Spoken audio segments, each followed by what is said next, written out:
Jai Orgo Series Hayton. Dharma. A Phoenix Journal. Dedication Rec Number 1 Hayton. Friday, June 8, 1990, 7:14 a.m. Year 3 Day 296. This journal is given in dedication to Thomas, who works diligently in the service of Isajiza Sananda Emmanuel. And, unto those ones who have been misled and have come to believe that somehow Dharma has a Sananda who is a maverick and comes from the unlighted realms. Nay, it has only been convenient to utilize Dharma as a receiver in this location unto this point of our writings. Portions of Thomas's receivings are placed herein for confirmation of truth for those of you who have discounted the true word of God through a single receiver and have been told that God would not write of things in Caesar's world.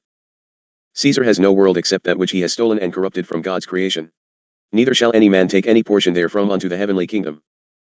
Those who would be in the telling you what God greater source would or would not do is limiting the very God source. I tell you God will and shall do anything he chooses to so do. Look most carefully at those who would denounce another's work and most specifically these journals as not being the work of lighted God, for what might they have to hide in the closing down of your ability to partake of them? Might it be, beloved ones, that God is uncovering the lies of the eons and recent years in unlimited forthrightness? Thine Creator would not leave you without help in a most physical manner through the time of transition and trouble. Might it be that he is closing down the lie of secret societies and secret mystery schools for a few chosen elite? Could it be that you have partaken of the lie too long from ones who have represented to be the speakers for Creator and denounce another or place restrictions upon your intake? Ponder these things most carefully in the oneness with God within, for you will not find God without. By his own truth he is within each, and you have long overlooked his presence in defiance and greedy, lustful physical actions proclaimed through the words of man claiming to speak in behalf of God. Thine own discernment shall tell you of the difference if the action leads thee unto the lighted God. It is of God. If it allows of actions against the laws of God and pulls you into the physical experience, it is not. No man can rewrite and change one iota of the truth of it. God is not a democracy given unto tyranny of man-created rules. God is a deity of justness through justice, for he gives unto the offender his own judgment in the light of his presence. Where might you be along the path of true knowledge? Perhaps you had better study a bit more diligently, for the glass of sand lies in wait of the turning, and when it is turned the time is run out therefrom in the cycle of journey experience. Aho. We are sent before the Master as the preparers and bring forth truth from the chaff of lies. We come in unbounded love in direct service and under the command of the beloved messenger, so be it. Thank you, Thomas, for sharing of thine truth with thine brotherhood of man, that he might see that God comes in many ways and unto those who will receive of him. I shall hold thee in security, son, that the attackers might be kept from thine work. Sananda asks that a journal be given unto his use that he might share through a different receiver, that readers might know that God differs not from one to another if it be he, the one of truth. For those who have referred to Dharma Sananda versus that of another, I suggest you read the work most closely indeed. Truth will only vary in pronunciation of terminology, never in concept. You who read, look most closely at those who would discourage you from the reading of any information. What might they be in the hiding from your eyes? Might it be the truth of it? Thine spiritual path is ultimately the only item of importance. Unfortunately, there is manifested upon your perceived reality a world in chaos. God would not leave you to die in the lie without bringing forth the truth and showing you the way to return unto himself. This is our mission in the fulfilling of the promise. May God guide your understanding within the light of truth. I also dedicate these works unto Dharma, who works ceaselessly in the service of God and the lighted brotherhood. She pleads with you to cease referring to these journals as Dharma series. They are the truth series, and she but puts the words to keyboard. That is the way of God's workers in truth. They ask no notice of either work nor length of time in service. Beware of those who ask you to believe truth on the basis of years of service, for you might well be surprised in whose service they have worked. Satan and his armies corrupted truth from before the creation of thine planet Earth. He always presents himself as one of some secret order and as the God of light and Prince of Peace. God is in no wise secret, and so be it. Salom, and may you allow the Great Spirit to walk with thee, for the road unto the transition and revolving again into truth and light is rocky indeed. Forward. Rec number 1 Hayton. Wednesday, June 6, 1990, 9:45 a.m. Year 3 Day 294. My spirit, you are omnipotent, your name is holy. May your realm be incarnate in me. May your power reveal itself within me, on earth and in the heaven. Give me today my daily bread, and thus, let me recognize my transgressions and errors, and I shall recognize the truth. And do not lead me into temptation and confusion, but deliver me from error. For yours is the realm within me and the power and the knowledge forever. Amen. So let it be.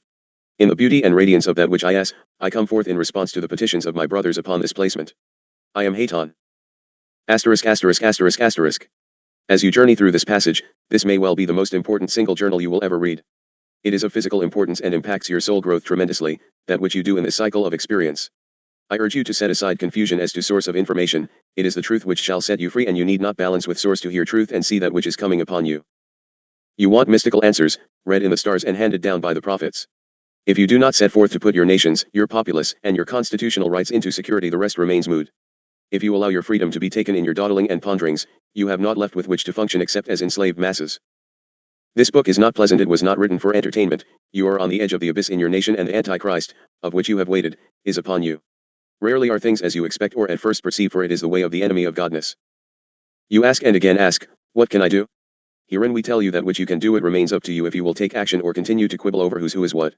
The time for letting someone else do of your work is finished. You will stand forth and participate in the journey of God, or you will be passed by, and so be it. If you have been reading the journals, you are ready for this one. If not, I suggest you get right at it. If you are not yet ready and you have partaken of them, go forth and study them again. God will set the banquet of knowledge before you. He will not force it down thy throats. We shall see what it is you wish to do.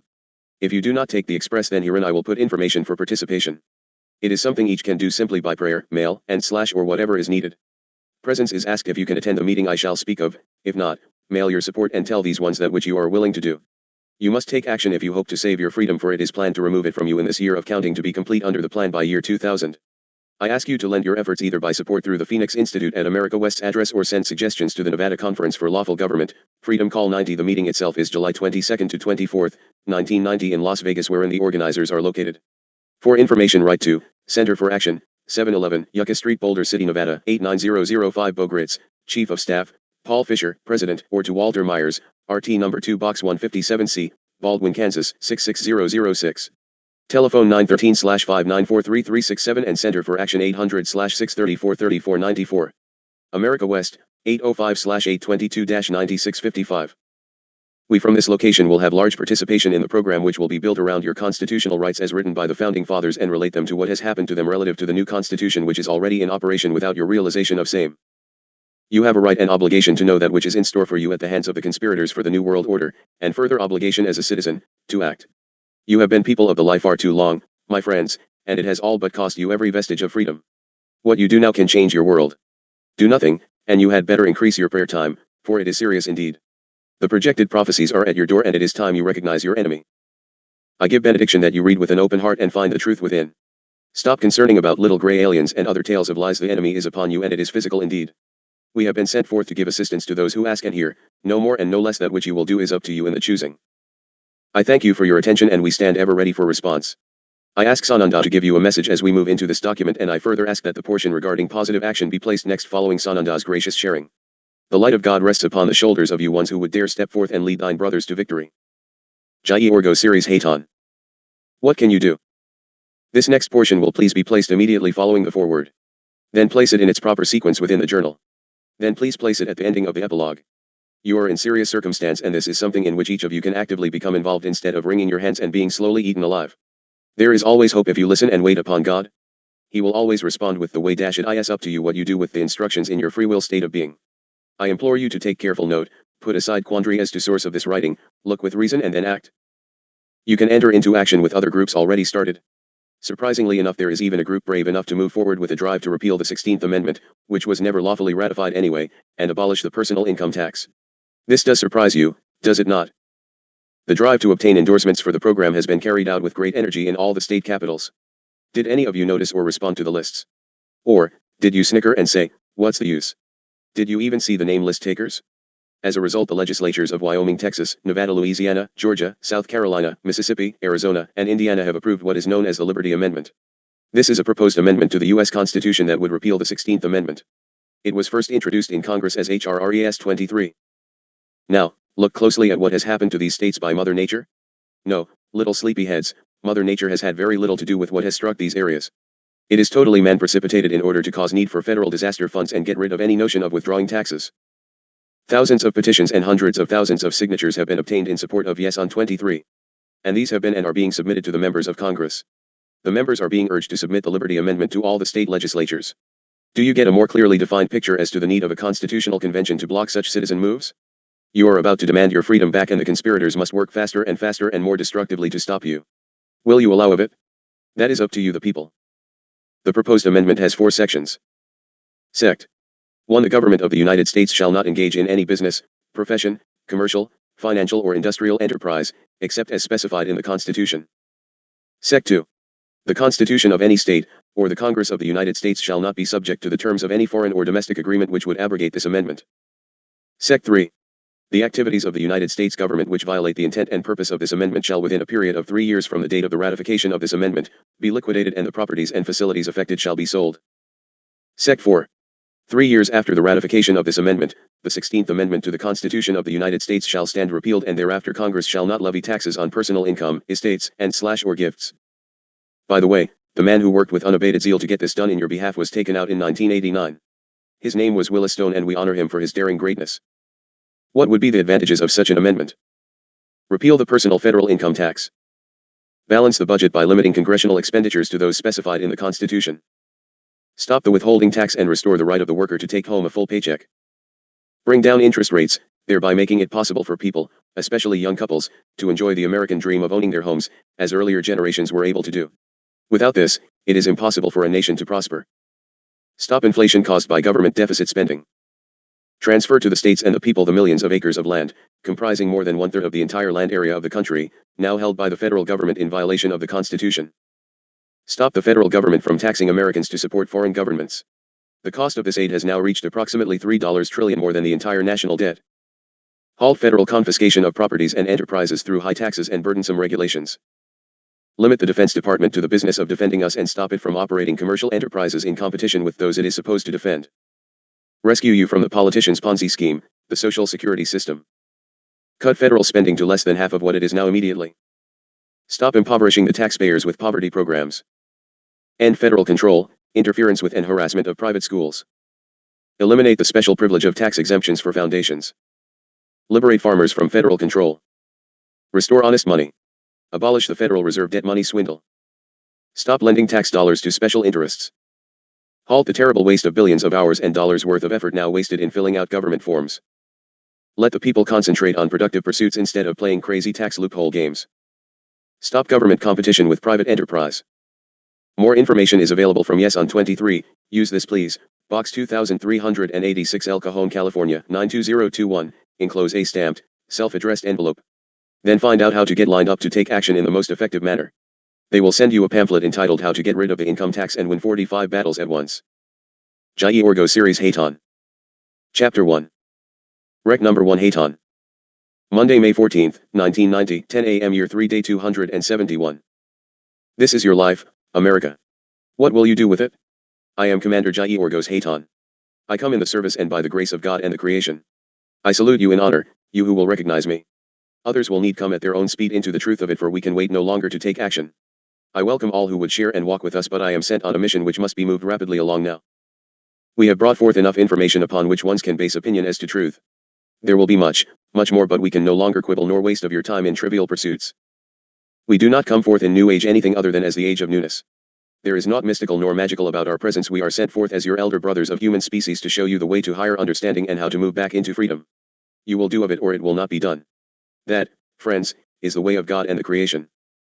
I can speak of space travel, null time, thought projection and astral beaming. It will mean nothing to you save you who are of us. You have a most earthbound job to do and not much time to get it done. You can have all the curiosity you desire about space travel, aliens, cosmic fleets, etc. The little gray man fables are exactly that, fables. A partial truth has been turned into a deliberately projected lie to cause you to fear our presence.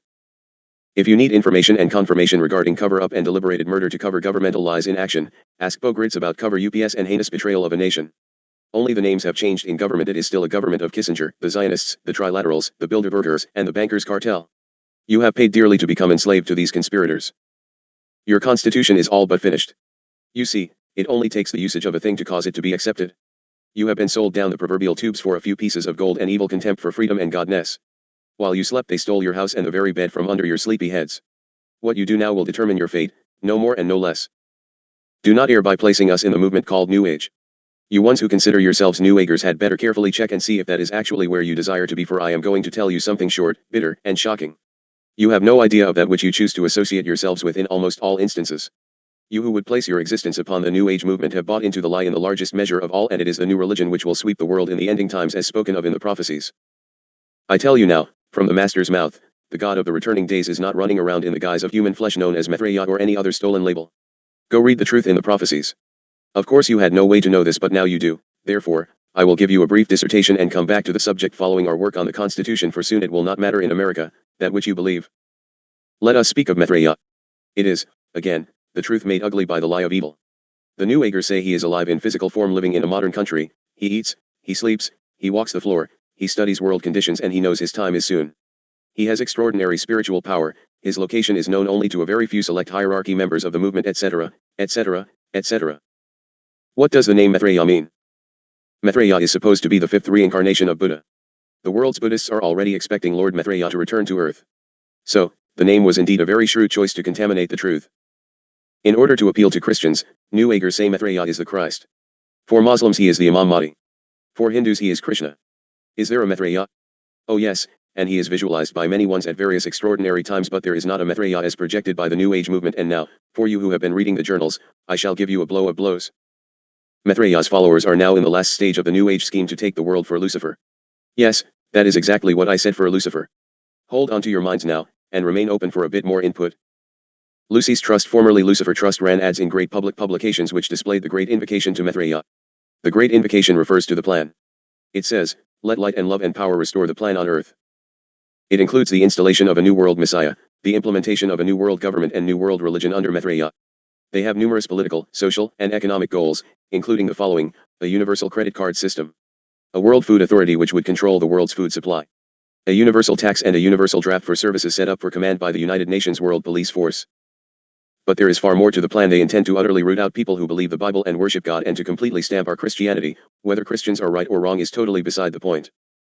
They have openly stated that they plan to outlaw all present religious practices and symbols of Orthodox Jews and Christians. Now, isn't that most interesting? The movement is working quickly and efficiently to execute its scheme to take control of the world in the name of Maitreya. They throw the name Sananda and other masters about in their rantings to further distract you precious blind children seeking truth and God. I tell you truth, New Agers have even openly threatened violence and even extermination of Jews, Christians, and Muslims who fail to cooperate with Maitreya and his new religion. The terror centers are part of international networks involving tens of thousands of different organizations behind the New Age movement and its false Christ. Beware of one labeled Benjamin Cream.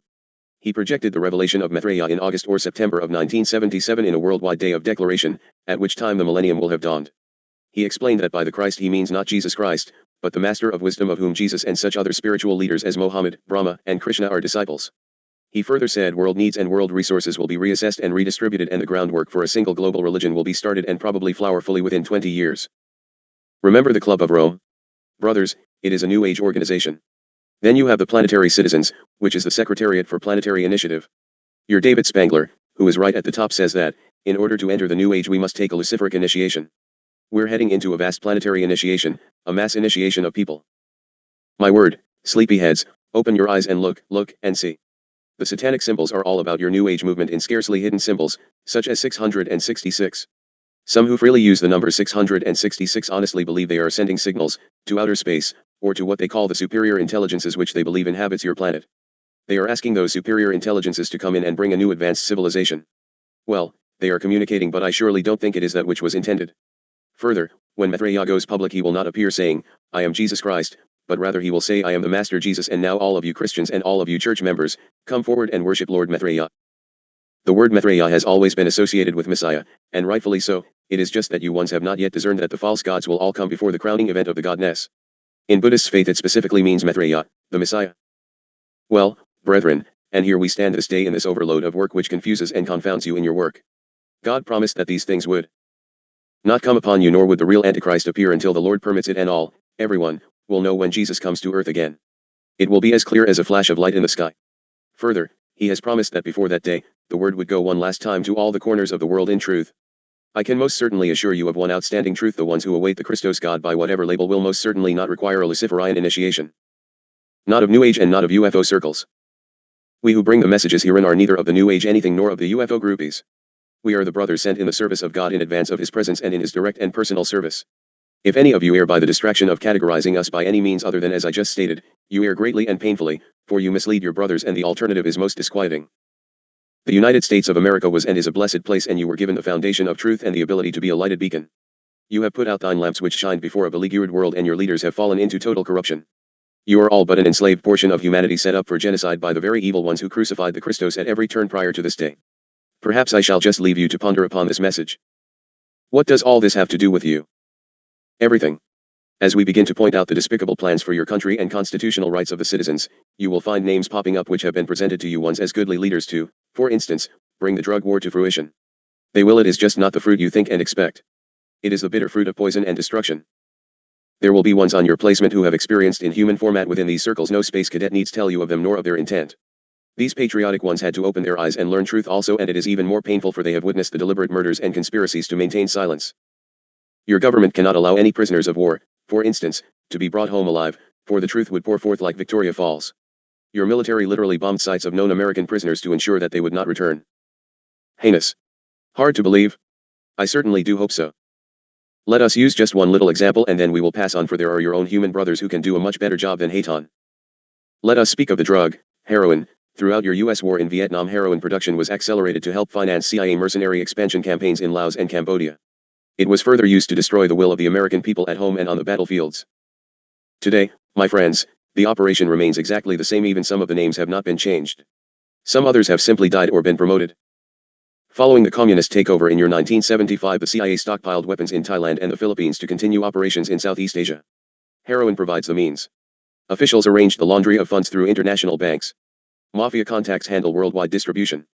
There was a Mr. Richard Armitage who was in the co-command of the Secretary of Defense for Mr. Reagan. Do you remember him? Well, he has now been appointed as U.S. Assistant Secretary of State for East Asia. He is a very well-known key member of the CIA drug team. He dealt in billions of dollars in drug dealings then, and now he is part of the Kissinger legacy and partners, and the poison runs so deep it would appear bottomless. Dear brothers, you must become informed and unify and strengthen the brothers in community that you might stand against this cancer which eats your very fiber of existences as a global people. There is no manner in which I can speak strongly enough unto you ones. You must join hands with others who dare and stand forth side by side. You must march under the heavenly banner of God and that beauteous red, white and blue flag of the United States of America, and that for which it stands, one nation, under God, indivisible, with liberty and justice for all. Salut. And you must regain peace and justice for the red man brother that was slain and from whom was stolen this God-given garden, for until justice is balanced for all, you will stand in darkness. The Creator now gives you the chance to right your world. What will you do, little brothers? What will you do? The Constitution of the United States of America. You were not, never were, and were never intended to be a simple democracy, because a simple democracy is a form of tyranny, a majority tyranny. At the time of We the People there were about 3 million whites and some 50,000 free blacks. An interesting fact is that in 1845, John Lewis O'Sullivan, justifying the annexation of Texas, a whole story separate in and of itself because of its treaty status, wrote in the Democratic Review, "Our manifest destiny is to overspread the continent allotted by Providence for the free development of your yearly multiplying millions." The 52-word preamble grants no power to the federal government but does help in the interpretation of the Constitution. There were only 3 words duly stressed which gave power to the meaning, and they were "We the People." It did not begin in the preamble by saying the United States people.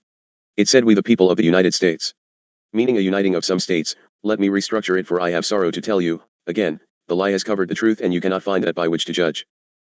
We the people of the United States, in order to form a more perfect union, establish justice, ensure domestic tranquility, provide for the common defense, promote the general welfare, and secure the blessings of liberty to ourselves and our posterity, do ordain and establish this Constitution for the United States of America.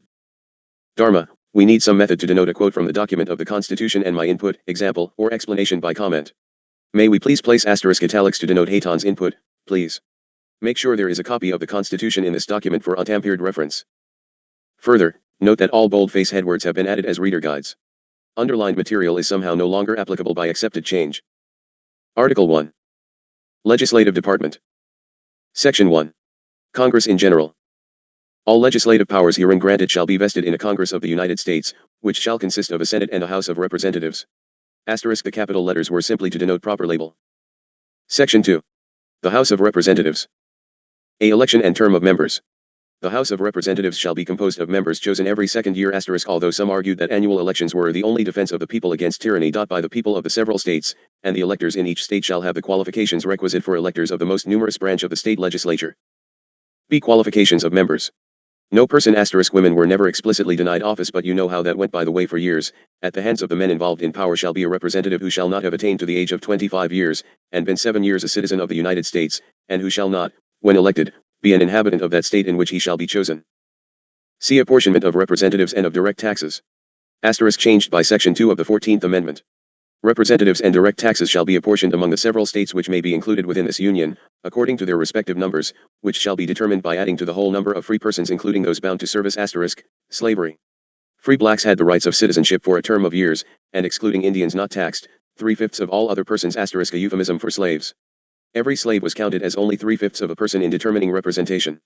The actual enumeration shall be made within 3 years after the first meeting of the Congress of the United States, and within every subsequent term of 10 years, in such manner as they shall by law direct. The number of representatives shall not exceed 1 for every 30,000. At the 11th hour, George Washington made his only speech of the convention, urging that the figure be lowered from the original 40,000, increasing representation in the House. Size of the House was set at 435 members in 1929. Each member today represents more than 500,000 people. Indians, who pay no taxes and who are wards of the government, are still not counted in the apportionment of representatives. California has the most representatives, 45, several states have only one. This is one of the reasons Jesse Jackson is pushing to make D.C. a state. But each state shall have at least one representative, and until such enumeration shall be made, the state of New Hampshire shall be entitled to choose 3, Massachusetts, 8, Rhode Island and Providence Plantations, 1, Connecticut, 5, New York, 6, New Jersey, 4, Pennsylvania, 8, Delaware, 1, Maryland, 6, Virginia, 10, North Carolina, 5, South Carolina, 5, and Georgia, 3. D. Filling vacancies. When vacancies happen in the representation from any state, the executive authority thereof shall issue writs of election to fill such vacancies. E. Officers, impeachment. The House of Representatives shall choose their Speaker and other officers, and shall have the sole power of impeachment. The House has impeached 15 government officials, including President Andrew Johnson, who was acquitted by the Senate in 1868, and Supreme Court Associate Justice Samuel Chase, acquitted in 1805. Section 3. The Senate. A number and election of members. The Senate of the United States shall be composed of 2. They decided a small number was most convenient for deciding on peace and war. Senators from each state, chosen by the legislature thereof, superseded in 1913 by Section 1 of the 17th Amendment. We the people now elect your senators directly for 6 years, terms of 4, 7, 9, or 14 years were rejected, and each senator shall have 1 vote. B. Classification. Immediately after they shall be assembled in consequence of the first election, they shall be divided as equally as may be into 3 classes. So that there would be experienced senators during the first years of the Republic. The seats of the senators of the first class shall be vacated at the expiration of the second year, of the second class at the expiration of the 4th year, and of the third class at the expiration of the 6th year, so that 1/3 may be chosen every second year, and if vacancies happen by resignation, or otherwise, during the recess of the legislature of any state, the executive thereof may make temporary appointments until the next meeting of the legislature, which shall then fill such vacancies. Changed by the second paragraph of the 17th Amendment. See qualifications of members. No person shall be a senator who shall not have attained to the age of 30 years, and been 9 years a citizen of the United States, and who shall not, when elected, be an inhabitant of that state of which he shall be chosen. D. President of Senate. The Vice President of the United States shall be President of the Senate, but shall have no vote, unless they be equally divided. E. Other officers. The Senate shall choose their own officers, and also a President pro tempore, in the absence of the Vice President, or when he shall exercise the office of President of the United States. F. Trial of impeachment. The Senate shall have the sole power to try all impeachments. When sitting for that purpose, they shall be on oath or affirmation. When the President of the United States is tried, the Chief Justice this is the only mention of the office of Chief Justice in the Constitution shall preside, and no person shall be convicted without the concurrence of 2/3 of the members present. G. Judgment in case of conviction. Conviction elevates the Vice President to the Oval Office. Judgment in cases of impeachment shall not extend further than to removal from office, and disqualification to hold and enjoy any office of honor, trust, or profit under the United States, but the party convicted shall nevertheless be liable and subject to indictment, trial, judgment, and punishment, according to law. Dharma, allow us a break please. In order to keep reasonable chapter breaks, we shall simply continue appropriately after each break, i.e., we shall begin the discussion of the Constitution at Section 4. Thank you. Hayton to stand by, please. Chapter 2. Rec number 2 Hayton. Monday, May 14, 1990, 1:40 p.m. Year 3 Day 271 The Constitution, continued. Section 4. How senators and representatives shall be chosen and when they are to meet. A method of holding elections. The times, places and manner of holding elections for senators and representatives shall be prescribed in each state by the legislature thereof, but the Congress may at any time by law make or alter such regulations, except as to the places of choosing senators. The 17th Amendment laid down a new method for choosing senators. B. Meeting of Congress. The Congress shall assemble at least once in every year. There was argument against meeting every year for excellent perception, much legislating was a great vice. And such meeting shall be on the first Monday in December, unless they shall by law appoint a different day. Changed to January 20th by Section 2 of the 20th Amendment. Section 5. Rules of Procedure. A. Organization. Each House shall be the judge of the elections, returns, and qualifications of its own members, and a majority under the Articles of Confederation, 9 of the 13 states had to concur in all important decisions. A quorum was 7 states of each shall constitute a quorum to do business. B. Rules of Proceedings. Each House may determine the rules of its proceedings, punish its members for disorderly behavior, and, with the concurrence of 2/3, expel a member. C. Journal. Each house shall keep a journal of its proceedings and from time to time publish the same, excepting such parts as may in their judgment require secrecy, and the yeas and nays of the members of either house on any question shall, at the desire of 1/5 of those present, be entered on the journal. Well, here you began to get off to a bad start. The Senate met behind closed doors in its entire first 5 years. Then it was decided that the people had a right to know what their agents were doing or had done so. The journals of both chambers were subsequently published together in the Congressional Record since 1873. Details of the convention were kept secret for 50 years. What you know of the proceedings comes principally from James Madison's prodigious note-taking from his seat in front of the presiding member with the other members on his right and left hands. Your fourth president allowed his journals to he published only posthumously. He was the convention's last survivor. D. Adjournment. Royal governors had unilaterally suspended and dissolved state assemblies. Neither house, during the session of Congress, shall, without the consent of the other, adjourn for more than 3 days, nor to any other place than that in which the two houses shall be sitting. Section 6. Compensation, privileges, and restrictions. A. Pay and privileges of members. Here is a dandy one which is manipulated over and over again. The senators and representatives shall receive a compensation for their services, to be ascertained by law. It was considered an indecent thing and might, in time, prove dangerous to let Congress set its own wages. It was felt, and paid out of the Treasury of the United States. They shall in all cases except treason, felony, and breach of the peace, be privileged from arrest during their attendance at the session of their respective houses, and in going to and returning from the same, and for any speech or debate in either house, they shall not be questioned in any other place. Congressmen may execute their duties without fear of a civil suit or a criminal prosecution for any cause, including slander or libel. On trumped-up charges, the king used to order the arrest of legislators who opposed his policies. However, it would appear that if ones were arrested for treason in these current days, you would not have enough members to conduct business. B. Holding other offices prohibited. No senator or representative shall, during the time for which he was elected, be appointed to any civil office under the authority of the United States which shall have been created, or the emoluments whereof shall have been increased during such time, and no person holding any office under the United States shall be a member of either house during his continuance in office. Section 7. Mode of passing laws. A. Revenue bills. All bills for raising revenue shall originate in the House of Representatives, but the Senate may propose or concur with amendments as on other bills. B. How bills become laws.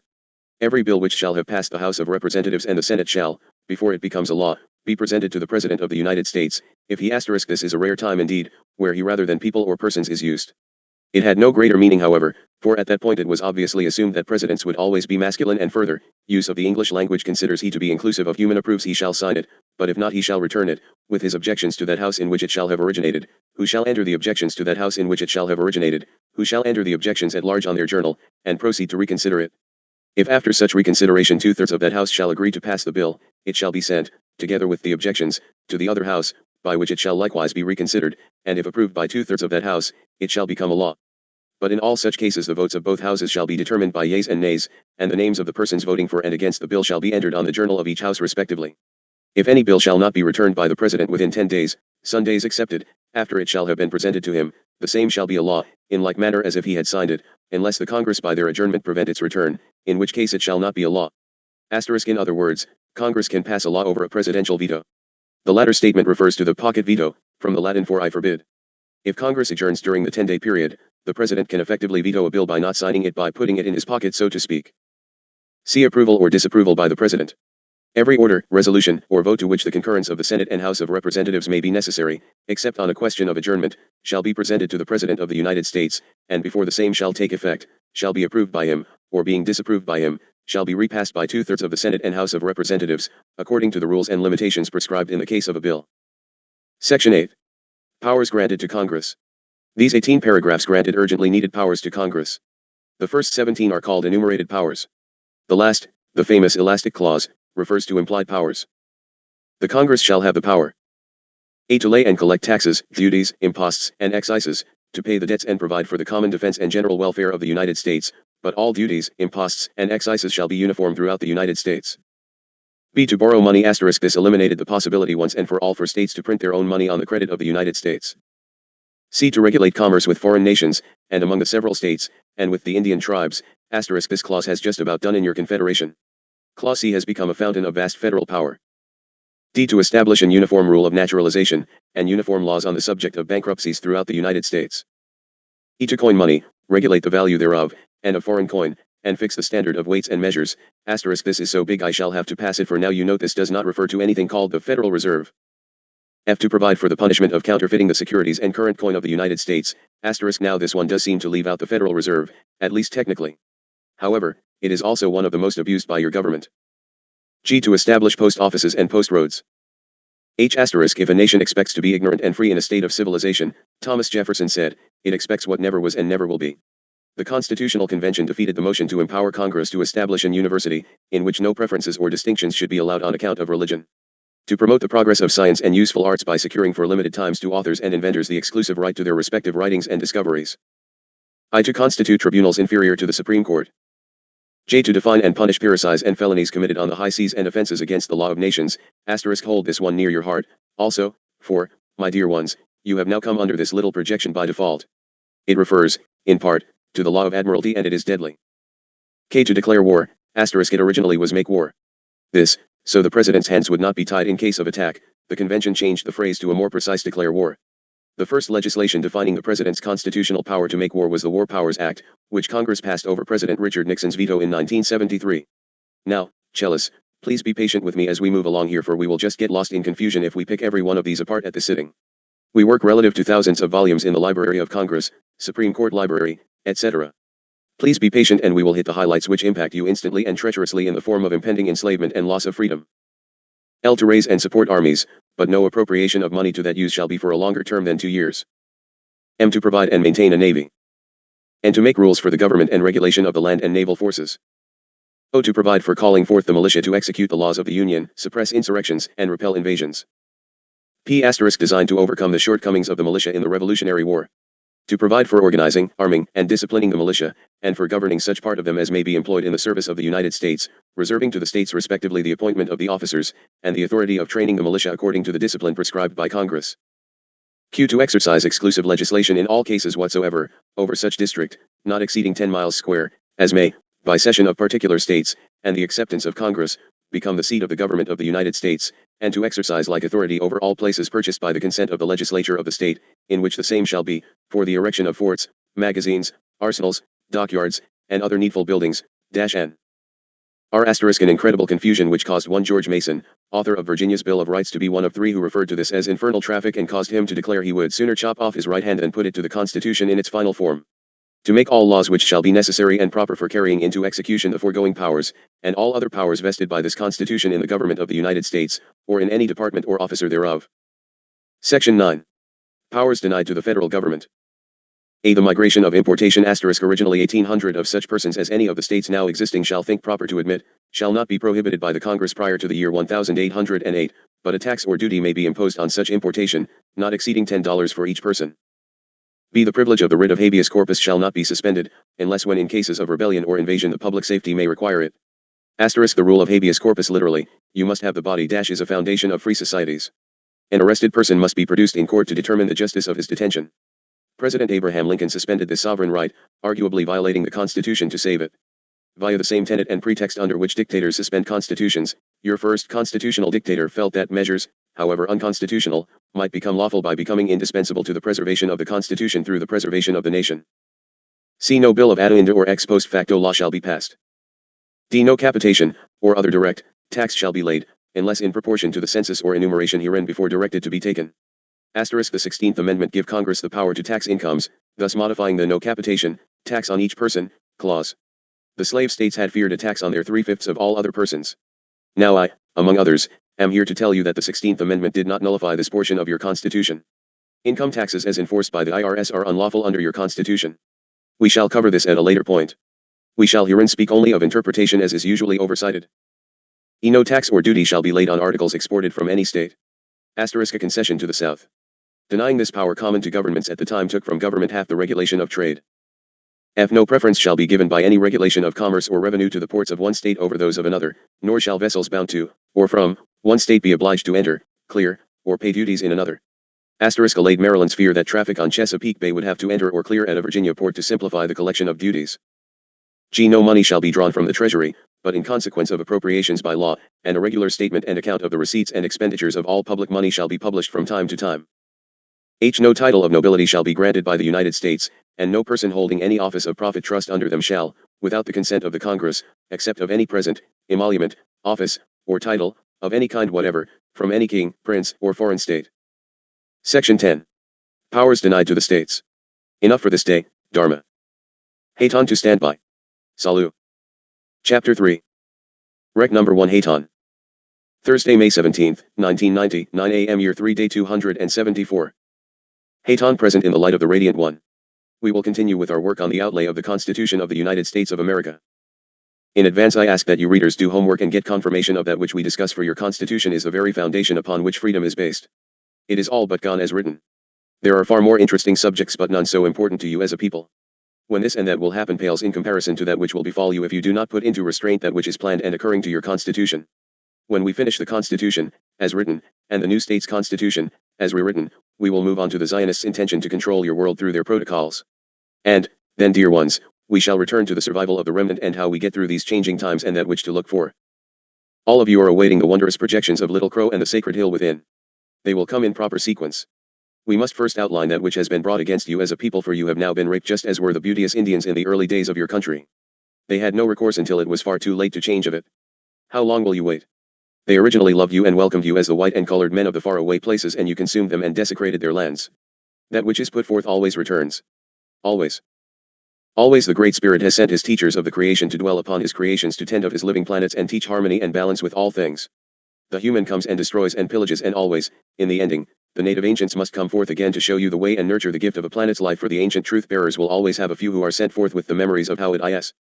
But first, you must know how it has become, that you might see the reasons for the required changes lest you perish.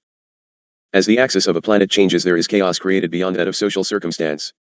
You have lived in a cycle in which all that was without moved within. Now, to change of the circumstance, all that is within must come without. You have the ambiguous situation of opposites, a complete reversal of that which appears to be.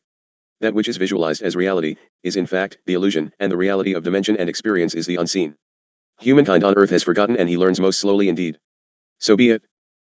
It is now the time of coming back into the fold of God and the creation, and move again into the following of the laws thereof. It is a time of recalling your Constitution and casting out of the destroyers thereof. You have allowed the very evil which will totally destroy you within the very fiber of your beingness. Were there errors in your original Constitution? Of course.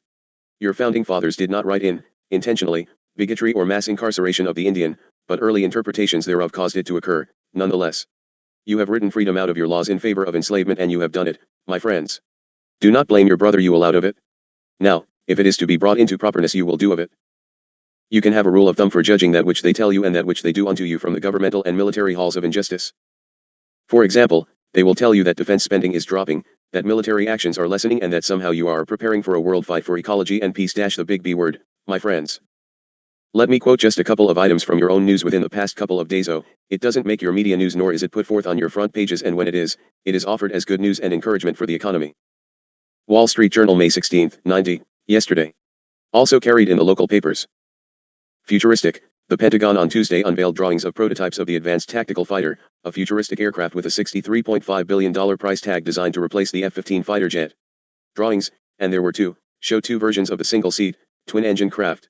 The plane will use stealth technology to evade radar and cruise at supersonic speeds without using afterburners, known as supercruise. Haton, and I believe they tell you that you need no shelters for you won't have a war? Then why would you need these planes? The plane, called the Advanced Tactical Fighter, is designed to be the first U.S. dogfighter to carry missiles entirely inside its fuselage. Aha, the Pentagon said it already has spent about $2.8 billion to develop a pair of ATF prototypes. Two teams of contractors have invested another $1.2 billion. One of the teams, led by Lockheed Corp., includes Boeing Co. and General Dynamic Corp. and McDonnell Douglas Corp. Okay, and so what? Well, what about these other little back page items in the Wall Street Journal, May 14, 90? Hughes Georgia Incorporated, a unit of General Motors Corp., how many knew that, received a $194 million Air Force contract for Maverick missiles and parts. General Dynamics Corp. was awarded a $63.3 million Air Force contract for support of F-16 aircraft and Atlas II.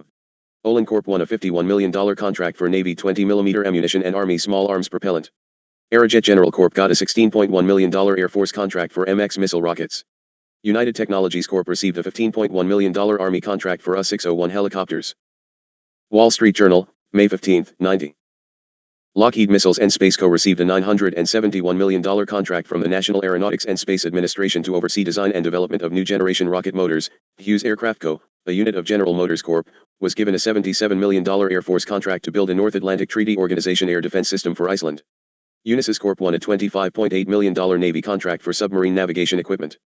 Pan Am World Services Incorporated, a unit of Pan Am Corp., received a $12.6 million Air Force contract for support of the Eastern Space and Missile Center. And on it goes. You might ask, but how can companies that are now barred from even bidding on government jobs for massive rip-offs be getting contracts? I thought you would never ask. By allowing one corporation to die and birthing a nice new one to bid.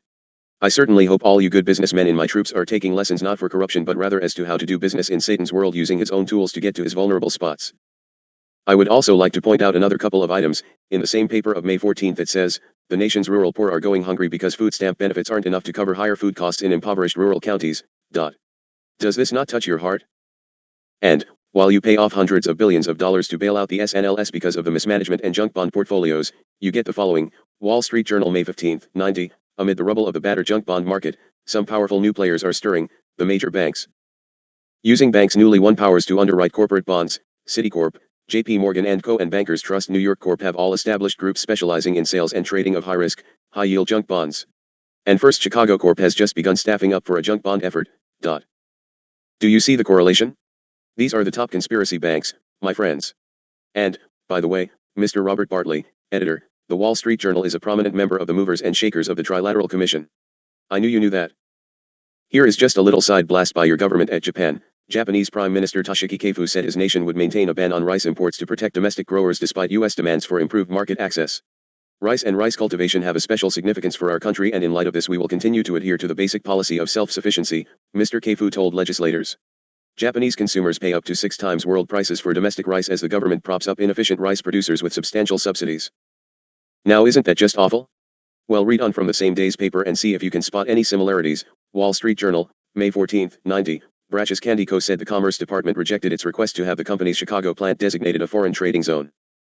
The refusal by the department's Foreign Trade Zones Board means that the candy manufacturer owned by Switzerland's Jacob Suchard AG1T be allowed to import sugar at world prices, but must instead continue to buy the essential ingredient under import quotas that boost its annual costs by about $20 million. If it didn't get the relief it sought, it might close the aging Chicago plant, an island of high-paying, unionized production jobs in the midst of the city's blighted west side, and shift the about 3,400 jobs to either Mexico or Canada. Oh yes, just one paper is material for dozens of express writings. Note another TID bit on one page on the 15th, Sibigate Ltd. to develop allergy treatment products. And on the adjacent page, Jacobs Engineering Group Incorporated said it received 2 contracts valued at $79 million from Sibigate Corp. to design and construct a dye-stuff manufacturing facility and a chemical plant in St. Gabriel, La. Sibigate Corp. is the U.S. unit of Swiss-based Sibigate Limited, a maker of agricultural chemicals, dye-stuffs, and other products. And further, what do you think causes the most allergies? Right on. Dyes, pesticides, etc. Who do you think might also be high-ranking in the councils of foreign relations? See, the game gets to be more and more fun, does it not? Now try the Trilateral Commission and the Bilderbergers.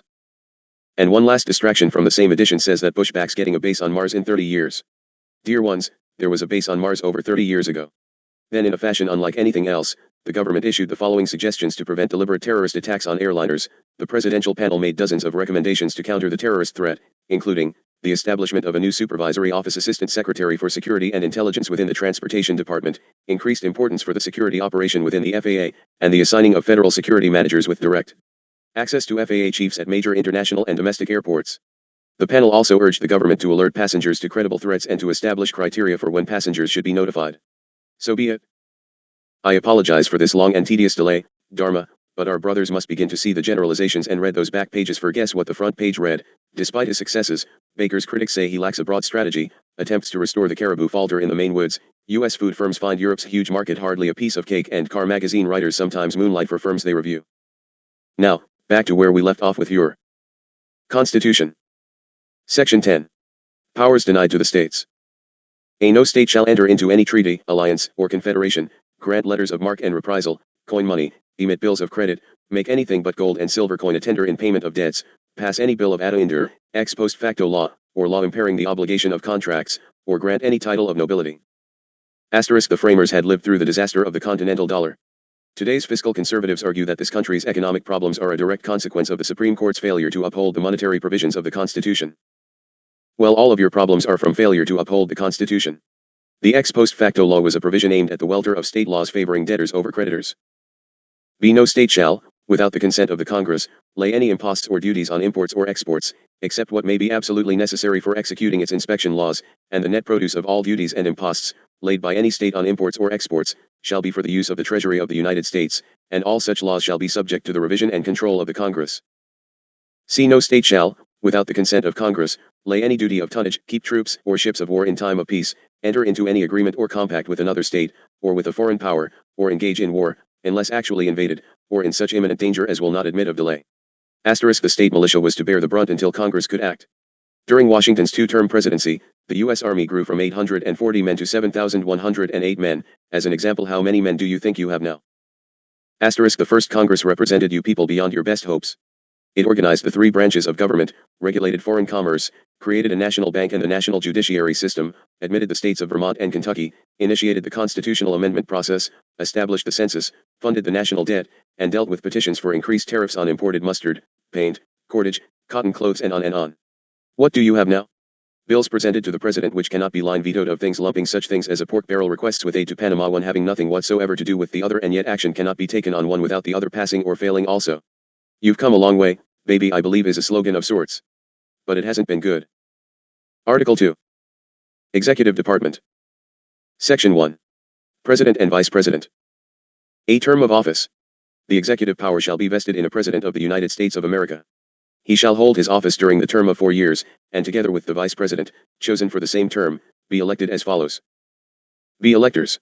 Each state shall appoint, in such manner as the legislature thereof may direct, a number of electors, equal to the whole number of senators and representatives to which the state may be entitled in the Congress, but no senator or representative, or person holding an office of trust or profit under the United States, shall be appointed an elector.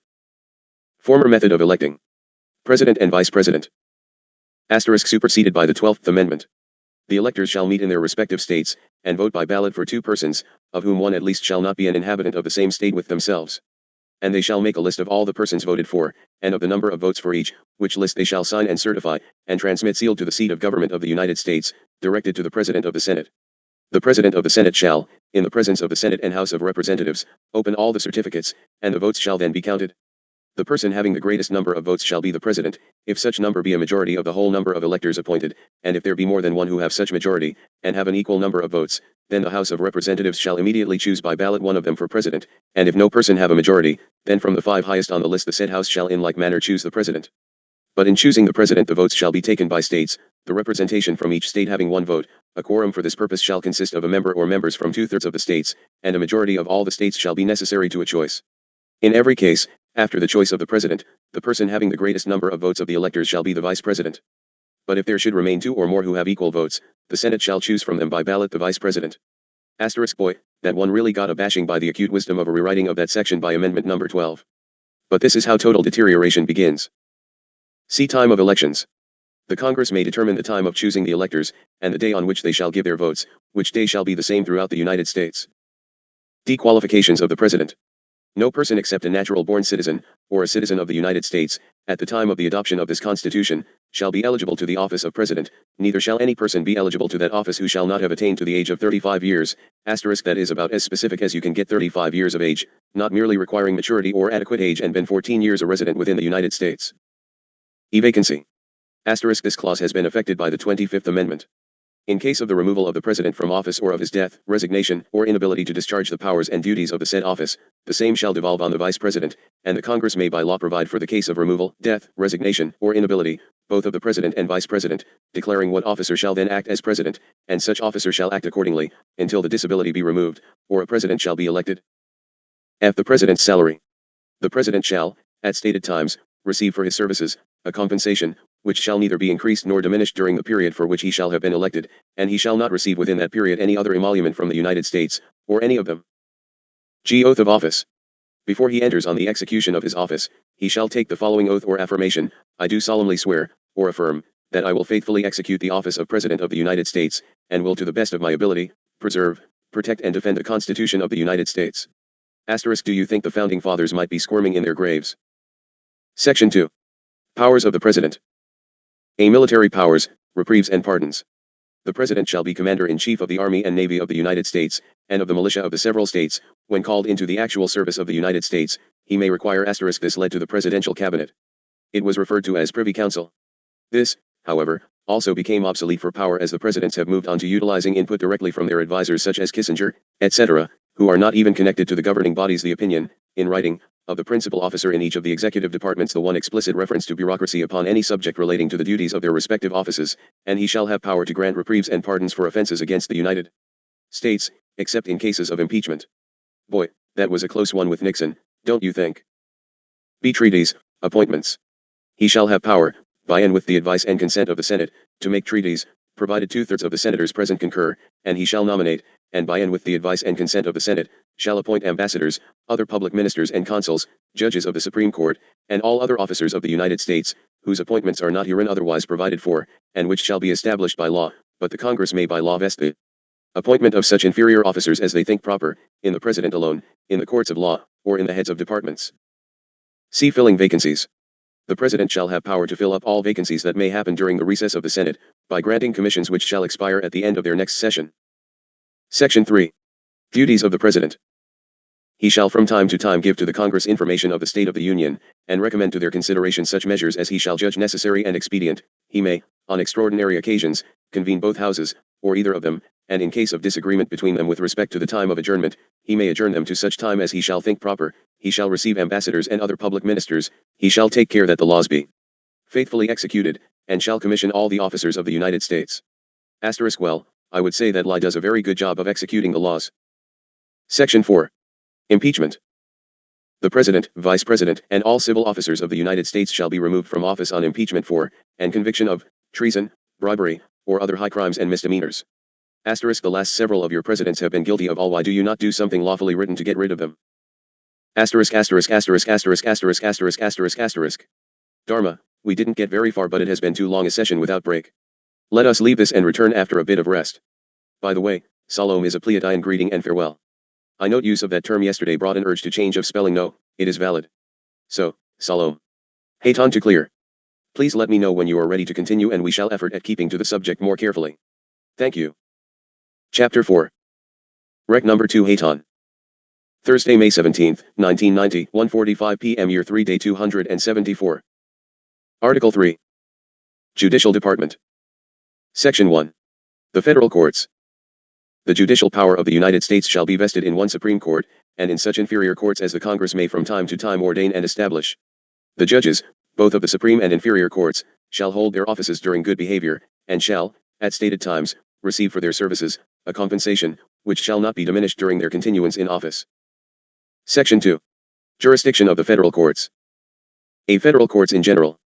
The judicial power shall extend to all cases, in law and equity, arising under this Constitution, the laws of the United States, and treaties made or which shall be made, under their authority, to all cases affecting ambassadors, other public ministers and consuls, to all cases of admiralty and maritime jurisdiction, to controversies to which the United States shall be a party, to controversies between two or more states, between a state and citizens of another state, between citizens of different states, between citizens of the same state claiming lands under grants of different states, and between a state, or the citizens thereof, and foreign states, citizens, or subjects. Parts of this section were altered by the 11th Amendment. B. Supreme Court. In all cases affecting ambassadors, other public ministers and consuls, and those in which a state shall be a party, the Supreme Court shall have original jurisdiction. In all the other cases before mentioned, the Supreme Court shall have appellate jurisdiction, both as to law and fact, with such exceptions, and under such regulations as the Congress shall make. See rules respecting trials. The trial of all crimes, except in cases of impeachment, shall be by jury, and such trial shall be held in the state where the said crimes shall have been committed, but when not committed within any state, the trial shall be at such place or places as the Congress may by law have directed. Section 3. Treason. The only crime defined in the Constitution. Talking or thinking about committing a treasonable act is not considered treason in the U.S. yet. A definition of treason. Treason against the United States shall consist only in levying war against them, or in adhering to their enemies, giving them aid and comfort. No person shall be convicted of treason unless on the testimony of two witnesses to the same overt act, or on confession in open court. B. Punishment of treason. The Congress shall have power to declare the punishment of treason, but no attainder of treason shall work corruption of blood. The next generation will not be penalized or forfeiture except during the life of the person attainted. Article 4. The States and the Federal Government. Section 1. State Records. Full faith and credit shall be given in each state to the public acts, records, and judicial proceedings of every other state. Acts required of the states and drawn from the Articles of Confederation. And the Congress may by general laws prescribe the manner in which such acts, records, and proceedings shall be proved, and the effect thereof. Section 2. Privileges and immunities of citizens. A. Privileges. The citizens of each state shall be entitled to all privileges and immunities of citizens in the several states. B. Extradition.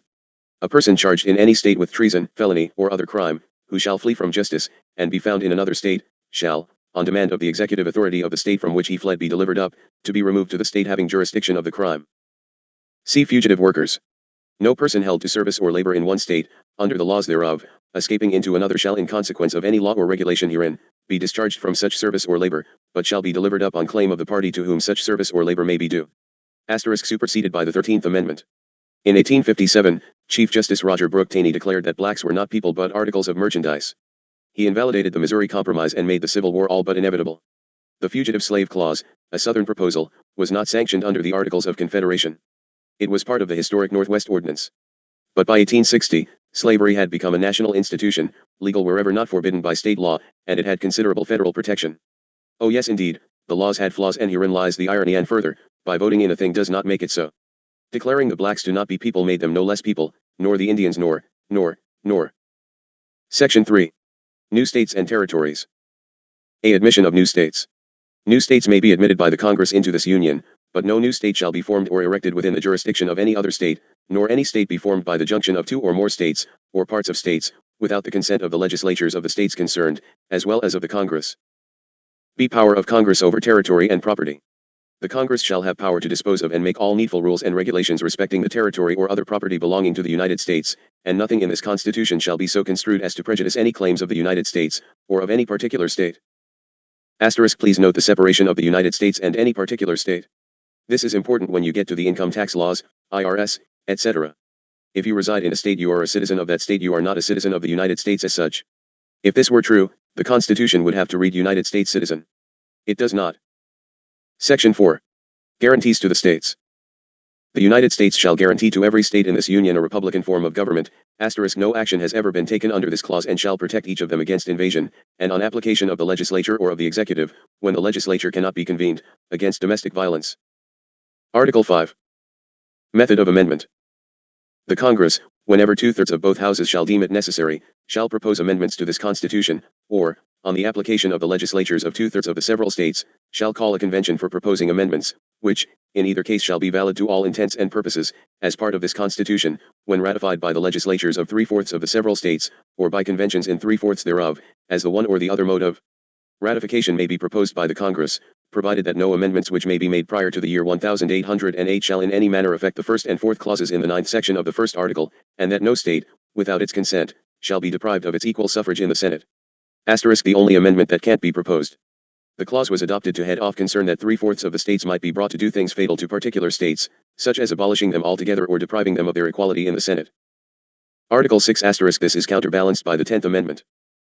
General provisions. A. Public debt. All debts contracted and engagements entered into, before the adoption of this Constitution, shall be as valid against the United States under this Constitution, as under the Confederation. Asterisk, this was introduced by the mercurial Governor Edmund Randolph. It's been disclaimed by some as legal robbery, such as the history of civilized nations can scarcely produce a parallel to.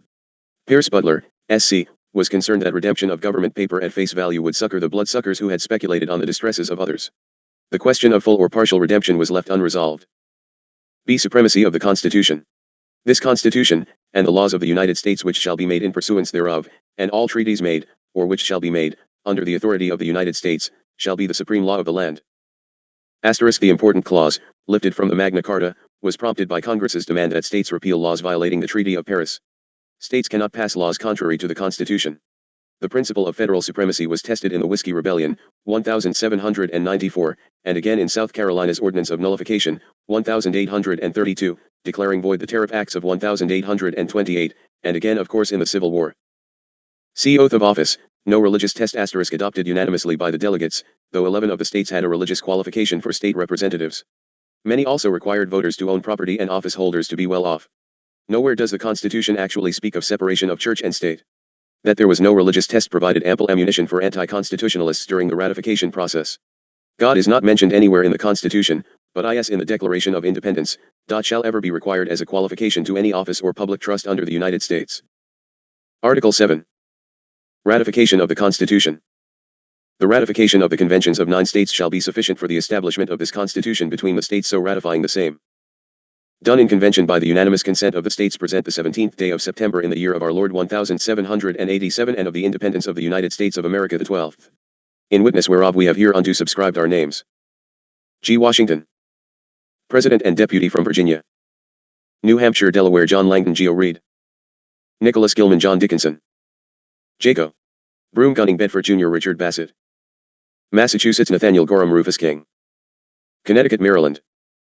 W. M. Sam L. Johnson, James McHenry. Roger Sherman, Daniel Carroll. Dan, of St. Gus, Jennifer. New York, Virginia.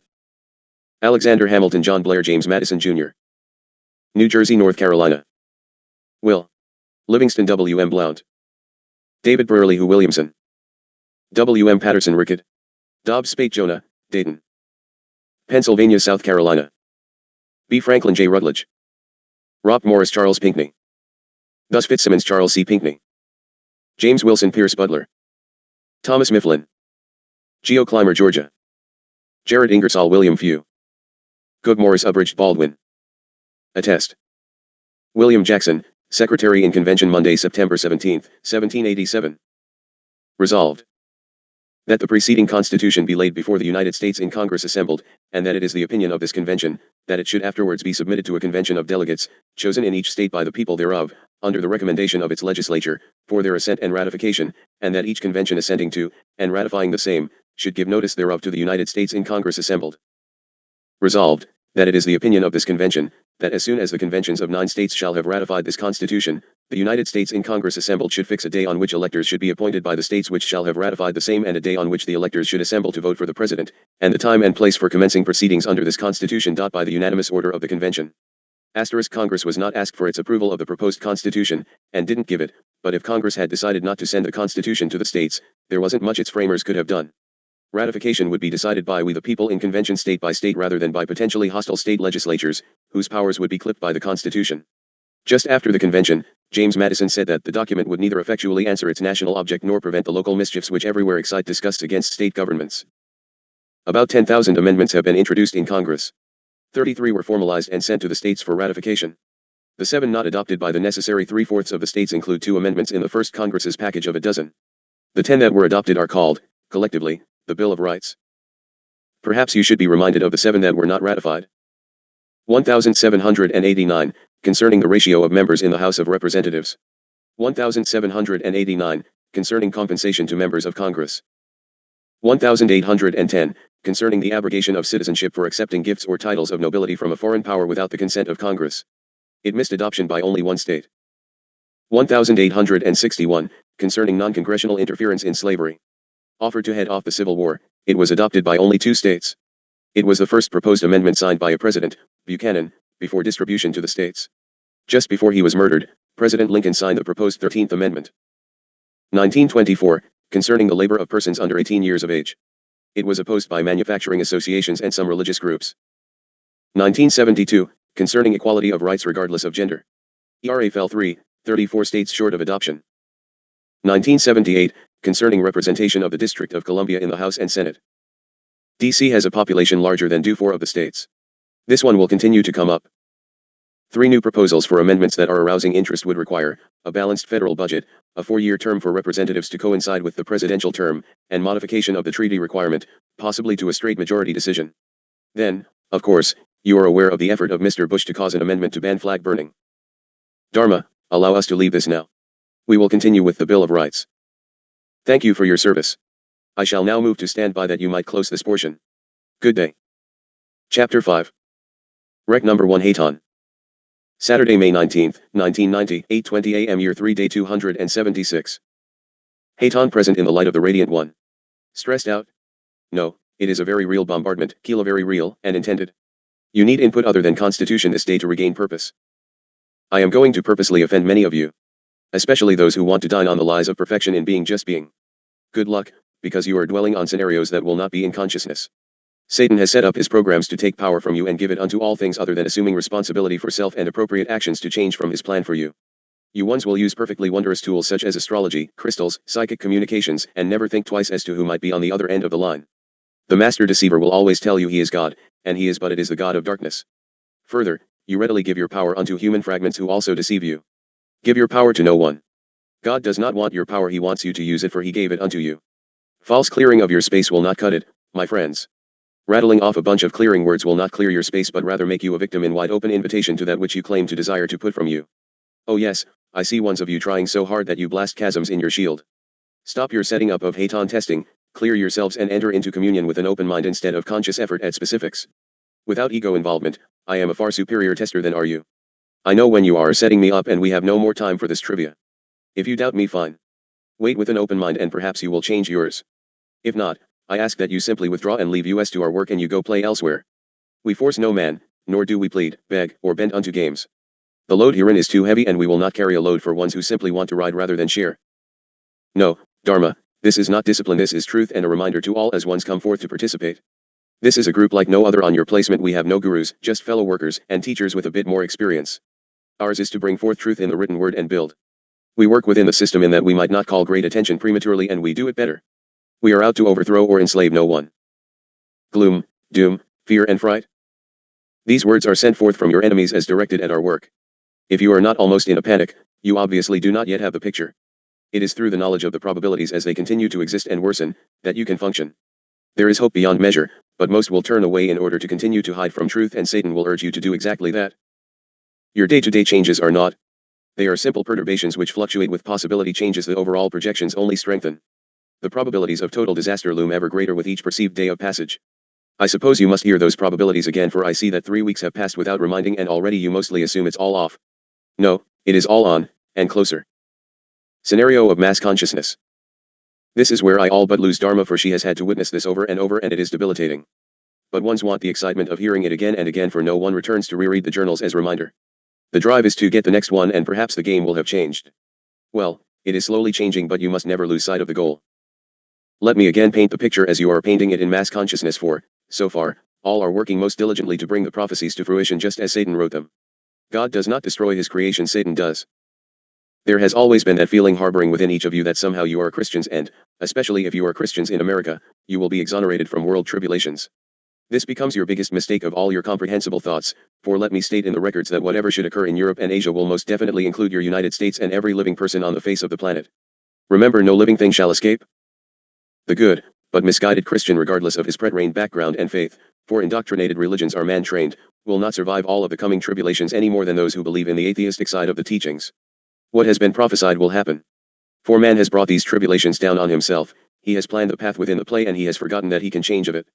Frankly, very, very few have any wish to change of it, for life has become so violent that only more violence gives any relationship to living. The entire point of this experience is totally lost on the masses of mankind. It is common knowledge, and all experts on your placement regarding this subject do agree, that it is only a matter of time before you have a malfunction on the safety systems controlling thermonuclear weaponry, or some politician who has a terminal case of bats in the belfry unleashes a thermonuclear holocaust by direct intent or possibly accidental means. Whether that holocaust comes by accident or design matters little to you caught up in the aftermath. Don't just blame the half-truths of holy scriptures or simply prophecy because your military experts also agree on outcome. Estimates all confirm that approximately 1/3 of the world populace, within the bounds of a ground zero, will be executed in the initial set of explosions. An additional 1/3 will die of the after effects, radiation poisoning, contaminated food and water, the lack of proper medical supplies, neglect, and above all exposure to fallout. Military actions that will most certainly follow such a devastation will take advantage of the final 1/3, who in turn will be drafted into total slavery, either by your government or to the systems of the invading forces. You can verify these predictions in the book of Ezekiel, chapter 5:7-11 for those of you who have your checkpoints from your historical writings. Therefore thus says the Lord God, because you are more turbulent than the nations that are around you, and have not walked in my statutes to the ordinances, but have acted according to the ordinances of the nations that are round about you, therefore thus says the Lord God, behold I, even I, am against you, and I will execute judgments in the midst of you in the sight of nations. And because of all your abominations I will do with you what I have never done, and the like of which I will never do again.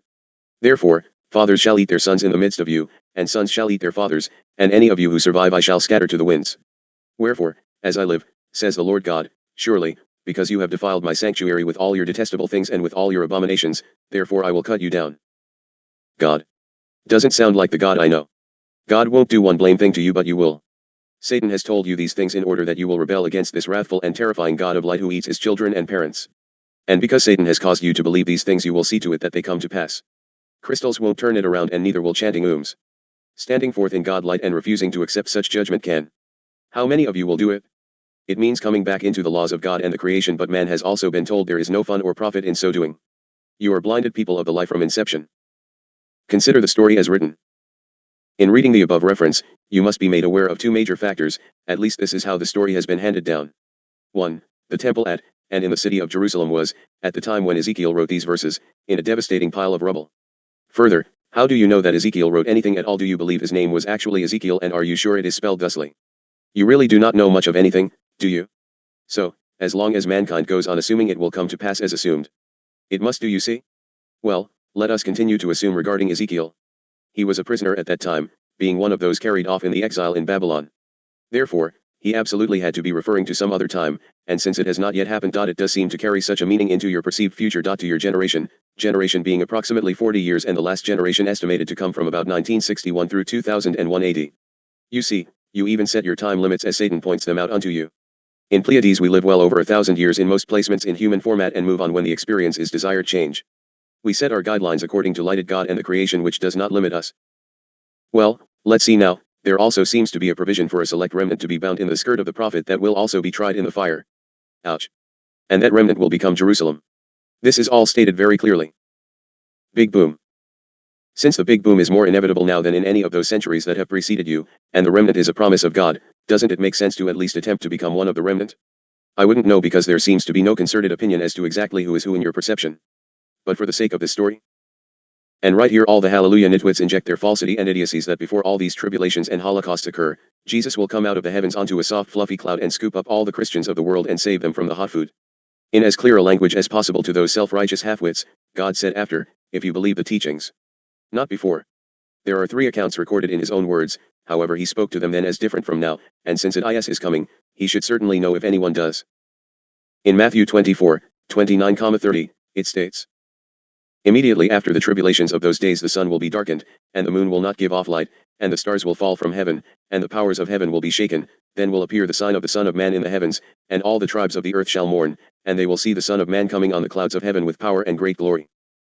I would guess that no matter how you prefer to translate that passage, assuming, of course, truth, it still refers to after, and again I refer you to the fact that there has not been a time in all civilizations when the sun did not shine nor was the moon without light, and the Lord has not appeared in the heavens with all his power and glory. Thus once again, this passage is quite clear as it refers to your future days on earth. You see, if you believe a portion, then to be consistent you must believe it all. Well, all the nice disciples said after.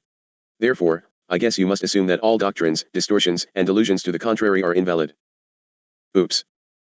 Thus, the only meeting in the air as taught you concerning the rapture is going to be between uncountable tons of dirt, debris, trash, flying parts of buildings, automobiles, parts and pieces of civilization's accomplishments, radioactive elements in and of the nuclear warheads, and millions of bodies, of which a great many will be those who were standing around waiting to meet Jesus in mid-air. But what about that holy remnant? If they were given to a true holy prophet of God, then wouldn't they be entrusted to a chosen holy prophet of God? If this is so, then that would certainly exclude all of the priests, ministers, do-gooders, proclaimed Christians, saints, and above all, the politicians of your planet. If not any of those, then who? Well, of course, the anointed. Hoop-de-doo and whoopee, did you not realize that in each and every generation and civilization, God appoints one man to be a witness of it? That man, whoever he/she might be, is the anointed one. Now before you hallelujah Christians get started again and insist that this anointed one would have to be one of their denomination or the direct line out of Abraham, Isaiah comes and bursts the bubble and tells it differently. Thus says the Lord to his anointed, to Cyrus, whose right hand I have grasped, to subdue nations before him that gates may not be closed. I will be before you and level the mountains, I will break in pieces the doors of bronze, and cut as under the bars of iron. I will give you the treasures of darkness and the hoards in secret places, that you may know that it is I, the Lord. 175 years before the events, a true prophet of God recorded the facts, and you know it is true because the book says so, of the fall of Babylon, the king's name who would make this all happen, and a much overlooked detail that seems to confirm the words in that long sentence, and I will loose the loins of kings, is again recorded in Daniel, chapter 5. Belshazzar, the son of King Nebuchadnezzar, very likely soiled his pantaloons and made royal diaper changing quite a chore. Therefore, if this detail is correct, then so is the title given upon King Cyrus of the Lord's anointed. However, King Cyrus was neither Christian, Jewish, or any other of the line of one called Abraham. He was Persian. Now, you might be very pleased, or relieved, to know that the anointed of this last generation is American. He was born at 7:38 a.m., Tuesday, March 24, 1936 at Fort Grant, West Virginia. This date is confirmed and it is recorded through the mathematical geometry in the Great Pyramid of Gizeh. Who said? Who pronounced this great truth, ere a lie? Well, let us just go on, and I advise you to ignore the above statement. Just like Noah in his day, Moses in his day, David and Solomon in their days, and Emmanuel, commonly called Jesus, in his day, all of whom had dual commissions. First, and like all other 175 anointed, from Ish, commonly called Adam, who was the first anointed of his generation, Jesus, by the same token was a witness not only for a generation but the entire civilization, but secondly he is to gather and prepare for the holy elect remnant against the day of the Holocaust and the tribulations that will befall all mankind. The logistics are extreme, and so are the qualifications. God does not want, nor will he accept, weak-kneed namby-pambies. The conditions prior to, and during, and after the coming Holocaust will require a knowing and a dedicated people. The survival of the holy elect remnant depends on it. One of God's titles is Lord of Hosts, and this in plain everyday English means, commander of many armies. In short, God is a strict disciplinarian, and his orders to his anointed are to structure the holy remnant in such a manner as to require military obligations of everybody. Therefore, the government of God is military religion. I think I, Haton, am going to be sick. Watch out below for the holy slosh. God is not a strict disciplinarian. Haton may be, Aten is not. He lets you do whatever you want to do without interference. You make your bed, my friend, any way you choose, just know that you will also lie upon it. Now let me quote another authority from the Great Pyramid informers and biblical scholars, and over 12 million books were sold, so it must be true. This holy government has been given full instructions for the places of refuge, survival systems of energy, sanitation, food production, and preservation, and all the necessary organization and assignment of responsibilities. Even the manner of choosing, and proving those who will eat the feast of the bridegroom, while outside there is the wailing and gnashing of teeth of those who will suffer the tribulations and Holocaust. Cults are not permitted nor tolerated. The likes of Jim Jones and those supposedly responsible adults who supported and followed him, are where they ought to be, dead and now burning in hell. Narcotics, liberalism, communisms, whoremongers, race mixers, and all other such degenerates are flatly forbidden. If this should offend you in the slightest, I suggest you go back and read all of the laws given by Moses. That holy law was, and still is, in effect and unchanged. It was not nailed to the cross along with Jesus, but there are some hides that will be for saying so. As for the 144,000 of this elect, they are from or are chosen of each of the tribes of Israel, meaning that Jerusalem, England, America, France, and Australia are the inclusive. With the exception of Dan, present-day Denmark. Once it becomes known who those tribes are, the choosing of them will make more sense, but suffice it to say that Dan has been excluded, for polluting the holy bloodline. However, the part about those men not being defiled of women doesn't mean they might not have wives, but it does mean that they are not henpecked nor willfully dependent on them. Oh, now I know that I shall be sick. I shall not give this man's name who writes this drivel, but know that he leads great multitudes by the millions. Prophet_bashing. Yes, that's me, Haton the Prophet Bashar. But you know what? I am going to share some visions with you, and I am not going to take time to do this writing according to your English professor, for I want the most information I can get to you in the very shortest possible fashion. I tell you herein, these things shall come to pass upon you people if you change not your ways and move back into the laws of God and the creation. The above is the big B word. I'll tell you right now that if you follow explicitly the law of Moses, you are doomed to a worse fate than you have drawn forth for yourself. No man shall say what God shall or shall not do. For man to pronounce these things as factual is to prove that he knows not the true and wondrous Creator. Now for some facts, please. That which is projected will most probably come upon you, for the perception is so stayed, it is quite unpleasant indeed. I will say that the man who projected the above has been wrong in every date he has predicted, and, therefore, denounces himself as a prophet by his own definition. However, he has some facts which bear repeating and are unpleasant indeed. He wrote of these things a decade ago, and I know not, and care even less, how he explains those things that did not come to pass in the 80s. Do not be distracted by such rubbish, just keep your eye on the goal. The Holocaustal years. It now becomes urgent that you pay attention, for correct or incorrect the perception planted in the consciousness of man projects the following, and therefore it will probably come to pass as written, for you show no signs of change. For those of you who feel the word Holocaust applies only to the slaughtering of some 2.5 million Jews in Germany, interruption. Never state that Haton has told you that the Holocaust in Germany did not occur. I have said it did not occur as you have been told. Hitler was a basket case of evil, and he practiced it most openly. However, he was a divine being. Shock and stutter. All beings are divine. Now, the extermination camps and gas chambers are the magnificent hoax, not the incarceration and deaths of millions of people. Keep your facts straight. If you quote Haton, please, you had better give some second thoughts to its meaning and the prophecy of these times. A Holocaust by definition in this context is a complete destruction by fire, whether it comes from Earth's eruptions or from a well-planned or accidental thermonuclear bomb bursting in air or elsewhere. The pain and devastation by such a means is nearly incomprehensible. For anyone to fully understand, no amount of writing can do it justice or describe its power or its aftermath. Many of you who write and work with us have seen it in its full glory of destruction. Little Crow, Dharma, etc., have been caused to experience it over and over, that they go on with their conscious commitment to effort at bringing the truth of it unto you. I care not whether or not you believe it is truth, and you are headed, as a world, directly in the path to that very happening. Worse, the goodly speakers will tell you differently. No, it will be exactly as projected if you do not wake up and change course. In any thermonuclear blast, a 50 megaton bomb carries the explosive power of 50 million tons of TNT within a height of just 1.2 miles above target. The pressure gradient of that force would totally destroy all areas up to a 35-mile range and would sweep 100 million tons of dirt and debris into the air of roofs, cars, glass, power lines, poles, bridges, boats, and thousands of house structures. The carbon from the electrical wiring of power, telephone lines, TV cables, etc., takes to radioactivity as a duck takes to water, and the destruction of carbon is devastating all by itself. It would take well over 5,220 years to lose just one half of its destructive forces, so all these millions of tons of radioactive debris floating in mid-air is only a minor factor compared with the actual devastation at ground level. If mere ounces of thermonuclear energy can lift millions of tons into the air, what would your imagination do for you if a 100 megaton bomb were exploded? Try 150 megs, that is where the underground testing is set, beyond which we can shut you down.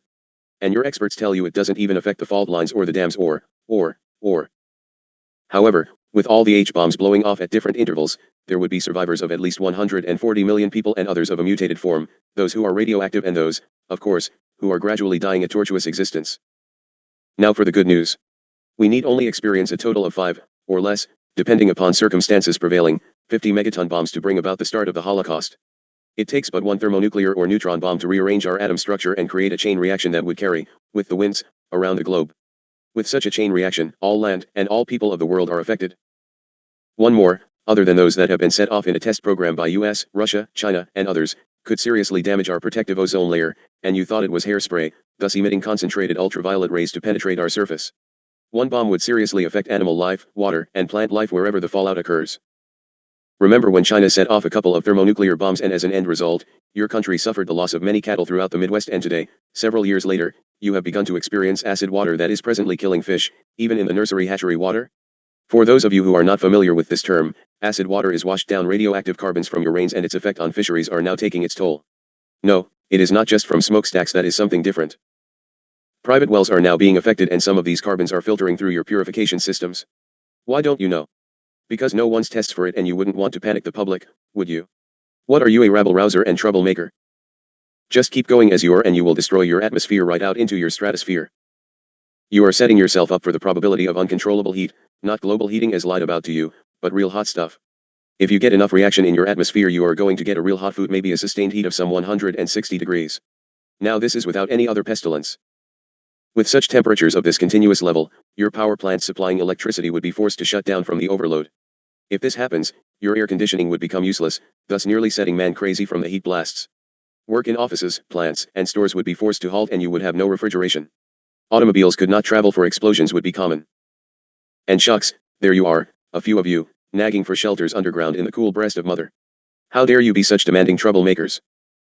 Now let us look at the aftermath of these explosions, etc. Now you would face a different problem. After any blast or series of blasts, you are faced with a lack of nearly everything that is needed for a perfect survival. Everything is now changed. There is, of course, a tremendous shortage of food, especially uncontaminated food. Everything that lies open in your markets, everything in cardboard or paper containers, wrapped or exposed meats, and even frozen items are now in a state of contamination.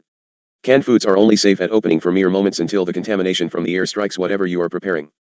Cooking or boiling will not rid the foods of carbon dust, because you must remember the 5,220 years half-life. Heated food becomes a problem at any rate, for all electricity is turned off and the natural gas lines have erupted under all main arteries of nearby streets. Food will not only be hard to come by, but all but impossible. Will fathers eat sons, etc.? Must man push to limits of finding out? Probably.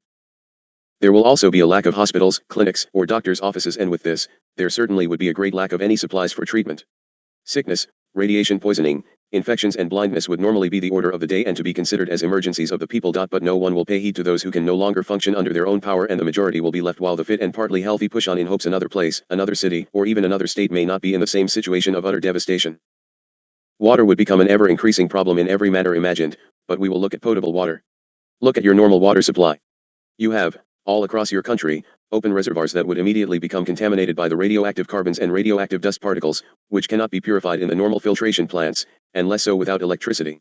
Some wells, open, that is, are subject to the same radiation as open waters.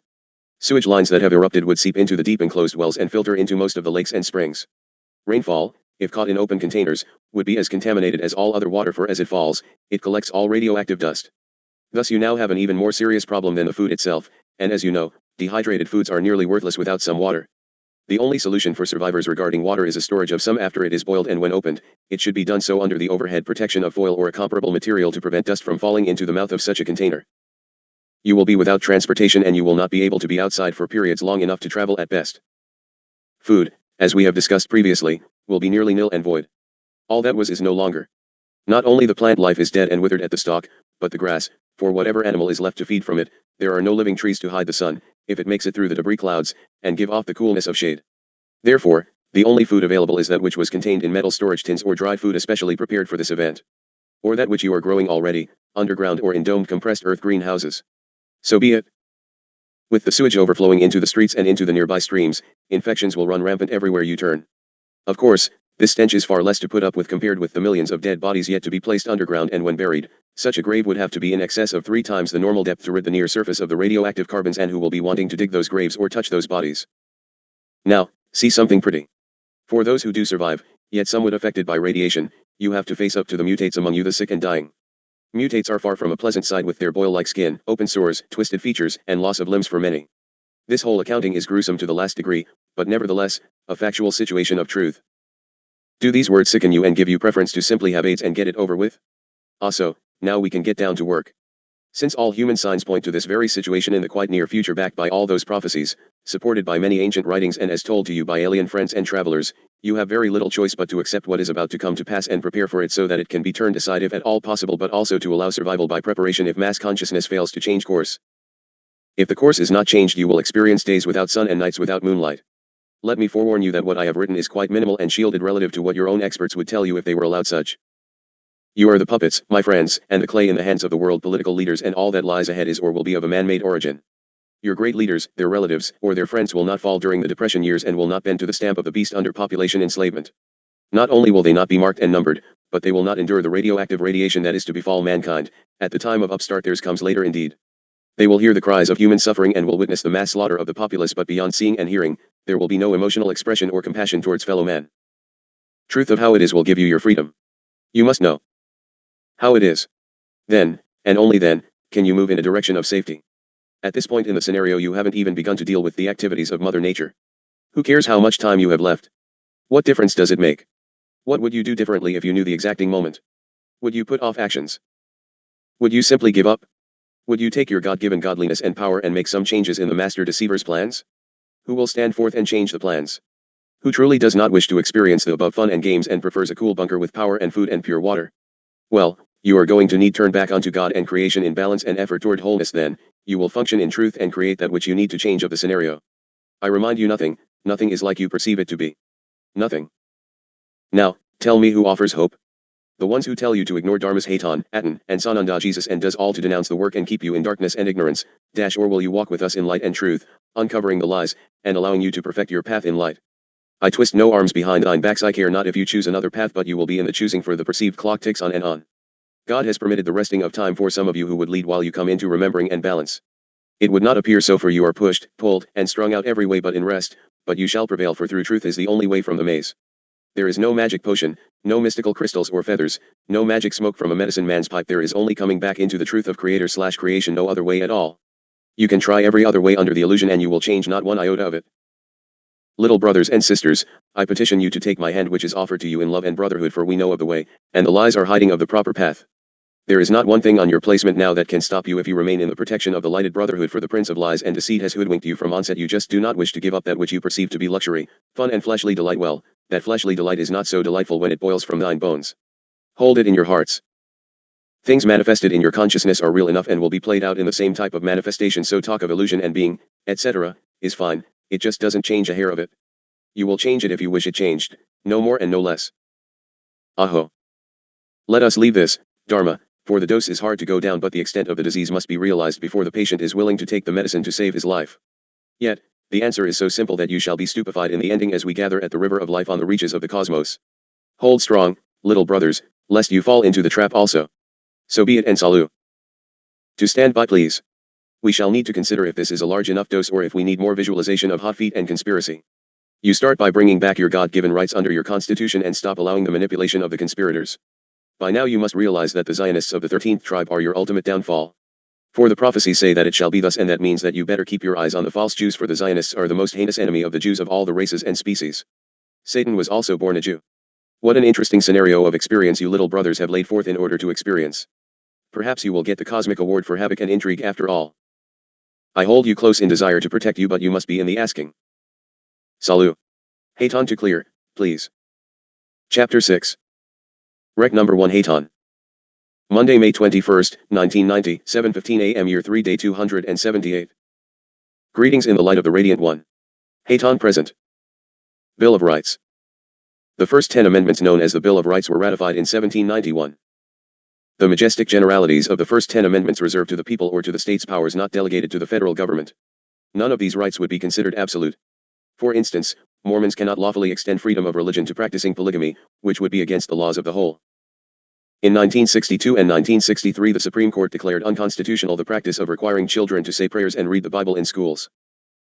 Amendment 1. Freedom of religion, speech, and the press, right of assembly. Congress shall make no law respecting an establishment of religion, or prohibiting the free exercise thereof, or abridging the freedom of speech, or of the press, or the right of the people peaceably to assemble, and to petition the government for a redress of grievances. Asterisk, the 14th Amendment has been construed to extend to the states the prohibitions of the First Amendment. Amendment 2. Right to keep and bear arms. A well-regulated militia, being necessary to the security of a free state, the right of the people to keep and bear arms, shall not be infringed. Asterisk, please consider this most carefully. You the people are on the edge of having this constitutional right buried forever. Arms do not kill people, people kill people. More people die of auto accidents attributed to alcohol consumption than even think of dying of guns lying in the closet in case of defense. Or, why do you not ban the butcher's knife from the kitchen and slice your meat with a fork? More kitchen knives kill domestic families than do guns. If you as a people do not begin to think in perspective, you will be rendered helpless, and only the conspirators, slave masters, and hardened criminals will have the weapons. You will have set up your own demise in an effort to control an element which cannot be controlled by such means. I shall be giving quite a dissertation on each of these bills of rights, lest you have forgotten what freedom is. Amendment 3. Quartering of troops. No soldier shall, in time of peace, be quartered in any house, without the consent of the owner, nor in time of war, but in a manner to be prescribed by law. Asterisk, this amendment was drawn because the British had forced colonists to take soldiers into their homes and board them. The first case to raise a real issue under this amendment came in the early 1980s, in connection with the housing of riot-busting National Guardsmen in Sing Sing Prison, in the state of New York. That was not so long ago. How many remember it? Amendment 4. Limiting the right of search.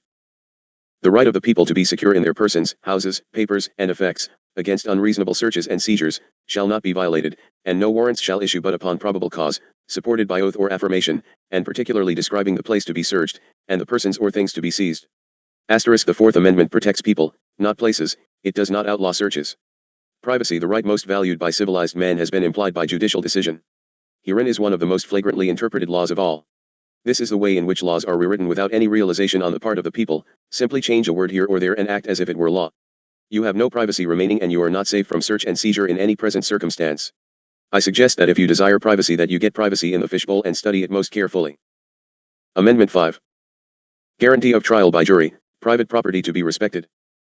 No person shall be held to answer for a capital, or otherwise infamous crime, unless on a presentment or indictment of a grand jury, except in cases arising in the land or naval forces, or in the militia, when in actual service in time of war or public danger, nor shall any person be subject for the same offense to be twice put in jeopardy of life or limb, nor shall be compelled in any criminal case to be a witness against himself, nor be deprived of life, liberty, or property, without due process of law, nor shall private property be taken for public use, without just compensation. Asterisk, a restraint on the federal government. In the 14th Amendment, it is a restraint upon state governments. In addition, insistent demands for still more assurance of the jury over the judiciary led to the 6th and 7th Amendments. Well, Chellis, you have allowed this entire amendment to go by the wayside. There is practically no justice in your justice system. Ah, but you say, it is still the best in the world? No, it is not. It is totally corrupted, and there is no justice to be found. Even that which appears to be just is fixed. This is the full intent of the Zionists, and you have fallen into the entrapment, and it will devour you. So be it. Amendment 6. Rights of accused persons. In all criminal prosecutions, the accused shall enjoy the right to a speedy and public trial, by an impartial jury of the state and district wherein the crime shall have been committed, which districts shall have been previously ascertained by law, and to be informed of the nature and cause of the accusation, to be confronted with the witnesses against him, to have compulsory process for obtaining witnesses in his favor, and to have the assistance of counsel for his defense. Asterisk, let me example the heinous and total disregard for this entire amendment. You have practically no law of the common variety. all imposed upon your but admiralty execution at the hands of the judge. Let us consider the case of Oberle's dwelling, which has some more than $200,000 at stake. The entire story will be given when we get to the judicial system, however, for reference this will suffice. Thus far it has required 2 years and over $80,000 in legal costs to these ones, and they have not been able to even precipitate a hearing before the judge, who is running for office again in 2 weeks, much less even be considered for a jury hearing. The full intent is to simply run the citizens out of funds and capture the property for the bank. Oberle, please see to it that Dharma's letter to the paper be placed in this placement so that our readers are not completely without reference. I intend to detail this case later, for it is something that could touch any of you. This activity will become more rampant as the SNLS and banks fold and then begin to rape the economy and you the people. Letters to the editor. What became of justice and the Constitution? Briefly, on May 24, 1988 there was to have been a public auction for our property due to foreclosure of prior owners. We have a land contract. Santa Barbara Savings carried the note and suggested we clear title by rebuying at the auction. Then began the nightmare. We went to the sale with money in hand and rapture in the heart, for today we would own our home. There was no sale. Witnesses of the no sale, at City Hall, were the Bakersfield city clerk and the city treasurer. Both attended 3 ensuing court sessions in the Mojave court, wherein the case was never heard because of improper paperwork. That began 2 years and some 8 court actions ago, plus over $80,000 to us in legal costs. To reoffer the sale would have cost less than $500, but SBS refused. In court I asked, how does a person obtain justice? Mr. Brent politely explained that we should get a lawyer. Over the New Year's weekend. In some 5 sessions we have never been allowed to speak, nor have our witnesses been heard. We got attorneys, neither were they heard. At our last encounter Judge Brandt came to the bench stating he had made up his mind and refused to hear our attorney's argument as he didn't want any more facts. He said we were deadbeats trying to rip off SBS and stated he wouldn't allow the case to go further because if SBS won they wouldn't get a penny from Eckers. Funny thing, the audio tape of the session in court has mysteriously disappeared, but the courtroom was full of people who witnessed the personal insults. A superior court judge temporarily set aside Brandt's ruling to allow us to rent the property by paying $1,500 per month plus taxes and insurance while we await appeal, which could take as long as 2 to 4 years in superior court. 2 weeks ago we attended a debate between Brandt and John Quinlan, the opposing candidate for municipal court judge. Brandt looked directly at us and said he hadn't ever had a case overturned. I guess not if court records are consistently lost. Where is justice? If we win the appeal of Brandt's ruling we can expect at least 4 more sessions at some $5,000 to $10,000 each. April's legal bill was $9,500. Once you are in the system you completely lose control of your costs. What happened to our Constitution, our Bill of Rights? Mention Constitution and you are practically cited for contempt of court. Even our own attorney snicker at the word. Judge Brandt uses as campaign rhetoric that he was a member of Stallion Spring CSD and feeds the wild coons and foxes, offering that as proof of caring community participation. Well, Mr. Ecker is president of the Golden Hills POA and we have a wildlife sanctuary in our back area and also raise birds in a permanent aviary. Where do you put breeding birds when you are evicted? SBS is history. What do we do now? Does anyone actually believe we will get justice from a seized SNL who gave its top executives large raises just prior to seizure, in fact, precipitating seizure? Our personal problem is not the point. The Constitution is that which is the point. I am author of the internationally recognized Phoenix Journals and have published 13 books. I am now writing Rape of the Constitution and Death of Justice. Ones ask if I am not afraid to confront the system and God, Brandt. Yes, frankly I am terrified. But you see, I have everything to lose if I do not. If we the people do not take a stand for our Constitution we are destined to perish as a free nation. The justice system is all but dead and you, dear neighbor, may very well be the next caught in the invisible trap. Consider your vote most carefully. If we allow our freedoms to be stolen from us then we deserve that which befalls us. Dharma Ecker. Amendment 7. Rules of the Common Law. In suits at common law, where the value in controversy shall exceed $20, the right of trial by jury shall be preserved, and no fact tried by a jury shall be otherwise re-examined in any court of the United States than according to the rules of common law. We the people, back in those days, demanded assurance that the jury was stronger than the judiciary. Wouldn't it be nice to return to that condition? You can, you know. Amendment 8. Excessive bail, fines and punishment prohibited. Excessive bail shall not be required, nor excessive fines imposed, nor cruel and unusual punishments inflicted. I suppose you have come a ways, my friends, as in the 1780s they included quartering and burning at the stake. Interestingly enough, your first prison was established by the Quakers in Philadelphia. They believed a prison sentence could reform criminals. Unfortunately, the worst criminals of your day are right in your government and police. Amendment 9. Rights retained by the people. The enumeration in the Constitution of certain rights shall not be construed to deny or disparage others retained by the people. The Constitution did not pretend to have listed all the specific rights of the people. The 9th and 10th Amendments are a guarantee of federalism. Article 2 of the Articles of Confederation had provided, each state retains its sovereignty, freedom, and independence and every power, jurisdiction and right not expressly delegated to the United States in Congress assembled. Amendment 10. Powers reserved to states and people. The powers not delegated to the United States by the Constitution, nor prohibited by it to the states, are reserved to the states respectively, or to the people. Asterisk. This amendment, of paramount importance, limits the federal government to certain powers. It was framed in order to allow states jurisdiction of citizens in its area. The unfortunate thing is that in the new interpretations the laws are manipulated to suit the interests of the controllers involved, i.e., IRS, military, judicial sessions, etc. There have been only 16 amendments since 1791. Asterisk. By the way, simply writing a new amendment does not dissolve that which came before. To repeal that which comes prior to an amendment, there must be a subsequent amendment stating the repeal thereof. This one factor causes your income tax laws practiced upon you the people, to be totally and unerringly unconstitutional and unlawful. Yes, I shall speak at length regarding this subject and shall enjoy it with great gusto. Remember, lame ducks, if you don't wake up you are dead ducks. Amendment 11. Limiting the powers of federal courts. The judicial power of the United States shall not be construed to extend to any suit in law or equity, commenced or prosecuted against one of the United States by citizens of another state, or by citizens or subjects of any foreign state. Asterisk. This is the only amendment that concerns the judicial branch of the federal government. These cases are tried now only in state courts. The 11th modifies Article 3, Section 2, Paragraph 1. It was a purely political amendment introduced the day after the court had ruled that a citizen of one state had the right to sue another state. Amendment 12. Election of President and Vice President.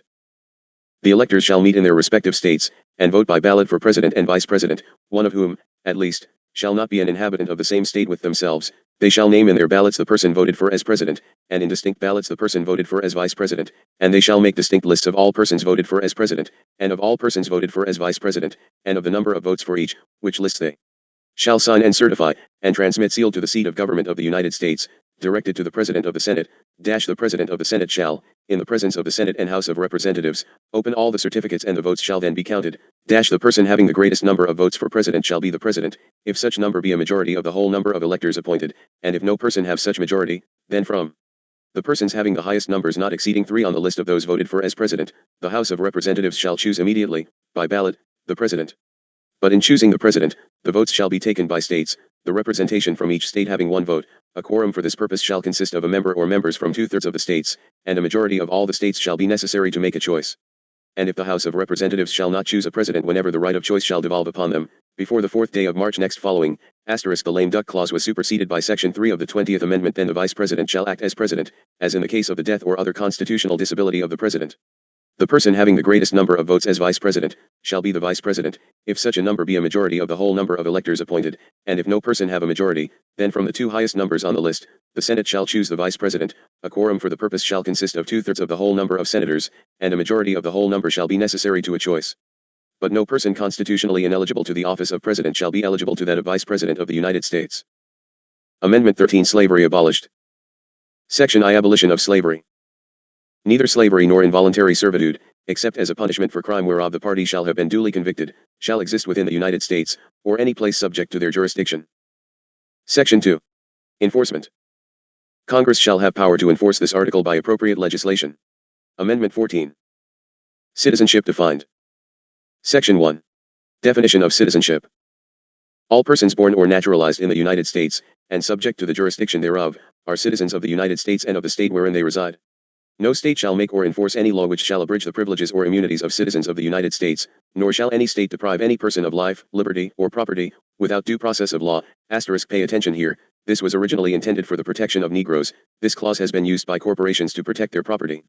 A corporation is a person in the eyes of the law. Unless the due process clause is construed to include the most important parts of the first 8 amendments, the states would be free, in theory, to establish an official church or to inflict cruel and unusual punishment. The Reagan administration has argued that the 14th Amendment cannot be used to make the Bill of Rights binding on state governments nor deny to any person within its jurisdiction the equal protection of the laws. Section 2. Apportionment of representatives. Representatives shall be apportioned among the several states according to their respective numbers, counting the whole number of persons in each state, excluding Indians not taxed. But when the right to vote at any election for the choice of electors for President and Vice President of the United States, representatives in Congress, the executive and judicial officers of a state, or the members of the legislature thereof, is denied to any of the male inhabitants of such state, being 21 years of age. Asterisk. This was never enforced. It became moot in the 1960s when the voting rights laws became effective and citizens of the United States, or in any way abridged, except for participation in rebellion, or other crime, The basis of representation therein shall be reduced in the proportion which the number of such male citizens shall bear to the whole number of male * only use of male in your Constitution citizens 21 years of age in such state. * changed by Section 1 of the 26th Amendment. Section 3. Disability resulting from insurrection.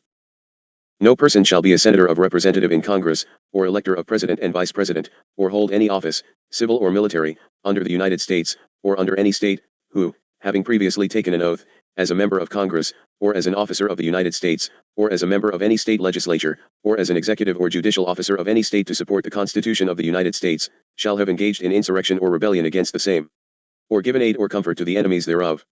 But Congress may by a vote of 2/3 of each house, remove such disability. No voting requirement was established. The states set terms by which people became qualified to vote. Sections 3 and 4 of the 14th Amendment are now obsolete. Who said? How did that just happen? Section 4. Public debt of the United States valid, Confederate debt void. The validity of the public debt of the United States, authorized by law, including debts incurred for payment of pensions and bounties for services in suppressing insurrection or rebellion, shall not be questioned.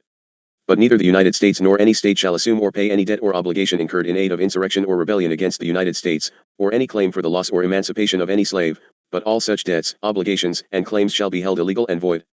How interesting you do it all the time and every day, from one corner of your globe to the other. You go further in that you not only incur the debts but pay dearly and supply the very essential arms to be used against you. Section 5. Enforcement. The Congress shall have power to enforce by appropriate legislation the provisions of this article. Amendment 15 Right of suffrage. Section 1. The suffrage. The right of citizens of the United States to vote shall not be denied or abridged by the United States or any state on account of race, color, or previous condition of servitude. Section 2. Enforcement. The Congress shall have power to enforce this article by appropriate legislation. Now let us look at the assumptions and critical beginnings of writing exactly what you want and ignoring intent. The 15th Amendment was necessary because the Supreme Court alone cannot always protect rights guaranteed by the Constitution. Blacks must not be deprived of the ballot because of their race or because they were slaves, but some states very quickly found establishment of grounds to deny them the vote. From 1820, when Maine separated from Massachusetts and joined the Union as a free state to counter slave state Missouri, until after the Civil War, every new state denied the vote to free blacks. Only the 3 Reconstruction Amendments, 13, 14, and 15, had numbers assigned to them at the time of ratification. This is only important in that by simply referring to numbers, the public is too lazy to become informed and therefore, all manner of changes can be made without attention. It was not until 1879 that it was established that Native Americans were protected by the Constitution. Aren't humans nice beings? Now for the biggie. Amendment 16. Income tax. You had better get your magnifying glass. This was the first new amendment in over 40 years. It made the income tax legal, so they said.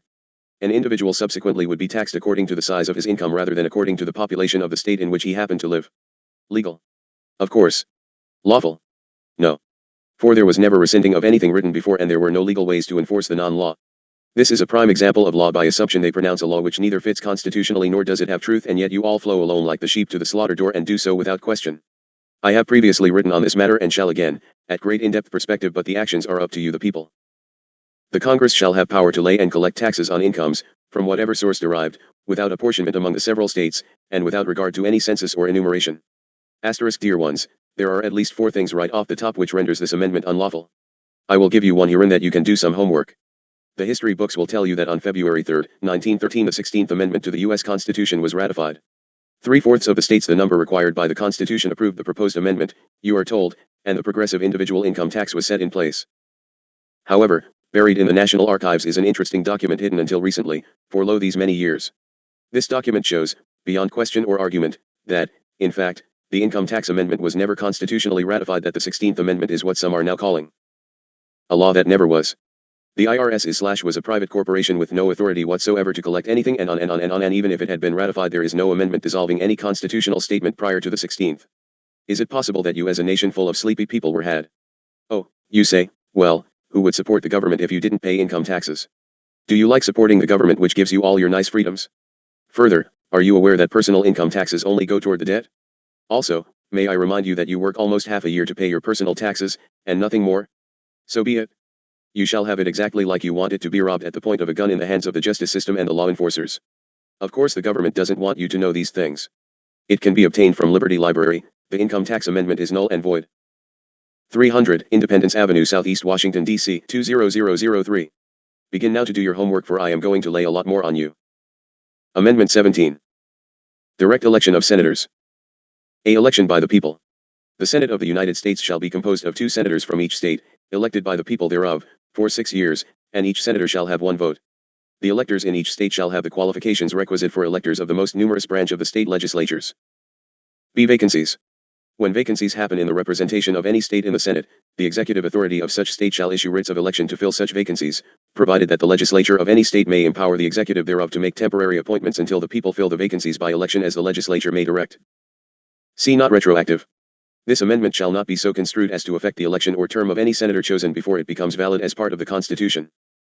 Amendment 18. National prohibition. Asterisk. Herein we can point out the proper way in which amendments are passed and rescinded. The 18th Amendment was passed in 1919 and repealed by Amendment 21 in 1933. There is no such repeal of tax laws prior to Amendment 16 by comparison. Section 1. Prohibition of intoxicating liquors. After 1 year from the ratification of this article, the manufacture, sale, or transportation of intoxicating liquors within, the importation thereof into, or the exportation thereof from the United States and all territory subject to the jurisdiction thereof for beverage purposes is hereby prohibited. Asterisk underlined because it was repealed by the 21st Amendment. Section 2. Enforcement. The Congress and the several states shall have concurrent power to enforce this article by appropriate legislation. Section 3. Limited time for ratification. This article shall be inoperative unless it shall have been ratified as an amendment to the Constitution by the legislatures of the several states, as provided in the Constitution, within 7 years from the date of the submission hereof to the states by the Congress. Amendment 19. Extending the vote to women. Section 1. Woman suffrage. The right of citizens of the United States to vote shall not be denied or abridged by the United States or by any state on account of sex. Section 2. Enforcement. The Congress shall have power to enforce this article by appropriate legislation. Amendment 20. Beginning of presidential and congressional terms. Section 1. Terms of President, Vice President, and Congress. The terms of the President and Vice President shall end at noon on the 20th day of January, and the terms of Senators and Representatives at noon on the 3rd day of January, of the years in which such terms would have ended if this article had not been ratified, and the terms of their successors shall then begin. Section 3. Sessions of Congress. If at the time fixed for the beginning of the term of the President-elect shall have died, the Vice President-elect shall become President. If a President shall not have been chosen before the time fixed for the beginning of this term, or if the President-elect shall have failed to qualify, then the Vice President-elect shall act as President until a President shall have qualified, and the Congress may by law provide for the case wherein neither a President-elect nor a Vice President-elect shall have qualified, declaring who shall then act as President, or the manner in which one who is to act shall be selected, and such person shall act accordingly until a President or Vice President shall have qualified. Section 4. Choice of President by the House. The Congress may by law provide for the case of the death of any of the persons from whom the House of Representatives may choose a President, whenever the right of choice shall have devolved upon them, and for the case of the death of any of the persons from whom the Senate may choose a Vice President whenever the right of choice shall have devolved upon them. Section 5. Date effective. Sections 1 and 2 shall take effect on the 15th day of October following the ratification of this article. Section 6. Limited time for ratification. Amendment 21. Repeal of the Prohibition Amendment. Section 1. Repeal of Amendment 18. The 18th article of amendment to the Constitution of the United States is hereby repealed. Section 2. States protected. The transportation or importation into any state, territory, or possession of the United States for delivery or use therein of intoxicating liquors in violation of the laws thereof, is hereby prohibited. Section 3. Limited time for ratification. This article shall be inoperative unless it shall have been ratified as an amendment to the Constitution by conventions in the several states, as provided in the Constitution, within 7 years from the date of the submission hereof to the states by the Congress. Amendment 22. Two-term amendment. Section 1. Presidential term limited. No person shall be elected to the office of the President more than twice, and no person who has held the office of President, or acted as President, for more than 2 years of a term to which some other person was elected President shall be elected to the office of the President more than once. But this article shall not apply to any person holding the office of President when this article was proposed by Congress, and shall not prevent any person who may be holding the office of President, or acting as President, during the term within which this article becomes operative from holding the office of President or acting as President during the remainder of such term. Section 2. Limited time for ratification. This article shall be inoperative unless it shall have been ratified as an amendment to the Constitution by the legislatures of 3/4 of the several states within 7 years from the date of its submission to the states by the Congress. Amendment 23 Washington, D.C., vote. Section 1. Appointment of electors. The district constituting the seat of government of the United States shall appoint in such manner as the Congress may direct, a number of electors of President and Vice President equal to the whole number of senators and representatives in Congress to which the district would be entitled if it were a state, but in no event more than the least populous state. They shall be in addition to those appointed by the states, but they shall be considered, for the purposes of the election of President and Vice President, to be electors appointed by a state, and they shall meet in the district and perform such duties as provided by the 12th article of amendment. Section 2. Enforcement. The Congress shall have power to enforce this article by appropriate legislation. Amendment 24. Abolition of poll taxes. Section 1. Voting rights. The right of citizens of the United States to vote in any primary or other election for President or Vice President, for electors for President or Vice President, or for Senator or Representative in Congress, shall not be denied or abridged by the United States or any state by reason of failure to pay any poll tax or other tax. Section 2. Enforcement. The Congress shall have power to enforce this article by appropriate legislation. Amendment 25. Presidential succession. Section 1. Vice President becomes President. In case of the removal of the President from office or of his death or resignation, the Vice President shall become President. Section 2.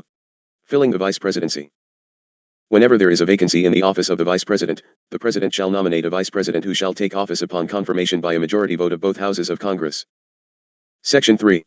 Vice President as acting President. Whenever the President transmits to the President pro tempore of the Senate and the Speaker of the House of Representatives has written declaration that he is unable to discharge the powers and duties of his office, and until he transmits to them a written declaration to the contrary, such powers and duties shall be discharged by the Vice President as acting President. Section 4. Presidential incapacity. Whenever the Vice President and a majority of either the principal officers of the executive departments or of such other body as Congress may by law provide, transmit to the President pro tempore of the Senate and the Speaker of the House of Representatives their written declaration that the President is unable to discharge the powers and duties of his office, the Vice President shall immediately assume the powers and duties of the office as acting President. President assumes office. Thereafter, when the President transmits to the President pro tempore of the Senate and the Speaker of the House of Representatives his written declaration that no inability exists, he shall resume the powers and duties of his office unless the Vice President and a majority of either the principal officers of the executive department or of such other body as Congress may by law provide, transmit within 4 days to the President pro tempore of the Senate and the Speaker of the House of Representatives their written declaration that the President is unable to discharge the powers and duties of this office. Thereupon Congress shall decide the issue, assembling within 48 hours for that purpose if not in session. If the Congress is not in session, within 21 days after Congress is required to assemble, determines by 2/3 vote of both houses that the President is unable to discharge the powers and duties of his office, the Vice President shall continue to discharge the same as acting President, otherwise, the President shall resume the powers and duties of his office. Amendment 26. Extending the vote to 18-year-olds. Section 1. 18-year-old suffrage. The right of citizens of the United States, who are 18 years of age or older, to vote shall not be denied or abridged by the United States or by any state on account of age. Section 2. Enforcement. The Congress shall have power to enforce this article by appropriate legislation. Asterisk asterisk asterisk asterisk asterisk. Let us leave this portion as we have placed to document the Constitution and amendments as written. Our next thrust is to share with you readers the proposed redefinition of the United States into 10 segments, called new states, and the proposed Constitution which has already been largely placed into law by assumption without due process of anything except conspiratorial force and deception. Salut. Hayton to clear, please. Chapter 7. Rec number 1 Hayton. Thursday, May 24, 1990, 8:45 a.m. Year 3 Day 281. Hayton present in radiance. Dharma, some words of truth please, before we start. Trouble is not necessarily connected with discouragement. Discouragement has a germ of its own, as different from trouble as arthritis is different from a stiff joint. If discouragement oversweeps you, please remember that everything in progression got where it is from beginning wherever it was. And for those of you who perceive unhappiness in thine placement, remember that he that is discontented in one place will seldom be happy in another, and further, it is not irritating to be where one is. It is only irritating to think one would like to be somewhere else. Check your values if the shoe fits the uncomfortable foot. Man is always so fond of counting his troubles, but he does not count his joys. If he counted them up as he ought to, he would see that every lot has enough happiness provided for it. Discontent, dear ones, is the first step in the progress of a man or a nation, and through the healing of the illness comes the wholeness of the soul.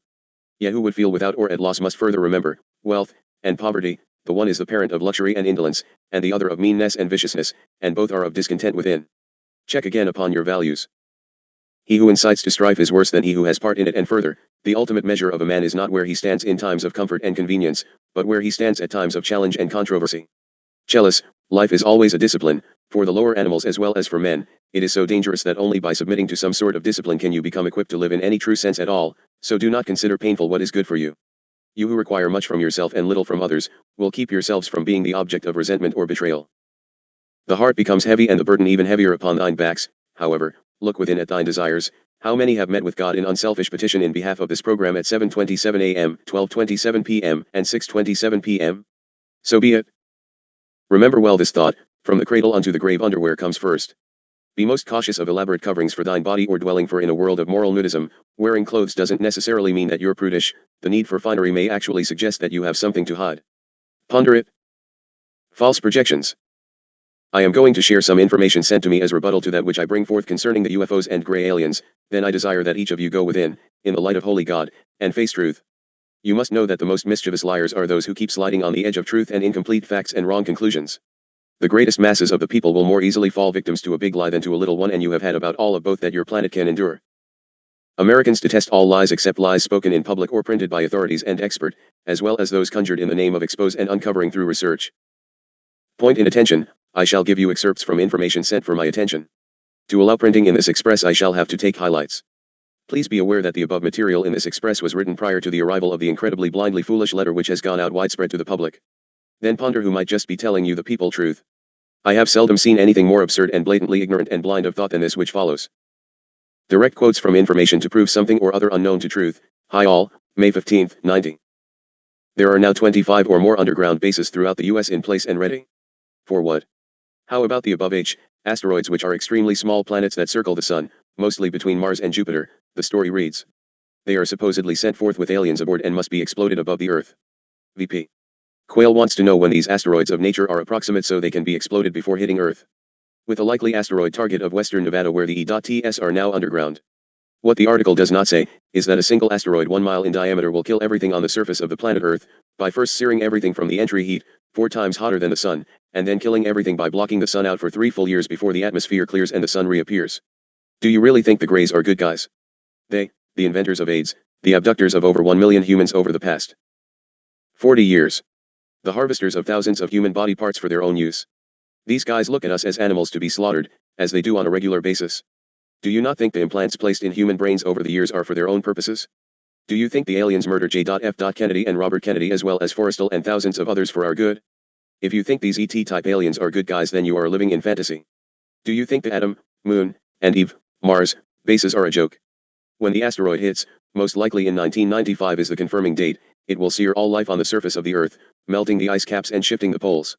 A lot of real estate will be underwater after the year 2000, and only 1 in 40 people will be alive to see it.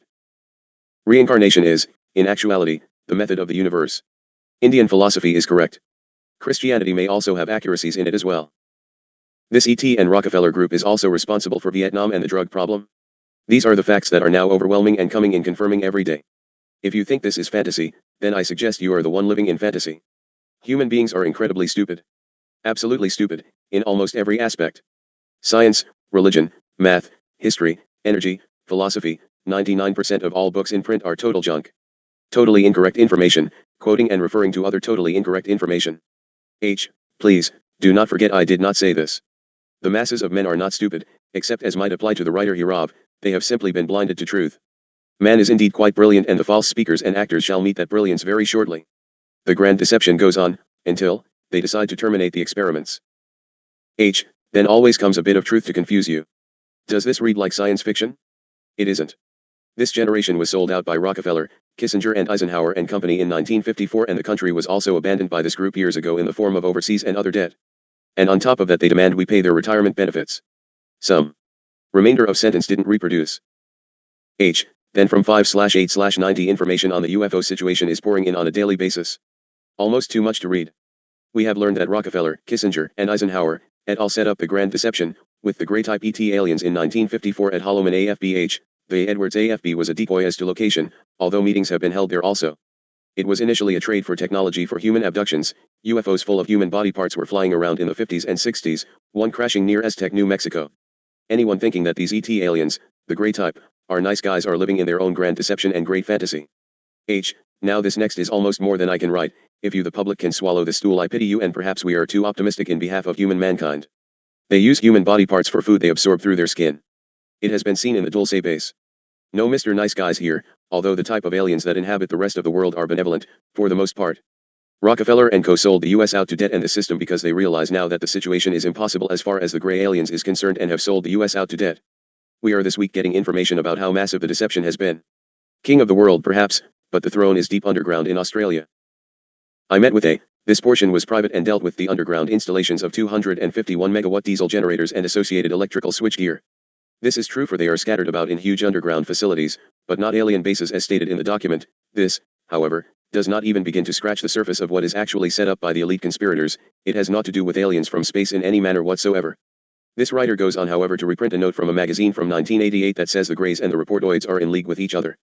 But their relationship is in a state of tension. The Greys' only known enemy is the reptilian race, and they are on their way to Earth, inside a planetoid. Interestingly enough, friends, ones capable of thought projection to your planet can also thought manifest food and travel facilities other than a thing called planetoid. The reptilians on your placement are just that very humanoid and very slippery and snake-like, and that insults the divine creation called snake. The grand deception goes on. Free energy everywhere, yet physics knows nothing about it. People watch NBC nightly news for information and put blinders on for anything or any fact they don't want to believe. Don't see is the common fantasy. AIDS was devised by these Rockefellers and aliens as a solution to the world's population problem. Yet somehow people think AIDS and aliens and death are not related to this. We all have very short lifespans left, only 1 in 40 will survive what is ahead. There also won't be any retirement checks or banks open during this crisis, believe me. Nor grocery stores. If you would like further proof, I strongly suggest you see the following 50s and 60s movies. Movies that were made originally in that time period, to prepare us for the announcement that Kennedy was going to make. Aliens, gray type, are not nice guys. Read, Earth vs. Flying Saucers, When Worlds Collide, The Day the Earth Stood Still and Close Encounters of the Third Kind, a recent and true story of the original meeting at Holloman. Watch these movies and you might learn something. Earthlings live in such fantasies and delusions, the amount of deception is overwhelming. A lot of information is pointing to 1995 as the year of the asteroid. Don't believe it? You soon will change your mind. Then the writer goes on to suggest that you watch Bob Lazar's videotape on Groom Lake. And then, you should read William Cooper's material, John Lear's, Steinman's, Stevens and Colonel Bogrit's, Fred Bell's and a dozen others listed. This would, of course, give you proof of the dastardly doings, but of who? Do you really think it is the work of the hosts of Creator? Come now, I believe you will find the journals speak quite adequately for themselves. Oh, by the way, there was an afternote appended. 1980 was the first year the Rockefellers knew the gray aliens had other things in mind for humans. Pure truth, like pure gold, has been found unfit for circulation, because men have discovered that it is far more convenient and advantageous to adulterate the truth than to refine themselves. You see, the pain of the aforegoing is that the young man believes it all to be true, and he is giving all he has to present it unto his fellow men that they not be longer hoodwinked. Well, I am an ET and here I stand and herein I write. Is that less convincing than the words from proven liars in your government? Axioms are found and tested not very differently from the axioms of science. Truth is what stands the test of exposure, logic, reason, and experience. Does that which you take within self as truth move you toward holy God Creator or hold you in fear and hopelessness? If a thing moves you from your spiritual connection with and toward God, it is evil and of the lie. If truth is a value, it is because it is true and not because it is brave to speak it, but it most surely takes bravery to speak these truths of this time of sequence, for the lie appears so much greater. No, it shall fall in a heap, for it has no enduring foundation upon which to stand. It is error alone which needs the support of governments, politicians, and conspirators. Truth can stand by itself. It is well to note that the history of your race, and each individual's experience, are sown thick with evidence that a truth is not hard to kill and that a lie told well can be immortal. Which shall it be? It is up to you, friends. If you follow on with the lie, you will become enslaved by it. Truth and truth alone, in the presence of divine light, shall give unto you freedom. Now I ask you, if you can believe that the little gray aliens exist, why can you not believe that possibly Haton might exist? If they have the ability, as stated by your believed experts, to annihilate and evaporate a whole platoon or battalion, might there be some possibility of communications via this simple radio method? You be the judge of that which just might be so. A last little tad for thought. I am continually asked about malathion spraying. I honor 1 for the credible numbers in the following. Another pesticide, parathion, which was manufactured by Monsanto and Bayer AG, also has had baneful side effects. The pesticide, malathion, used in Pakistan in 1976, poisoned 2,500 persons, many of whom died. And DDT, as we have noted, long after its ban in the US, continues to find a ready market overseas, much to the profit of Monsanto, its producer. Now, much to the consternation of our publisher, I am going to give you a breakdown regarding the Rockefeller Syndicate. Oh yes, you shall see it again in a forthcoming journal, but all ones who get the journals do not get the express. It is hard to keep all of you up to taxway speed. George, please just consider this as 2 expresses, for I need the information to go forth and realize the cost is becoming prohibitive. Thank you, son. The Rockefeller Syndicate. Great and unlimited appreciation to Eustace Mullins, one of the most daring men on your planet today. There are and have been others, but I urge you once to come within our protection, for you are being taken out daily and it all appears nicely natural. Many American conservatives believe as a matter of faith that the Rockefellers and the Council on Foreign Relations exercise absolute control over the government and the people of the U.S. This thesis can be accepted as a working formula if one remains conscious of the larger issues. Two writers for whom the present writer, E.M., has great respect, Dr. Emanuel Josephson and Morris Beale, insisted on focusing on the Rockefellers and excluding all other aspects of the world order. This severely limited the effect of their otherwise groundbreaking work on the medical monopoly. Readers, please understand there is equally as much material to be written in truth as has been projected in the lie, so bear with us as the burden of reading becomes heavy. Ones have already quit reading the journals because they average 200 pages and are considered too lengthy. Oh, dear hearts, will you never see? This writer advanced a contrary view in The World Order, fixing upon the Rothschild monetary power, which reached a point of world control by 1885, and its London policy group, the Royal Institute of International Affairs, as the policymakers for what has essentially been, since 1900, a re-established colonial government in the United States. The colonial, or occupation, government, functions primarily through the Council on Foreign Relations, but only as a subsidiary of RIIA and through the Rockefeller Foundation, which controls government functions, the educational establishments, the media, the religions, and the state legislatures. It is true that the American colonials have free elections, in which they have the absolute right to vote for one of two opposing candidates, both of whom have been handpicked and financed by the Rockefeller Syndicate. This touching evidence of democracy serves to convince most Americans that you are indeed a free people. You even have a cracked Liberty Bell in Philadelphia to prove it. American youths have been free since 1900 to be marched off to die in Hegelian wars in which both combatants received their instructions from the world order. You are free to invest in a stock market in which the daily quantity, price, and value of the monetary unit is manipulated and controlled by a Federal Reserve System which is answerable only to the Bank of England. It has maintained its vaunted independence from your government control, but this is the only independence it has ever had. The realization that you do indeed live under the dictates of the Rockefeller Syndicate can well be the starting point of the long road back of a genuine struggle for American independence. In exposing the Rockefellers as agents of a foreign power, which is not merely a foreign power, but a genuine world government, you must realize that this is not merely a group dedicated to making money, but a group which is committed to maintaining the power of a colonial form of government over the American people. Thus the ancient calumny of John D. Rockefeller as a man obsessed by greed, a category in which he has plenty of company, obscures the fact that from the day the Rothschilds began to finance his march towards a total oil monopoly in the United States from their coffers at the National City Bank of Cleveland, Rockefeller was never an independent power, nor does any department of the Rockefeller Syndicate operate as an independent power. You know that the Cosa Nostra, or Mafia, with which the syndicate is closely allied, has somewhat autonomous power in the regions which have been assigned to that particular family by the national directors, but this always implies that that family remains under total control and answerable for everything which occurs in its territory. Similarly, the Rockefeller Syndicate operates under clearly defined spheres of influence. The charitable organizations, the business companies and the policy groups, always meld into a working operation, nor can any department of the syndicate strike out on its own or formulate an independent policy, no matter what may be its justification. The Rockefeller Syndicate operates under the control of the world financial structure, which means that on any given day, all of its assets could be rendered close to worthless by adroit financial manipulation. This is the final control, which ensures that no one can quit the organization. Not only would he be stripped of all assets, but he would be under contract for immediate assassination. Your Department of Justice is well aware that the only terrorists operating in the United States are the agents of the world order, but they prudently avoid any mention of this fact. The world financial structure, far from being an unknown or hidden organization, is actually well known and well defined.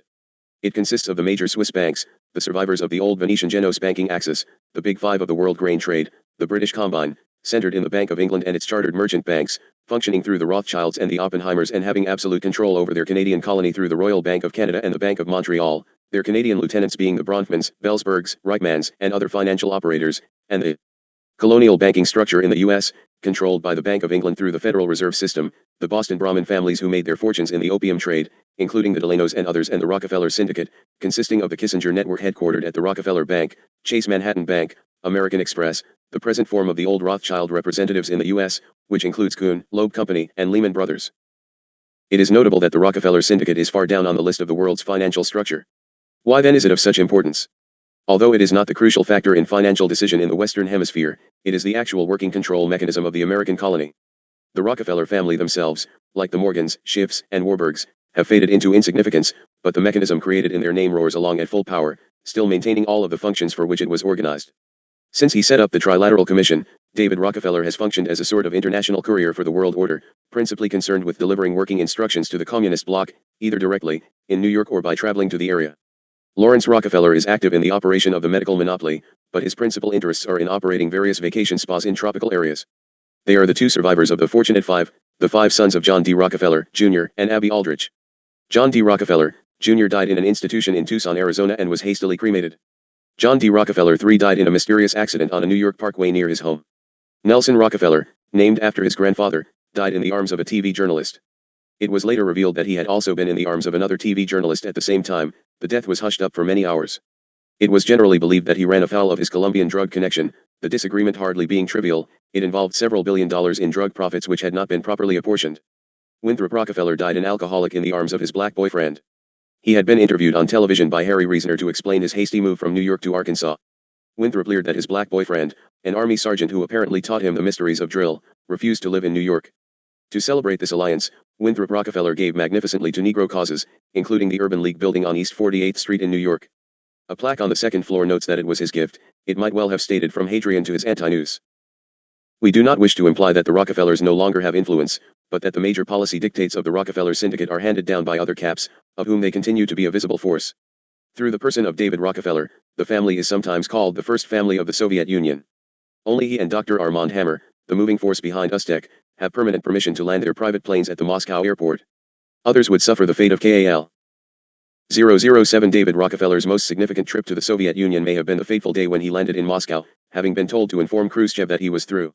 The Russians are very health conscious, and a scientist had sent information to Khrushchev that the use of chemical fertilizers in the Soviet Union presented a threat to the people. Khrushchev then announced a major change in the Soviet farm policy, centering around a reduction in the use of chemicals. This was upsetting to the head of the world's chemical fertilizer trust, David Rockefeller, and he responded with a terse one-word command: out.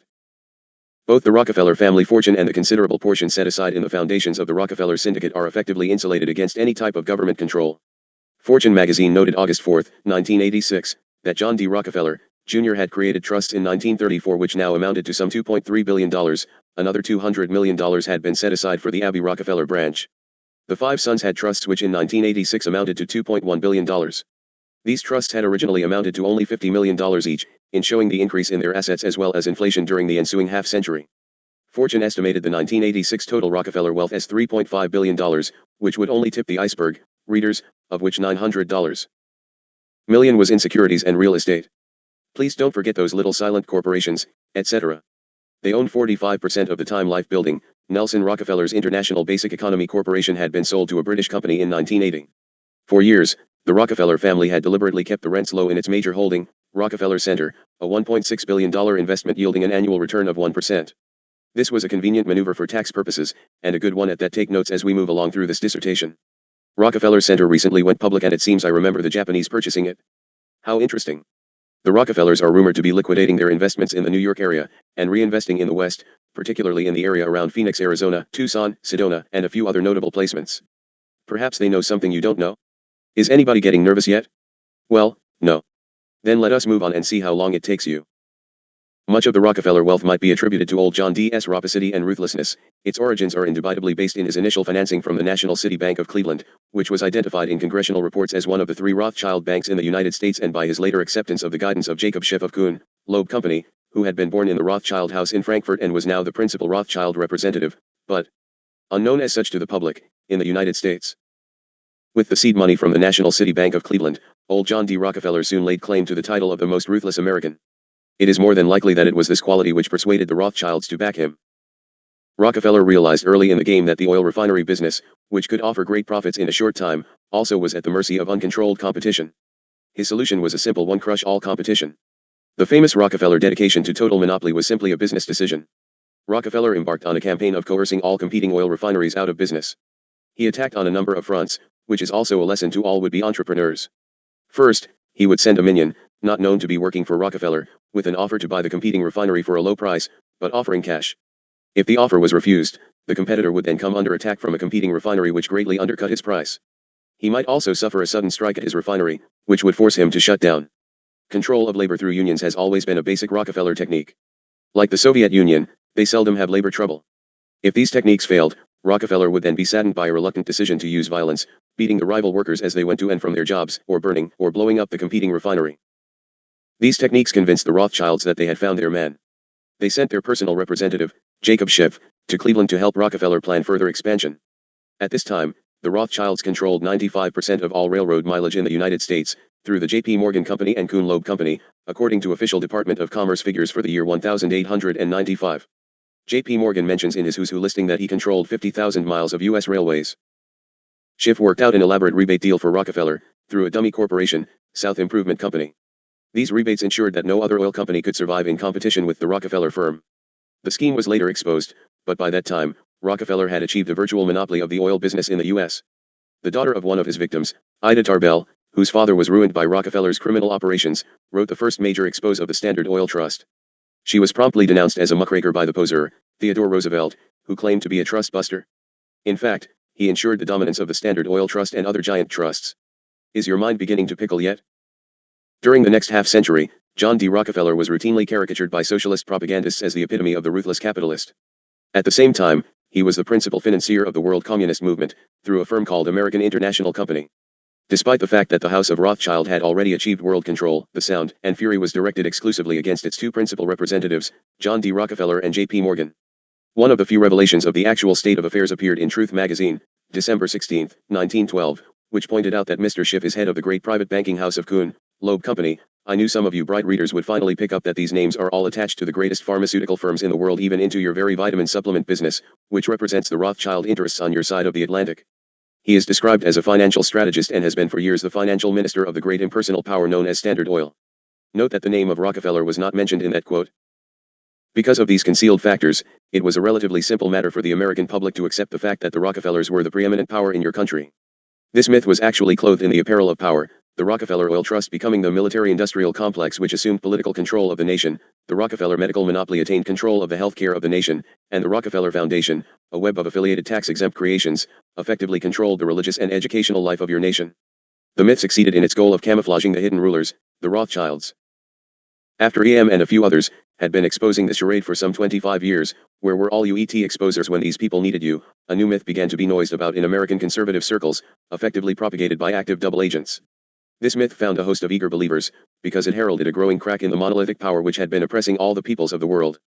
This new revelation was that a struggle to the death for world power had developed between the Rockefellers and the Rothschilds.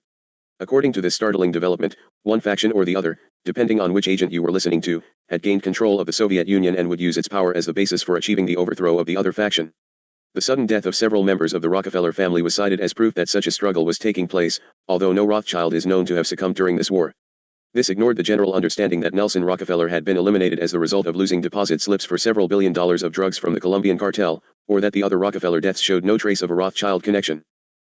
Having maintained extensive files on this situation for several decades, the writer, E.M., could not believe anyone could be so misinformed as to think that the Rockefellers were now trying to seize power from the Rothschilds, at a time when the influence of members of the Rockefeller family was already in great decline, their family finances being handled by J. Richardson Dilworth, their legal affairs being handled by John J. McCloy, and other faithful retainers. None of the retainers would have been willing to engage in a genuine power struggle, as they were faceless managers who lived only for their weekly paycheck.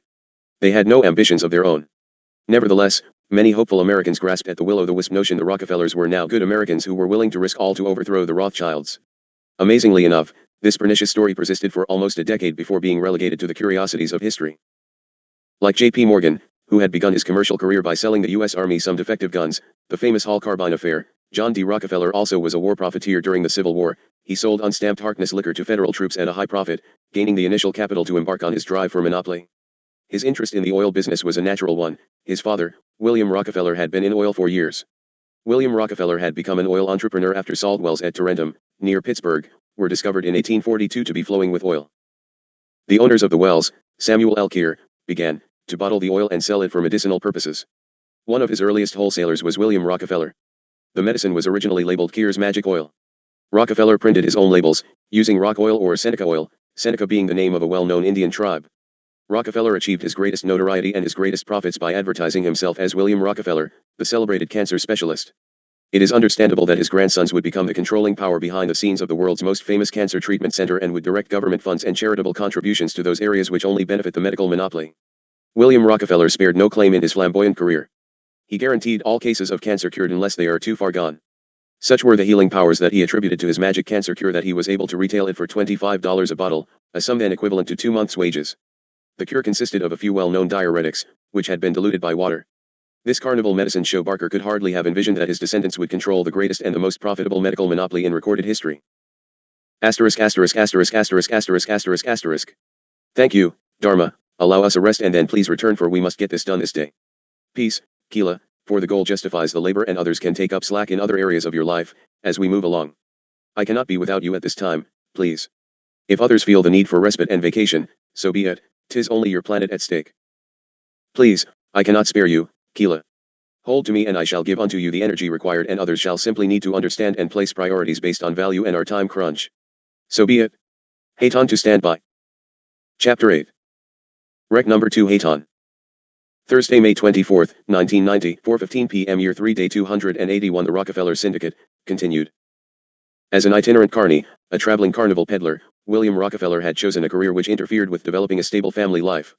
His son, John, rarely saw him, a circumstance which has inspired some psychological analysts to conjecture that the absence of a father figure or parental love may have contributed to John D. Rockefeller's subsequent development as a money-mad tyrant who plotted to maim, poison and kill millions of his fellow Americans during almost a century of his monopolistic operations and whose influence, reaching up from the grave, remains the most dire and malignant presence in American life. This may have been a contributing factor, however, it is also possible that he was totally evil. It is hardly arguable that he is probably one of the most satanic figures in American history. Evil being defined as anything that moves the spiritual aspect of beingness away from God as influenced through another. It has long been a truism that you can find a horse thief or two in any prominent American family. In the Rockefeller family, it was more than true in the case of William, who seemed to have faithfully followed the precepts of the will of Canaan throughout his career: love robbery, love lechery. He fled from a number of indictments for horse stealing, and you know how serious that is, finally disappearing altogether as William N. Rockefeller and magically re-emerging as a Dr. William Livingston of Philadelphia, a name which he retained for the rest of his life. An investigative reporter at Joseph Pulitzer's New York World received a tip that was followed up. The World then disclosed that William Avery Rockefeller had died May 11, 1906 in Freeport, Illinois, where he was interred in an unmarked grave as Dr. William Livingston. William Rockefeller's vocation as a medicine man greatly facilitated his preferred profession of horse thief. As one who planned to be in the next county by morning, it was a simple matter to tie a handsome stallion to the back of his wagon and head for the open road. It also played a large part in his vocation as a woman chaser. He was described as being woman mad. Have you noticed how many leading personalities in public view and in politics fit this description? He not only concluded several bigamous marriages, but he seems to have had uncontrolled passions. This too is a gift of Satan, whether or not you readers wish to face it. On June 28, 1849, he was indicted for raping a hired girl in Cayuga, New York. He later was found to be residing in Oswego, New York, and was forced once again to decamp for parts unknown. He had no difficulty in financing his woman-chasing interests from the sale of his miraculous cancer cure and from another product, his wonder-working liniment, which he offered at only $2 a bottle. It consisted of crude petroleum from which the lighter oils had been boiled away, leaving a heavy solution of paraffin, lube oil, and tar, which comprised the liniment. William Rockefeller's original miracle oil survived until quite recently as a concoction called Nujol, consisting principally of petroleum and peddled as a laxative. It was well known that Nujol was merely an advertising sobriquet meaning new oil, as opposed, apparently, to old oil. Sold as an antidote to constipation, it robbed the body of fat-soluble vitamins, it being a well-established medical fact that mineral oil coated the intestine and prevented the absorption of many needed vitamins and other nutritional needs. Its makers added carotene as a sop to the health-conscious, but it was hardly worth the bother. Nujol was manufactured by a subsidiary of Standard Oil of New Jersey, called Stanco, whose only other product, manufactured on the same premises, was the famous insecticide, Flit. Nujol was hawked from the Senate office building in Washington for years during a more liberal interpretation of conflict of interest. In this case, it was hardly a conflict of interest, because the august peddler, Senator Royal S. Copeland, never had any interests other than serving the Rockefellers. He was a physician whom Rockefeller had appointed as head of the New York State Department of Health and later financed his campaign for the Senate. Copeland's frank display of commercialism amazed even the most blasé Washington reporters. He devoted his Senate career to a daily program advertising Nujol. A microphone was set up in his Senate office each morning, the first order of business being the Nujol program, for which he was paid $75,000 a year, an enormous salary in the 1930s and more than the salary of the President of the United States. Senator Copeland's exploits earned him a number of nicknames on Capitol Hill. He was often called the Senator from the American Medical Association, because of his enthusiastic backing for any program launched by the AMA and Morris Fishbein. More realistically, he was usually referred to as the Senator from Standard Oil. He could be counted on to promote any legislation devised for the greater profit of the Rockefeller monopoly. During congressional debate on the Food and Drug Act in 1938, he came under criticism from Congresswoman Leonore Sullivan, who charged that Senator Copeland, a physician who handled the bill on the Senate floor, frankly acknowledged during the debate that soap was exempted from the law because the soap manufacturers, who were the nation's largest advertisers, would otherwise join with other big industries to fight the bill. Congressman Sullivan complained that soap was officially declared in the law not to be a cosmetic. The hair dye manufacturers were given a license to market known dangerous products, just so long as they placed a special warning on the label. But what woman in a beauty parlor ever sees the label on the bulk container in which hair dye is shipped? Just as the elder Rockefeller had spent his life in the pursuit of his personal obsession, women, so his son John was equally obsessed, being money mad instead of women mad, totally committed to the pursuit of ever-increasing wealth and power. However, the principal accomplishments of the Rockefeller drive for power, the rebate scheme for monopoly, the chartering of the foundations to gain power over American citizens, the creation of the central bank, the Federal Reserve System, the backing of the world communist revolution and the creation of the medical monopoly, all came from the Rothschilds or from their European employees. We cannot find in the records of John D. Rockefeller that he originated any one of these programs. The concept of the tax-exempt charitable foundation originated with the Rothschild minion, George Peabody, in 1865. The Peabody Educational Foundation later became the Rockefeller Foundation, and many of you should recall that item. Not that you might have been around then, but it continues to inadvertently be referred to as such. It is unlikely that even the diabolical mind of John D. Rockefeller could have conceived of this devious twist. A social historian has described the major development of the late 19th century, when charitable foundations and world communism became important movements, as one of the more interesting facets of history, perhaps equivalent to the discovery of the will or fire. This new discovery was the concept developed by the rats, who after all have rather highly developed intelligences, that they could trap people by baiting traps with little bits of cheese. The history of mankind since then has been the rats catching humans in their traps. Socialism indeed, any cheese and catching himself a human. This parable is one reason I chose to not change Eustace's dialogue, for it is most picturesque and delightful, making a nasty dose of medicine go down with some flair of flavoring. Congressman Wright Patman, chairman of the House Banking and Currency Committee, noted from the floor of Congress that the establishment of the Rockefeller Foundation effectively insulated Standard Oil from competition. The controlling stock had been removed from market manipulation or possible buyouts by competitors. It also relieved Standard Oil from most taxation, which then placed a tremendous added burden on individual American taxpayers.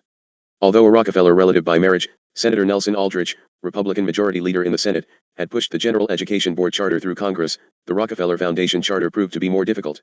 Widespread criticism of Rockefeller's monopolistic practices was heard, and his effort to insulate his profits from taxation or takeover was seen for what it was. The charter was finally pushed through in 1913. The significant Masonic numeral 13 to -1913 was also the year of the progressive income tax and of the enactment of the Federal Reserve Act. Senator Robert F. Wagner of New York, another senator from Standard Oil, there were quite a few, ramrodded the congressional approval of the charter. The charter was then signed by John D. Rockefeller, Jr., Henry Pratt Judson, president of the Rockefeller Established University of Chicago, Simon Flexner, director of the Rockefeller Institute, Starr Jameson, described in Who's Who as personal counsel to John D. Rockefeller in his benevolences, and Charles W. Eliot, president of Harvard University. The Rockefeller oil monopoly is now 125 years old, yet in 1911, the Supreme Court, bowing to public outrage, had ruled that it had to be broken up. The resulting companies proved to be no problem for the Rockefeller interests. The family retained a 2% holding in each of the new companies, while the Rockefeller Foundations took a 3% stock holding in each company. This gave them a 5% stock interest in each company. A 1% holding in a corporation is usually sufficient to maintain working control.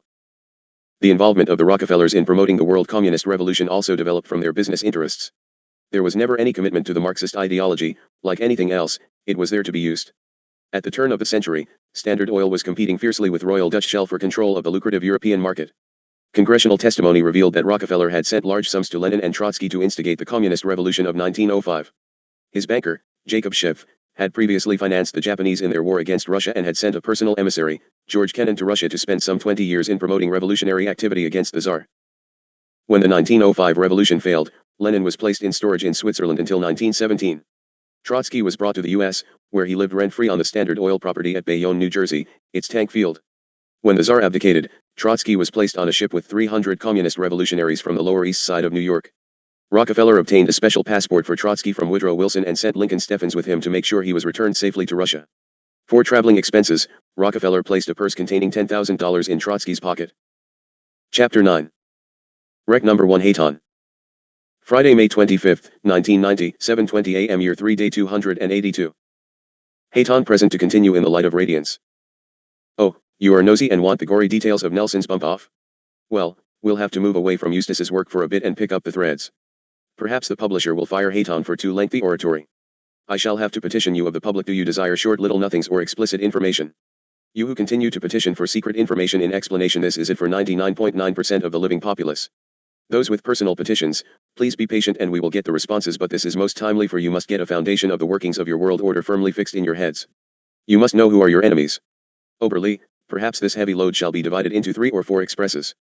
Yes, we definitely need a newspaper, for we intend to support every author who has dared tell truth. There are only a few remaining who haven't met with physical death. We honor 2 right here and now. 1. Dr. Peter David Better and Dr. Robert Mendelsohn. You won't find their finest works in the local library or bookstores to any great extent.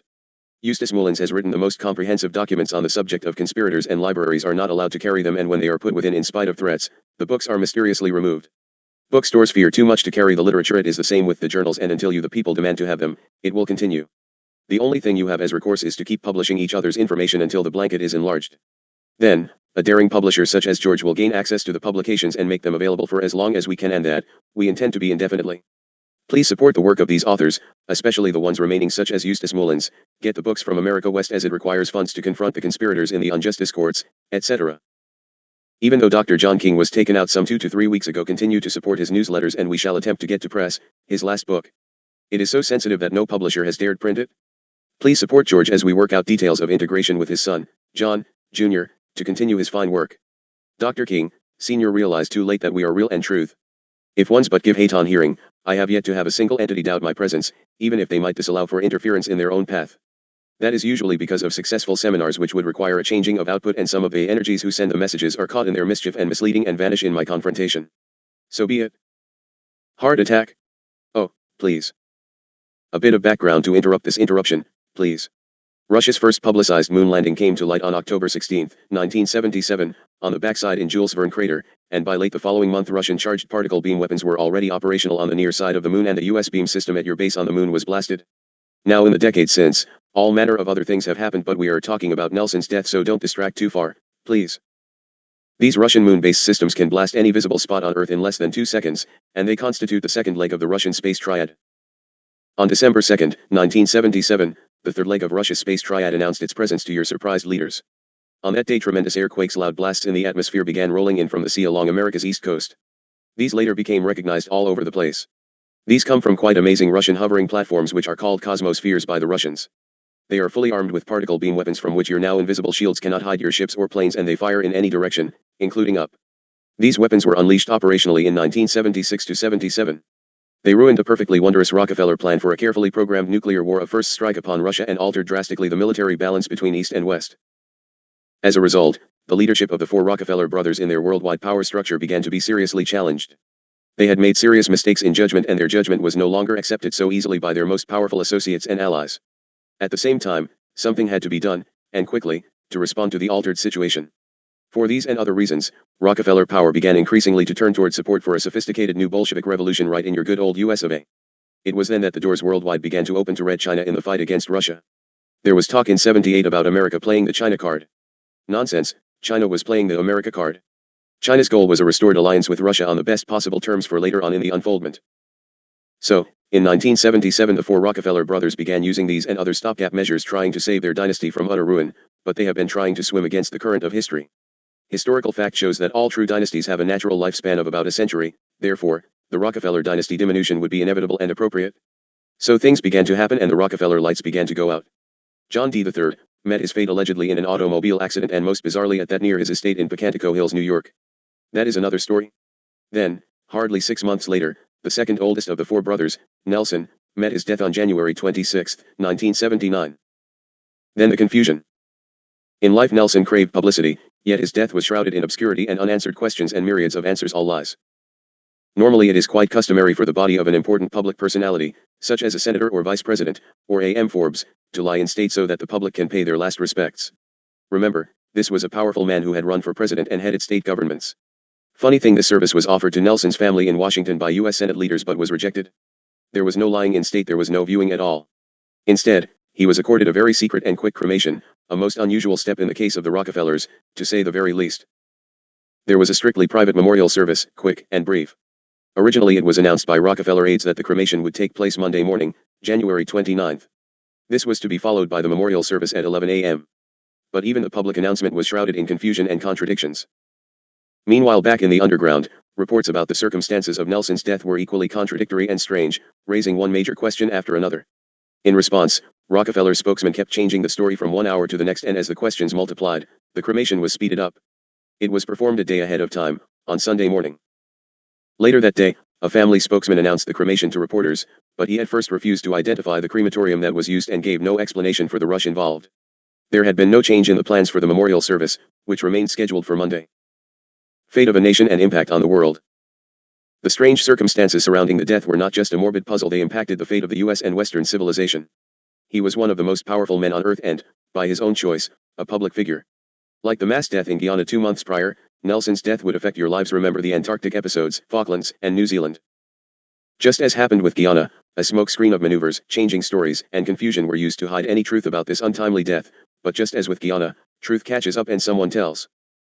At first the media chanted in unison that Rockefeller died of a heart attack while working at his desk on the 56th floor of Rockefeller Center.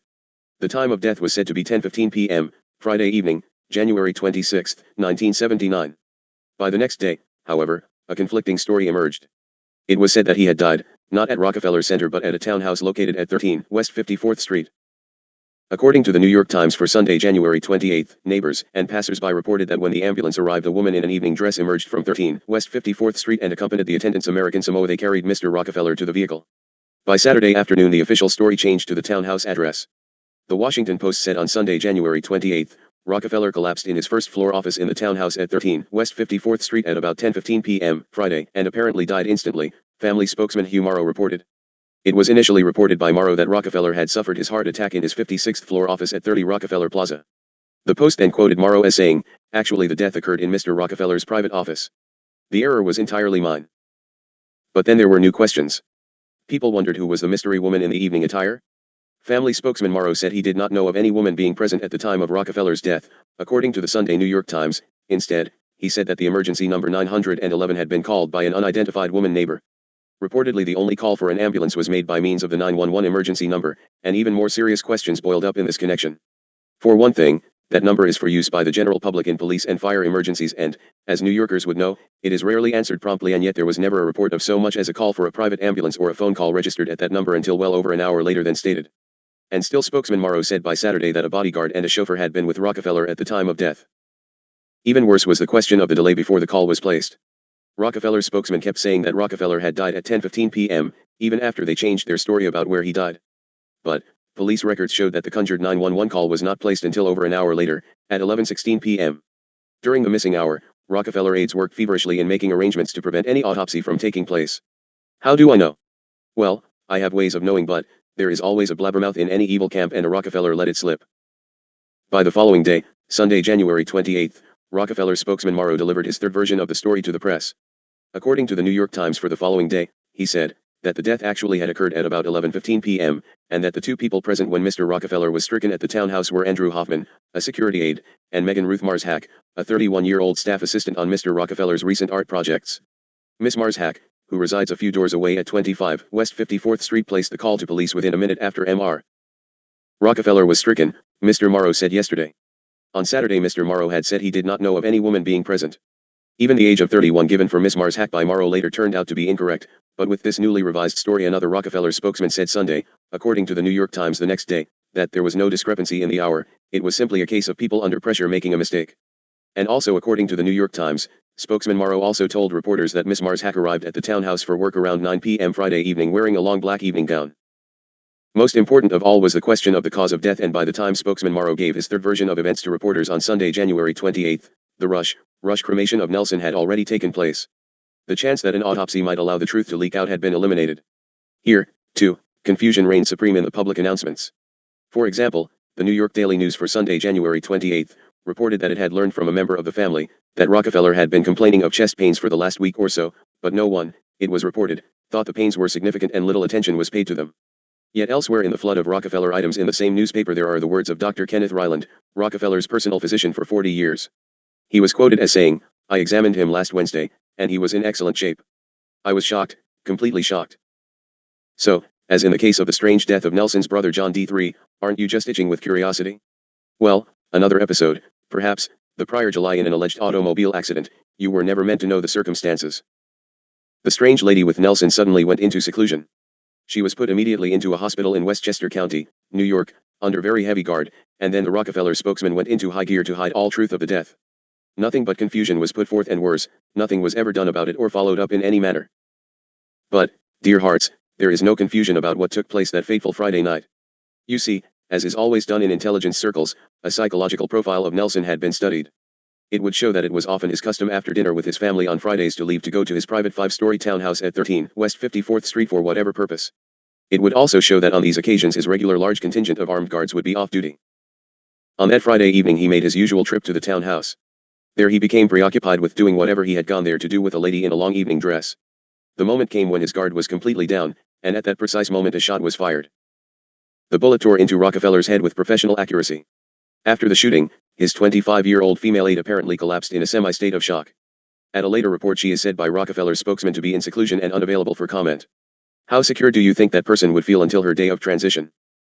The cover-up efforts continued, but new questions and glaring inconsistencies kept arising.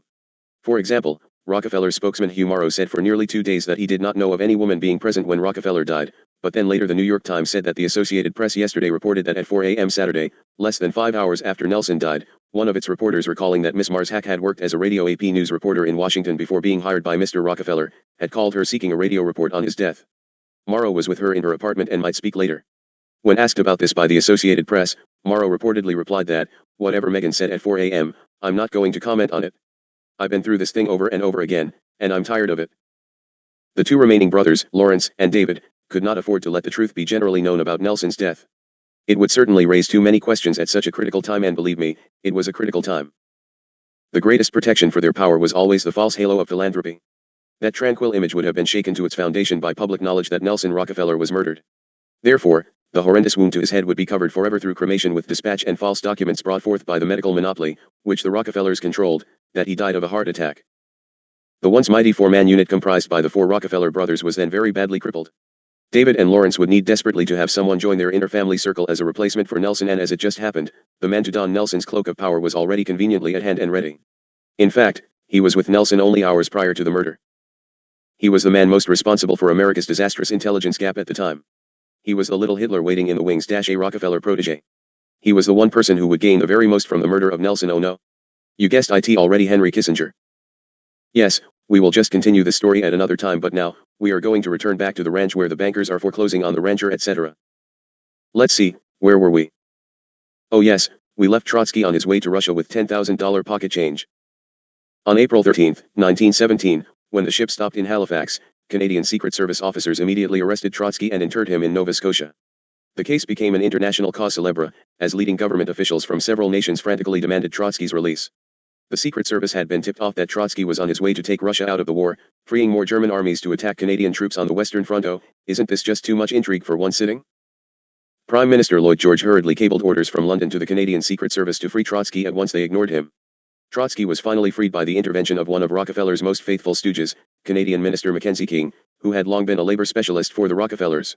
King personally obtained Trotsky's release and sent him on his way as the emissary of the Rockefellers, commissioned to win the Bolshevik Revolution. Thus Dr. Armand Hammer, who loudly proclaims his influence in Russia as the friend of Lenin, has an insignificant claim compared to the role of the Rockefellers in backing world communism. Although communism, like other isms, had origined with Marx's association with the House of Rothschild, it enlisted the reverent support of John D. Rockefeller because he saw communism for what it is, the ultimate monopoly, not only controlling the government, the monetary system and all property, but also a monopoly which, like the corporations it emulates, is self-perpetuating and eternal. It was the logical progression from his Standard Oil monopoly. An important step on the road to world monopoly was the most far-reaching corporation invented by the Rothschilds. This was the International Drug and Chemical Cartel, IG Farben. Called a state within a state, now we are getting there. It was created in 1925 as Interessengemeenschap für die Industrieaktiengesellschaft, usually known simply as IG Farben, which simply meant the cartel. It had originated in 1904, when the 6 major chemical companies in Germany began negotiations to form the ultimate cartel, merging Badisk Anilin, Bayer, Agfa, Hoechst, Weiler Termeer, and Griesheim Electron. The guiding spirit, as well as the financing, came from the Rothschilds, who were represented by their German banker, Max Warburg of Warburg Company, Hamburg. He later headed the German Secret Service during WWI and was personal financial advisor to the Kaiser. When the Kaiser was overthrown, after losing the war, Max Warburg was not exiled with him to Holland. Instead, he became the financial advisor to the new government. Monarchs may come and go, but the real power remains with the bankers. While representing Germany at the Paris Peace Conference, Max Warburg spent pleasant hours renewing family ties with his brother, Paul Warburg, who, after drafting the Federal Reserve Act at Jekyll Island, had headed the U.S. banking system during the war. He was in Paris as Woodrow Wilson's financial advisor. I'm sorry, Chellis, it simply is such an interwoven mat that it is most difficult to stay to the central focus. IG Farben soon had a net worth of 6 billion marks, controlling some 500 firms. Its first president was Professor Karl Bosch. Ouch. During the period of the Weimar Republic, IG officials, seeing the handwriting, began a close association with one called Adolf Hitler, supplying much needed funds and political influence. The success of the IG Farben cartel had aroused the interest of other industrialists. Henry Ford was favorably impressed and set up a German branch of Ford Motor Company. Oh, not another arrow in the heart. 40% of the stock was purchased by IG Farben. IG Farben then established an American subsidiary, called American IG, in cooperation with Standard Oil of New Jersey. Its directors included Walter Teagle, president of Standard Oil, Paul Warburg of Kuhn, Loeb Company, and Edsel Ford, representing the Ford interests. John Foster Dulles, for the law firm, Sullivan and Cromwell, became the attorney for IG, frequently traveling between New York and Berlin on cartel business. His law partner, Arthur Dean, is now director of the $40 million Teagle Foundation, which was set up before Teagle's death. Like other fortunes, it had become part of the network. Like John Foster Dulles, Arthur Dean has been a director of American Banknote for many years. This is the firm which supplies the paper for your dollar bills. Aren't jigsaw puzzles totally entertaining? And you thought we were just dull and boring, didn't you? Yes, these are names and places you recognize, right? Dean also has been an active behind-the-scenes government negotiator, serving as arms negotiator at conferences on disarmament. Dean was also a director of Rockefeller's American AG and Chem Company. He was a director of American Solvay, American Metal, and other firms. As attorney for the wealthy Hochschild family, who owned Climax Molybdenum and American Metal, Dean became director of their family foundation, the Hochschild Foundation. Dean is director emeritus of the Council of Foreign Relations, the Asia Foundation, International House, Carnegie Foundation, and the Sloan Kettering Cancer Center. Standard Oil of Germany. In 1930, Standard Oil announced that it had purchased an alcohol monopoly in Germany, a deal which had been set up by IG Farben. After Hitler came to power, John D. Rockefeller assigned his personal press agent, Ivy Lee, to Hitler to serve as a full-time advisor on the rearmament of Germany, a necessary step for setting up World War II. Standard Oil then built large refineries in Germany for the Nazis and continued to supply them with oil during World War II. In the 1930s, Standard Oil was receiving in payment from Germany large shipments of musical instruments and ships which had been built in German yards. The dreaded Gestapo, the Nazi police force, was actually built from the worldwide intelligence network which IG Farben had maintained since its inception. Hermann Schmitz, who had succeeded Karl Bosch as head of IG, had been personal advisor to Chancellor Brening. When Hitler took over, Schmitz then became his most trusted secret counselor. So well concealed was the association that the press had orders never to photograph them together. Schmitz was named an honorary member of the Reichstag, while his assistant, Karl Krauk, became Goering's principal advisor in carrying out the Nazis' four-year plan. A business associate, Richard Krebs, later testified before the House Un-American Activities Committee. The IG Farben industry, I know from personal experience, was already, in 1934, completely in the hands of the Gestapo. This was a misstatement. The IG Farben had merely allied itself with the Gestapo. In 1924, Krupp Industries was in serious financial difficulty. The firm was saved by a $10 million cash loan from Hallgarten and Company and Goldman Sachs, two of Wall Street's best-known firms. The planned rearmament of Germany was able to proceed only after Dillon Read floated $100 million of German bonds on Wall Street for that purpose. It was hardly surprising that at the conclusion of the Second World War, General William Draper was appointed economic czar of Germany, being named head of the economic division of the Allied military government. He was a partner of Dillon Read. In 1939, Frank Howard, a vice president of Standard Oil, visited Germany. He later testified, "We did our best to work out complete plans for a modus vivendi which would operate throughout the term of the war, whether we came in or not." At this time, American IG had on its board of directors Charles Mitchell, president of the National City Bank, the Rockefeller Bank, Karl Bosch, Paul Warburg, Hermann Schmitz, and Schmidt's nephew, Max Illner. Although his name is hardly well known, Frank Howard was for many years a key figure in Standard Oil operations as director of its research and its international agreements. He also was chairman of the research committee at Sloan Kettering Institute during the 1930s. His appointee at Sloan Kettering, Dusty Rhodes, headed the experimentation in the development of chemotherapy which has killed more humans than most wars. During the Second World War, Rhodes headed the Chemical Warfare Service, talents should never be wasted, in Washington at U.S. Army headquarters.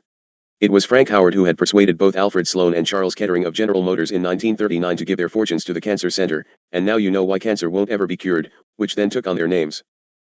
A member of the wealthy Atherton family, Frank Howard, 1890 to 1964, had married a second time, his second wife being a leading member of the British aristocracy, the Duchess of Leeds. The first Duke of Leeds was titled in 1694, Sir Thomas Osborne, who was one of the key conspirators in the overthrow of King James II. Could this be the lineage of the King James version of your holy books, do you suppose? And then came the seizure of the throne of England by William III in 1688. Osborne had made peace with Holland during the reign of King Charles II, and single-handedly promoted the marriage of Mary, daughter of the Duke of York, to William of Orange in 1677. The Dictionary of National Biography notes that Osborne for 5 years managed the House of Commons by corruption and enriched himself. He was impeached by King Charles II for treasonous negotiation with King Louis XIV and imprisoned in the Tower of London from 1678 to 1684. After his release, he again became active in the conspiracy to bring in William of Orange as King of England and secured the crucial province of York for him. William then created him Duke of Leeds. The placing of William on the throne of England made it possible for the conspirators to implement the crucial step in their plans, setting up the Bank of England in 1694. You thought we would never get there, didn't you? This in turn enabled the Amsterdam bankers to gain control of the wealth of the British Empire. Osborne's biography also notes that he was later accused of Jacobinite intrigues and was impeached for receiving a large bribe to procure the charter for the East India Company in 1695, but the proceedings were not ever concluded. He left a very large fortune. The 11th Duke of Leeds was minister to Washington from 1931 to 1935, minister to the Holy See from 1936 to 1947, that is, throughout the Second World War. One branch of the family married into the Delano family, becoming relatives of Franklin Delano Roosevelt.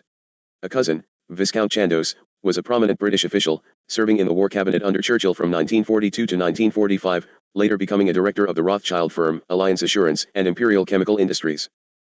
Frank Howard was the key official in maintaining relations between Standard Oil and IG Farben.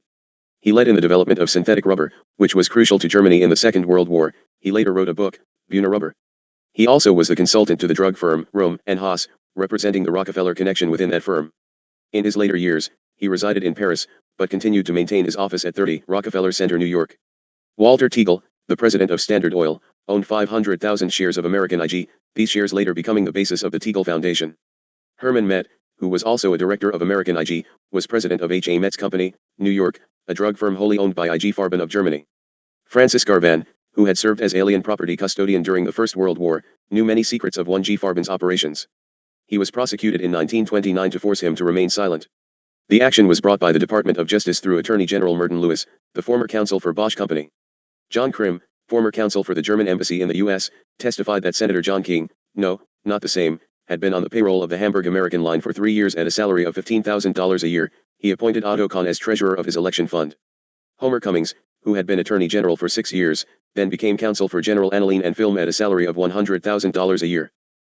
During the Second World War, GAF was supposedly owned by a Swiss firm. It came under considerable suspicion as an enemy concern and was finally taken over by the United States government. John Foster Dulles had been director of GAF from 1927 to 1934. He was also a director of International Nickel, which was part of the network of IG Farben firms. Dulles was related to the Rockefeller family through the Avery connection. He was attorney for the organization of a new investment firm, set up by Avery Rockefeller, in 1936, which was called Schroeder Rockefeller Company. It combined operations of the Schroeder Bank, Hitler's personal bank, and the Rockefeller interest. Baron Kurt van Schroeder was one of Hitler's closest confidants, and a leading officer of the SS. He was head of the Kepler Associates, which funneled money to the SS for leading German corporations. Kepler was the official in charge of Industrillfats during Göring's 4-year plan, which was launched in 1936. American IG changed its name to General Aniline and Film, GAF, during the Second World War, but it was still wholly owned by 1G Chemie of Switzerland, a subsidiary of 1G Farben of Germany. It was headed by Gadow, brother-in-law of Hermann Schmitz. IG Farben's international agreements directly affected the U.S. war effort, because they set limits on U.S. supplies of magnesium, synthetic rubber, and crucial medical supplies. The director of IG Farben's Dies Tufts division, Baron George von Schnitzler, was related to the powerful von Rath family, the J.H. Stein Bank House which held Hitler's account, and the von Mollenkrodt family, the founders of the drug firm in the United States. Like other IG officials, he had become an enthusiastic supporter of the Hitler regime. IG Farben gave 4.5 million Reichmarks to the Nazi Party in 1933. By 1945, IG had given the party 40 million Reichmarks, a sum which equaled all contributions by IG to all other recipients during that period. Any Zionists around here? One scholar of the Nazi era, Anthony Sutton, has focused heavily on German supporters of Hitler, while ignoring the crucial role played by the Bank of England and its governor, Sir Montague Norman, in financing the Nazi regime. Sutton's position on this problem may have been influenced by the fact that he is British. In view of the outspoken statements from Adolf Hitler about Jewish influence in Germany, it would be difficult to explain the role of IG Farben in the Nazi era. Peter Hayes' definitive study of IG Farben shows that in 1933, it had 10 Jews on its governing boards. It has been previously pointed out that IG, from its inception, was a Rothschild concern, formulated by the House of Rothschild and implemented through its agents, Max Warburg in Germany and Standard Oil in the United States. Prince Bernhard of the Netherlands joined the SS during the early 1930s. He then joined the board of an IG subsidiary, Farbenbuilder, from which he took the name of his post-war super-secret policy-making group, the Bilderbergers, EEGADS. Does it simply never stop? Farben executives played an important role in organizing the Circle of Friends for Heinrich Himmler, although it was initially known as Kepler's Circle of Friends, Kepler being the chairman of an IG subsidiary. His nephew, Fritz J. Dreyfus, was the personal assistant to Heinrich Himmler. Of the 40 members of the Circle of Friends, which provided ample funds for Himmler, 8 were executives of IG Farben or of its subsidiaries. Despite the incredible devastation of most German cities from World War II air bombings, the 1G Farben building in Frankfurt, one of the largest buildings there, miraculously survived intact. A large Rockefeller mansion in Frankfurt also was left untouched by the war, despite the saturation bombing. Frankfurt was the birthplace of the Rothschild family. It was hardly coincidental that the post-war government of Germany, Allied military government, should set up its offices in the magnificent IG Farben building. This government was headed by General Lucius Clay, who later became a partner of Lehman Brothers bankers in New York. The political division was headed by Robert Murphy, who would preside at the Nuremberg trials, where he was successful in glossing over the implication of IG Farben officials, and Baron Kurt von Schroeder. Schroeder was held a short time in a detention camp and then set free to return to his banking business. The economic division was headed by Lewis Douglas, son of the founder of Memorial Cancer Center in New York, president of Mutual Life and director of General Motors. Douglas was slated to become U.S. High Commissioner for Germany, but he agreed to step aside in favor of his brother-in-law, John J. McCloy. By a most interesting circumstance, Douglas, McCloy, and Chancellor Konrad Adenauer, Schock, had all married sisters, the daughters of John Zinsser, a partner of J.P. Morgan Company. How many of you can stand to go on? As the world's preeminent cartel, IG Farben and the drug companies which it controlled in the United States through the Rockefeller interests were responsible for many inexplicable developments in the production and distribution of drugs. From 1908 to 1936, IG held back its discovery of sulfanilamide, which would become a potent weapon in the medical arsenal. In 1920, IG had signed working agreements with the important drug firms of Switzerland, Sandoz, and Ciba-Geigy. In 1926, IG merged with Dynamit Nobel, the German branch of the dynamite firm, while an English firm took over the English division. IG officials then began to negotiate with Standard Oil officials about the prospective manufacture of synthetic coal, which would present a serious threat to Standard Oil's monopoly. A compromise was reached with the establishment of American IG, in which both firms would play an active role and share in the profits. Charles Hyam's book, Trading with the Enemy, offers ample documentation of the Rockefeller activities during the Second World War. While Hitler's bombers were dropping tons of explosives on London, they were paying royalties on every gallon of gasoline they burned to Standard Oil. Nelson Rockefeller moved to Washington after your involvement in World War II, where Roosevelt named him coordinator of inter-American affairs. Apparently his principal task was to coordinate the refueling of German ships in South America from Standard Oil tanks. He also used that office to obtain important South American concessions for his private firm, International Basic Economy Corporation, including a corner on the Colombian coffee market. He immediately raised the price, a move which enabled him to buy $7 billion worth of real estate in South America and also gave rise to the stereotype of the Yankee imperialissimo. It also gave rise to several billions of dollars worth of drug-growing real estate. The attack on then Vice President Nixon's automobile when he visited South America was explained by American officials as a direct result of the depredations of the Rockefellers, which caused widespread agitation against America by Latin America to this moment. After World War II, 24 German executives were prosecuted by the victors, all of them connected with 1G Farben, including 11 officers of 1G8 were acquitted, including Max Illner, nephew of Hermann Schmitz. Schmitz received the most severe sentence, 8 years. Illner actually received 3 years, but the time was credited against his time in jail waiting for trial, and he was immediately released. The judge was C.G. Sheikh and the prosecuting attorney was Al Minskoff. The survival of IG Farben was headlined by the Wall Street Journal on May 3, 1988. Germany beats world in chemical sales. Reporter F. O. Boyle listed the world's top 5 chemical companies in 1987 as 1. BASF $25.8 billion. 2. Bayer $23.6 billion. 3. Hooks $23.5 billion. 4. ICI $20 billion, and 5. DuPont $17 billion in chemical sales only. The first 3 companies are the firms resulting from the dismantling of IG Farben from 1945 to 1952, you better be paying attention, Chellis how-tos all over the place, by the Allied military government, in a process suspiciously similar to the dismantling of the Standard Oil Empire by court edict in 1911. The total sales computed in dollars of the 3 spin-offs of IG Farben, some $72 billion in visible figures. This dwarfs its nearest rivals, ICI and DuPont, who together amount to about half. Hooks then bought Celanese Corp in 1987 for $2.72 billion. O'Boyle notes that the big 3, Farben spin-offs, still behave just like the old cartel. Each dominates specific areas, head-to-head competition is limited. Critics know there is collusion but nothing can be done about it, and how many taxes do you think these biggies pay? Yes, I thought you might be starting to catch on a bit here and there. Following the war, Americans were told they must support an altruistic plan to rebuild devastated Europe, to be called the Marshall Plan, after Chief of Staff George Marshall, who had been labeled on the floor of the Senate by Senator Joseph McCarthy as a living lie. The Marshall Plan proved to be merely another Rockefeller plan to loot the American taxpayer. On December 13, 1948, Colonel Robert McCormick, editor of the Chicago Tribune, personally denounced Esso's looting of the Marshall Plan in a signed editorial. The Marshall Plan had been rushed through Congress by a powerful and vocal group, headed by Winthrop Aldrich, president of the Chase Manhattan Bank and Nelson Rockefeller's brother-in-law, ably seconded by Nelson Rockefeller and William Clayton, the head of Anderson, Clayton Company. The Marshall Plan proved to be but one of a number of lucrative post-war swindles, which included the Bretton Woods Agreement, United Nations Relief and Rehabilitation, and several more. After World War II, the Rockefellers used their war profits to buy a large share of Union Miniere du Haut-Katanga, an African copper lode owned by Belgian interests, including the Société Générale, a Jesuit-controlled bank. Soon after their investment, the Rockefellers launched a bold attempt to seize total control of the mines through sponsoring a local revolution, using as their agent the Grangersburg operation. This enterprise had originally been developed by Sir Ernest Cassel, financial advisor to King Edward VII. Cassel's daughter later married Lord Mountbatten, a member of the British royal family, who was also related to the Rothschilds. Grangersburg was now headed by Beau Hammarskjöld, whose brother Dag Hammarskjöld was then Secretary General of the United Nations. Oh no, not another arrow. Beau became a casualty of the Rockefeller Revolution when his plane was shot down during hostilities in the Congo. Various stories have circulated about who killed him and why, but we won't tarry herein. The Rockefeller intervention in the Congo was carried out by their able lieutenants, Dean Rusk and George Ball of the State Department, and by Fowler Hamilton. In the United States, the Rockefeller interests continue to play a major political role.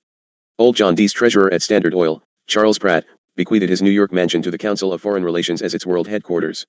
His grandson, George Pratt Schultz, became your recent Secretary of State. The real John Birch Society? The Rockefellers also wielded a crucial role through their financing of the Trotskyite Communist Group in the United States, the League of Industrial Democracy, whose directors include such staunch anti-communists as Jeane Kirkpatrick and Sidney Hook. The Rockefellers were also active on the right-wing front through their sponsorship of the John Birch Society. To enable Robert Welch, a 32nd-degree Mason, to devote all of his time to the John Birch Society, Nelson Rockefeller purchased his family firm, the Welch Candy Company, from him at a most handsome price. Welch chose the principal officers of the John Birch Society from his acquaintances at the Council on Foreign Relations. 4 years afterwards, American patriots were puzzled by the consistent inability of the John Birch Society to move forward on any of its well-advertised anti-communist goals. The fact that the society had been set up at the behest of the backers of the World Communist Revolution may have played some role in this development. Other patriots wonder why most American conservative writers, including Eustace Mullins, were steadily blacklisted by the John Birch Society for some 30 years. Despite thousands of requests from would-be book buyers, the John Birch Society refused to review or list any of the Mullins books. After several decades of futility, the society was totally discredited by its own record. In a desperate effort to restore its image, William Buckley, the CIA propagandist, launched a fierce attack against the John Birch Society in the pages of his magazine, The National Review.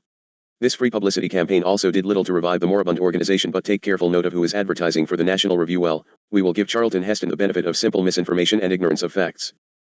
Churches, too. The Rockefeller monopoly influence has had its effect on some of New York's largest and wealthiest churches. Oh my goodness, not the churches, too.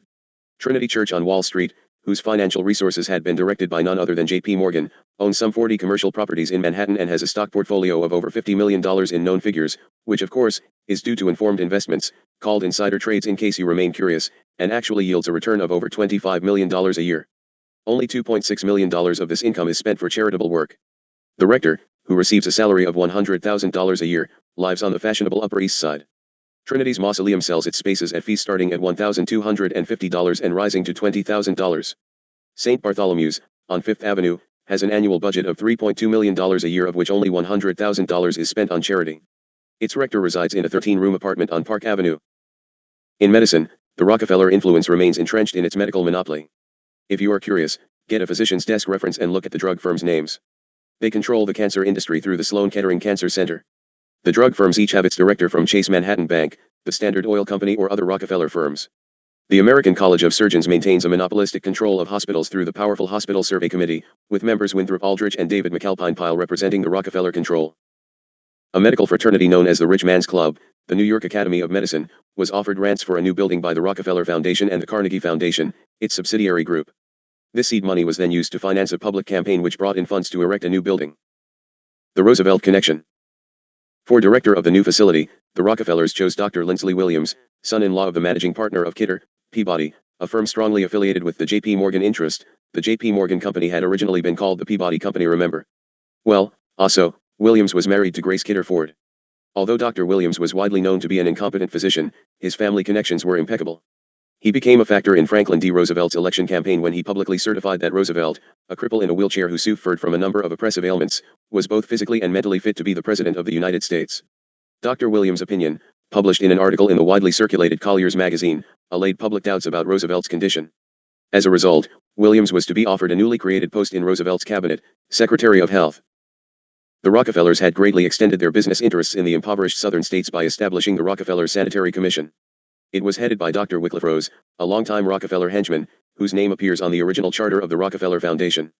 Despite its philanthropic goals, the Rockefeller Sanitary Commission required financial contributions from each of the 11 southern states in which it operated, resulting in the creation of state departments of health in those states and opening up important new spheres of influence for their drug trust. In Tennessee, the Rockefeller representative was a Dr. Olin West, who moved on to Chicago to become the power behind the scenes at the American Medical Association for the next 40 years as secretary and general manager. And medicine and education. The Rockefeller Institute for Medical Research finally dropped the medical research part of its title. Its president, Dr. Detlef Bronk, resided in a $600,000 mansion furnished by this charitable operation. Now that was a lot of money at that time. Rockefeller's General Education Board has spent more than $100 million to gain control of the nation's medical schools and turn your physicians into physicians of the allopathic school, dedicated to surgery and heavy use of drugs. The board, which had developed from the original Peabody Foundation, also spent some $66 million for Negro education. One of the most far-reaching consequences of the General Education Board's political philosophy was achieved with a mere $6 million grant to Columbia University in 1917, to set up the Progressive Lincoln School. From this school descended the national network of progressive educators and social scientists, whose pernicious influence closely paralleled the goals of the Communist Party, another favorite recipient of the Rockefeller millions. From its outset, the Lincoln School was described frankly as a revolutionary school for the primary and secondary schools for the entire United States. It immediately discarded all theories of education which were based on formal and well-established disciplines, that is, the McGuffey reader type of education which worked by teaching such subjects as Latin and algebra, thus teaching children to think logically about problems. And, look where you've come today. Rockefeller Institute financial fellowships produced many prominent workers in your atomic programs, such as J. Robert Oppenheimer, who was later removed from government laboratories as a suspected Soviet agent. Although most of his friends and associates were known as Soviet agents, this was called guilt by association. The Rockefeller Foundation created a number of spin-off groups, which now plague the nations with a host of ills, one of them being the Social Science Research Council, which single-handedly spawned a nationwide poverty industry, a business which expends some $130+ billion a year of taxpayer funds while grossing some $6 billion income for its practitioners. The money, which would amply feed and house all the nation's poor, is dissipated through a vast administrative network which awards generous concessions to a host of parasitic consultants. Dharma, I realize you are exhausted, but we can finish this portion in a short while if we stay with it. Please, just pause and exercise your body for a minute or two. Despite years of research, the surface is only scratched regarding the Rockefeller influences. The huge Burroughs Wellcome drug firm, for instance, is wholly owned by the charitable Wellcome Trust. This trust is directed by Lord Oliver Franks, a key member of the London Connection which maintains the United States as a British colony. Franks was ambassador to the United States from 1948 to 1952. He is recently a director of the Rockefeller Foundation, as its principal representative in England. He is also a director of the Schroeder Bank, which handled Hitler's personal bank account, director of the Rhodes Trust in charge of approving Rhodes scholarships, visiting professor at the University of Chicago and chairman of Lloyds Bank, one of England's Big Five. Forget the sellouts, etc., i.e., Sanwa, it is only clever shifting for position. Remember those counterfeit presses? The web seems endless. Other Rockefeller Foundation spin-offs include the influential Washington think tank, the Brookings Institution, the National Bureau of Economic Research, whose findings play a critical role in manipulating the stock market, the Public Administration Clearing House, which indoctrinates the nation's municipal employees, the Council of State Governments, which control the nation's state legislatures, and the Institute of Pacific Relations, the most notorious communist front in the United States. The Rockefellers appeared as directors of this group, funneling money to it through their financial advisor, Louis Lichtenstein Strauss, of Kuhn, Loeb Company. The Rockefellers have maintained their controlling interest in the Chase Manhattan Bank, owning 5% of the stock. 1% is generally considered to give working control of a bank. Through this one asset, they control $42.5 billion worth of assets in known figures. Chase Manhattan interlocks closely with the big four insurance companies, of which three, Metropolitan, Equitable and New York Life, had over $113 billion in assets as far back as 1969. What think ye it might be today? With the advent of the Reagan administration in 1980, the Rockefeller interests sought to obscure their longtime support of world communism by bringing to Washington a vocally anti-communist administration. Reagan was soon wining and dining Soviet premiers as enthusiastically as had his predecessor, Jimmy Carter, and today, a visit is expected by the Gorbachevs to the little old California ranch. The Reagan campaign had been managed by two officials of Bechtel Corporation, its president, George Pratt Schultz, a Standard Oil heir, and his counsel, Caspar Weinberger. Gracious me. Schultz was named Secretary of State, Weinberger, Secretary of Defense. Bechtel had been financed by the Schroeder Rockefeller Company, the 1936 alliance between the Schroeder Bank and the Rockefeller heirs. Money is the key. The Rockefeller influence also remains preeminent in the monetary field.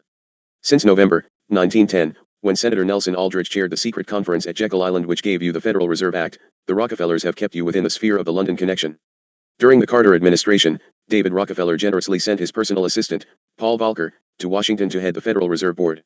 Reagan finally replaced him in 1987 with Alan Greenspan, a partner of J.P. Morgan Company. Their influence on your banking system has remained constant through many a financial coup on their part, one of the most profitable being the confiscation of privately owned gold from American citizens by Roosevelt's edict. Your citizens had to turn over their gold to the privately owned Federal Reserve System, and wasn't that about as clever a maneuver as you could possibly conjure up? The Constitution permits confiscation for purposes of eminent domain, but prohibits confiscation for private gain. The gold's new owners then had the gold revalued from $20 ounce to $35, giving them an enormous profit. Are you getting a little more interested in learning what comes next with the new Constitution, the new states, gun confiscation, and the already in operation Constitution? I certainly hope so, for you are teetering on the brink of the abyss. Rothschilds, the brains. Surely by now, in reviewing the all-pervasive influence of the Rockefellers and their foreign controllers, the Rothschilds, in every aspect of your American life as well as your overseas brethren, I hope every American citizen is asking, what can be done? Well, right can prevail only when the citizens actively seek justice. Justice can prevail only when each citizen realizes that it is his God-given duty to mete out justice. History has documented all the crimes of the usurpers of your Constitution. You must be learning the painful lesson that the Rockefeller monopolists exercise their evil power almost solely through federal and state agents. You had a brave one, Ron Paul, who ran for president of the U.S. on an eminently sensible and practical campaign to abolish the Federal Reserve System, abolish the FBI, abolish the Internal Revenue Service, and abolish the CIA.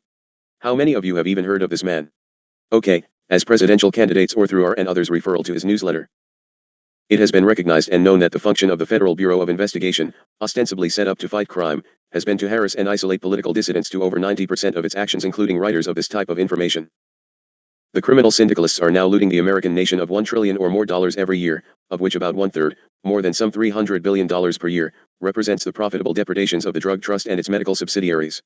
Before a sustained effort to combat these depredations can be mounted, Americans must make every effort to regain their health. You became the most productive nation in the world because you had healthy citizens. When the Rockefeller Syndicate began its takeover of your medical profession in 1910, your citizens went into a sharp decline. Today, you suffer from a host of debilitating ailments, both mental and physical, almost all of which can be traced directly to the operations of the chemical and drug monopoly, and which pose the greatest threat to your continued existence as a nation. What to do?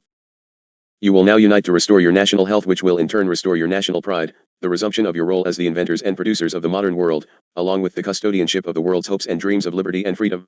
It is all but too late. What will you do? Will you simply do as others in my own group who ask advice, and when I give it, it is ignored as the wind in the trees, and go forth and have your body hacked and whittled, pacemakers implanted when the heart has no problem except the damn drugs, and on and on and on? What will you do? What are you willing to do? The cartel wants to take over this very little Phoenix Institute which has no assets. What does that tell you? To remain operable we must have help, physical help. What are you going to do as individuals to demand return to your Constitution and the values that made you great? David Rockefeller now sits on the board of Turner Network, effectively rendering the network useless to anything but replays of drivel, and got Jane Fonda, who had been a major spoke in the Will of Freedom, to boot. He sits on the controlling board of the forming Native American Museum of History at the Smithsonian. His group has infiltrated and become controllers of Windstar, John Denver's Earth Group. Ah, the hidden spikes within the rainbow seem endless, do they not? Now, who might be telling you truth? Everything that I have written herein can be checked out in your National Library of Congress. Every step can be ferreted out with enough effort, but it is a waste of time when you could be taking some action in your own defense. The gun control bill today is the beginning of the final curtain to Second Amendment. You will soon have your right to bear arms rendered null and void, and what is worse, you who are uninformed will applaud it just as you did the invasion of Panama. Then who will you blame for your enslavement? God? I wouldn't suggest it, my friends. God is about fed up with your foolishness. So be it. Close this, Dharma. I know you are too weary to continue further now. It is extremely necessary that this information go forth, and I honor you, Keela, for it is overwhelming work. God's people of light shall prevail, my friends, and we are going to begin to start standing forth in behalf of the daring brothers who tell truth only to be blasted and murdered. You who throw stones at the integrity and call these projections lies had best get your head screwed on your shoulders properly. You better look more closely at that which is occurring around about you, and who is doing what with and to whom. God have mercy upon you, ones of the lie that you awaken in time to turn about, for the will is starting to turn its last. Aho. Hayton to stand by, that we might clear the circuit, thank you. Thomas agrees to write for Sananda. Rec/T number 1 Sananda. Wednesday, May 30th, 1990, 7:15 a.m. Year 3 Day 287. The book of 1,000 pages begins with a single word: greetings in light. Give thanks this day unto Creator, for he has granted another day on your placement. I am Sananda. Who be yet? Yes, Thomas, I come in light. You may ask me to depart, but I am light, so be it. I am well pleased with your decision to stay, albeit with a bit of arm twisting. You will not be given the whole of what I will have you do. We shall take it one step and one day at a time. I will ask that you write for me, as you have offered to do. My concern is the soul of man, nothing less. Just as with my brother, Haton, what I say will seem harsh, strong many ones will deny it and will turn from you. The difficulty of Dharma will be yours, too, for heavy is the burden of the word. You will do that which I ask of thee. There will not be the turning back or turning to the side. What I ask of you will require daily discipline and I will accept nothing less from you. I know that which you have just told me. My offer stands and I am ready and available to assist you in any manner you ask of me. I am firm in my willingness to pen for you. Command of me and it is done. I need no time to think on these things. Very well indeed. We shall see, for the seas grow very rough in the faraway places. I hear you. We will break briefly, then return. I am Sananda, Emmanuel of old, it was but the twinkling of an eye to me. We will continue please. Man has been a restless lot, ever unsatisfied with what has been provided. Ever he has sought for more and more possessions and more control over his natural environment. It is the seed of discontent that has sown the seeds of destruction all around you. The careless planning and thoughtlessness of living in a frame of mind that places the individual above beyond aside from the whole. Western man has been the worst of all in these regards. Even unto the destruction of the gentle, native peoples who live in harmony with God's law and the creation. 'Tis sad indeed, for the more man seeks to gain control the more he loses it and as it slips from him so too goes a part of himself that is ever lost. There must be the coming together in wholeness to build for the greater good, the collective and then man will be drawing back unto himself that God aspect that has long been lost in the carelessness of the mindless expansion without regard for ever must man live with the consequences of his actions and ever has man been paying a very high price indeed for those actions. 'Tis the time of great change, O ones of light, time of the great change and time of the remembering and with the remembrance comes responsibility. Once man has regained his sense of responsibility we will be getting there, for only then will man look up and around him and see what has been done. We of the lighted brotherhood are in the hoping that man will raise up and look around while there is yet time to be freed from the fowler's snare, for the noose is around thine necks and only the spark of God, within all man, may burn out the scourge upon the land.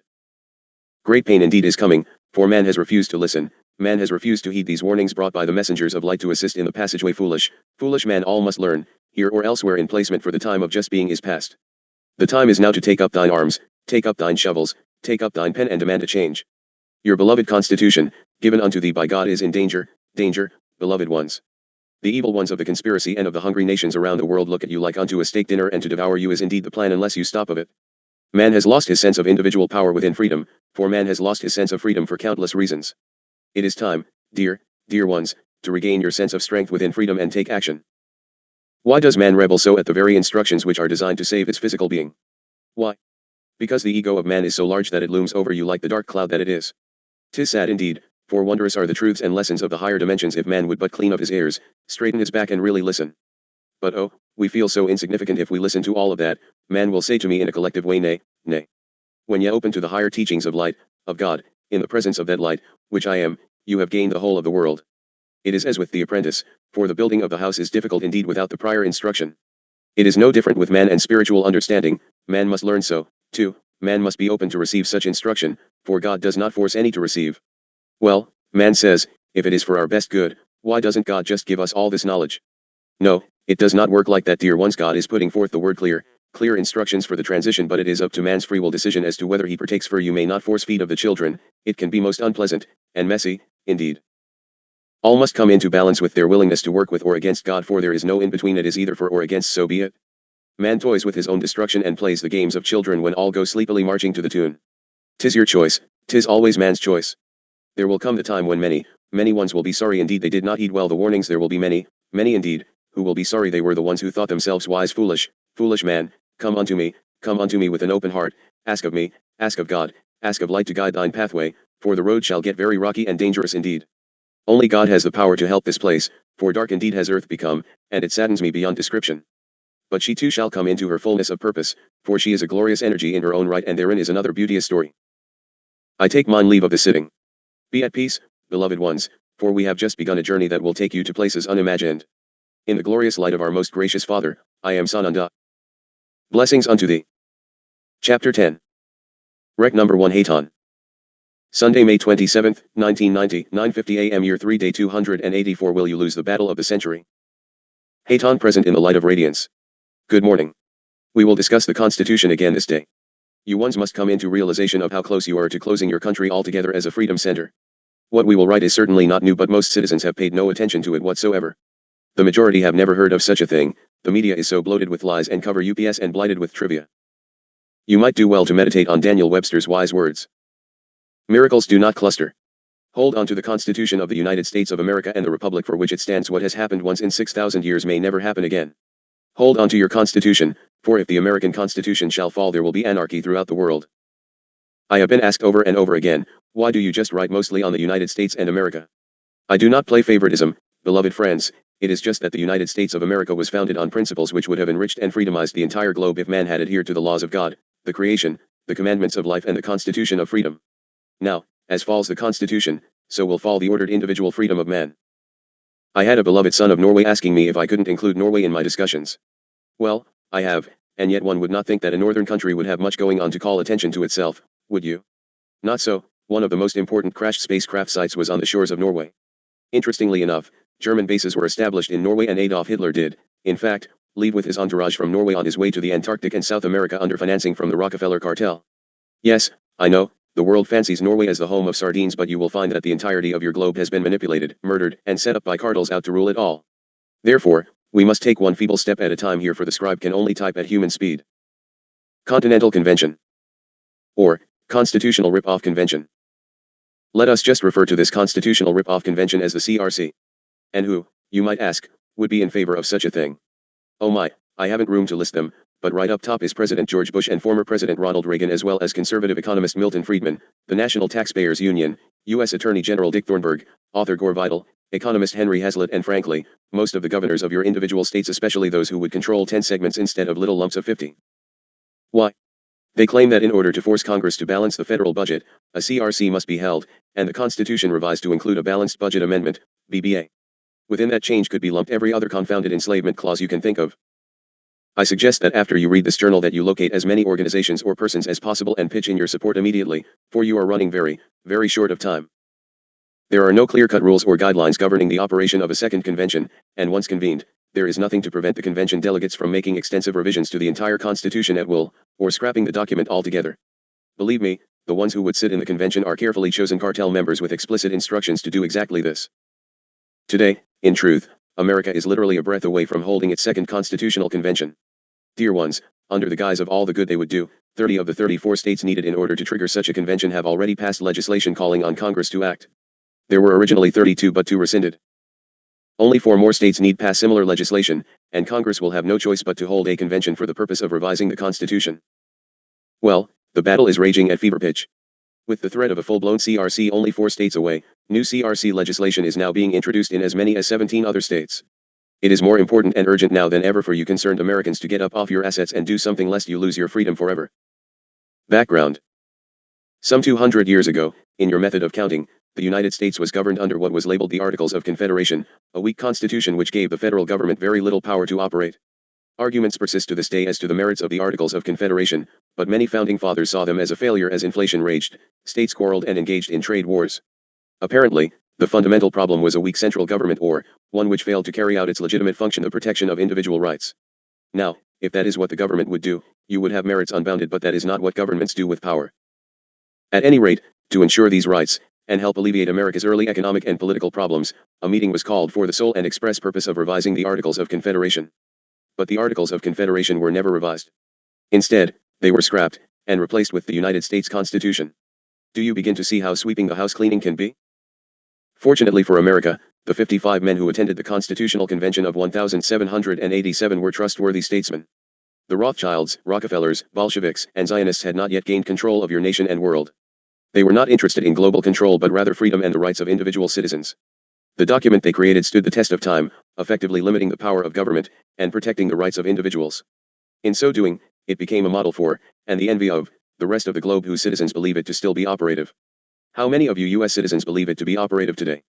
Sick, you will see clearly as we unfold the medical monopoly, legal injustice, political desecration and other citizen imprisonment clauses, all unconstitutional, of course, how the disease has entered every joint and fiber of your nation and seeped into world control and downfall. The Constitution, with its clearly defined limits on government power, played the leading role in the rise of the United States from a small, weak, and new nation, to the number 1 economic and military power in the world. Perfection. Oh my gosh, Chelis, of course not. And, therefore, to deal with its potential imperfections, the delegates to the original convention created the amendment process. I bet you thought that was what the new convention would be about. Nay. Article V of the Constitution gives Congress 2 specific ways to introduce constitutional amendments. It declares, The Congress, whenever 2/3 of both houses shall deem it necessary, shall propose amendments to this Constitution, or, on the application of the legislatures of 2/3 of the several states, shall call a convention for proposing amendments, which, in either case, shall be valid to all intents and purposes, as part of this Constitution, when ratified by the legislatures of 3/4 of the several states, or by conventions in 3/4 thereof, as the one or the other mode of ratification may be proposed by Congress. Therefore, as you can see, amendments can either be proposed by Congress, or, upon application of 2/3 of the states, a convention must be held to propose amendments. In either case, before an amendment can become a part of the Constitution, it must be approved by 3/4 of the states. But remember, the Israeli Zionists now control have bought 60% of your Congress, so who would rewrite your Constitution, do you suppose? In a nutshell, then, a CRC is a meeting of the delegates of the 50 states for discussions and proposals relating to the amending, changing, or rewriting of the U.S. Constitution. At a convention, any part of the Constitution is fair game for change or deletion. The scope and variety of changes that can be made are limited only by the imaginations and morals of the participating state delegates and how large a bribe must be to ensure immoral voting. Since you and I witnessed the unlimited fall to bribery of your highest congressional representatives, how safe do you feel about their moral attitudes? Check out the bedroom habits, not to even mention the bribe taking, while all claim they have done nothing illegal. I can hardly get Dharma to continue typing, she feels it so hopeless. Just check the membership lists of the Trilateral Commission, the interfamily relationships of all your top officials, the Bilderbergers, the Council on Foreign Relations, and frankly, your Senate and House of Representative lists. All of these can be obtained through the Liberty Library and hopefully, soon, through America West, or these journals will be available through Liberty Library if you all demand it. But you do have to demand it. Liberty Library, 300 Independence Avenue, SE, Washington, D.C. 20003. Demand that they read them, review them individually, and spotlight them in public notice as well as carry them in the library. This is the way you begin to make a major impact as the little voices become loud voices, and finally, nothing save freedom will be acceptable. But you must be informed, and you must insist that the nation become informed. Demand, demand, demand. Forget aliens, demand the truth be showered upon the populace, become the voice that cannot be silenced. I cannot stress firmly enough, a second convention which will wipe away at least 10 of your rights is imminently looming before your nation. It will make Watergate, Spacegate, and Irangate look like a foolish game of marbles or darts, and, this time, you will be the loser in the middle. James Madison in 1788 said it very well, having witnessed the difficulties and dangers experienced by the first convention, which assembled under every propitious circumstance, I should tremble for the result of a second, meeting in the present temper of America. The prospect of a second convention would be viewed by all of Europe as a dark cloud hanging over the Constitution. Real dangers. You have some dangers today that were not present the first time. There are two immediate, overriding dangers posed by the calling of a second CRC. They are, the threat that public announcement of a new CRC could trigger a global financial panic leading to national bankruptcy, for the economic collapse hangs like the blade of Damocles at best, and the threat that, once convened, the convention would degenerate into a political free-for-all, a runaway convention with chain reaction which would probably uproot the entire U.S. Constitution with replacement by total control of individuals in a police state. You are very near to that at present. It is simply that it is still unconstitutional to do the things done unto you, and then, all that limits control would be dissolved, you would be had. Both of these growing threats merit the serious consideration and scrutiny of all freedom-loving Americans. Why? Because ultimately, the hardest hit victims of a CRC will prove to be the honest, hard-working citizens of your country. In short, the CRC will hurt Mr. and Mrs. America the very most, and you are already the ones paying the price, so you had better know what to expect in advance if you want to avoid getting caught up in the panic and rendered helpless to the politicians.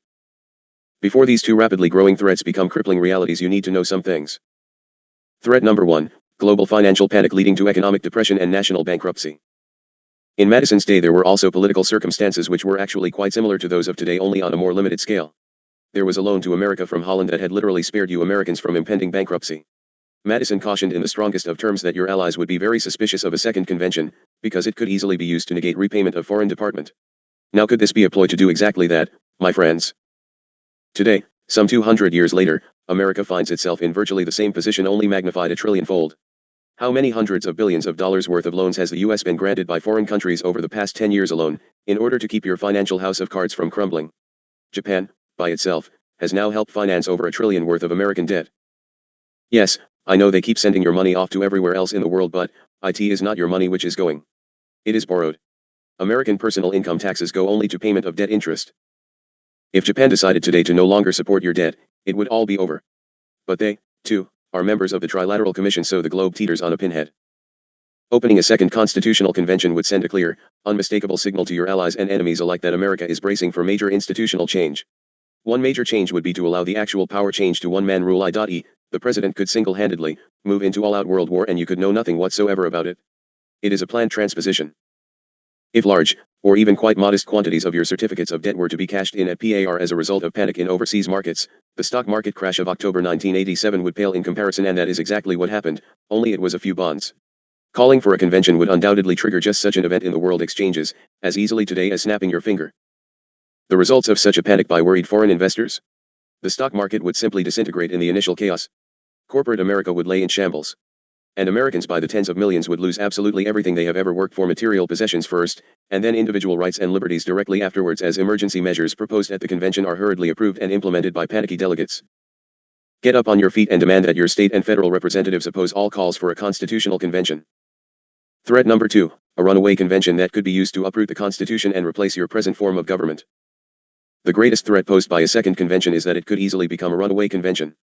That is, instead of being limited to a single issue such as the so-called balanced budget amendment or anti-flag burning, the convention could just as easily be opened up to an unending parade of issues and proposals alien to the American way of life as it used to be. A runaway CRC could result in literally dozens of dangerous changes to your control system and freedom of rights. It would change the entire structure as now laid forth. Ones tend to poo-poo these possibilities as impossible, but this is the same government who gave you Irangate, Watergate, and has covered the space situation for half a century right under your trusting noses. Oops, there is a precedent. Remember that the 1787 convention was convened for the sole purpose of revising the Articles of Confederation. Yet they were not revised. They were trashed and replaced completely, and these were good old boys actually looking out for your personal welfare. It can just as realistically happen today with trashing of your entire constitution, for already the laws in court are functioning as if it were already a fact. You have no common law anymore, you function under admiralty law and the rule of basically one man, the judge God. Have you tried to get a fair hearing with a jury in a dispute in an amount over the constitutional $20? Have you tried to represent yourself in a court without a lawyer? Have you tried just to get enough money to pay for a lawyer? I thought not. How about a few words from a former Supreme Court Justice, Warren Burger? Should we have another constitutional convention?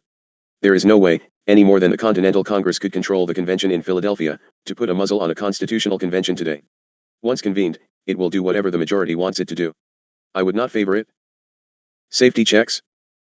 Nonetheless, CRC supporters argue and prattle that there is a protective barrier of so-called safety checks surrounding a second CRC. They claim these are designed specifically to prevent a second convention from becoming such a runaway convention. But would they do the job? Take a look at the 8 major safety checks the CRC forces are touting, in order to see how much or how little safety is actually provided. Safety check number 1, once a convention has been called, Congress can avoid it by acting on the balanced budget amendment itself. Not true. Once 34 states call for the convention, Congress has no choice but to convene it according to the clear wording of Article V of the U.S. Constitution. Safety check number 2, Congress establishes the convention procedures, and can control the convention in this manner. Not true. Nowhere in the Constitution does it state how convention proceedings are to be determined, nor how the delegates are to be selected. Since formal convention proceedings are non-existent to date, how can a convention be controlled through them? Safety check number 3, the delegates would have a legal obligation to stay on the topic of a balanced budget. Not true. Nowhere in the law, as it pertains to a CRC, can one find any legal obligation of delegates, nowhere. Safety check number 4, the voting public would demand that a convention be limited. Not true. Be realistic, for good or for bad, the voters have been demanding a balanced budget amendment for a long time. The same members of Congress who have ignored this plea would be in the position of selecting convention delegates, or having the delegates handpicked from their districts. Voters would no more be able to influence these delegates than they influence their own congressional reps right now that sell out to the foreign lobbies and take bribes on a regular and ongoing basis. Safety check number 5, even if delegates did favor opening the convention to another issue, it is unlikely they would all favor opening it to the same issue. True. In fact, they would open the convention up to multitudes of issues and proposals already on the waiting lists. And the same kinds of shady political deals would occur then as they do every day in Washington, D.C., i.e., you give me this, and I'll give you that. Now you tell me if there is truly safety for the hens to lock the fox in the henhouse? Congressman, foxes are always hungry. Safety check number 6, Congress would have the power to refuse ratification of any additional amendment proposals. Nowhere is this procedure clearly spelled out. Besides, if Congress were of a mind to limit a convention to the sole issue of a balanced budget amendment, why haven't they simply taken the issue up amongst themselves, and added the amendment to the Constitution the same way they added the other 16 amendments? Because it is not at issue, they want to take away all of your constitutional rights which now exist. Hear me. Safety check number 7, proposals which stray beyond the convention call would be subject to a court challenge. Would you actually put the entire U.S. Constitution at risk on the flimsy hope that today's wishy-washy courts might challenge proposals straying beyond the convention call? Even if a proposal or two were to be challenged in court, the court has no obligation whatsoever to strike the offending proposal down. Safety check number 8, 38 states must ratify any changes in the Constitution that are passed at a convention. There is no time limit, my sleepy little friends, for ratification of amendments proposed at constitutional conventions, as there are for all congressionally inspired amendments. Over time, 38 states would ratify anything. Furthermore, convention delegates can change the ratification requirements virtually at will, in order to suit their own agenda, just as your forefathers did at the convention of 1787. So where are all the safety measures in the safety checks? The only checks your congressional representatives seem to understand are those which are negotiable and payable to themselves personally, along with checks received as loans and sent forth out of your country while your populace can't afford to even have a checking account. There are no safety checks. There is simply a big fog of snow being put over on the gullible American public in order to hasten the advent of total control through a second convention. Well, you do want a balanced budget. Well, unfortunately, the safety checks aren't the only fraudulent aspects of today's growing drive to have a new convention called. In fact, the biggest fraud of all is the Balanced Budget Amendment, BBA, itself. Dharma, allow a rest please, and this will be our next subject for discussion. I sincerely hope that all you readers will have severe indigestion over these projections. Do you actually have to hand the gun to the executioner for your own execution? You must learn to hear what they whisper in secret sessions. For just as you chuckle over the antics of your government politicians, so do they laugh at you while they spit upon your very existence. Get mad. Confound IT America, get mad. Hate on to stand by. May God truly help you, precious children of the lie, for you need it desperately. Aho. The Constitution and Freedom. Rec/T number 3 Sananda. Thursday, May 31st, 1990, 11:04 a.m. Year 3 Day 288. Thomas, you are worse than Dharma. The sandalwood incense is fine, but the smoke is enough to choke a sweat. Lodge Lakota. You will remove the name _ from all writings thus far and in the future, and you will replace it with Thomas, please. This is for your own protection. I am Sananda, and I continue to speak in radiance, for I am light. Continue, please. You are on the very brink of a political disaster that will affect the lives of every man, woman, and child in your country. You have no concept of what a police state really is until you have lived in a communist-controlled state. Is this what you want? Is this what you want? That is exactly what you will end up with if you continue to sleep through the political maneuverings which will bring about a constitutional convention and which will, in fact, be your very downfall. Don't you see? Don't you see? It must be stopped at all cost. Don't throw stones, don't put down and criticize these ones, here, really here, then call, write, wire your representatives and demand that they oppose such action against your constitution. Are you prepared, if you don't take action, for the consequences? Are you? I thought not. Lazy, lazy modern man, where is your spirit for freedom? Where is the strength that long ago made this land great? You have not the time to linger in the remembering, you must regain of your commitment to freedom and do whatever is necessary to see to it that your very lives are not placed into the hands of the lion keepers, for you shall surely be devoured, all the while wondering why. Can I not reach through to you? Can I not cause you to stop and think and examine your lives, while there is yet a brief time to do so? Please, I beg of thee to hear what I say, your freedom is at stake, your very lives are at stake. All is not lost until the battle is over and the controllers are already planning the victory celebration, for it appears to be all but complete. The question worthy of examination is, will you allow it? Will you? Have you given up all hope, all concern, all caring, all initiative in the stupor of being entertained? If man does not come forth of his own volition and take control of his destiny with the guidance of God, where will he journey to? What despair must befall man for man to open his eyes? How deep must the pit be before the upward journey has importance? It is not reaching for the stars that I speak of, but reaching to maintain the very freedoms guaranteed to you by the Constitution. Can you even spell of it correctly? What is the Fifth Amendment? The Eighth? The First? Know you these things? How many amendments are there? Are you sure? And what of the Bill of Rights? We the people, remember. Not we the manipulators, not we the conspirators, not we the politicians, we the people, in order to form a more perfect union, not division. If you take not action, then division is exactly what you will have, for you will be split into such internal violence and conflict that will make the Civil War look like a tea party. Do you think I'm joking? We'll see who will be laughing when the police knock in your door because someone thought you might have this or that. Protect against unreasonable search and seizure, remember. How far the ship has strayed off course, now you enter a stretch of quiet water thinking all is well. Well, soon you will find out that the quiet water is filled with sharks and they are circling for the feast, and you are it. Oh, I can't do anything, I'm just. As long as that is your outlook, you can't. And by not you will reap the rewards of that inaction. Take up thy strength and get mad enough to write that letter, make that call, what have you to lose? Only your privacy, freedom, rights, that's all, only everything you currently know. And you know what else? Apparently you don't love those precious freedoms guaranteed by your Constitution because you are so willing to passively let them slip from you by allowing someone else to decide for you. Is there anyone you know who you would trust with that kind of responsibility? I thought not, I thought not. What are you going to do about it? Well, don't come running to God or Jesus, oh Father, they took away our rights, our freedom, our privacy, why didn't you warn us? He did. I am. Let him who has ears to hear, hear. Let him who has eyes to see, see. And do not ask for whom the bell tolls, for it tolls for thy soon-to-be-lost constitution, unless you take action. The choice, as always, is yours. I am Sananda. One with Father God and the creation. Will your country move into greatness? Or will it fall? Chapter 11. Rec number 1 Hayton. Tuesday, May 29, 1990, 12:07 p.m. Year 3 Day 286 Balanced Budget Amendment, Cruel Fraud on Americans. The logical alternative to holding a second convention would be for Congress to act upon its own volition, and pass a balanced budget amendment if that is what is actually intended. But Congress obviously won't tie its own spendthrift hands with such an amendment. So far the proposed ones are simply fraud on the American public. In fact, it is now the consensus of opinion that the BBAs proposed to date don't do anything at all to end deficit spending by the government.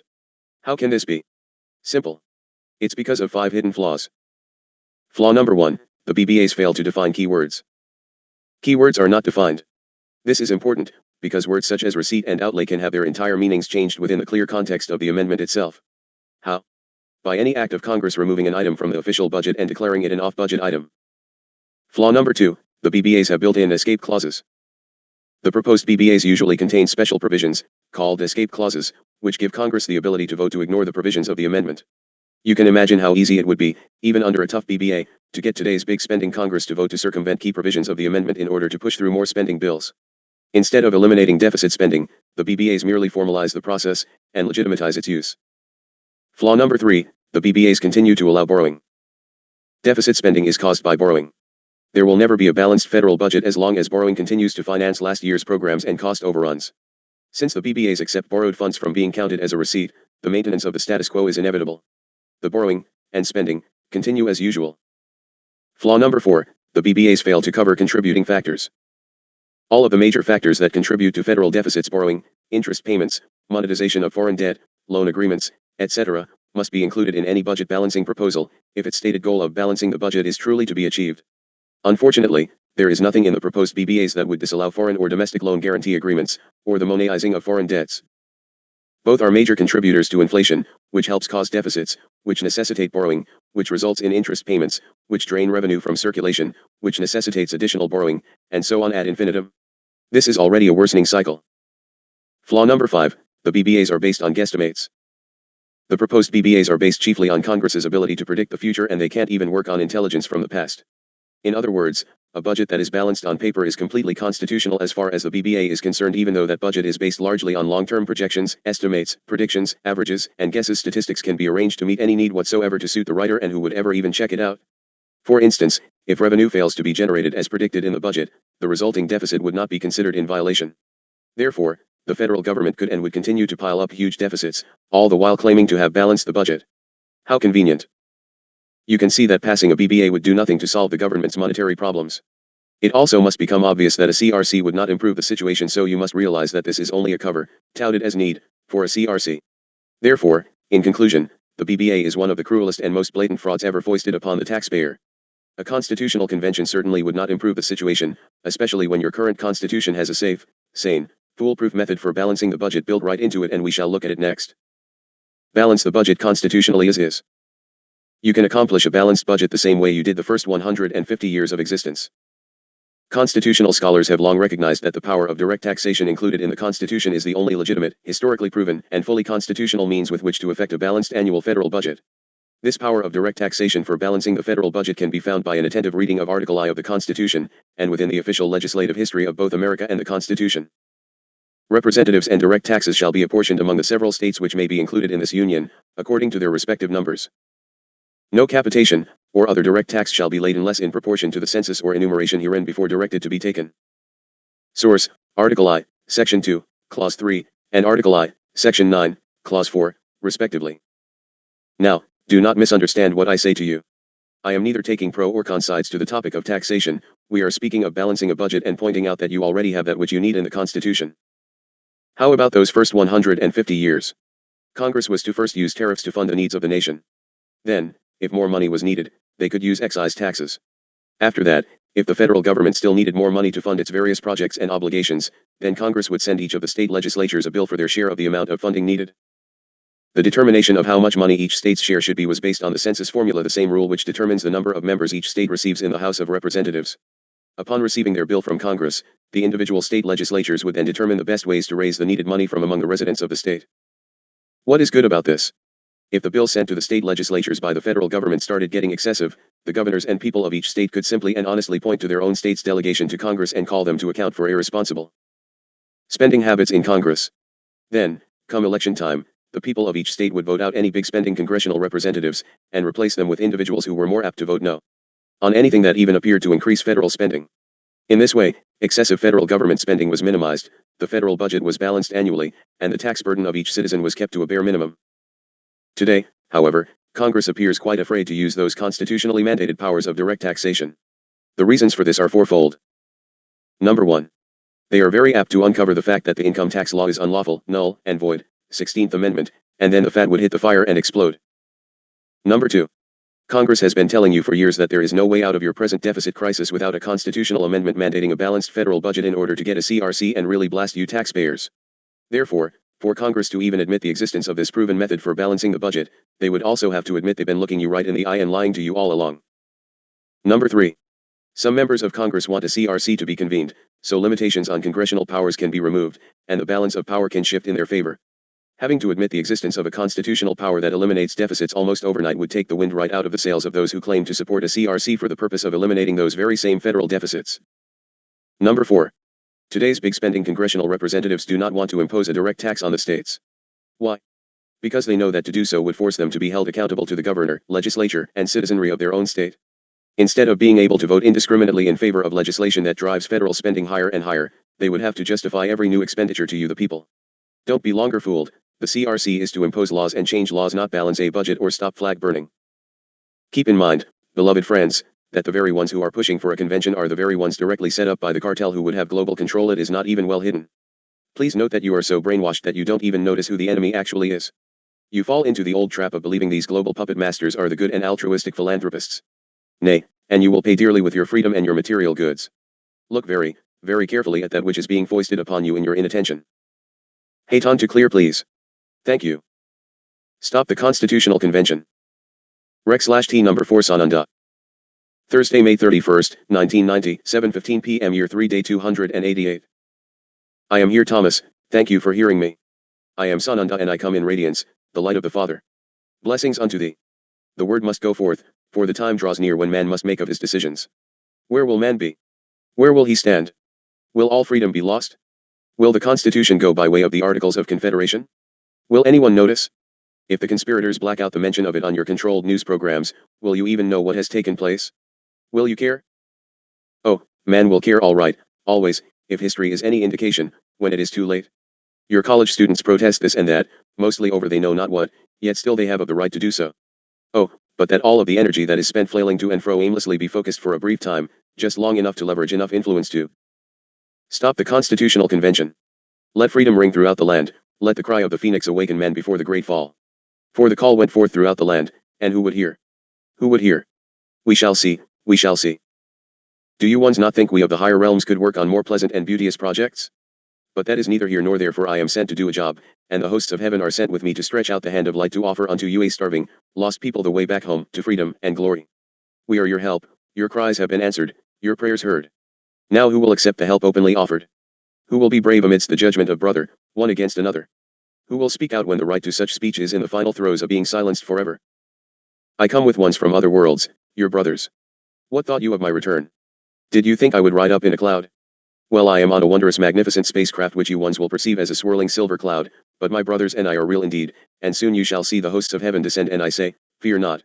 Your government has effort and continues to put forth the lies concerning the brothers of other planets. It is a lie. The space beings, as you often call them, are of a much more highly evolved frequency, a finer vibration which is much more in alignment with the Father. Do you think that your God is only the God to earth? Think you that? Think you that your God could not create other worlds in his house with many mansions? God is unlimited, unlimited. And in his great glory he has sent me with an army of light beings to assist planet Earth in the time of great transition. For you must know that Earth is moving into a higher, finer dimension. Your planet is moving into a period of great cleansing, and there will be tremendous upheavals, floods, earthquakes, and volcanic eruptions. The brothers from the Pleiades come to help Earthman. They have been with me for a long while, and I tell thee absolutely, they are the hosts of heaven sent to help you. Listen to what is being given to help you through this difficult period. Do not turn away without exploring for yourself the truth therein. Man has been lost, pained, crying unto the Father to hear, to send help. Well, he has heard you, and the help is here if you will but open up thy ears and hear. What possibly do you have to lose by reading what is being said? Are you so filled with fear that by reading a book you think your mind will be lost? Have you lost all sense of discernment and good judgment? Can you no longer decide for yourself what is worthy of further exploration without the minister or preacher or courtroom judge telling you not to read that? If anyone tells you not to read the Phoenix Journals, or any book, read it and you decide. There is an effort to ban the Phoenix Journals in America. Why do you suppose that is? Aren't you curious? Well, get curious. And when you read what is therein, there I will be. For I am thy Lord God, I am Sananda, Jesus Emmanuel of old, returned to do what I long ago promised. I said that I go to prepare a place. I have done that. And now I am returned. Come unto me, beloved ones. Ask of me. Ask of God. Ask in light. For the light which you are is crying out to be whole and free again. Do not lose both thy constitutional freedoms and thy spiritual freedom, too. I implore you. Take action.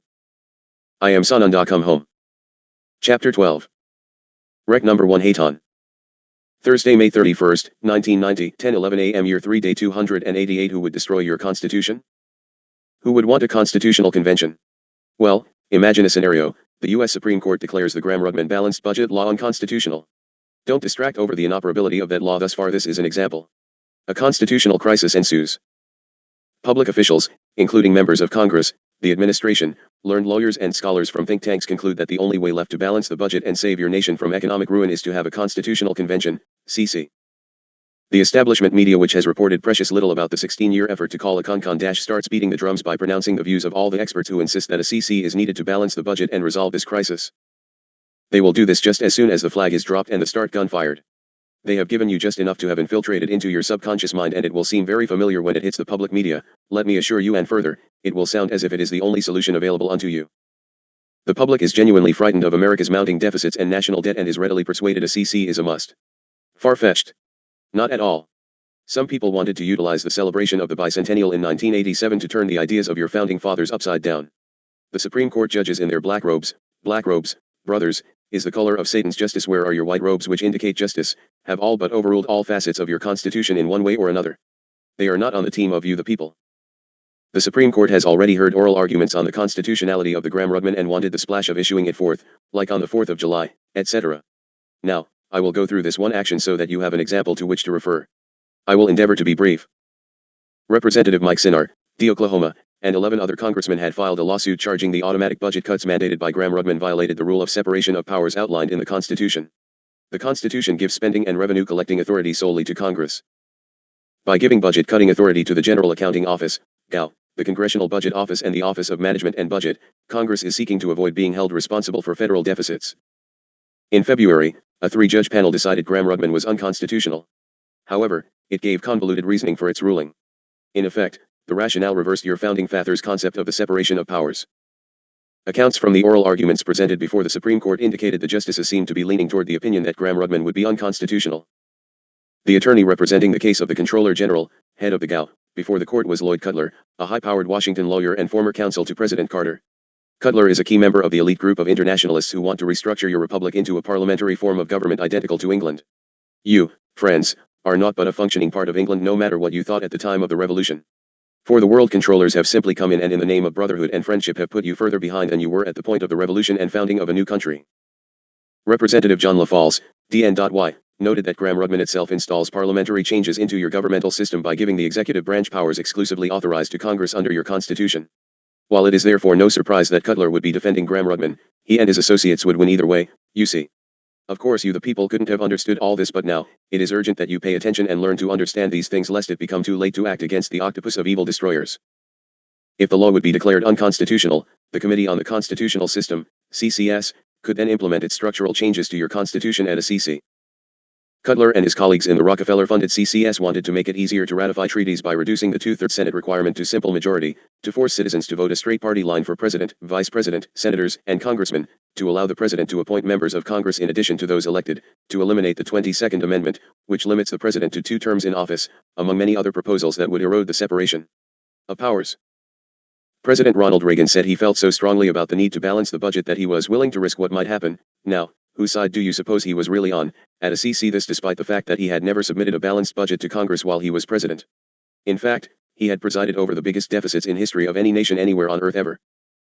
Perhaps Reagan viewed the CC as a perfect opportunity to repeal the 2-2 amendment, which he repeatedly said he would like to do, so he could remain in office for the good of the nation. The balanced budget amendment in Congress and the Gramm-Rudman bill were used to set up a phony debate, to contrive a situation whereby the American people would be convinced that the structure of your government could not work and that a CC would be needed to remedy the situation. Agents of Change mid-1984. In full swinging battle. A powerful group of internationalists, financed in part by David Rockefeller and including on its board of directors Robert Strange McNamara, unveiled plans to change the political structure of the United States and make parliamentary-style amendments to the Constitution. The group, the Committee on the Constitutional System, CCS, revealed some of its proposals at a May 30, 1984 press conference in Washington. This is most important for background in order to understand the unfolding of events. To locate some of these named individuals you will have to refer to the section on the Rockefeller Syndicate, i.e., McNamara, etc. CCS set up proposals to legally erode the separation of powers now existing in the Constitution between the executive and legislative branches of government. Impose methods to remove the president from office short of impeachment. Permit the president to dissolve Congress and call for new congressional elections.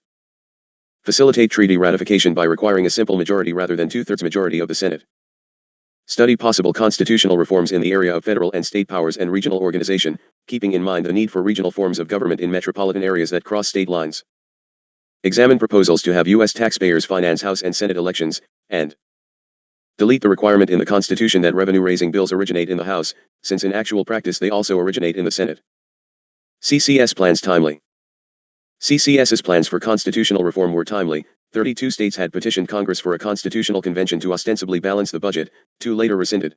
Michigan was soon expected to become the 33rd state due to pressure from the National Taxpayers Union, and California's voters were expected to approve such a call on its November 1984 ballot. Can you see how very close you squeaked by?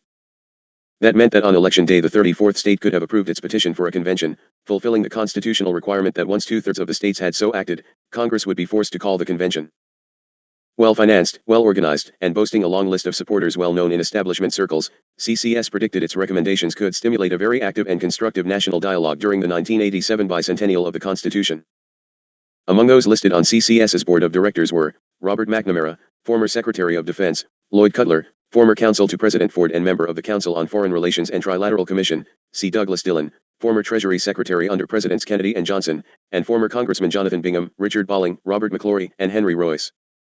Also, former Senators Nicholas Brady and J. William Fulbright, Senator Nancy Kassenbaum, Argonne, James Sundquist and Bruce McLaury, Senior Fellow and President, respectively, of the Brookings Institution, and James McGregor Burns, author of The Power to Lead, The Crisis of the American Presidency and enthusiast of parliamentary government and admiralty law. Others who would have attended CCS's third meeting on September 9 to 10, 1984, but could not do so were David Rockefeller, Elliot Richardson, former Secretary of Defense, Senators Daniel Patrick Moynihan, D.N.Y., Lloyd Benson, D. Texas, Bob Dole, Argonne, Pete Domenici, R.N.M., Carl Levin, D. Mitch, Charles Mathias, R.M.D., and Claiborne Pell, D.R.I. Also, Representatives Michael Barnes, D.M.D., Richard Cheney, oh, yes same one. R. Wyoming, John Dingell, D. Mitch, Thomas Foley, D. Wash, Lee Hamilton, D.I.N.D., Barbara Mikulski, D.M.D., Peter Rodino, D.N.J., Patricia Schroeder, D. Colorado, and Jim Wright, same old boy, D. Texas. Rodino's interest in CCS was noteworthy because of the crucial role he would play in Congress on the Constitutional Convention/balanced budget issue.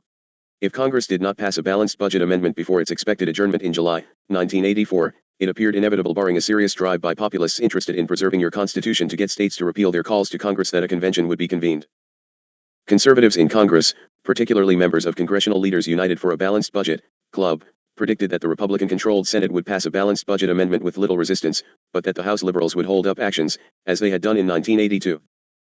Convention advocates predicted that Rodino, who typically voted in the big spending, pro-social welfare, left-wing mode, would use his considerable powers as chairman of the House Judiciary Committee to foil efforts of conservatives to force Congress to act on the balanced budget amendment because he didn't want to balance the budget.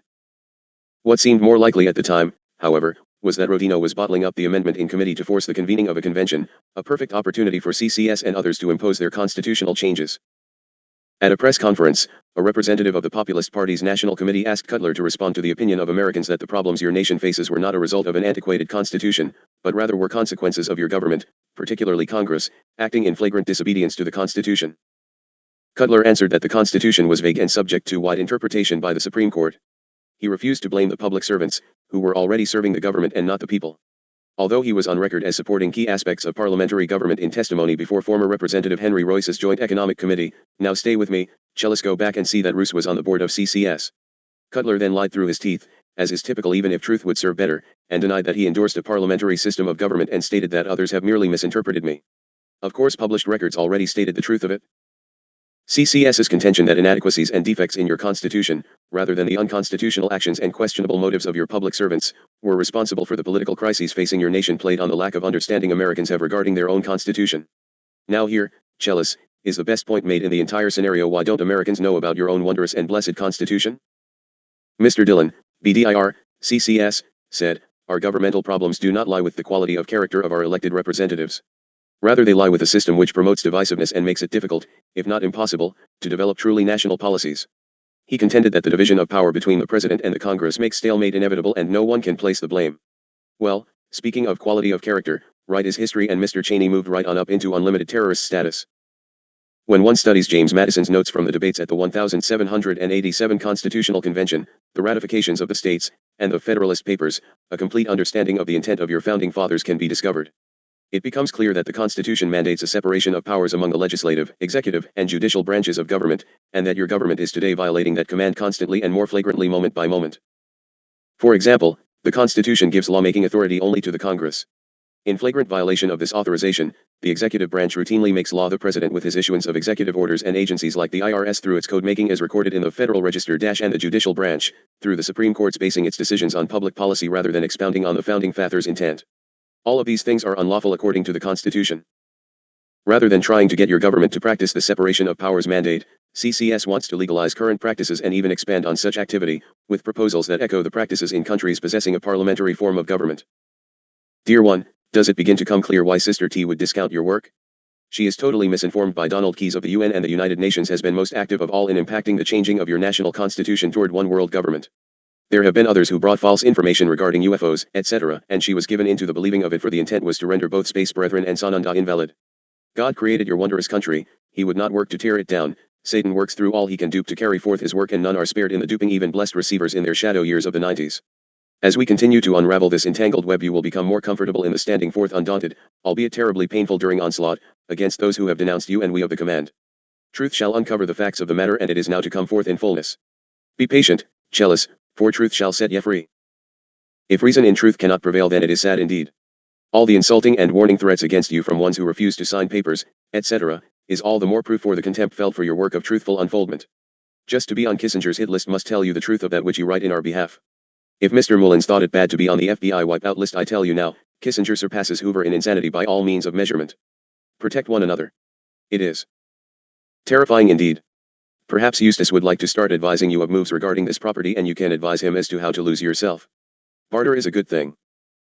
Back to the CCS. Among suggestions: interlocking the executive and legislative branches by allowing the President to appoint members of Congress to some or all cabinet positions. The thinking is that the system might promote teamwork between the President and Congress and facilitate public policy consensus. Creation of a joint executive-legislative council to involve congressional leaders in policy making. Linking more closely the electoral fates of candidates for President and Congress by either increasing House terms to 4 years with elections in presidential election years, or by linking with a single vote the presidential and vice presidential candidates with House and perhaps Senate candidates. Giving Congress a greater role in the presidential nominating process, as well as allowing members of Congress to serve as presidential electors. Does this not tell you how manipulated the system already is? Hold your breath on this one. Who keeps the Holocaust and bitterness going? A discussion of the German system wherein a significant number of legislative seats are allocated on a proportional basis to the political parties that receive more than 5% of the vote. CCS reasons that allocating House seats on a similar at-large basis would increase the likelihood that the political party of the President would also control the House. CCS denied the charges ho-hum. Along those lines, CCS denied that it was trying to promote a parliamentary system by explaining, in a parliamentary system, the chief executive is selected from the parliament, legislature. The U.S. tradition of a chief executive elected from the nation as a whole has worked well in general and has strong public support. It should be preserved. But what about the suggestion above? Contrary to this statement, CCS is nonetheless exploring such a reform just as quickly as they can determine how to force it upon the sleepy public. At a CCS meeting, J. William Fulbright, member of the board of directors, strongly supported the suggestion to change the Constitution to remove the prohibition against members of Congress serving as electors to enable Congress to play a large role in electing the president. In response, Cutler said that he and many in CCS preferred to enhance the power of a party's congressional candidates and the holdover senators in selecting the presidential candidate of that party. On the question of whether CCS would try to implement its proposals at a possible constitutional convention, the group said, if a constitutional convention is called for a balanced budget amendment and is opened up to broader matters, such carefully researched structural amendments as the committee may produce could contribute to a constructive convention. If you aren't getting sick by now, you don't understand the situation. CCS has held numerous national and regional meetings and will conduct further meetings in preparation for a tentative September 1985 unveiling of their final plans. The committee says it wants to give Congress, the states, and the national political parties enough time to study CCS's recommendations in preparation for the 1987 bicentennial, was openly stated in many widespread documents. Parliamentary system feature. A fundamental feature of the parliamentary system is the dissolution of the legislature, which CCS is seriously considering. This could be done by amending the Constitution to allow the president to dissolve Congress and call for new congressional elections.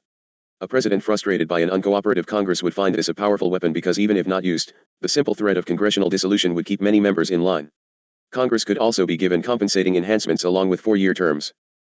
CCS studies the possibility of removing the president from office for reasons of ineffectiveness.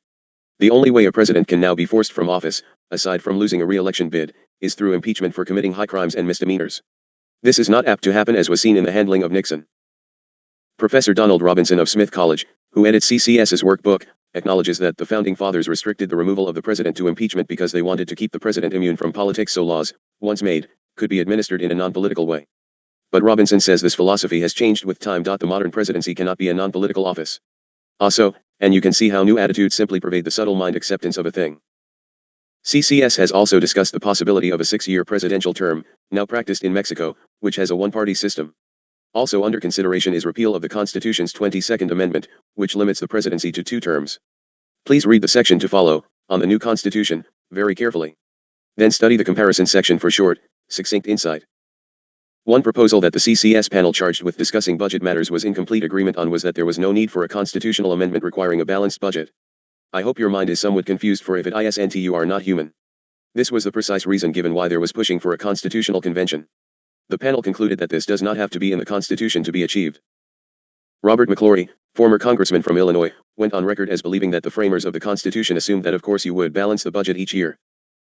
The CCS panel, and particularly McClory, either did not know or did not care that the Constitution already mandates a balanced budget. Your founding fathers wanted to extinguish the debt each fiscal year by requiring Congress, whenever enough revenues had not been collected through imposts, excises, and duties to pay its expenditures, to apportion among the states according to their congressional representation the remaining needed taxes, as I have previously pointed out to you. This requirement, Article I, Section 2 of the Constitution, has never been repealed, and Congress is still required to invoke it to balance the budget. While you slept and fiddled, America burned. CCS is now financed on a tax-deductible basis via contributions to the left-wing Brookings Institute, Rockefeller, which is tax-exempt. Cutler said that once CCS was incorporated, it would apply for a tax exemption under Section 501, C3, of the IRS Code. All you good little incorporators paying attention.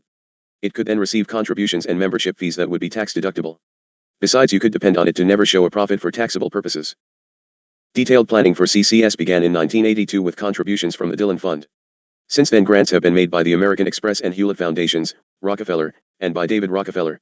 A massive thrust would be put into action to cause the CCS to make the public understand why the Constitution should be amended. It would program general education, including media coverage and activity by appropriate and selected organizations. A major lobbying effort would also be pursued to convince Congress and the states to adopt such constitutional changes. Let us close this section and allow a little digestion to take place. In the next portion we shall take up the lie which claims a CC can be somehow limited in proceedings. God comes just in time. Rec/T number 1 Sananda. Tuesday, June 5, 1990, 5:50 a.m. Year 3 Day 293. Blessings and peace. I am Sananda, Jesus of old, Emmanuel, it matters not the label. I come in the glorious light of the Most High Father. Be at peace in these troubled times. Peace does not mean inaction, rather it means calm within. Always you will need constructive action without. Your land is in great peril, so few of your people understand the dangers immediately before you that it seems all but impossible to turn up the tide. Not so, for you must remember 2 very important things: I am returned with the heavenly host, and all is possible with God. Do you think God would come too late to offer you this help, to save a glorious country founded on the principles of freedom from downfall? You will learn that God comes just in time. Hold that one very close to your hearts, but this does not mean to kick back and let God or another handle of it. The course of this ship would be irreversible. How many of you free peoples understand your Constitution? How many of you free peoples have read your Constitution and Bill of Rights? Why not? How many of you have a passport? Better be getting one while you can. The threat of a constitutional convention is so great that it simply must not take place. The controllers have laid their plans so carefully, so diabolically, that you the people walk right into the lion's den. How could you have known when it is not projected on your controlled news programs? Of course you couldn't have known. But you know now, and you had better be taking this newly acquired knowledge and converting it into some very real action to bring an end to this real threat to your freedoms. Why do you think they want to ban the Phoenix journals in this country? Why do you think they want to kill Dharma? Because what Hatan and I, Sananda, tell you are the truth of God, and they know it, and they will stop at nothing to keep the lid of silence closed over you the people. Do not allow it. And the way you may not allow it is to read this material and become informed, share with others, call your elected representatives or go there, write letters, send telegrams, they are your representatives, remember. And why is it, by not knowing your constitutional rights, that you have overlooked the most obvious of all, that your current income tax by the Internal Revenue Service is unconstitutional? Wake up, wake up, wake up. The tenacity and drive for freedom that was within the Founding Fathers seems to have been lost to Monday night football and light beer. Well, that is fine, but when the TV is off because there's no power, and all energy is spent securing food, beer won't seem that important. Besides, you won't be all that free to drink it anyway in this new state. Think carefully the path you are on, for the freedoms you are so quick to toss away may be the very ones you need the most. The right to life, liberty, and the pursuit of happiness. Have you forgotten? Did you ever know? And, by the way, did you not ever wonder why your very country's flag contains within it a field of stars? Because, dear blessed ones, that is where God is, that is where I am, and I am come with a heavenly host from Pleiades to bring you through. Hear the word and the word shall set you free, but, it still requires action. I know that many of you are simply overwhelmed by all of this information, there's just so much. Yes, there is so much because you have slept while your country, your world, has been taken over by evil forces, as predicted for these end times. It is true there is a great deal of information in these journals, but you have slept for too long and it's time to play catch up rapidly now. How could you have been so stupid? How could you not have known that all of these things were taking place? Because the one world planners are master manipulators and your news media is totally controlled, how could you have known? Well, you know now, and the primary point of focus now should be, what are you going to do about it? It would be wise indeed for you to use to your full advantage those freedoms you have remaining, and this will sound strange perhaps coming from Jesus Ananda, the right to bear arms is one, having a passport is another. There will be an all-out effort to disarm you as a people, for that is a necessary first step before full control may be gleaned. Oh, most of you will willingly hand them over, after all it's to get the guns away from the dealers and criminals, right? Then why are they going to take yours? The right to bear arms, remember? This, and so many other things shall be destroyed by a constitutional convention, for you see, once held they will do what was done the last time, only not with the foresight with your interests in mind that the Founding Fathers had. Caution, caution, your nation is on the very brink of disaster, do not allow this to happen or your freedoms will be lost. Hear my brother, Hatan, he speaks truth. Honor those brave men and women who have dared to do the research and writing to expose the heinous things on your place. But become informed. A knowledgeable public is dangerous to the controllers, for only you may bring an end to this tyranny before it is too late. God pours blessings onto this land. I am asking that you hear what is being said to you, for time is of the essence in this matter. If you want to do research and confirm this and other of the material, fine, excellent. However, the time for action is now to stop the Constitutional Convention. You are the hands and feet of God. If you do not do it, who will? Blessings. I am Sananda in light of our Father. Chapter 13. Rec number 2 Hatan. Thursday, May 31st, 1990, 2:48 p.m. Year 3 Day 288 Pulling a fast one. By August of 1985 things were heated up and the curtain of lies descending. Congress was pulling a fast one on the American people to believe it could limit the proceedings of a CC specifically to a balanced budget amendment, BBA, especially when there was really no intent to even have a BBA. Two legal scholars held this viewpoint and were considered constitutional experts. They were called to testify before the House Judiciary Subcommittee on Civil and Constitutional Rights on July 31, 1985. Now mind you, they would testify before a loaded subcommittee because you ceased to have any other kind long prior to 1985. These two were Professors Walter Dellinger, of Duke University Law School in Durham, North Carolina, and Gerald Gunther, Stanford Law School in Palo Alto, California.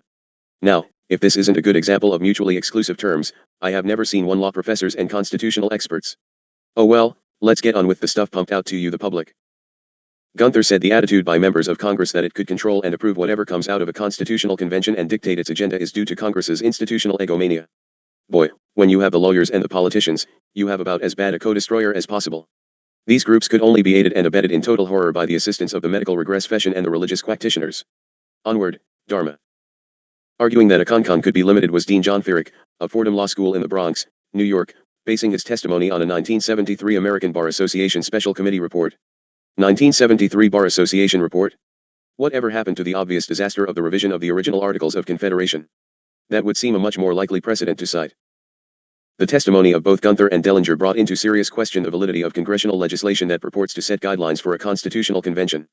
Such a bill, entitled the Constitutional Convention Implementation Act of 1985, S-40, had been approved by the Senate Judiciary Committee. The measure, in these scholars' opinions, went beyond the purview of a single balanced budget amendment by making reference to any subject matter discussed at a CC. Referring to the wording of the 32 petitions sent by the states to Congress calling for a CC, Senator Orrin Hatch, R. Utah, said, to the extent that a petition was required to be precise, either with respect to the specific amendment sought, or the specific language sought, there would be little use for the convention itself. To limit the convention to the consideration of a single, meticulously worded amendment is to make the convention a farce. Gunther, who has spoken and written extensively on the uncertain circumstances surrounding a CC, testified that there are no legitimate and effective means to limit a convention to a single subject specified in advance. Regardless of what state petitions list as the subject matter for a CC and what Congress directs, he said that ultimately the convention is empowered to set its own agenda. The convention delegates, he said, will have a valid claim to consider and propose amendments on any subject of constitutional dimension of concern to the electorate who chose them. He added that it would be highly unlikely Congress would question any unauthorized changes made in your constitution in the ratification process. Primary role. Fierick, who participated in the 1971 commission set up by the ABA, argued that Article V of the Constitution delegates to Congress a primary role in deciding whether or not to ratify whatever emerges from a CC. Actually, Article V's wording says that amendments approved by a CC need only be approved by 3/4 of the state legislatures or state conventions, and that Congress is only empowered to select the mode of ratification, by state convention or state legislature. It says nothing about Congress giving its own stamp of approval or rejection notice during the ratification process. Well, but who is out to wreck the Constitution? You still must go back at least as far as 1984 to get the picture and then see how facts balance against information we have already given you and shall yet give you. It goes farther back than this, but we are not giving you the entire history at this point, just the urgent information. It became increasingly evident that the drive for a CC was not simply an effort by conservatives who wanted to balance the budget but was instead a covert attempt to destroy the U.S. Constitution and replace it with a Soviet or British parliamentary-style constitution with total top-end control. 32 states had petitioned Congress to call for a constitutional convention, in 1984, for the purpose of passing a balanced budget/tax limitation amendment. Michigan State Senate had approved the petition to Congress and enough signatures had been collected to place the convention issue on the ballot in California in that November. If Michigan, or any of the remaining 17 states, passed its convention petition, thus becoming the 33rd state to do so, and no other state followed suit, then California would be the 34th state to call for a convention. This would then fulfill the constitutional requirement that 2/3 of the states must file petitions to force Congress to call the convention. Now here is an interesting note: if California voters okayed the petition for a convention, the state legislature would be forced to pass the measure or suffer loss in salary. The California referendum initiative would get a lot of publicity, but would misrepresent the actual grassroots support for a CC. Some of the state legislatures that passed petitions to Congress for a convention did not even hold public hearings. Exact figures are difficult to obtain. The NTU, the group spearheading the move for a CC for the previous decade, claimed to not have accurate records as to when states held hearings, debate, and recorded votes on the issue. According to David Keating, who handled the balanced budget amendment for NTU, at least 20 public hearings were held and some states passed the petitions by voice vote. A voice vote just means it was passed unanimously, he said. Now you know how it goes, a little old aho and you can sweep out your entire constitution if nobody objects, dear ones. Since 32 states had petitioned Congress, and only 20 public hearings were even discussed as to having been held, then isn't there still something wrong under the worst of circumstances? That would mean that a minimum of 12 states had never had any kind of hearing or vote, oral or otherwise. That number was obviously higher since some states could have held more than one hearing and if they paid attention at all, would have had many. However, an exact figure was not available, according to the NTU, because the states haven't kept very good records. Why don't you once try that good reason with the IRS? Bring into the open. Proponents of a constitutional convention, notably Representative Larry Craig, R. Idaho, leader of Congressional Leaders United for a Balanced Budget, Club, defended their position by pointing out how polls indicated that 70 to 80% of Americans wanted Congress to balance the budget. But do those same Americans also want a constitutional convention? One does not necessarily represent the other, it would appear to me. Not only were the Americans not polled, but more than likely 70 to 80% of Americans were not even aware that within mere months Congress would be calling for the convening of a CC, and if they were aware, they certainly would have no way of knowing what it was about. If the move for a convention was a legitimate effort by conservatives to balance the budget, why wouldn't your President Reagan make a nationwide address to discuss the fact that a convention was imminent? Well, for one thing he would have to point out that the IRS and tax system is unlawful and unconstitutional, and the people would know the blinding truth of their total robbery at the hands of an unlawful and unconstitutional government of force-mongers in what has become a police state. You see, it is intended to slip the necessary documentation and amendments through the convention to cover those little presently unlawful matters, and you the public would never notice. Do you not think the budget might get really unbalanced if the American people really know the truth? Why wasn't this issue being openly discussed and debated in the national media if there was no underhanded motive? Why do so few, aside from certain Washington circles and nationwide patriotic groups, even know about such a convention? Well, same answer. If there were nothing to hide, why did NTU Treasurer William Bonner admit he wished former California Governor Jerry Brown had not publicized his support for the convention? There is no point in heating things up, said Bonner. When Brown announced, we had to go more public. It would have been better to let a sleeping dog lie. And that is still the attitude, believe me. When NTU founder Jim Davidson was asked whether a convention could be restricted to just the balanced budget issue, he answered that it could but didn't want to explain how to end deficit spending. Let's get the constitutional restriction and then let's argue later about what programs get cut or what taxes get raised. Other points brought out by Gunther. An examination of the text, history, and structure of Article V indicates that the CC was to be a genuinely deliberative body with considerable autonomy, entitled to consider all major constitutional issues of concern to the nation at the time of delegates' election, and not controllable by the applying states or Congress. Congress is given the responsibilities to call a convention when 34 states have applied for one and to set up housekeeping details regarding the receipt of applications and the convening of the convention, and to choose the mode of ratification. Dellinger said, virtually everyone, supporters as well as opponents of holding a convention, now concedes that it would be either impractical or unconstitutional to limit the convention as the state legislative petitions specify. As examples he named the Senate Judiciary Committee and the National Taxpayers Union, which for the 10 years had publicly been the main force behind the CC effort. Dellinger also noted, the framers of Article V of the existing U.S. Constitution clearly intended that the CC was to be free of the control of existing governmental institutions, whether the state legislatures or Congress. All of the 32 state CC calls would be invalid under S.40 because the applications refer specifically to a balanced budget amendment, while the Hatch bill refers to broader subject matter. 6 state applications say their calls are to be null and void if a CC extends beyond the subject of a balanced budget amendment. Changing their tune. Dellinger said state legislatures that have passed CC petitions were assured by lobbying groups, including the National Taxpayers Union and the National Tax Limitation Committee, that a CC could be limited to a balanced budget amendment. But now that the last 2 states are within sight, he said, these groups are changing their story. What happened to assurances that were given to the state legislatures back in 1979 that a convention could consider only the amendment contained in the state legislative proposal? Firrick argued that a CC can be limited. However, the American Bar Association report states, while we believe that Congress has the power to establish standards for making available to the states a limited convention when they petition for that type of convention, we consider it essential that implementing legislation not preclude the states from applying for a general convention. Legislation that did so would be of questionable validity since neither the language nor history of Article V reveals an intention to prohibit another general convention. A state application would not be proper, Firrick said, if it called for a CC for the purposes of voting on a specific amendment since a CC should have latitude to amend, as Congress does, by evaluating and dealing with the problem. Firrick's testimony came from the 1973 study and he seemed to lack any update on the issue. It had been since that time that the 32 state petitions were filed with Congress. Firrick said he was not familiar with the wording of the petitions. Serious subject. Although Representative Don Edwards, D. California, was the subcommittee chairman, he was only present for a short period. Representative Charles Schumer, D.N.Y., sat in as acting chairman. Subcommittee members acknowledged the seriousness of the subject. Representative F. James Sensenbrenner Jr., RWIS, called the CC the most important piece of legislation this subcommittee and Congress will confront this year. Schumer said he might sleep better at night if he were as confident as some that a CC could be limited to a single subject. Representative Robert Kastenmeier, DWIS, argued that to empower a new arm of government, the CON-CC, with unlimited power to rewrite the Constitution is a threatening matter. Gunther said he became interested in this issue when he heard former California Governor Jerry Brown endorse a CC after passage of a tax limitation amendment in his state. Furthermore, Jerry Brown is up to and over his eyes into this monster, dear Californians. He is also back into the political progression mode of operation. Gunther recalled that Brown gave assurances that he had checked with every constitutional scholar in California and had been repeatedly told that, without doubt, a CC could be limited to a single subject. So much for scholars and experts. But Gunther discovered Brown had not been so thorough, now would he lie to you, and that his guarantee of a limited CC was based on one single little memo giving split opinions on the question.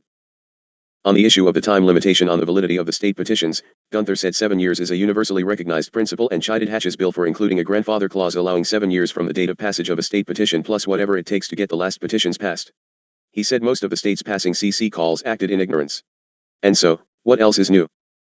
Schumer said the subcommittee would hold at least one additional hearing on the subject before it would take any action. Null and void?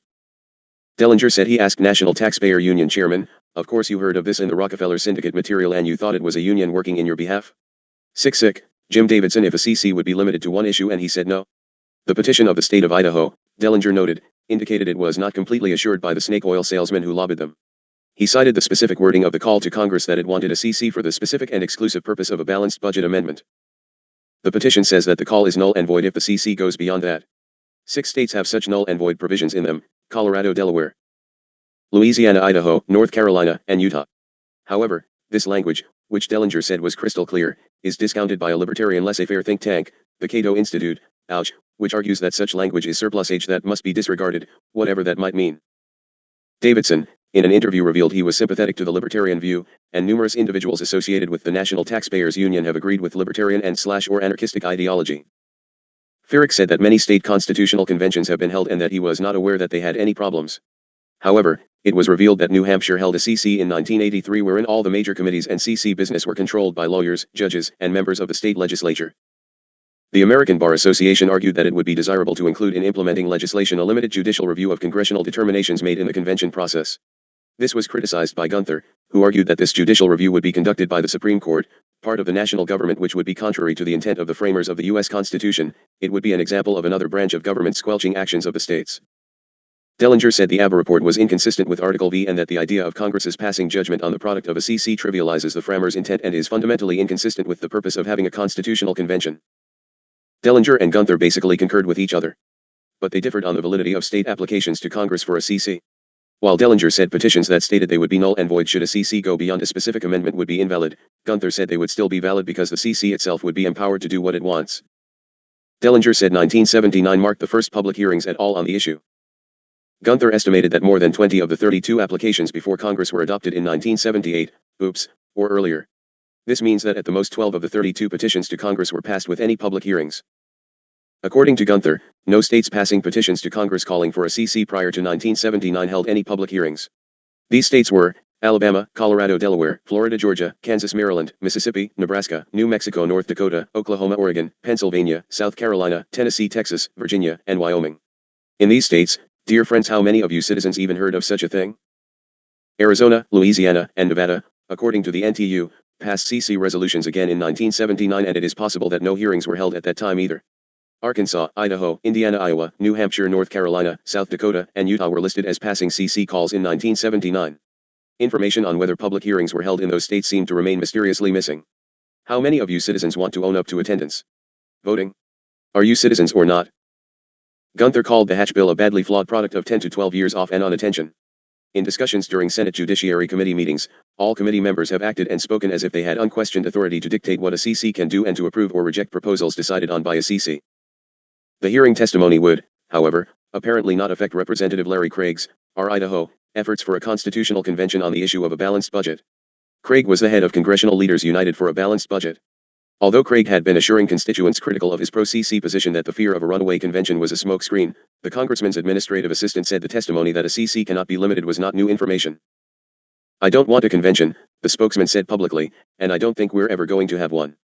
However, something like the New States Constitution of America would never make it through the ratification process, nor would a parliamentary form of government. And if you readers believe this, let us just close down the efforts right now. The actions from the injustice system and political system as a whole already utilizes the methods and control allotted in the new constitution, and none of you even tried to stop them.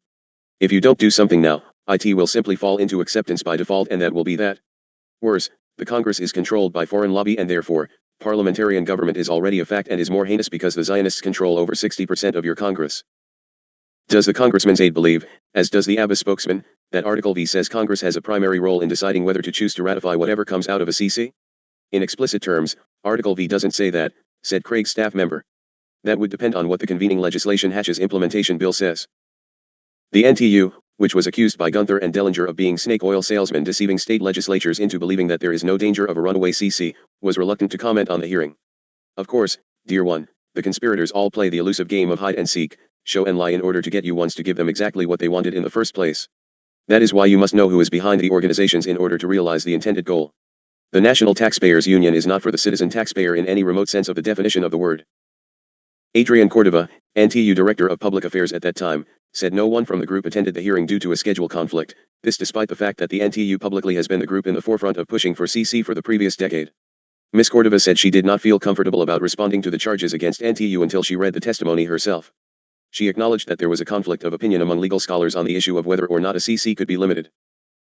However, The NTU flatly stated in its literature over the years that a CC could be limited and that any talk of a runaway convention was a smokescreen used by those opposed to a balanced budget. The NTU was not the only proponent of a CC that missed the hearing. Now isn't this interesting? No member from Craig's staff attended.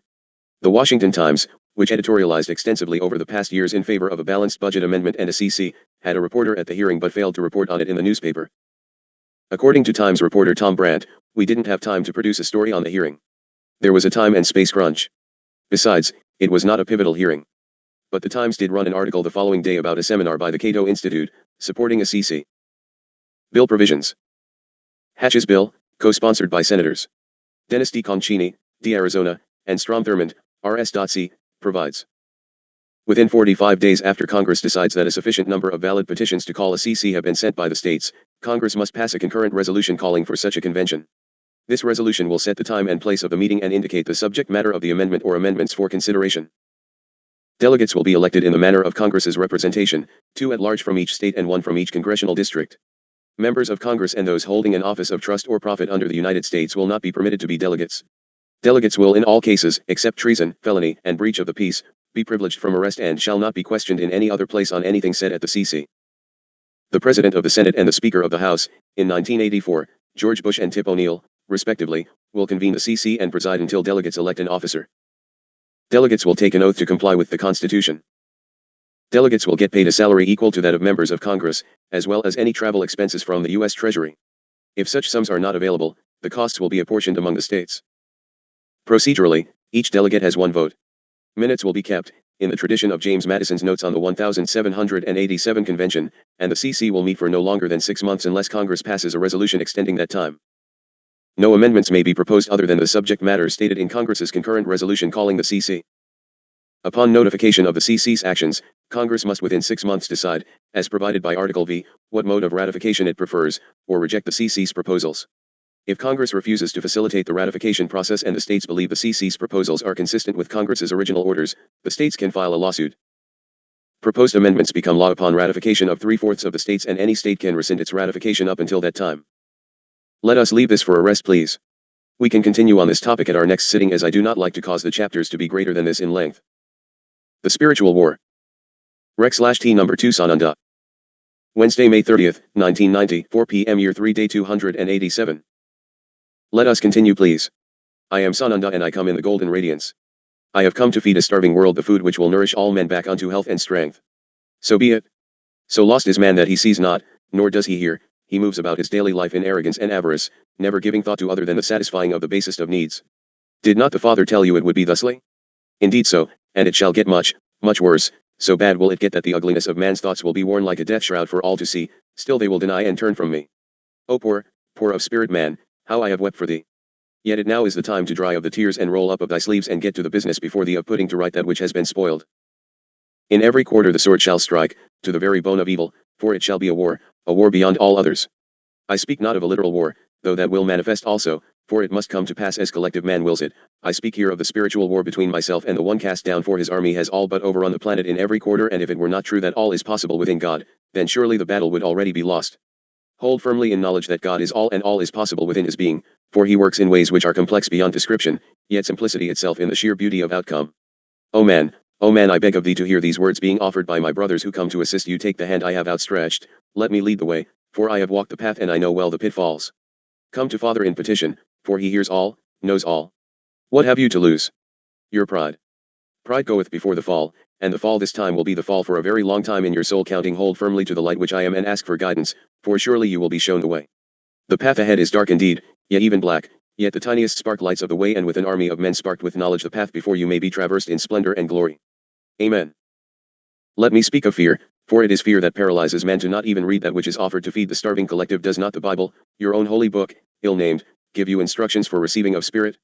If ye demand in the name of holy God for all darkness to remove itself from you, and call on God or Jesus to shield thee while you read, there is naught to fear. Hear me, there is naught to fear.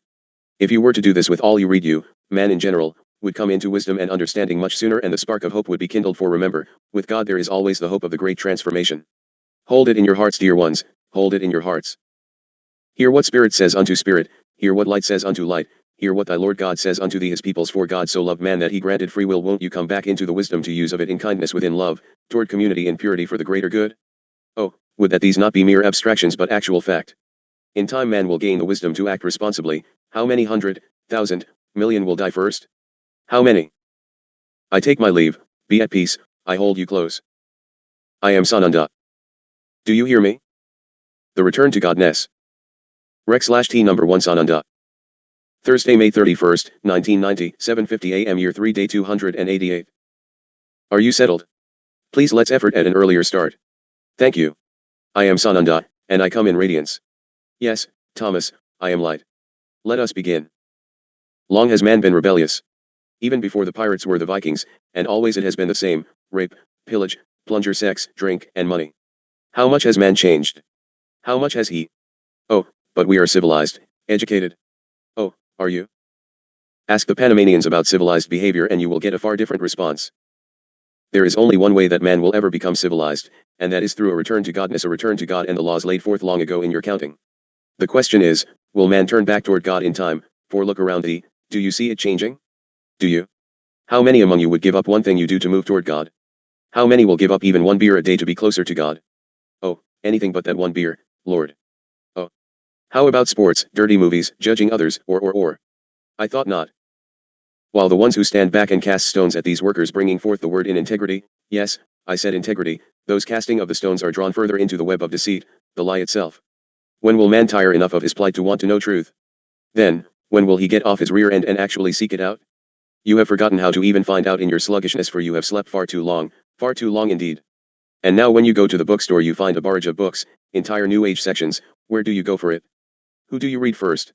How do you know what you are reading isn't the figment of an overactive imagination? One book tells you to sit quietly and breathe for 20 minutes, another tells you to give up everything, while still another tells you to pray hard, yet still, you hear no voices, hear no angels singing. What do you do once you have reached the point of really wanting to know? The answer, dear ones, is that you sit in the light of God, which I am, and you ask to be guided to the truth. And do you know what happens then? Well, you'll meet someone who just read a book that's perfect for you, or you'll go into a bookstore and one particular book will verily seem to jump off the shelf to you, or you'll be driving and suddenly get an idea to check something out and there you will find a newsletter that speaks to the heart place. Don't you see? Don't you see? First there must be the asking, the opening, then all else will be added unto thee. But man, collective man, has forgotten how to ask, so independent and arrogant in his wisdom, his educated ways, and so the stumbling blindly continues, in a fog-filled maze, never knowing which turn is the correct turn. Oh man, please hear me ask of God. God the Father is real, He is real. Not only is He real, but He hears you. If you actually pray, even if you feel you do not know how to do so, if the desire or wish or intent matches the heart place, it is done in that instant. It is granted. Prayers are answered, and shun any who tell you otherwise. Now I am not saying that the church evangelist is the only one who knows how to pray and where you should take lessons. Man does not need those kind of lessons. Man needs an opening of the heart. Man needs to learn how to ask for help, as well as how to receive it. There is no loss of dignity in asking for help, dear ones. There is a loss of dignity in the confusion of daily living without asking for and receiving help. Don't you see? We must come back into a way of life that allows for the neighbor to help of the neighbor rather than war against that neighbor. Don't you see how it could be? Nay, mostly man does not see, for the lie has been fed to you from birth, and if it is not loud, and fast, and filled with bullets and blood, it is not exciting.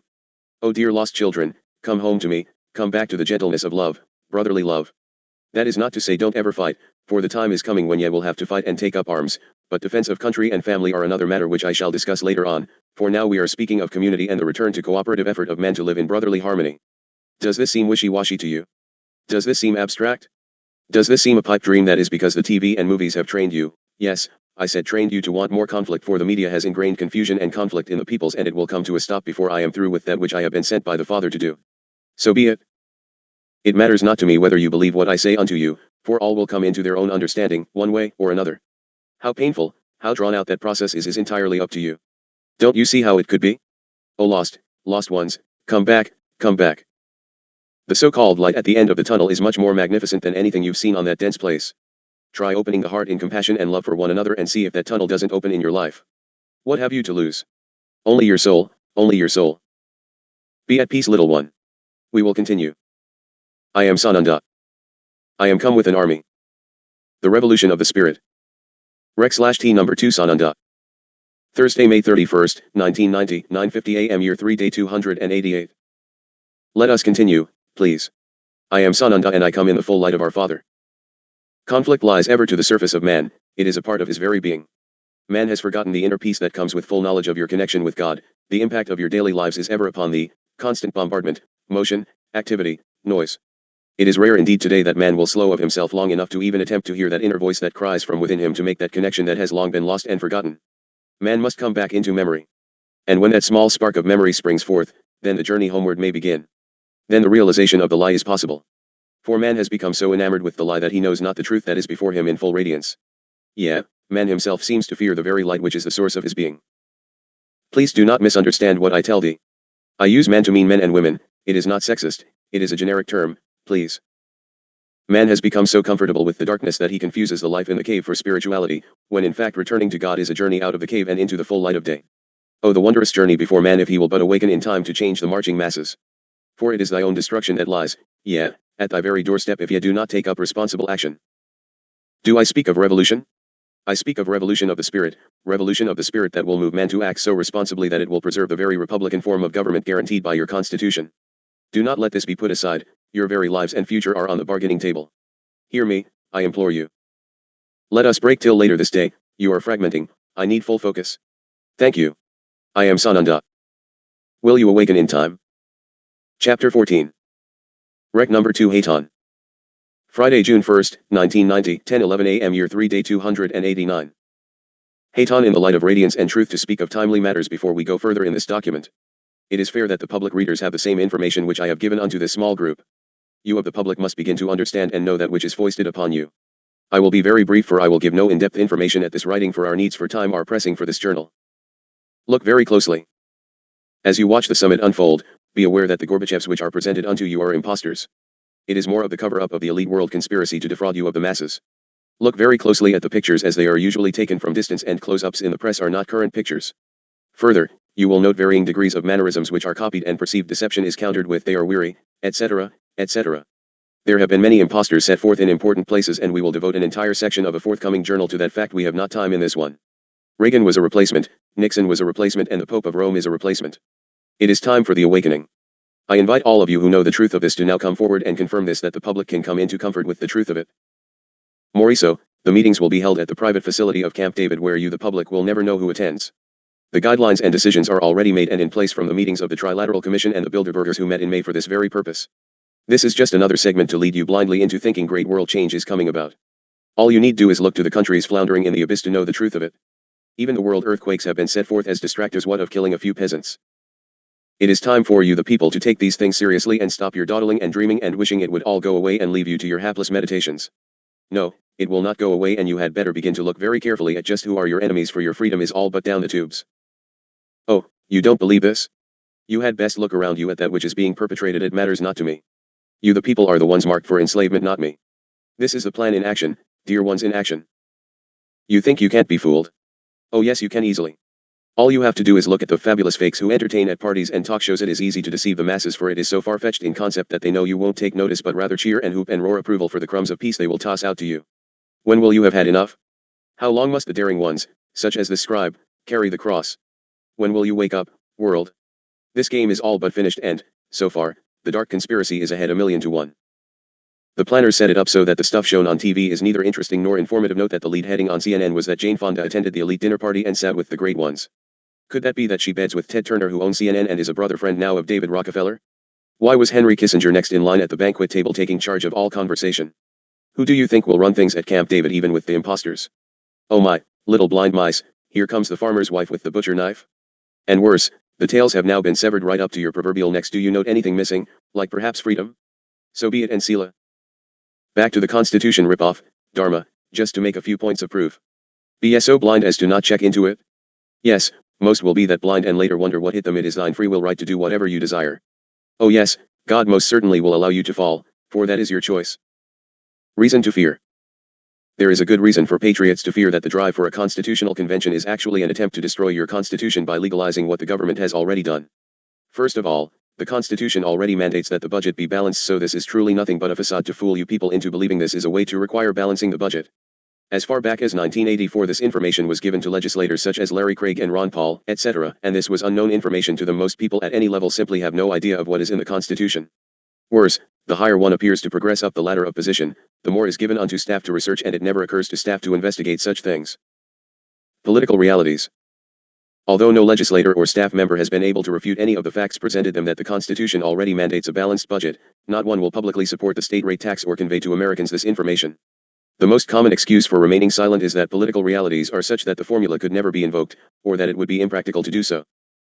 The aides to several members of Congressional Leaders United for a Balanced Budget Club admitted that it was unlikely that their bosses could back away from supporting the call for a constitutional convention to balance the budget because it wouldn't look good to admit he was wrong after all the time and energy he invested. A number of club members claim they really want Congress to pass its own amendment and that the idea of a constitutional convention, CC, frightens them. Representative Mickey Edwards, R. Oklahoma, said if one more state passes its petition to Congress, he would personally try to get a state to rescind its call. Ron Paul said he thought the balanced budget amendment was worthless but that he supported the convention call for public relations reasons. Dear me, this was in mid-1984. Do any of you remember anything about it at all? Then don't come forth and tell me they can't foist off imposters upon your blind side. There would be real cause for concern even if Congress passed its own balanced budget amendment. You see, the ones in Congress do not want a balanced budget, they like it the way it is with no answering to be done to the public. Why do you think the entire thing is structured by the foxes for the foxes? They do not want a balanced budget, they want a CC to wipe out all the freedoms they have not yet destroyed. Big scam. Let me tell you about the situation a bit, for the problem may have been overlooked in the SNL and pension fund collapse. One of the biggest scams that the taxpayer has to finance is the U.S. government securities and bonds issued when the government borrows money. These T-bills and T-notes are issued by and large to banks and other wealthy groups and individuals at no risk to the investor. These investments have been encouraged and pushed and encouraged and pushed. Take stock in America. Your imposter President Reagan pleaded buy and spend and save the economy. If he really had cared, along with the other freeloaders, they would have been urging you to invest in your failing industries, which would be a real risk but at least honest. As it is, the average American, who could not afford to invest himself, has to pay dividends on these government securities to the wealthy, and theoretically, has to pay the principal when these bonds are redeemed. You can see the result in the SNL bailout alone, and this is only added on top of that which you have already been supporting. The most heinous criminals of your world are now being slapped a gentle reassurance to the fingers, their felony charges reduced to misdemeanor charges so that no constitutional or legal rights are in jeopardy, and they go to Club Fed to continue tennis lessons and have a bit of R&R at your further expense. Meanwhile, a Texas black man is sentenced to $10,000 in fines and 99 years in prison for trying to steal a pack of cool cigarettes. He didn't even get the cigarettes. This is your current justice, dear ones. When will it be your turn to hang? There is an all-out effort to take Dharma and Oberle's property and kill them, for there is nothing with which to legally charge them. We can't even let the property and home go into their title because they would plant drugs or other incriminating evidence and send them away for life. When the property comes under control, it will not ever be placed in their names or control, so that there is no legal way of confiscation. Yes, it is sad, but it is the way it is. You see, thus far they could prevail, for they have followed the instructions we have given them, from corporate structuring to divesting of all assets right to the kitchen food. If you have nothing they can find, which has been easy in this instance, for they have had to set it up in this manner, for they have nothing, all has gone forth for the work, they cannot or will not bother to continue the harassment. There was a time, ask Eustace Mullins, when the FBI would just get you and lock you away as insane, and that would be the end of that.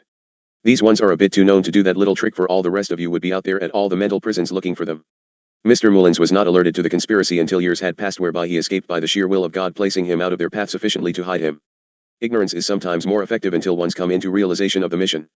If ones do not understand soon enough and continue to work outside the shield, they will be removed, as has been Dr. King. Oh, it wasn't association with this group, it was the last document he has written and couldn't get published through the usual routes. His truth-telling finally got too dangerous to the system. These are confirmations you the public can get from two-legged participants right in your midst. You do not need listen to a space cadet. Further, the conspiracy will always send workers within the group to spy and tell. It doesn't matter too much in this instance, for we know who it is and who they tell. Further, the computers are wired for instant surveillance, the phones the walls themselves. We are doing nothing but efforting at writing and building good business activities. Frankly, we are not in the least interested in the conspiracy. Our mission is to awaken you sleeping people and bring the word of truth. We intend to do nothing else. What I has done you will do, or it won't be done. It is already now too late to stop the word of truth from going forth. Aho. The balanced budget amendment would, if added to your constitution, legalize the further swindling of you the taxpayers. There are many other negative aspects, also. Let us overlook the current perturbations of distraction in a world perceived to be moving toward freedom. It is a lie of lies, and let us not get sidetracked into the matter. Let us effort to stay on this subject. You can see by just what is given unto you in TID bits of non-truth that the war is in no manner off. 2/3 of all people on earth are marked for annihilation, and all of you fall into that category. Just the elitist are planned survivors. Any of you still can't believe they would send forth a couple of insignificant imposters? Dear me, what does it require to get your attention? Soviet links. This portion, which I shall simply project in full quotes, was written by one we shall hold in security, in June 11, 1984. Quote.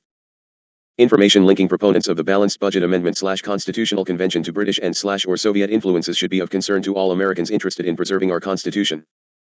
The National Taxpayers Union, the group mostly responsible for the states petitioning Congress to call a Constitution Convention, should be investigated more closely to reveal whether their push for a convention goes beyond a desire to balance the budget. Several members of NTU's original board of advisors included Noam Chomsky, a leader of the anti-Vietnam War movement, Ernie Fitzgerald, a 1960s whistleblower on defense waste, and Carl Hess III. Hayton, oh, it looks good so far? Remember, all these are set up and funded by the same source, your deadly enemy. All three had close ties with the Institute for Policy Studies, IPS, a liberal think tank. In 1982, IPS hosted a gathering in Minneapolis of Soviet scientists and KGB agents. Also included on this advisory board was Murray Rothbard. Hayton, yes, be patient, I shall get on with this man, for he is touted as big cheese by the von Mises Institute, a noted libertarian economist. NTU is notable to espouse libertarian viewpoints. NTU's founder, Jim Davidson, who is now canvassing the states to get a 33rd state to petition Congress, was educated at Oxford University and now co-edits the newsletter London-Washington Report with Sir William Rees-Mogg. Reduce America.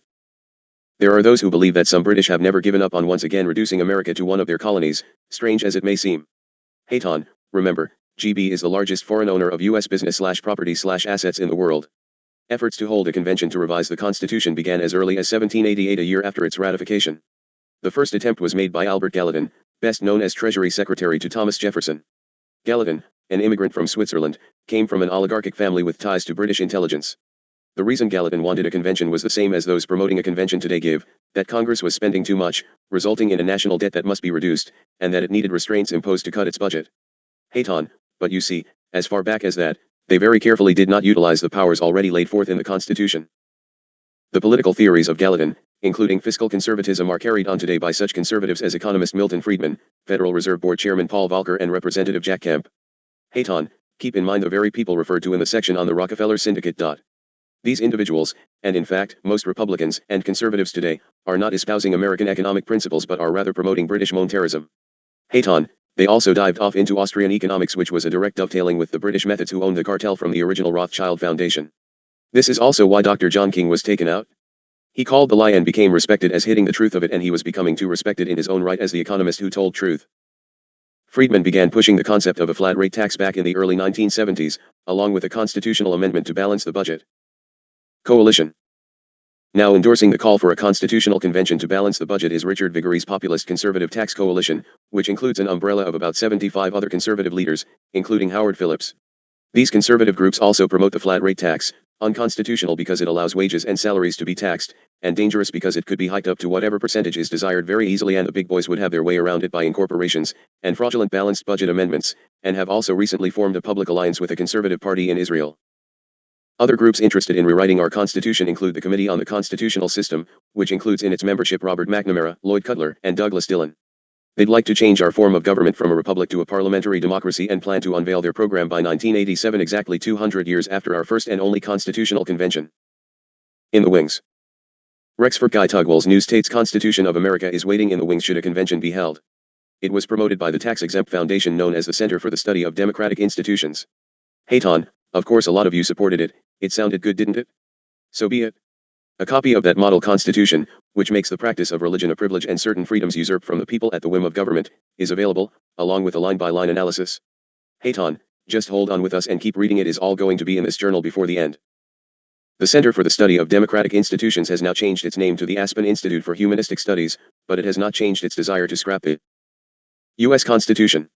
In a 1978 interview, the Institute's president Joseph Slater remarked that, in the next decades, not just years, we will be concerned with a fundamental review of the U.S. Constitution with a small and big C. Questioned on Tugwell's book The Emerging Constitution, Slater replied, I have read some of it. I do not subscribe to some of the proposals. The fact that he has written it makes it interesting material to review as many of us go forward and look at that particular thesis. Influence. To those who would dismiss the Aspen Institute as a non-influential think tank, consider some of the members on its National Commission on Coping with Interdependence. Henry Kissinger, who recently led the Central American Commission, whose report Senator Jesse Helms has exposed as a blueprint for socialism financed by the U.S. taxpayer, and Daniel Boorstin, former member of the Communist Party who is now the Librarian of Congress. Also friendly with the Institute is the ubiquitous Robert McNamara. Its chairman is Robert O. Anderson, who funded a group called Citizens for America. That group is led by Louis Lehrman, a board member of the Heritage Foundation. Lehrman co-wrote the book The Case for Gold with Representative Ron Paul. Commissioners Rule. Helmut Kimpel, president of the World Service Authority, which advocates global government, said in a January interview that he favored a constitutional convention to rewrite our constitution. He said he was undecided as to what vehicle encompassing a global parliament that could pass laws superseding those of other nations, with commissioners administering world government. Economists pushing for a national industrial policy have advocated the use of such commissioners. Such an industrial policy, where the government would join with leaders of industry and labor to dictate industrial policy, is gaining widespread support in Congress. Other groups advocating new constitutions include the World Future Society, which is having a One Worlders convention in Washington in June, and the Association to Unite the Democracies, which is endorsed by Senator Barry Goldwater. Arguments wrong. 2 points that constitutional convention advocates mention to calm fears of a runaway convention are that whatever comes out of a convention would have to be approved by Congress and by 3/4 of the state legislatures, and that neither would likely approve anything that would usurp our rights guaranteed by the Constitution. But their arguments are incorrect. Article V of the Constitution, which provides for the amending of the Constitution, excludes Congress from ratifying anything emerging from a convention. But Congress does have the power to decide the mode of ratification, which means it can decide to have whatever document emerges from a convention to be ratified by state conventions rather than by state legislatures. The only precedent we have for what might happen at a constitutional convention is the 1787 convention. The delegates were instructed to amend the Articles of Confederation in specific ways, but once behind closed doors, they illegally exceeded the authority granted to them and ended up throwing away the articles and writing an entirely new document, our U.S. Constitution. The convention proceedings were held in secret, and Madison's notes, the most accurate record of the convention, were not released until 30 years later. And finally, would a constitutional convention be an opportunity for the people to participate in the political process? End quote. Oh, what tangled webs they are weaving, when first you ones allow deceiving. Oh Dharma, really Keela, your media even slipped and told you that Noriega is an impostor who somehow eluded 2 massive armies to end up in the Pope's embassy. I am disappointed in you. I shall assume you are simply overworked. I will, however, allow for a rest at this point, for the writing started very early this morning regarding other matters. I will move to stand by. Thank you for your service, as this concludes this chapter at any rate. Salut. Hayton to stand by and clearing frequencies, please. Salom. God is within. Rec/T number 1 Sananda. Friday, June 1st, 1990, 6:30 a.m. Year 3 Day 289. Then let us begin. Good morning, Thomas. Man has long, please identify yourself. If you are of darkness, I demand that you remove yourself in the name of God. Aten. I am Sananda, be at peace. For I come this day in the radiance of the gracious Father. May we proceed? Man has long searched to find meaning outside himself. He has been drawn to look to the stars for that meaning. Ancient astrologers thought that by somehow drawing charts and maps of the various placements of planetary bodies that this would somehow indicate poles and influences which would give a fuller understanding of man's purpose. My beloved ones of earth, the Father is within thee, he is within thee. I said it almost daily in the time of old, the Father is within. When will man quiet himself long enough to listen to that voice that is crying to be heard? When will man come to know that his life may be lived in harmony and fullness and abundance if he will but listen to the voice, for the divine spark within man is exactly that, divine. So little man knows about his own soul, his own journey on this place. For it is the density of this place that leads to such forgetfulness that purposes are lost, meaning clouded, and hearts broken. It needn't be this way, dear ones. But in order for man to regain his soul connection, there must be true intent or desire. Only through a desire to align with what you refer to as the Father's will the internal opening take place that allows for hearing that voice within. For man is ever seeking fulfillment. It is the return to God that all men seek. It is just that man forgets what it is that brings real happiness, fulfillment, peace. When I view your place, there is such great sorrow, a wall of tears pours forth, and the calls to Father to help, help please, Father, help. Do you think that God does not weep? God ever wants to bring all of his creatures home. And further, God refers to his creations as creatures. Are you offended by that? Why would man be offended by that? For I, Jesus Emmanuel Sananda, am a creature of the Father. You will come into your understanding and knowledge. It is the cries that have been heard by the Father. The prayers are answered, for he has sent his beloved host of beautiful beings to help you. Won't you hear them? Won't you listen to how it is possible to move back to grace for life with and near the Father rather than away from him into the dark coldness of evil, pain, and suffering? Do you not long to surrender up your strong-willed actions to guidance by that inner voice that calls to you to love another? Is kindness such a difficult thing for you ones? Man has a long journey back into the way of community. You must come back into the desire to work for the good of one another. It is not a difficult concept, truly. If you live in a small township, does it make sense to cheat a customer? Does it? Do you think that type of behavior will not come back on thee tenfold? You have forgotten what friendship and good business are about. But you will remember, you will remember. It's the pain and hardship of the journey before you that my brother's effort at easing. Won't you listen to the better way being put before you? The times ahead are difficult indeed, and you will need to come into community, friendship, good business, for these will be the very things that will allow you to come through this transition with your vehicles intact. Do you realize how much energy man expends in the casting of stones at others? Oh, would that the same energy be spent to build a wall of stone, or a house of stone. Poor misguided man, how you have strayed from your path. The forest is thick and deep, we have come to light of the path that you may journey through. There is naught to fear, but action, constructive action is required, or what lies before you will be painful and hard to swallow indeed. Regain of thy God-given courage. Regain of thy love. In the light which I am Sananda. I am thy Lord God. Chapter 15. Rec number 1 Hayton. Saturday, June 2nd, 1990, 9 a.m. Year 3 Day 290. Dharma, let it be known that we sometimes spend as much as half an hour clearing space of dark brotherhood. I come in radiance and henceforth in the journals, readers must know that we write nothing without first assuring the area is clear and the frequency clean. It does, however, take room in the journal and there is no need for such repetition as we work from one chapter to the next. Please remove this from the text each day if you choose to do so. I leave that in the hands of the editor. I want no distraction from resource of truth as in, I don't believe in spacemen or UFOs. Forget the source if it pleases you. Truth is truth and herein lies truth. I care not that which is your religious status. You dubious ones had best be coming into realization that there is a God in the heavens and you haven't the vaguest idea from what you are taught as to who and what he is. That is a major portion of the global conspiracy plans to infiltrate, discourage, and mislead you. Anyone who tosses this work aside for reasons of space belief or religious doctrine are making grave errors indeed, for we are lumping all your troubles into one kit bag so you can smile all the way to the solutions. Recently the stones marked fakers, evil and false are shed like snow from Teflon. Proof of our words of truth are all about you now and more confirmation pouring in. Daily personal attacks are still painful and dastardly, they no longer slow of our work. In fact we daily now, pick up new workers and new writers and our energies radiate the joy of grace. To relieve Dharma and give Thomas unto his task, there will be much from Jesus Sananda sprinkled through these journals. You ones need the spiritual strength. The Jesus Emmanuel Sananda is not of any spiritual cult or doctrine, he is universal truth and light made manifest. You ones will simply have to come up from your dungeon of lies and receive of the modern day Christos Great Spirit. Of course he will bear a different label with the natives and other cultures. Your languages are Babylized. You had best look most closely at those who would urge you to denounce this material, for they are going to be disclosed very soon now as the true workers of darkness. God would not leave you in a prehistoric situation while your world is brought down by modern technology. Only those of Satan would tell you such a fabricated lie. Do you have to march through Armageddon? That, dear ones, is strictly up to you. If you do not get with the game, yes. All probabilities point to total battle. You can change of it if enough of you come into knowledge of the truth of the circumstances and refuse to allow of it. We will continue to give you the updated happenings as they happen once we have finished giving you a perusal view of who and what your enemy of Earth truly is. So let us continue please. Who are the constitutional destroyers? I have given you the trilaterals, Bilderbergers, Council on Foreign Relations, Bolsheviks, and Zionists. Now let us examine players from this very day. Have any of you heard of Richard Thornburg? Do you know who he is? Well, he is the chief legal operative of your United States of America. He is the U.S. Attorney General. Is it possible for an individual to function honestly and competently as Attorney General, when he has worked closely with groups devoted to overthrowing the U.S. Constitution? What might ordinarily be a hypothetical question suitable to classroom civics discussions, has taken on a real urgency, my friends, now that Richard Thornburg is serving as the nation's chief law officer. Since before his appointment, and certainly since his appointment by George Bush, Thornburg has trampled on the Constitution by promulgating the Thornburg Doctrine. This is not tongue-in-cheek, this is true, which maintains that the U.S. has the right to invade another country and kidnap foreign nationals suspected of disobeying setup, even though unconstitutional, laws. He has campaigned vigorously to strip U.S. criminal defendants of any constitutional rights and to expand white-collar crime prosecutions of savings and loan officials, industries in violation of environmental regulations, defense industry executives, and others. Only you, the little people, are destroyed and at total risk. Where do you think the IRS gets all that authority to ransack homes, arrest, and persecute citizens and destroy lives?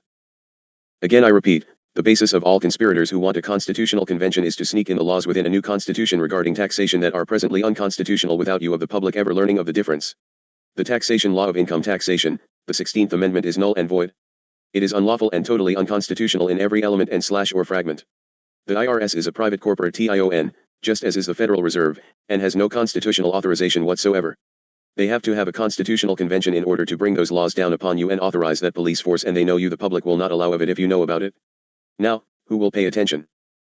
Thornburg is, and has been, a member of every group listed above and more. He serves as a Zionist mover and shaker. His contempt for constitutional principles is reflected in his past involvement in two outstanding groups which I have just written about at length, the Committee on the Constitutional System, CCS, and the National Taxpayers Union, NTU.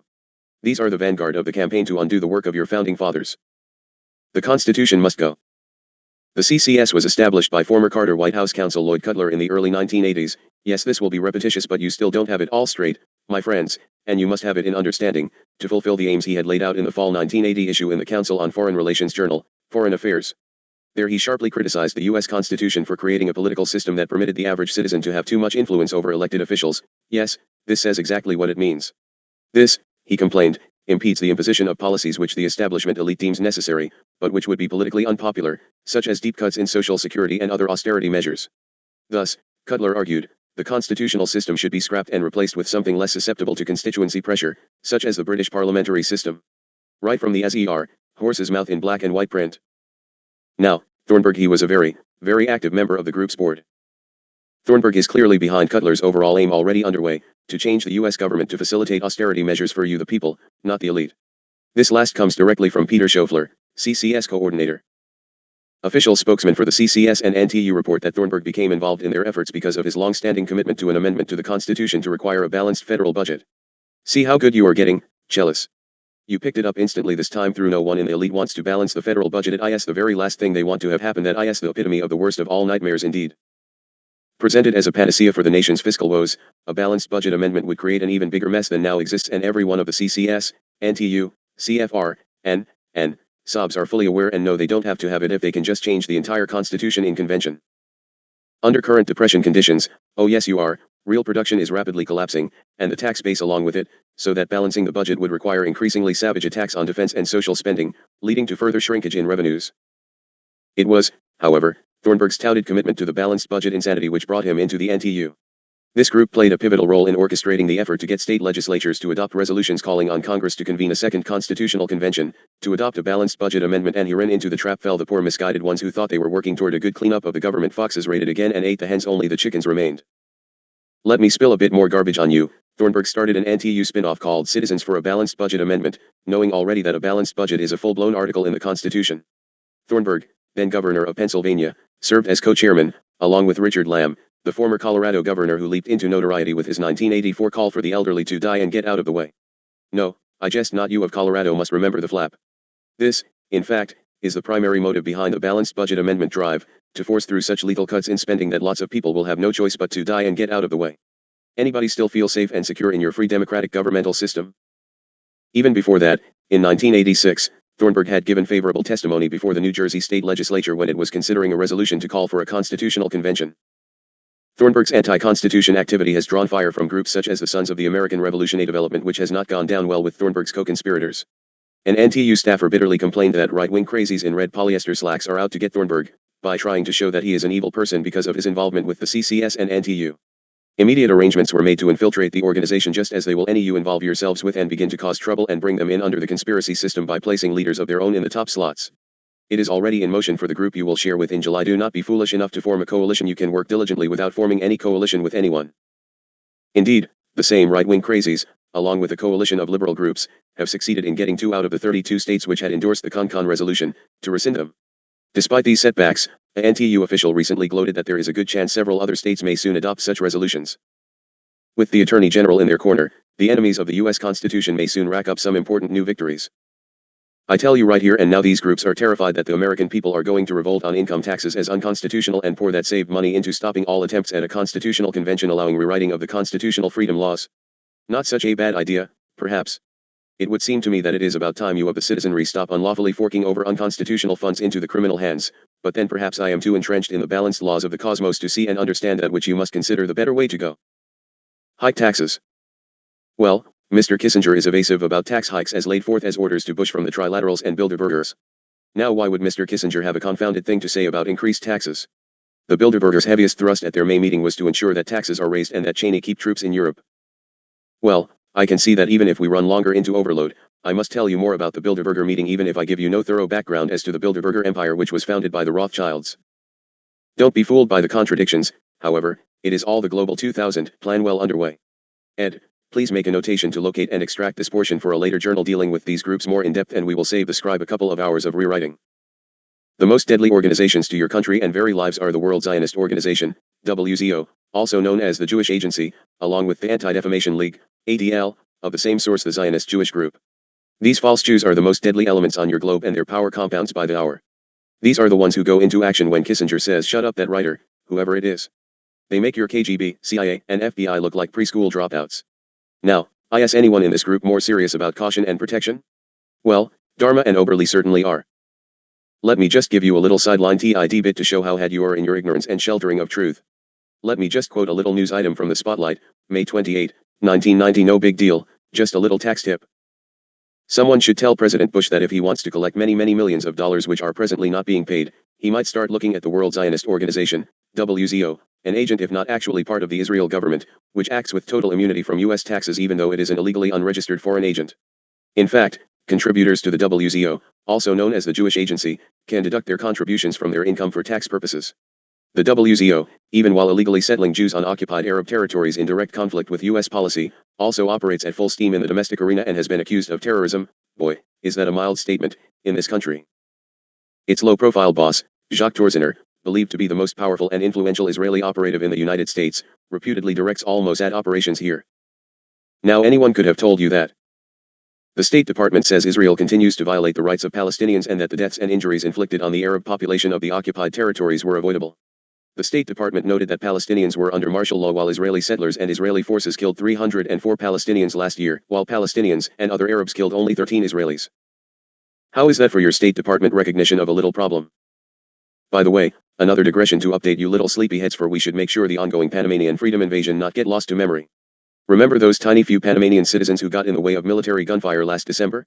Well, look what is dribbling out now, and it still is insignificant compared to truth, but who will hear? It certainly will not make news on CNN or NBC. Even I shall protect the source, but this is widespread fact in Central and South America and widely published as in El Siglo newspaper. Panamanians exhume invasion's victims. Angry families of Panamanians killed in the December 20, 1989 U.S. invasion began exhuming bodies of those buried in mass graves, and, according to the headline of the normally pro-government newspaper, El Siglo, of May 7, 4,000 bodies will be unearthed from one mass grave. Some cadavers were bound. The paper described the first 2 days of excavating only the first of many mass graves in the Jardin de Paz Cemetery in Panama City. The exhumation is being carried out by the Committee of Families of Victims of the Invasion, whose president, Isabel de Coro, told El Siglo, "We have begun with the common grave at Jardin de Paz, and we will continue with the rest until we are able to bury every last body in a dignified manner. These patriots deserve a special place among Panamanians." In just the first 2 days, 122 bodies were found, including 3 that were bound hand and foot. El Siglo commented, "Everything indicates that they did not die in combat, but were killed in cold blood." UPI ran a story on the exhumations and said that unofficial estimates of dead are between 2,000 and 4,000. Ho hum mm. The U.S. official estimate is that fewer than 100 civilians were killed in the invasion. Of course you can't figure out who is who, but I can give you some hints. Carlos Andrés Pérez, president of Venezuela with its neighbor, Colombia, and Nicaragua, is Henry Kissinger's Trojan horse. Further, the plan is to bring down Colombia and Nicaragua quite efficiently and quietly. Remember the new president Chamorro? That nice lady just elected recently? Well, her most important friend is President Carlos Andrés Pérez of Venezuela, and he has become her guide and confidant. Mr. Pérez just met in Washington with Henry Kissinger at the end of April and got quite a few marching orders from Mr. Kissinger on May 3 RDS, less than a month passed, and again just before the Bilderberger meeting in May 11th. Back to the Bilderbergers. They had their little top-secret meeting at the Harrison Conference Center, and the talk of raising taxes never left the forefront of the discussions. The Bilderbergers claimed credit, and rightfully so, for Bush's recent agreement that everything would be on the table when the White House and congressional leaders would meet in the budget summit on May 15, just 2 days after the close of the Bilderberger meeting.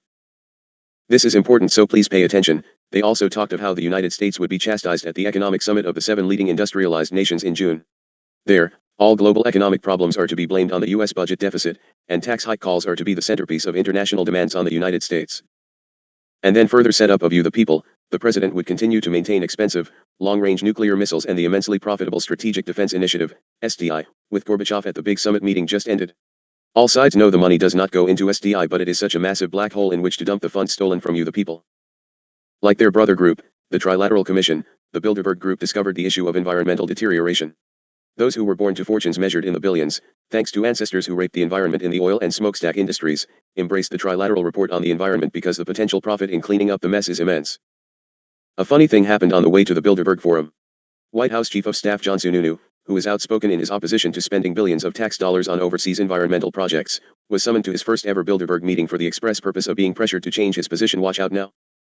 House Speaker Tom Foley, who also attended the Trilateral Commission meeting in Washington in early April, was summoned as well to the Bilderberg meeting to be briefed on strategies for raising taxes. Bilderberg men strongly prefer a dramatic increase in the federal income tax but recognize the political difficulties this would cause Bush after they had set up his No New Taxes campaign in the first place, but no one expects politicians to mean what they say anyway. By the way, they even proclaim sympathy for Bush in this matter, for after all, Bush as a member of the Trilateral Commission, is one of our own. But George will do all right on the environment. He has to buck a bit now for the sake of the right wing, said a tall, lean, and gray-haired Bilderberg participant inside the Harrison Conference Center in a most knowing manner as he shared the attention with Henry Kissinger. Whether the money comes through the World Bank or otherwise, the United States will pay its share for global environmental cleanup, responded the man of medium build standing beside him. Both then agreed that Dick goes along with us on getting as much for SDI and long-range missiles as possible. Oh, well, yes, that is Richard Cheney, Secretary of Defense, who had just made those promises to the Trilateral Commission at their immediately earlier meeting. And he will keep his troops in Europe, as many as he can, commented the tall dark stranger.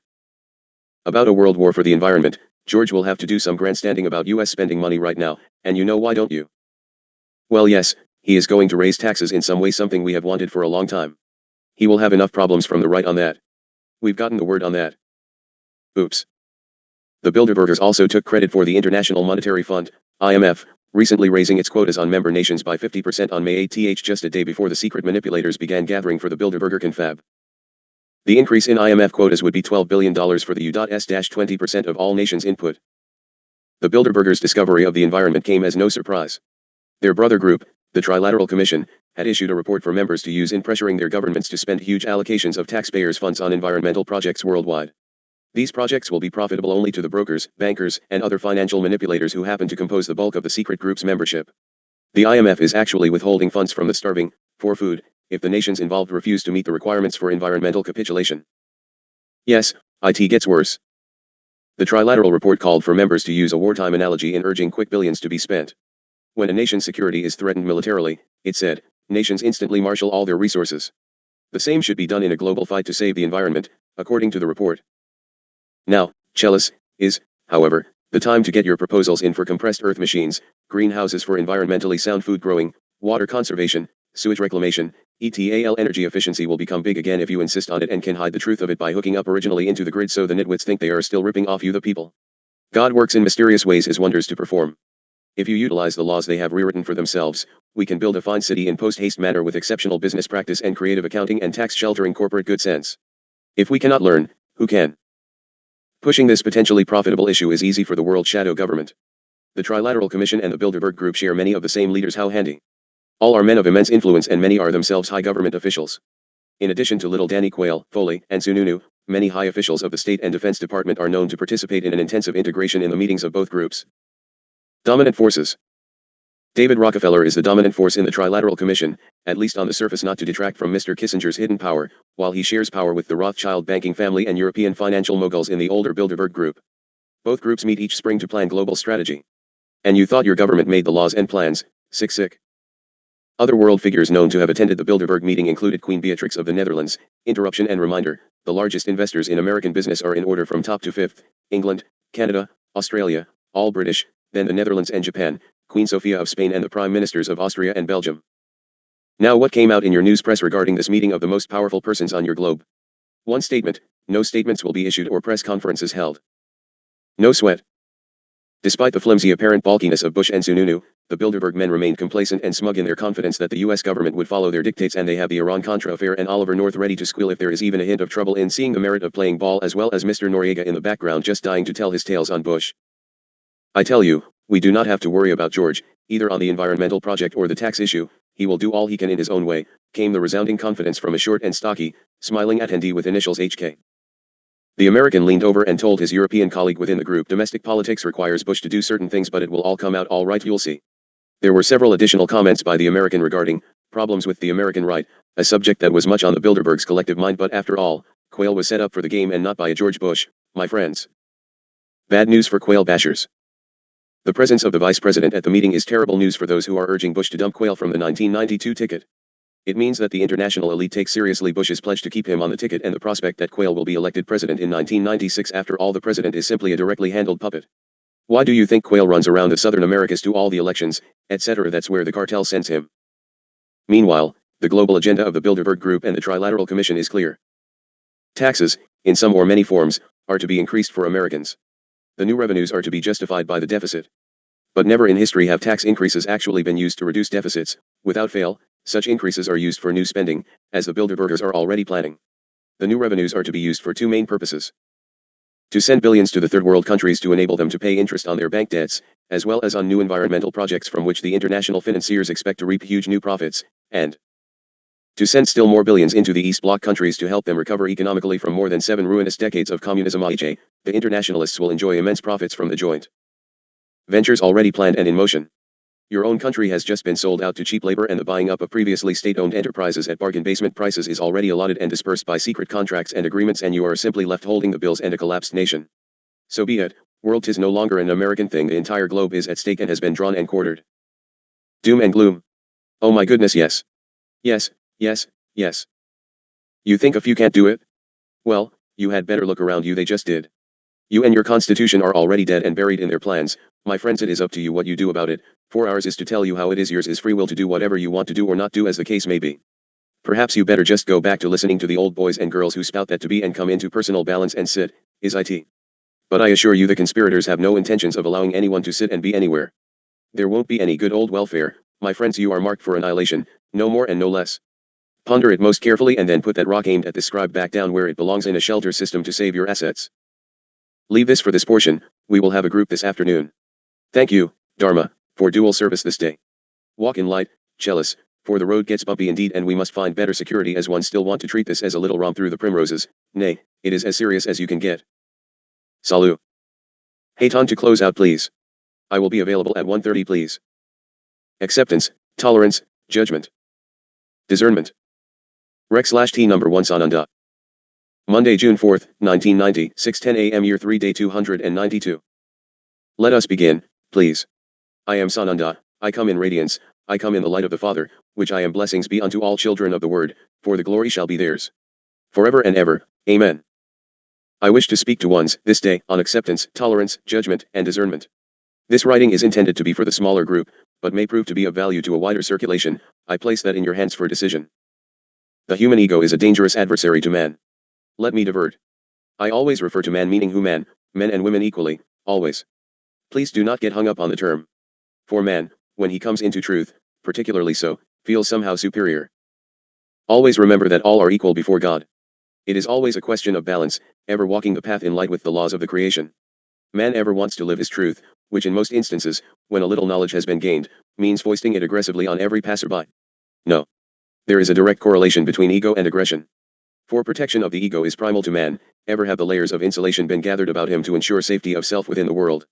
When I said, love ye one another, and judge not lest ye be judged, I did not say, love ye one another except for so and so. I did not say unto thee, judge not except for him and her and him. All comes back unto self. All. When will man put away such foolishness and learn to live and work together, for the journey contains great difficulty. Honor one another, do not attack one another, honor one another. Hear me. 2. I tell thee to listen and hear one another, listen, listen, listen, for I tell thee that the one that hears not the other most often has the most to learn. So be it. But Father, how may we discern and not judge if our discernment says something is amiss? I am asked by others. You do not judge, you confront in light and truth with God as your shield, and if you are unable to resolve your differences you part ways in peace with blessings, nothing more, and certainly nothing less. The task before thee is great indeed, requiring ones of all skills and understandings. Would you limit God? Would you limit your own growth by having only those in your midst who would say, yes, yes, whatever you say? Think hard. Nay, truth. Take your brother/sister's hand and work together. But, I repeat, listen and hear one another, for if you do not clear of the air becomes clouded with thought forms which come back on thee surely. Heed the warning. I need troops who can work together, and I will accept nothing less, for I am thy Lord God, and I command thee to put ego and pride to the side and move forward together in the light which I am, for great is the mission I expect much from mine ones, and if ye cannot stand up the heat, get out of the kitchen. I believe I have made mine point. Those who have eyes, see, and ears, hear. So be it. If the toes feel pinched, check of thy shoes. I come in light and truth. Get on with thy work and stop this nonsense. I am Sananda. Who are you? Are you sure? Chapter 16. Rec number 1 Hayton. Sunday, June 3rd, 1990, 10 a.m. Year 3 Day 291. In the beauty of the lily's life's reflection is shown, in the glory of existence is the secret tenfold shown. Hayton in radiance in the reflection of that glory. Dharma, look outward this day upon the seagull lilies blooming in the pasture, for within is the self-contained life story from creation to transition. However, 'tis not enough to sustain man's passage. You are not a lily which can be, for its intended journey is written within its very creation. Man must journey among the thistles, and if he only be, he shall be trampled and buried beneath the debris. Ponder it carefully. Those who would project that you bring fear and doomsayings must be cast aside from thine consciousness, for they limit God and his caring and nurturing of yet his creatures. Satan lulls you to sleep in the being, God awakens you to the alert and sends instructions and teachers which can point out the pitfalls and allow you the passage. He who would tell you otherwise is not your friend but your deadly enemy. God dwells within each, where else would he be at a time of trouble? Of course, right by thine side, holding of your hand and guiding you through the path. He would not sit atop a mountain doing miracles to sensationalize thine eyes. How many have sold their souls and life work unto Satan, thinking it to be of lighted divine God? Millions. Pacts are made with Satan, who will first call himself Sananda, or Emmanuel, or whatever, and the pact is made and a lifetime of work is funneled into the lie. Do not despair as ye learn the truth of it, rejoice that ye have learned of the truth of it, in order to understand the difference and know of thine own journey and how to beware of the pitfalls. Give honor and praise unto those who came before and tried to bind you and could not, for they are your testers, and the testing is indeed hard.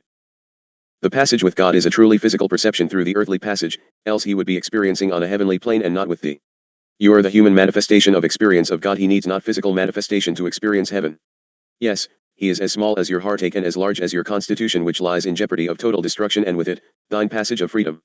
God affirms the truth of it and tells you what you must do. Satan hides the truth from you, imprisons or kills the truth bearers, and ensures your enslavement. Blessed ones, it is time to heed the call, for some of your daring earth brothers have brought forth the warning and no one awakened. Let the sound of freedom again ring throughout your lands, and ye shall be given to know the pathway back into truth. Are you seeing more news these days? Let us have a tiny quiz and see how many have seen these little notices in public print. FBI plans to widen rules for use of deadly force, May 18, 90. The FBI, largely out of concern about drug-related violence, is planning to break its own tradition and allow agents to shoot suspects even when they are not posing a direct threat to the life of either the agent or someone else, according to FBI Bureau sources. April 20, 1990, Earth Day. The major presentation on the call was made by Dr. Michael Oppenheimer, Trilateral, Bilderberger, CFR, of the Environmental Defense Fund, who has served as an advisor to President George Bush's science advisor, Alan Bromley, also of all the above, and to William Riley, most of the above, director of the Environmental Protection Agency. In the midst of Ibero-America's devastating economic crisis, in which even the most fundamental necessities of life cannot be met, the environmentalists called for reorganizing the world's economy, so as to preserve the environment. They called for halting the use of fossil fuels, and for a development model which would not go through the industrialization phase, adding that there is still time for Ibero-America to avoid industrialization. Recommendations included the use of ethanol and solar energy, stopping the use of cars, and reducing population growth. Participants on the call also denounced the use of nuclear energy. Environmentalist Jan Hartke, Rockefeller product. We hope to create a wave of human concern so great, so diverse, so powerful, that it cannot be ignored by political, government, and business leaders around the world. Now I ask you, how can you have industry and income if you stop industrialization? While Peruvians starve, Earth Day Public Relations Coordinator Diane M.C. Chern called on ecologists to combat the feelings of impotence which citizens around the world feel regarding the deterioration of the environment. Who ruined the environment? Was it those nasty little starving peoples? Even in the Brazilian forests, who is destroying thousands upon thousands of acres a day? Is it the little farmer who hand chops a few trees to give growing patches, or the lumber industry, cattle barons, etc.? Do you not see that the same ones who made massive fortunes destroying the environment are now going to destroy the rest of you, the people, and make more incredibly massive fortunes saving it? Oh, you want a little religion in viewpoint? Okay, April 21, 1990, the 4th General Conference of the Latin American Episcopate, to take place in Santo Domingo upon the 500th anniversary of the discovery and evangelization of America, will have as its primary objective the promotion of Latin American integration, according to the document prepared by its organizers, an AP wire published in the April 17 edition of El Occidental, in Guadalajara, Mexico, reported. According to the report, the draft document prepared by the Latin American Bishops' Conference, CELAM, affirms that Latin America is a society in disintegration, and that the current political economic crisis has taken from Ibero-America any power of negotiation or leadership in the world. CELAM President, Colombian Bishop Dario Castrillan, Kissinger/Zionist connection in place, stated, "We should reaffirm our role as producer and creator of wealth, leaving aside false nationalisms." He continued, "The Church must be a pillar of integration and have the infrastructure to assume this role. Aside from the faith which unifies us, the Catholic Church can be the primary support for real Latin American integration." Enough? No. One more then, May 28, 90, Law of Return. In overturning a tax conviction, the U.S. Court of Appeals for the Ninth Circuit ruled that a return upon which the taxpayer claims the Fifth Amendment and other constitutional objections is, as a matter of law, a tax return. Ted Kimball was charged and convicted in 1987 for willful failure to file. He had filed Forms 1040 but noted constitutional objections. Do you even know what the above means? I thought not. Well, We will do a whole journal on the non-constitutionality of the IRS and income tax system, and one thing you do not do if you are going to use your constitutional rights is file a tax form of any kind. It is stated succinctly that in filing the form you have voluntarily entered into the payment of tax agreement. One last item for attention. In May there were at least 2 meetings of such importance as to change your entire world: the meeting of the Trilaterals and Bilderbergers. These actually are only 2 of some 15 different offshoots which met at summit-level decision-making meetings. This is the shadow government that actually runs your world, and how many of you readers even knew who they were or that they met? There was a media blackout as well as press blackout. This is unacceptable, Chellis, totally unacceptable. Even in my own group only 2 or 3 were aware until I wrote about it. If this continues, your nation and world will be lost, and the majority of humanity will never even know why. You the populace are literally marked for extinction in your very life physical format, and you don't even awaken long enough to object. In fact, you go in droves to demand more controls and vote for whatever they tell you to, while you don't even bother to read the Constitution which you have. Lawyers. Is justice dead? Is your Constitution in jeopardy? What do you think of lawyers in general as to looking out for the good of you, the little man? Are the jokes bearing some truth? Well, you don't find butchers, bakers, and candlestick makers in Congress. You find doctors, lawyers, merchants, and chiefs. There are 181 lawyers in the House and 63 in the Senate. I leave it to you to look up total numbers of each category in Congress, for not more than 1 out of 10 have the foggiest idea. Lawyers dominate every legislature from sea to shining sea, my children. These parasites never have created anything but confusion and greedy confiscation of your funds. You should read the real story of the congressional pay hike.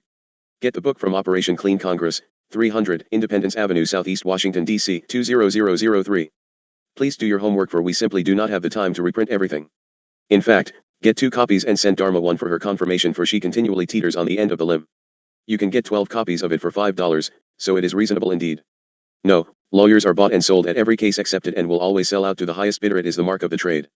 Also get Rape of Justice by Eustace Mullins. Available from America West. We are also going to do a full review of that subject, as well as medical murders, as soon as we can get to it. We are still trying to find time to jot our piece on the churches. Human limitations are difficult to deal with even for we of the higher brotherhood. First things first, if you don't do something about your government and the Constitution crisis, you won't need any of the other information, for it is all downhill after they lawfully remove any remaining freedoms. So be it. Bilderbergers. I promised a bit on the Bilderberger background, and I will give it herein. However, this journal is getting too lengthy, so it will be as brief as can be and still have comprehension. We will look into it further later and give you information where you can find your own in-depth information. It is more important that we discuss the new state split-up planned as a major part of your new constitution, and then we will get this journal to the public as soon as is possible for timely usage. I urge you to not get distracted into total research and miss the point. Your constitution is in its death throes and must have instant and immediate attention. The Bilderbergers, etc., are not going to go anywhere away, so let us take priority steps first in order. To know who they are and what they do is sufficient for you to realize the danger, and details of their history can be researched at leisure. If you lose your constitution, you will certainly have plenty of time to study them, for they will be your puppet masters. As good as anything to briefly give a rundown is just to present herein an article from the Register, a California newspaper. An entire portion of the congressional record of September 15, 1971 is devoted to the Bilderbergers. Frightening, isn't it, to realize it has been so prominent for so long and you didn't know? You can also get an entire book on the subject, including this particular record, from the above address. Or, you can get the congressional record for about $45 per year from the government printing office, or perhaps your library would carry the record if they are requested to do so, and if they do not already have same. No, I am not going to send Dharma to get your confirmation. We do not have the time, and she has grown to trust my truth, for so far, I have not failed her in any instance. Who and what is a Bilderberger? November 4, 1974. Washington, Vice President designate Nelson A. Rockefeller and Senator Charles M.C.C. Mathias, RMD, are accused by ultra-conservatives of being part of the Bilderberger secret conspiracy. What's a Bilderberger? It may sound like the name of a sandwich, but it is not. A Bilderberger is anyone who attends the annual meetings of an informal group of American and European government leaders, bankers, scholars, businessmen, and intellectuals who gather to discuss world problems. The ground rules of the meetings, since the first one was held at the Hotel de Bilderberg in Oosterbeek, Holland, back in 1954, are that the whole show is off the record and that nothing will be published on the meetings. That is why, even though prominent journalists have accepted invitations to attend the meetings, the last one held in Megève, France, April 19 to 21, 1974, virtually no word has appeared in the public press about the gatherings, despite the top-level credentials of those on the guest list. For bankers and industrialists, such confidentiality is commonplace. For journalists to agree to attend under such ground rules may be uncomfortable to some purists, but background briefings are held in Washington every day under such conditions. For politicians such as Rockefeller and Mathias, however, their attendance raises questions among their opposition on just why they attended and what went on. Mathias, for example, has been the target of come clean Senator Mathias, advertisements that appeared recently in both Washington, D.C., and several Maryland daily newspapers. The ads were sponsored by the ultra-conservative Liberty Lobby. The advertisements questioned Mathias' attendance at the Bilderberg conference, saying, "We know that more than 100 of the world's richest and most powerful men attended this meeting. Your loyalty lies with your constituents, not to international bankers." The advertisements could be the signal of a right-wing advertising campaign to unseat Mathias, who is running for re-election to a second 6-year term. Dr. Ross C. Pierpont, Mathias's Republican primary opponent, also has criticized Mathias' attendance at the meeting.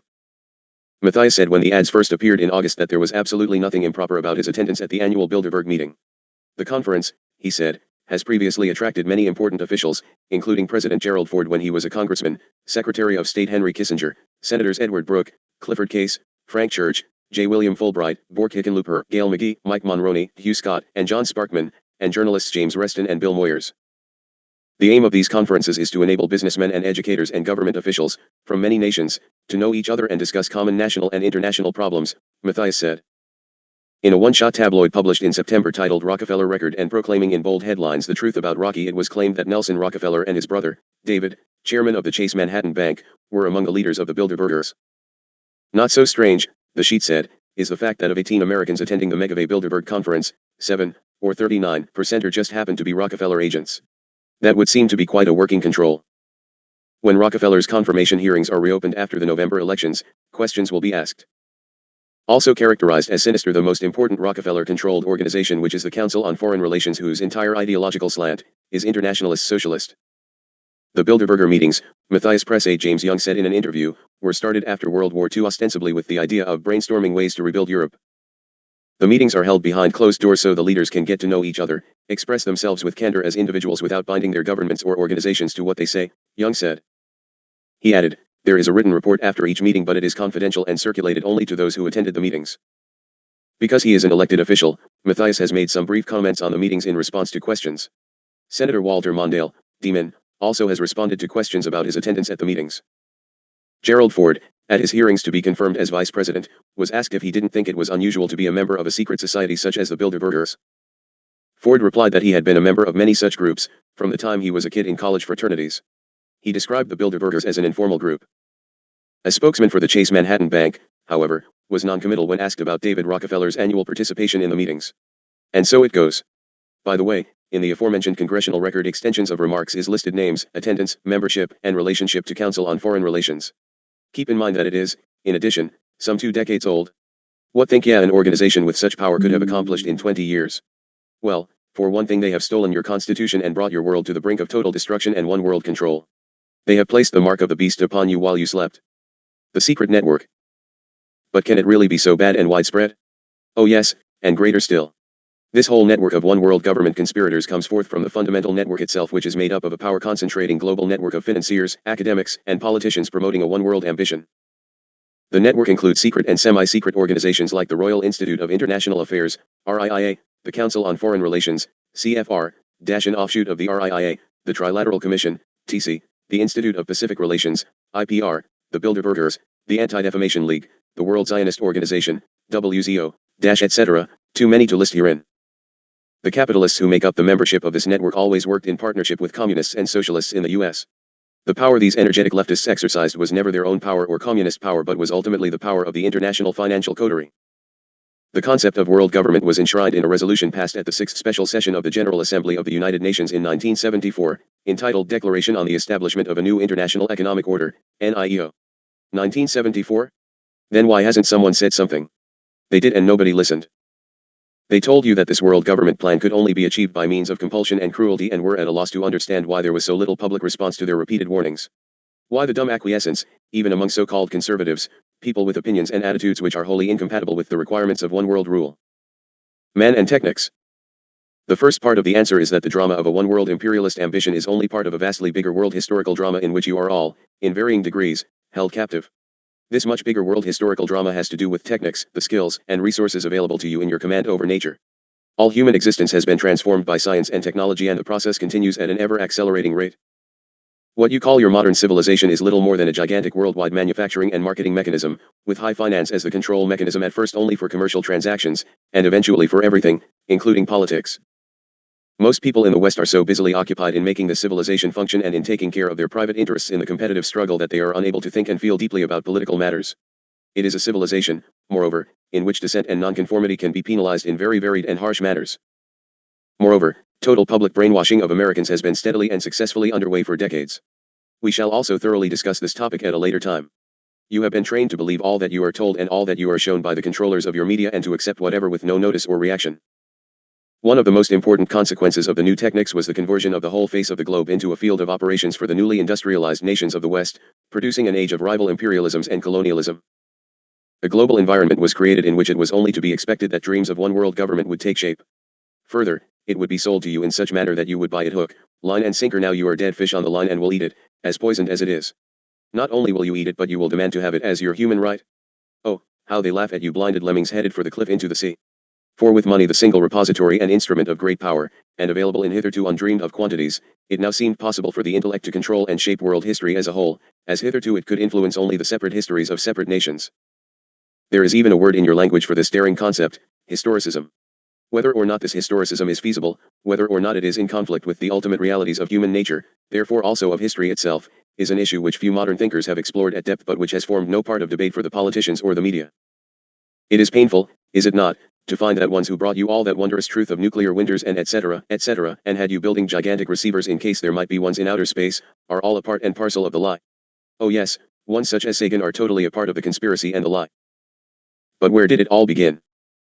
A world revolutionary movement which has produced an age of conflict and suffering without any precedent in recorded history bears only a very superficial resemblance to world government enterprise as originally formulated and launched toward the end of the 19th century.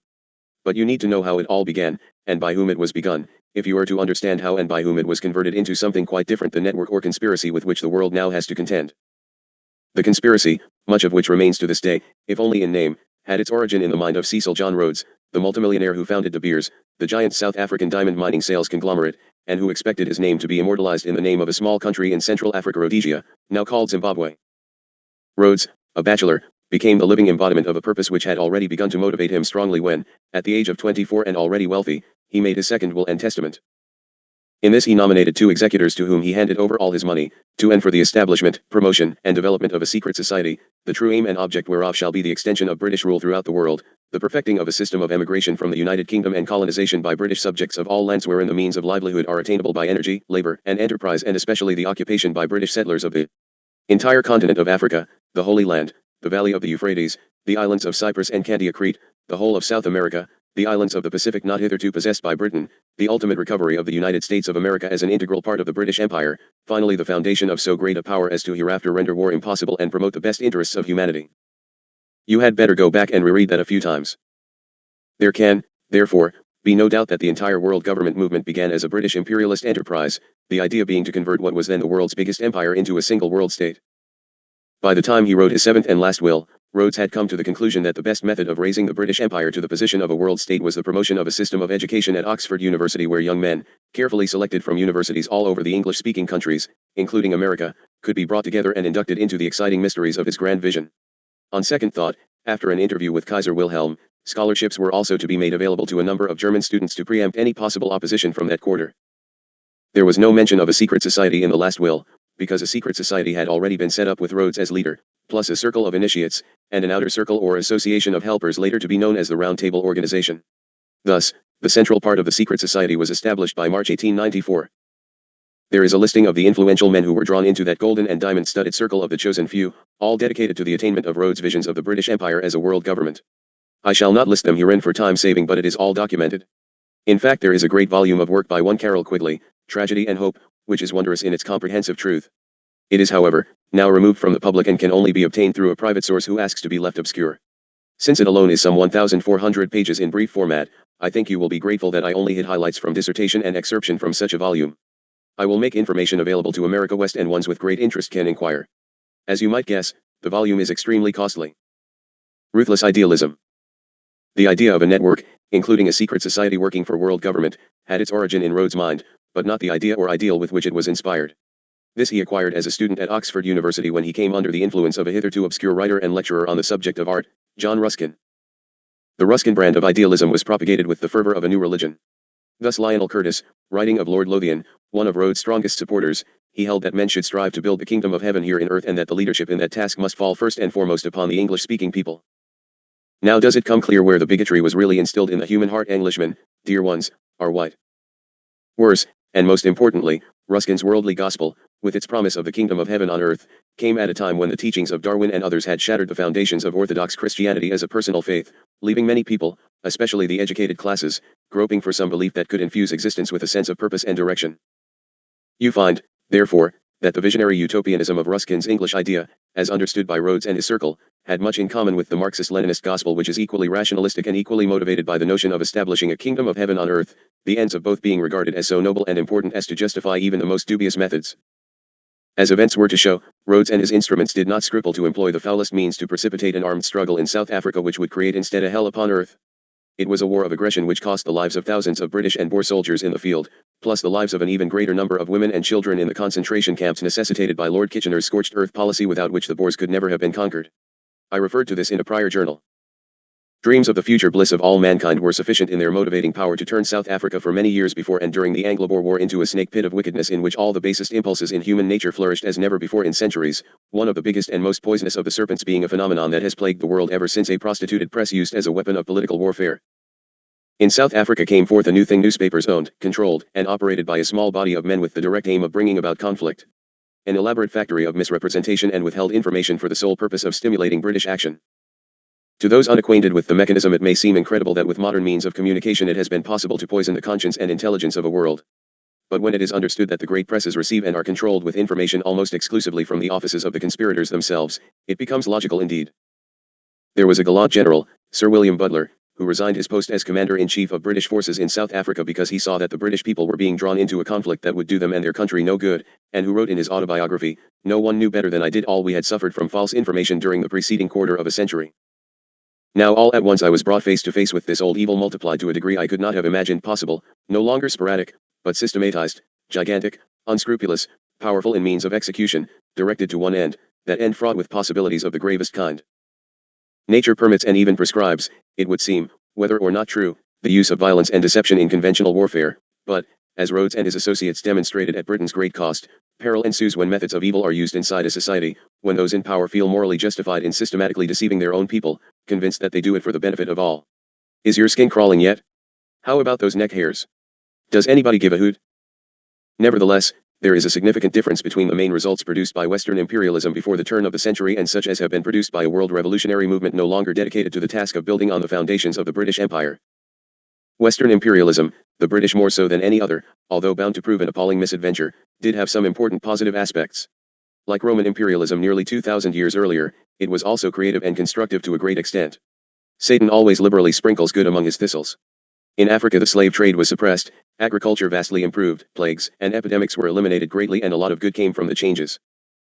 Destructiveness, on the other hand, has been the main feature of the one world revolutionary movement by which the English idea was supplanted, hence an age of conflict and suffering without any precedent in recorded history. You can now see that the fatal flaw in Rhodes' world government enterprise was the factor of deep secrecy. This he is said to have copied from the Jesuits and from secret societies like the Illuminati and Freemasons, whose inner workings had been exposed about the time of the French Revolution a century earlier. For it was this factor of secrecy which made it possible for Rhodes' network to be penetrated and taken over and used for purposes very different from those envisaged by its founders, including the total dismantling of the British Empire, which was to have been a model of the New World Order. Now, I am going to say something to you which is most unpleasant indeed. If a thing is secret, it is not of God. God has no secret organizations. God is truth, truth open for all to see and partake. Satan is secret and deceives through the shroud of secrecy. Once ask me of the currently spoken of mystery schools for the chosen few at this time in history, the secret schools to which a selected few shall be lifted off to attend and be returned filled with miracles and grace a few days later, the big B word. You ones must stop tinkering your existence on mysterious gobbledygook. Get busy fixing that which is under your nose. Those who preach secret membership in Emerald Cross societies and even Melchizedek secret membership and sanctity are not in the service of the God of light and creator/creation. God has not secret societies, God is for all mankind, and the brotherhood is never in secret. Dharma, let us take a brief break, for the chapter will be too lengthy for the sitting, and perhaps I had better leave ones pondering the last statement. It destroys myriads of fantasy tales told by most respected ones, especially in the New Age movement. Forget it. God has no secrets intentionally work to delude you or give favorite status to the few. Yes, Chalice, it is hard to find that the lie came first and was perpetuated on the very book of lies you consider holy. If you just deal with the facts before you today, you do not need nitpick the rest, for it will all be brought into perspective, but your constitution won't just sit and wait for you. Salut. Haton to stand by. Constitution, community, family. Monogamous love. Rec/F number 1 Sananda. Sunday, June 3, 1990, 7:45 a.m. Year 3 Day 291. Is this material I pen this day for the constitutional book or other? Please inform me as to placement of material. Thank you. Yes, Thomas, you shall receive clear instructions, just pen what I give to thee and it will be most clear indeed, have you known it to be otherwise.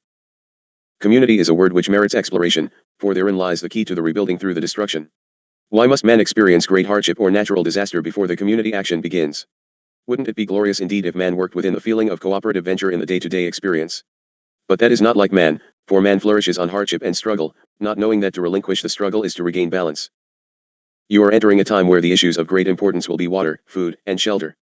The building of various underground facilities for the storage of foodstuffs, arms, growing seeds, non-hybrid, will become increasingly imperative. And yet the controlled media blasts one such as a clear profit for preparing. Why? If the ones in the recent disaster of Charlotte had underground medical supplies and food storage, the recovery would have been rapid indeed. And yet, what happens now is that there is not the concern or foresight to prepare, there is a disaster and in the midst of it all are devastated and know not which way to turn. Does it not make sense to you to have underground shelters, not only in the event of a war, but tornadoes, hurricanes, and earthquakes? Think. Even the very fabric of your structures must change. You may not continue the destruction of your forests by continually building with sticks, for there is coming a time soon indeed when the steady winds will blow so hard as to knock them down without effort. There are other building materials available, such as compressed earth, adobe-like bricks, only much harder, cellular cement, and domes, geodesic domes. You will need to build more structures in the shelter of valleys, against the hillsides, get away from the fault lines, on the west coast move east of the faults, and move from the hilltops, seek the shelter of a valley or the side of a hill. Build a dome if you are able, for the wind will not harm a dome, but do not build the dome of wood. Put in thy stores, put in thy stores. If you are able, dig a well, or two. The drought on the land will be serious indeed, without water what will you do?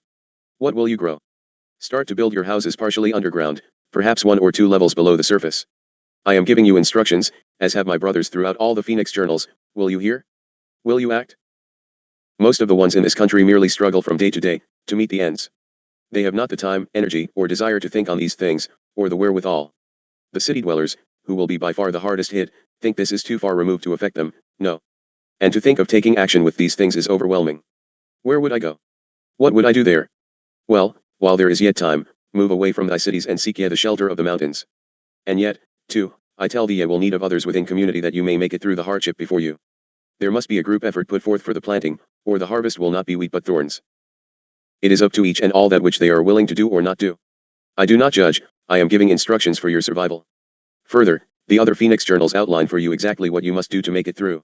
Read and know. Knowledge is power, power to move mountain with faith in light. I have been sent with a host to bring the children of God home.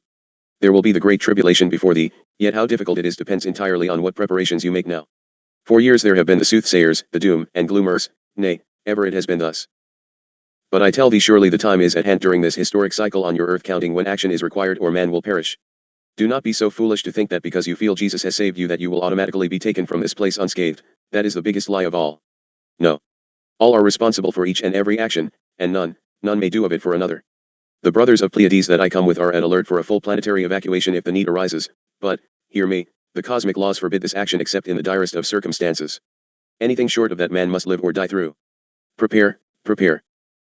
Beloved, do not allow your constitution to be further tattered and altered. Come back to the original document, for it was as God truly ordained it to be. If you do not, woe unto thee, for the consequences of thine inaction will haunt you the rest of your, probably short, lives. Won't you come back into community? Won't you come back into family values?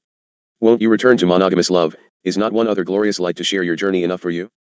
Please, I implore you, come back unto the balance which I am, for I am Sananda, sent. You may call me Jesus, although I am one with Father now and have grown much while you have slept on. Won't you come back? Sananda, of light. Chapter 17. Rec number 2 Haton. Sunday, June 3, 1990, 4:02 p.m. Year 3 Day 291. You ask me how things of such magnitude can be kept secret? They can't. It is that it becomes so absurd that the secrecy label covers the stupidity which grows and grows until mankind will disbelieve everything.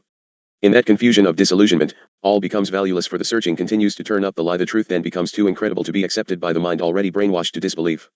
One cease to even think about how ridiculous a story might in fact be. Let me give you an example in point which will jog memories in most of you and can be reminded unto the unknowing, for it is quite recent in timing.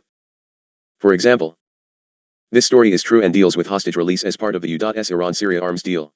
Whatever the White House may be saying nowadays, money and weapons have been thrown into the balance of these latest rounds of secret negotiations between the United States and Iran. In other words, the secret leadership thinks you won't suspect lightning striking twice in the same place, in order to obtain the release of Robert Polhill, former professor at the American University of Beirut, who was kidnapped on January 24, 1987. But 7 Americans, 3 British, 2 West Germans, 4 Belgians, 2 Swiss, 1 Irishman and 1 Italian are still being held hostage, not to mention the countless Lebanese and others who have also been kidnapped and whose fate is clearly of no interest to the White House and most other Western governments. Polhill is the first American hostage to be released since November 1986. The last hostage was released as part of Oliver North's infamous Arms for Iran operation. Polhill, his colleagues, and others were subsequently kidnapped as the result of the exposure of what became known as the Iran Gate scandal. In order to politically survive the consequences of the scandal within Iran and prove his revolutionary good faith, Iranian President Hashemi Rafsanjani personally had become involved in hostage-taking and, for example, ordered the kidnapping of Anglican Church mediator, Terry Waite, in January 1987. Polhill's release was part of the most recent stages of American-Iranian negotiations which have been going on with numerous interruptions ever since 1986. This is enough to set the stage. The governments of Pakistan and Algeria were the go between the United States and Iran.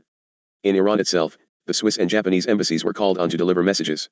By late February, a deal was struck. On the military front, it involved delivery of large shipments of cluster bombs from Pakistan, originally coming from the stores of the U.S.-based International Signal and Control Corporation of James Garin, a maverick businessman whose companies have been used for the last decade by the U.S. Central Intelligence Agency in the Middle East and South Africa. Tehran, on its side, sent additional financial support and military deliveries to the Hezbollah in Lebanon. And then the infamous fake phone call. None of these negotiations were smooth. In mid-March the deals almost went sour when the story of a direct phone call between the White House and Tehran became publicly known. Intelligence sources report that the White House had decided to make it public in order to preempt a scandal, floating the line that the president had talked to an imposter. In reality, such a phone call had been reportedly agreed to at the last meeting in Pakistan. The plan was that Bush and Rafsanjani would get on the phone as the final confirmation that the deal was on.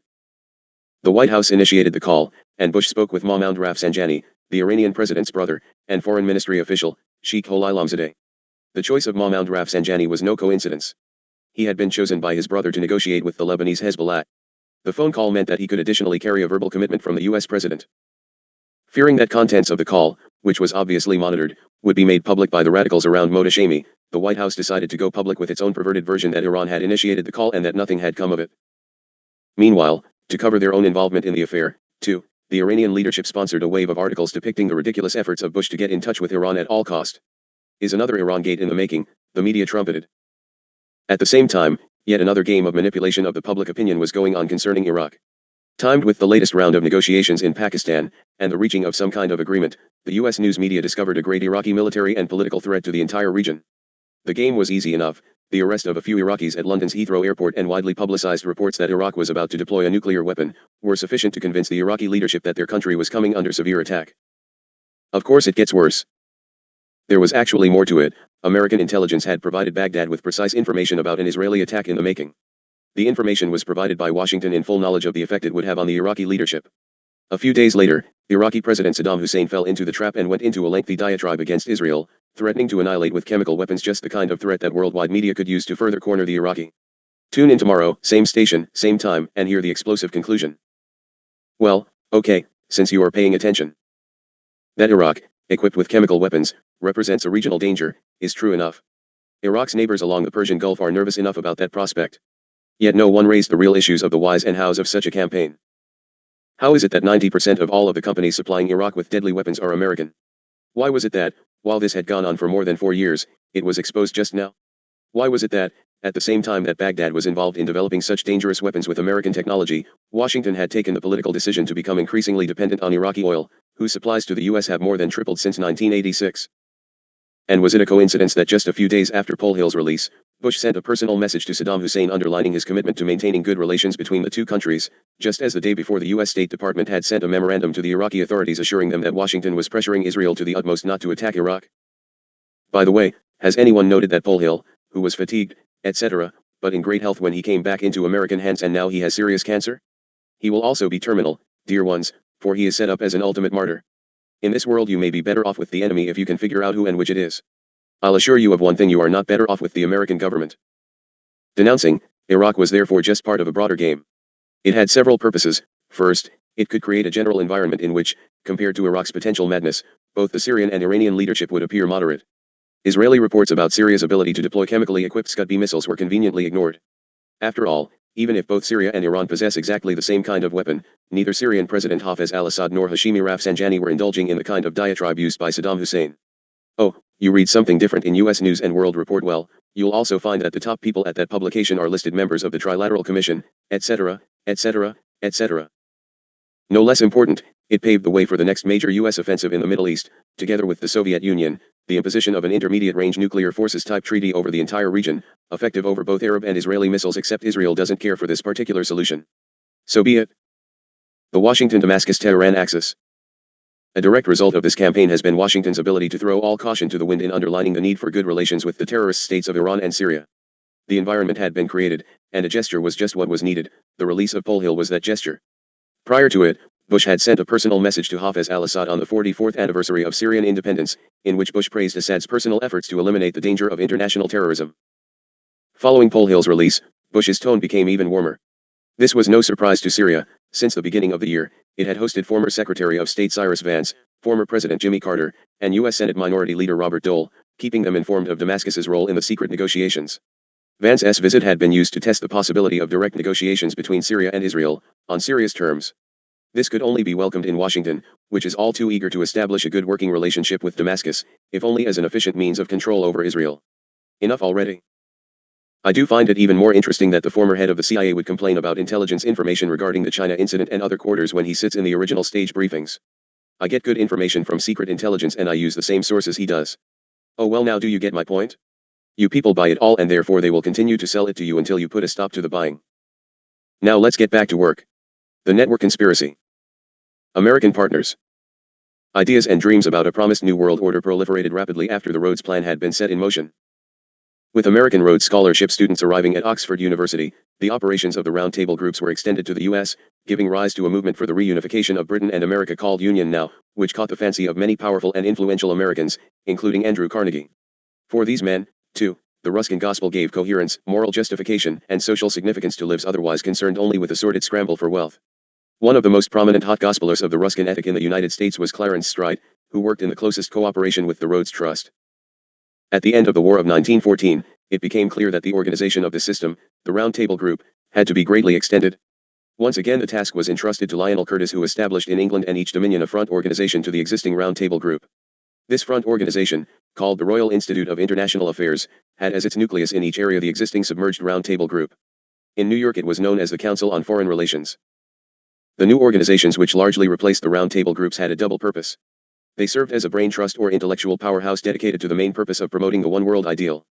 Having direct links with the top echelons of business, including the banks, with governments and political parties, and with the universities, these bodies also served as informal employment agencies whose task it was to plant suitably indoctrinated Rhodes scholars in positions where they could be expected to exert the maximum of influence in promoting the shared vision of a one world heaven upon earth. The Council on Foreign Relations has played so important a part in shaping American policy, both internal and external, that it could once, without exaggeration, be described as America's invisible government. In the 38 years before 1972, every Secretary of State except 3 had been a member of the CFR. Henry Kissinger, President Richard Nixon's chief security advisor and later Secretary of State, came to the job from the staff of the CFR. Much has been written about the CFR, but nearly all of it is described as underground literature, that is, writings such as these not to be found in establishment publications or on the counters of establishment book distributors. I guess it must be understandable as to why not. They could afford to stand up to a small extent for a Salman Rushdie and satanic verses because it was the political thing to do, and the confounded book didn't say a thing about hardly anything. But lots takes place in advance of keeping such publications as these journals off the shelves. Distractors.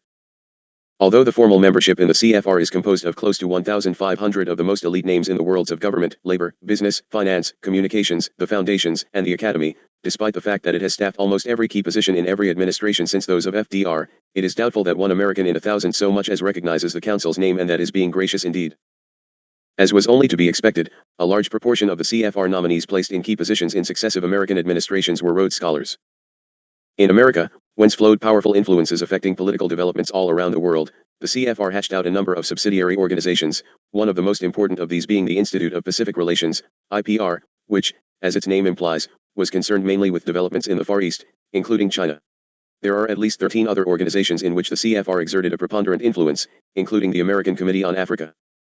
It would require a massive volume to record the worldwide ramifications of the network of powerful organizations which has grown out of the yearnings of Ruskin the Dreamer and Rhodes the Man of Action, beginning with the Secret Society and the Rhodes Scholarship Trust and Milner's Round Table groups of helpers. I won't send forth massive volumes, for I get constant complaints that the average 200 pages in these journals is too much. Network address changed. It could only be expected that with the shift of the center of gravity of high finance from London to New York and the proliferation of agencies of the Council on Foreign Relations, the real control of the network also moved to America. What has been told so far, however, is only less than half, and the less important portion as well, of the story of the Anglo-American network, which has exerted so powerful an influence on global politics and is still hell-bent on submerging all existing national regimes in a world government. As you must now realize, there had been a radical transformation of the Anglo, a change at the apex of control, a change of ownership, and a most important change of purpose and intention. Changes of this kind belong to a much neglected field of human knowledge and inquiry, the operations of power in human terms. In your universities you can learn about other forms of power: electric, hydraulic, mechanical, even nuclear, but there is no science which makes it possible for you to determine precisely who makes the real decisions of any given situation, in other words, how and by whom power is exercised. And if there is one place you can be sure you shall never get the knowledge and skill you seek, it is in political science, totally mutually exclusive terms at best, textbooks. Knowledge in this area is a sort of wizardry passed on from father to son and confined to the inner coterie of those who make things happen. The Eastern establishment which formed the American end of the Anglo-American network was completely dominated by J.P. Morgan and Co. from the 1880s to the 1930s, and it was Anglophile, internationalist, Ivy League, Eastern Seaboard High Episcopalian and European culture conscious. As late as the 1930s, J.P. Morgan and his associates were the most significant figures in policy making at Harvard, Columbia, and to a lesser extent Yale, while the Whitneys were significant at Yale, and the Prudential Insurance Co., through Edward D. Duffield, dominated Princeton. The decline of J.P. Morgan itself, from its deeply anonymous status as a partnership founded in 1861 to its transformation into an incorporated public company in 1940 and its final disappearance by absorption into its chief banking subsidiary, the Guarantee Trust Co., in 1959. But the name still is tossed about as if it bore not these other labels. The less obvious implications of this shift were illustrated in a story which passed through Ivy League circles in 1948 in connection with the choice of a new president for Columbia University. This, of all the universities, had been the one closest to J.P. Morgan & Co., and its president, Nicholas Murray Butler, was Morgan's chief spokesman from the Ivied halls. He had been chosen under Morgan's influence, but the events of 1930-48 which so weakened Morgan in the economic system also weakened his influence on the Board of Trustees of Columbia until it became evident that Morgan did not have the votes to elect a successor. A happening of enormous historical importance had occurred, the overthrow of a moneyed power elite which, as High Episcopalian and others have described it as WASP, White Anglo-Saxon Protestant. When the WASPs lost top-dog position in Wall Street, they naturally also lost the power to decide who should head the leading educational institutions like Columbia University. The Wall Street connection. Thus one money and intellect alliance was suddenly replaced by another. And the fact that such an alliance of money and intellect behaves in much the same way regardless of who controls it at the top made the change even more difficult to detect. Ruthless cynicism as to methods was as much a characteristic of the network before the change of ownership and control as afterward. Rhodes and Milner, no less than the faceless ones who have controlled the network since then, recognized in Marxist socialism a means of concentrating in their hands control of financial and political power aimed at the setting up of a new world order which they could also control. In the short term there is evidently not much difference between one set of totalitarian power seekers and another, but with the passage of time the results produced can be strikingly different. The highly dramatic but unreported happenings of those days may well have been in mind when it was suggested that people can be divided into three classes: a tiny minority who make things happen, a slightly larger group who watch things happen, and the great majority of mankind who haven't the faintest idea what happened. If you still do not have the detailed story of what happened about the time when Morgan found that he no longer had the power to nominate Columbia University's president, at least there is no secret about the results that have flowed from those occult happenings. The facts are everywhere to be seen in the US and have been set down and well documented. Furthermore, no one can even pretend any longer that the masters of America are the WASPs. No historical research is more dangerous today than that which has to do with efforts to ascertain how, and by whom, power is exercised at the very highest levels. Any historian or writer who ventures into this field of inquiry is quickly made to understand that he does so at his peril and usually his demise. Those who insist on knowing truth and cannot be frightened off are bound to discover that there came into existence inside America's Eastern or Wall Street establishment two mutually antagonistic power vortices. You can learn a lot from Henry Ford from the 1930s. He had to divide financiers into two classes: those who profited from war and used their influence to bring about war for profit, and the constructive financiers. Among the latter group he included the House of Morgan. It was further suggested that instead of the 60 families touted as directing the destinies of the nation, it might well be only 25 persons who handle the nation's finances. If so, the world's real war makers would be brought into bold relief. The historical picture of those times might appear hard to read because both brands of finance capitalism were playing the same game and were using much the same methods, but it is but little changed. Appearance and deceit are the name of the game. Both had instantly recognized in Marxist socialism a useful instrument for the expansion, consolidation, and concentration of great financial power and its translation into political power. Both had helped to finance the Bolshevik Revolution and were involved in the financing of successive Soviet five-year plans. Inevitably, too, there was a good deal of overlapping of interests and even cooperation. Indeed, the battle line existed only in the minds of ad hoc segments of the two elites. However, the difference between the two power vortices was important enough to guarantee that Henry Ford would hate the one and love the other, even to love one he had formerly hated. But isn't that the way it usually goes? Let us consider the references at that time to the anti-Semitism of Henry Ford and of J.P. Morgan, which strongly supports the contention that Ford came out in open support of the House of Morgan when he realized that Morgan represented the last stronghold of opposition to an international cosmopolitan finance which threatened to engulf America's own essentially WASP finance capitalism. A bigotry. What happens to anti-Semitism if Jews are not really Semites after all? Who is the real joke on? This is clearly the case with the Zionists, and it must profoundly affect both the way that others look at Jews, and the way Jews look at themselves. Well, we will simply have to delay until another journal an in-depth look at the Zionists. They are of the utmost importance, refer to the protocols, but we must restrict fragmenting at this time. The New World Order in its original wrappings is still being peddled in the U.S. There is still some mileage in the English idea mystique. It still offers to those who can find salvation nowhere else that last hope, poor dears. Now for the German issue. As was only to be expected, changes within the American Eastern establishment were accompanied by corresponding changes in the English power establishment on the other side of the Atlantic. In the period 1939 to 40, the inheritors of the Rhodes-Milner apparatus fought their last great battle for control in British politics. Hitherto, the main influence had flowed from its original source westward. From now on the flow was in the reverse direction, and you need have no doubt that strong Eastern establishment influence had a lot to do with bringing about the split. The British political scenario of the 1930s began with an English establishment firmly united in opposition to war with Germany, if for slightly differing reasons. A split between the two main groups occurred in 1939 to 40, with the three bloc people like Amory, Lord Halifax, and Lord Lothian becoming increasingly anti-German, while the anti-Bolshevik crowd like Chamberlain, Horace Wilson, and John Simon tried to adopt a policy based on a declared but unfought war against Germany and an undeclared but fighting war against the Soviet Union. Two radically different worldviews, two radically different global ambitions, were involved. One, the original English idea in which a place was to be found for the Englishman's traditional cousin, the German, and two, an ambition which had taken root in the minds of Wall Street's new, cosmopolitan masters, partly fulfilled with the Bolshevik Revolution, which now most urgently required the destruction of a resurgent Germany. In the smoke and smother of propaganda and controversy then prevailing, few would have been able to get a clear view of the forces and issues involved. You can now see that there were two factors in the unfastening of the cohesion of an English establishment which had so long dominated British politics and had formed the British end of the Anglo-American network. One of these was disillusionment about Adolf Hitler's actions and aims. Hitler, they felt, had made their situation impossible. The other factor was the increasing anti-German pressure from centers of Jewish high finance, Zionists, in Britain. The Rhodes-Milner set, later to be disparagingly labeled the Cliveden set, after the name of the mold of Lord and Lady Astor, fought at the political barricades and was decisively defeated. Silenced, too, was the voice of their principal public spokesman, Geoffrey Dawson, editor of the Times. It can be taken for granted that the Cliveden set were the English counterpart of that high Episcopalian, European culture-conscious Ford Morgan faction on the other side of the Atlantic, who firmly believed that a strong Germany was needed for the salvation of Europe and the fulfillment of the Rhodes-Ruskin vision of a new world order. USSR New Model. With the overthrow of those who still adhered to the original English idea, there would be no one willing or able to prevent the liquidation of the British Empire, that empire which was to have been the foundation for the dreamed of heaven upon earth. What passed unnoticed and without comment in those days can now be seen more clearly in retrospect. The British Empire was replaced by the Soviet Union as model and blueprint for the planned world government. Note, the remainder of this chapter was lost to a computer malfunction and is continued in the following chapter. God is all patient and all love. Rec/T number 3 Sananda. Friday, June 1st, 1990, 4:20 p.m. Year 3 Day 289. I am here. Let us begin please. I am Sananda and I come in the light which I am. You as a people, as a nation, America, are observing the master deceiver in full form, always the front which is put on his picture perfect yet beneath the surface lies the dark evil, lurking in wait. You as the American public have become so trusting that you literally allow the elected ones and the lawyers to manipulate and distort the very principles on which the Constitution was founded. Doesn't this concern you? And why do you suppose it is that so much of these journals are a total surprise to you? If there was not the effort to hide and bury this information, wouldn't you have a better idea of what is in store for you as a people? You ones do not get the news, you do not get the news, rather you get watered down oatmeal, with an occasional human interest story thrown in.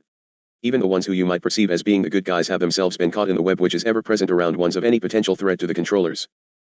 Do you think all this talk of conspiracy and controllers and puppet masters is merely a severely paranoid mind ranting? Have you thought that somehow America was exempt from great hardship or manipulation by wealthy ones of evil intent? You have grown complacent and fat, and you sit and wait for another to do that which you must do. For if you do not, it will be lost, and then the wailing will begin in earnest, but too late. Hayton, my brother, has brought you information by the bushelful that may all be checked out to your satisfaction. Do you do so? Would you rather throw stones? If you choose not to check out this information as valid or, for that matter, choose not to read of it at all, then how may you arrive at an informed opinion?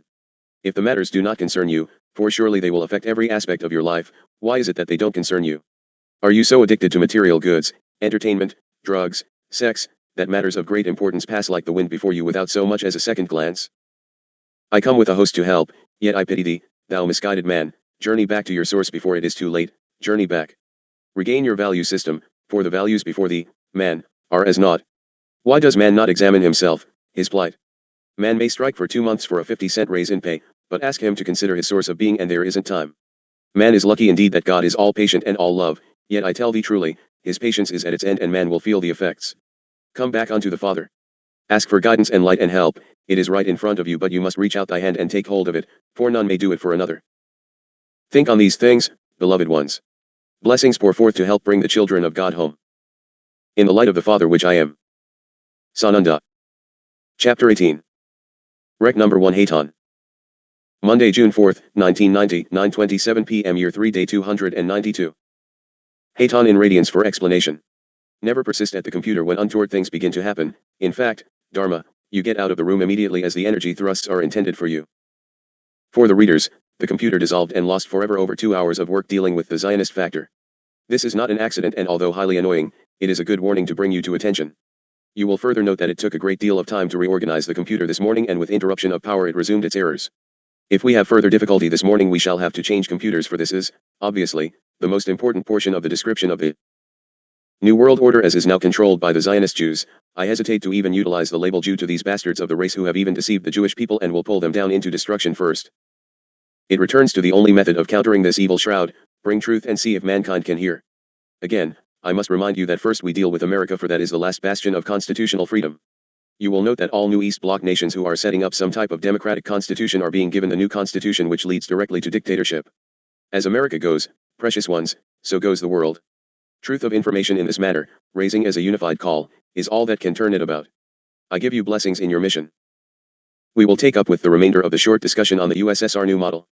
I am sorry, Dharma, for I know how physically difficult it was to push yourself for over 8 hours yesterday, but it must be repeated for it is far too urgent and important toward understanding of this new world order. I have a good memory and with persistence we can finish our portion today or tomorrow and we will be almost a week ahead.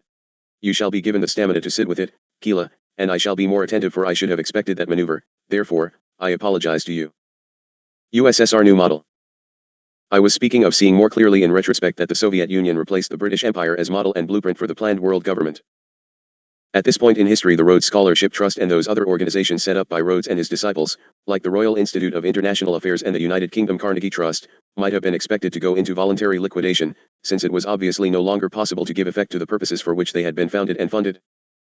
But, as you know, they were not liquidated, they were taken over lock, stock, and barrel, along with all their accumulated goodwill, their image of establishmentarian respectability, their history, idealism, and mystique and, of course, their funds. It was, after all, the image of an Anglo-American network, burning with zeal to promote the English idea, which had proved so attractive in the United States, winning for the American Council on Foreign Relations broad support among men of wealth and influence who relished the idea of being identified with the English upper classes in a fellowship which helped to sanctify their personal ambitions. If the network is still very much in existence and if the American end of it is no longer controlled by an Anglophile, high Episcopalian American Eastern establishment then by whom is it now controlled? The Zionist factor. What you must know is that the operations of the network, now as before, are characterized by a continuity of purpose and an inner discipline which cannot be attributed to chance. On the contrary, they presuppose an energizing and unifying principle at the center of things just as potent, if not more so, as the Anglo-Saxon imperialism of Rhodes and Milner. As fact, you have never dealt with more ruthless and cruel beings on the face of your planet. You also must realize that what happened to other authors and writers who have exposed the Zionists is only a minor episode in a campaign of mind control unprecedented in the history of English-speaking peoples. I shall deal with this in a later journal for you all have been brainwashed beyond all recognition. The history of your 20th century as recorded in your textbooks and journals is all but totally inaccurate. Through foundations controlled by the elite, research by compliant and spineless academics, conservatives as well as liberals, has been directed into channels useful for the objectives of the elite essentially to maintain this subversive and unconstitutional power apparatus. Even your astronomers and astrophysics doctors have bent to the lie for the security and good of the human species and for good stiff bribes and self/family security. The professors in academia settings are as corrupt, or more so, than the instigators, for they have mostly become the instigators. How many journal publications are made for ego and professorship advancement? Well, if you have worked within that system you will know almost all. The universities, colleges, legal schools, medical schools, and attached hospitals, etc., are the most political organizations in your lands inclusive of the government. Knowledge of the existence of this global system of mind control is the first requirement for an accurate interpretation of contemporary history. No enter areas have been established in the realm of inquiry and debate, with penalties for any kind of trespass. By far the most important of these no enter areas, therefore most stringently guarded, is that which has to do with the organizational structure, operations, and ambitions of modern Zionism, whose nexus with the highest concentrations of financial power is obvious. Even Quigley, who wrote the most extensive volume of the history of the world in your time, with references to Zionism so scanty that the word Zionism does not even qualify for inclusion in some 36 pages of index.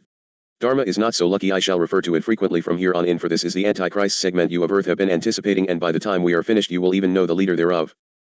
By the way, they are again rewriting the Holy Bibles as you recognize them, new commandments to include all the vile activities and irresponsibilities touted in the Satanic Bible. The leaders of your churches have unity meetings and conferences and draw up the new set of rules, all of which are against the laws of God and the creation, and you gobble them up like candy and call them religion for the modern times. You cannot know what you are doing. They have been phasing out the truth of your holy books since the laws were first handed down by God, and it amazes me that ones cannot seem to see of it. It is the brainwashing in mass, Chalice, and you will either come into understanding or you will move into the entrapment without recourse. Barricades of intimidation have been set up in the realm of public opinion, humming and crackling with danger like electrified fences, all designed to discourage outsiders from trying to find out what is being made to happen and by whom. All these devices of misinformation and suppression, however, only tend to strengthen the hypothesis that, at the highest levels of power in the Eastern establishment, hence also of the network, it is a Zionist imperialism that has replaced an Anglo-Saxon imperialism, and a Zionist idea which has supplanted the English idea of Ruskin, Rhodes, and Milner as the lodestar of those who seek to set up a new world order and to create their own brand of heaven here upon earth. Well, it won't be heaven for you ones, dear hearts. You are marked as expendable, except the very few who can serve best as puppets and continue the flow of wealth. This is why they intend to remove the ones which are considered non-producers, the infirm, elderly, newborns, addicts, welfare recipients, etc. You ask, what about all the AIDS babes in Romania? They were set up to make sure the families of the babes were infected and thereby the population could be brought under control. Only the babies considered genetically superior would be salvaged. If you are setting up a superior species you have to kiss a lot of frogs, as in Finding the Prince. Heinous. Of course, you are dealing with evil and heinous beings. Then what went wrong? The leaders got out of control within their own ego structures and were simply taken out in the next step of the plan. As a great river can lose itself as a mere tributary to a greater one, so has the Rhodes Ruskin global ambition or ideal flowed into, and been wholly absorbed by, another, of Eastern European provenance and almost as old as history, the remnant multitudes of the Hazars, that mighty power that converted to Judaism in the Dark Ages, and whose subsequent exodus gave birth to the mainstream of the Jewish peoples as they now exist. The Jewish people must now stop and take stock of that which has happened to them, for it will change the way in which the Jews look at themselves and also the way the world looks at the Jews. I petition you to go back to the prior journal and reread the protocols. I will later give you a repeat of that along with history regarding these peoples, but you need that information critically, as you study this crisis with your constitution. All are interlinked completely.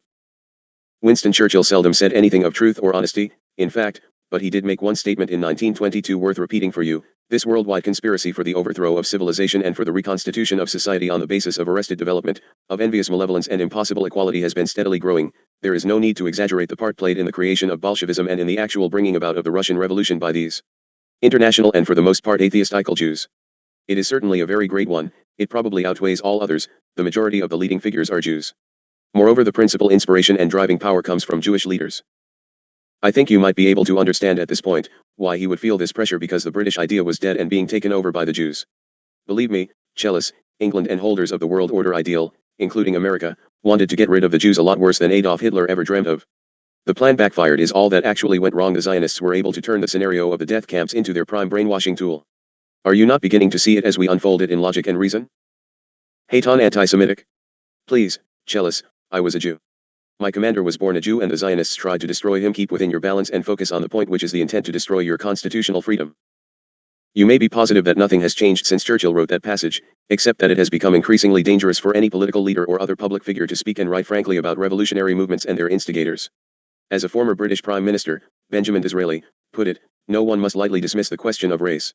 It is the key to world history, and it is precisely for this reason that written history so often lacks clarity. It is written by people who do not understand the race question and what belongs to it. You must see that this fits as a hand in a fitted glove with the prophecies of the ancient prophets. If you cannot fit the pieces into the whole, then I suggest you return to read Revelations and other pronouncements given to the Jewish people for the ending cycles at the return of the Messiah. I shall leave it to you for the moment.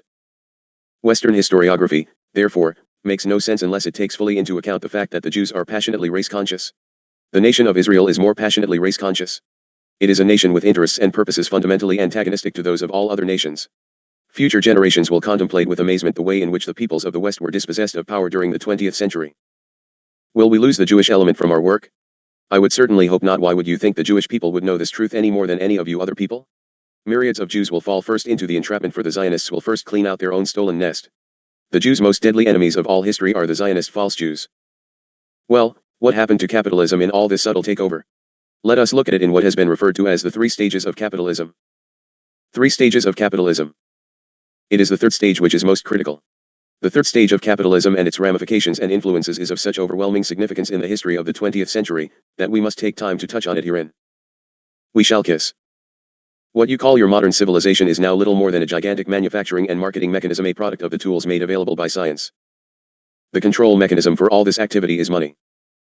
In the second stage of capitalism, which prevailed until quite early in the century, the owners of business enterprises, most prominently represented by names such as Rockefeller, Carnegie, Krupp, Ford, Astor, Morris, etc., were also the owners of the money associated with the conduct of their activities. The banking was also theirs.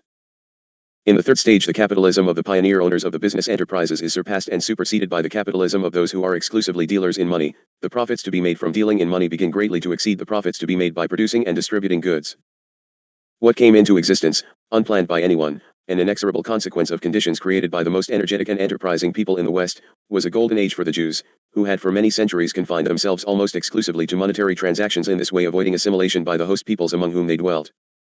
This is the power which now seeks national fulfillment in the dissolution of all other nationalities and the setting up of a world government wholly under its control. The role of intellect. Capitalism in its third stage, however, is only one of 2 major factors in the modern world government ambition. The other is the factor of intellect, what goes on in the minds of those who must be relied on to carry out the plans and purposes of those who have the money. It can thus be said that the great changes which have occurred in the 20th century, having begun much earlier, are the product of an alliance of money and intellect, for it is only with the compliance and cooperation of an educated class that money can be transmuted into power.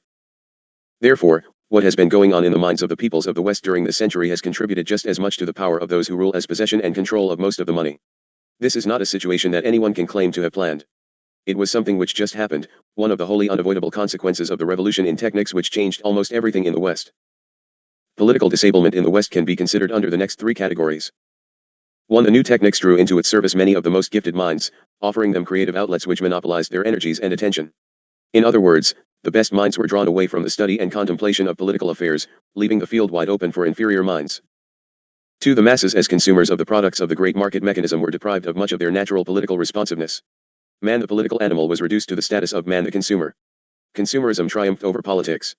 No message of political instruction or warning can reach the minds of those obsessively preoccupied with the acquisition of the products of a technological civilization, those luxuries and material things.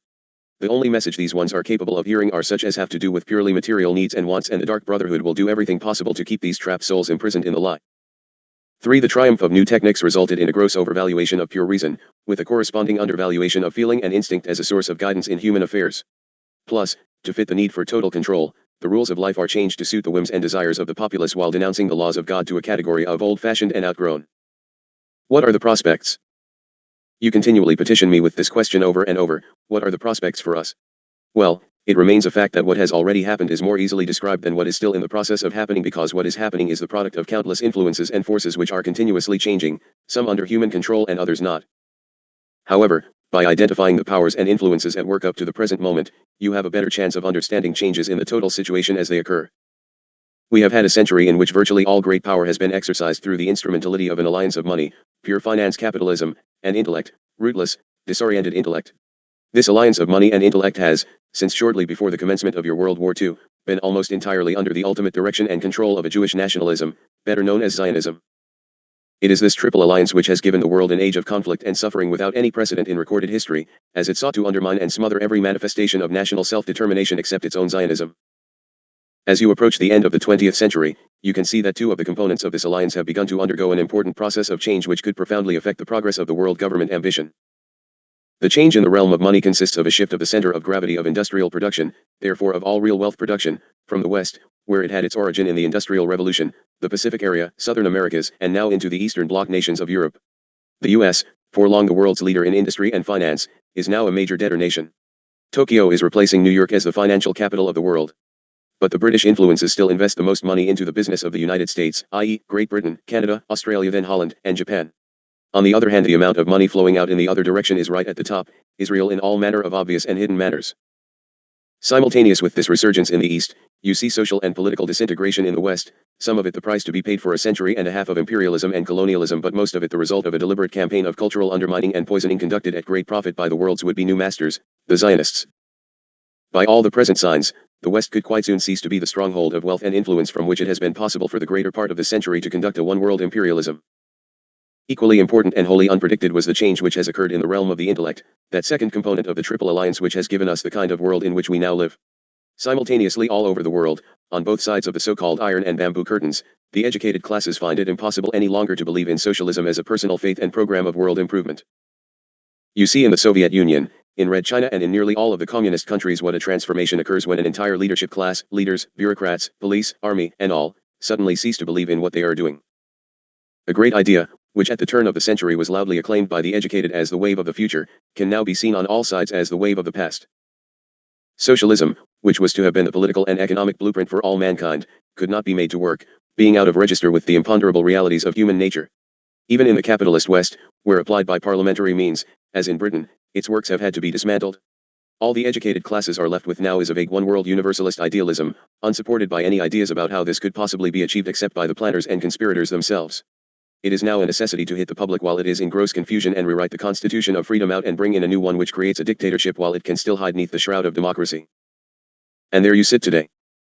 As a widespread rejection of Christian orthodoxy created a vacuum in the Western mind which socialism was quickly able to fill, so now the untenability of socialism has created another vacuum just waiting to be filled. You have not had to wait long to find out how the operation will be attempted. The new religion substitute will be the Greenpeace and Internationalist, Universalist creed and movement supposedly designed to rescue the world's environment while the conspirators pull off their plan with your massive assistance. The seemingly boundless quantities of money suddenly made available for this movement and the enormous sympathetic media exposure given to its activities around the world should have warned you immediately. What is evidently intended is to set up innumerable green parties, or establish a strong internationalist and universalist factor in all the existing socialist, democratic, and labor parties. The world government ambition, of which so much has been said and written and which is now even mentioned in Congress, is perhaps better understood as something you have had for a long time, rather than as something that could be imposed on you in the future, something to be avoided if possible. What has made it harder to recognize as world government is the fact that its role has been almost exclusively destructive, and you are not inclined to regard destructiveness as a form of government. Some have simply preferred to call it the 20th century world revolution. Well, it is a network and has given you some account of its secret and subterranean nature. Whatever it is and whatever you care to call it, this 20th century imperialism, which has swallowed up and succeeded all the separate national imperialisms of the 19th century and earlier, has exhibited a marvelous continuity of purpose. One of the most conspicuous features of this world government, or whatever you care to call it, is its obvious inability to create or set up anything that works. The USSR, which was to have set an example to the world, is now threatened with disintegration as all of its captive nations begin to struggle for freedom and self-determination. But they will turn to the guide which they thought held the secret of freedom and will end up mired even deeper into the trap.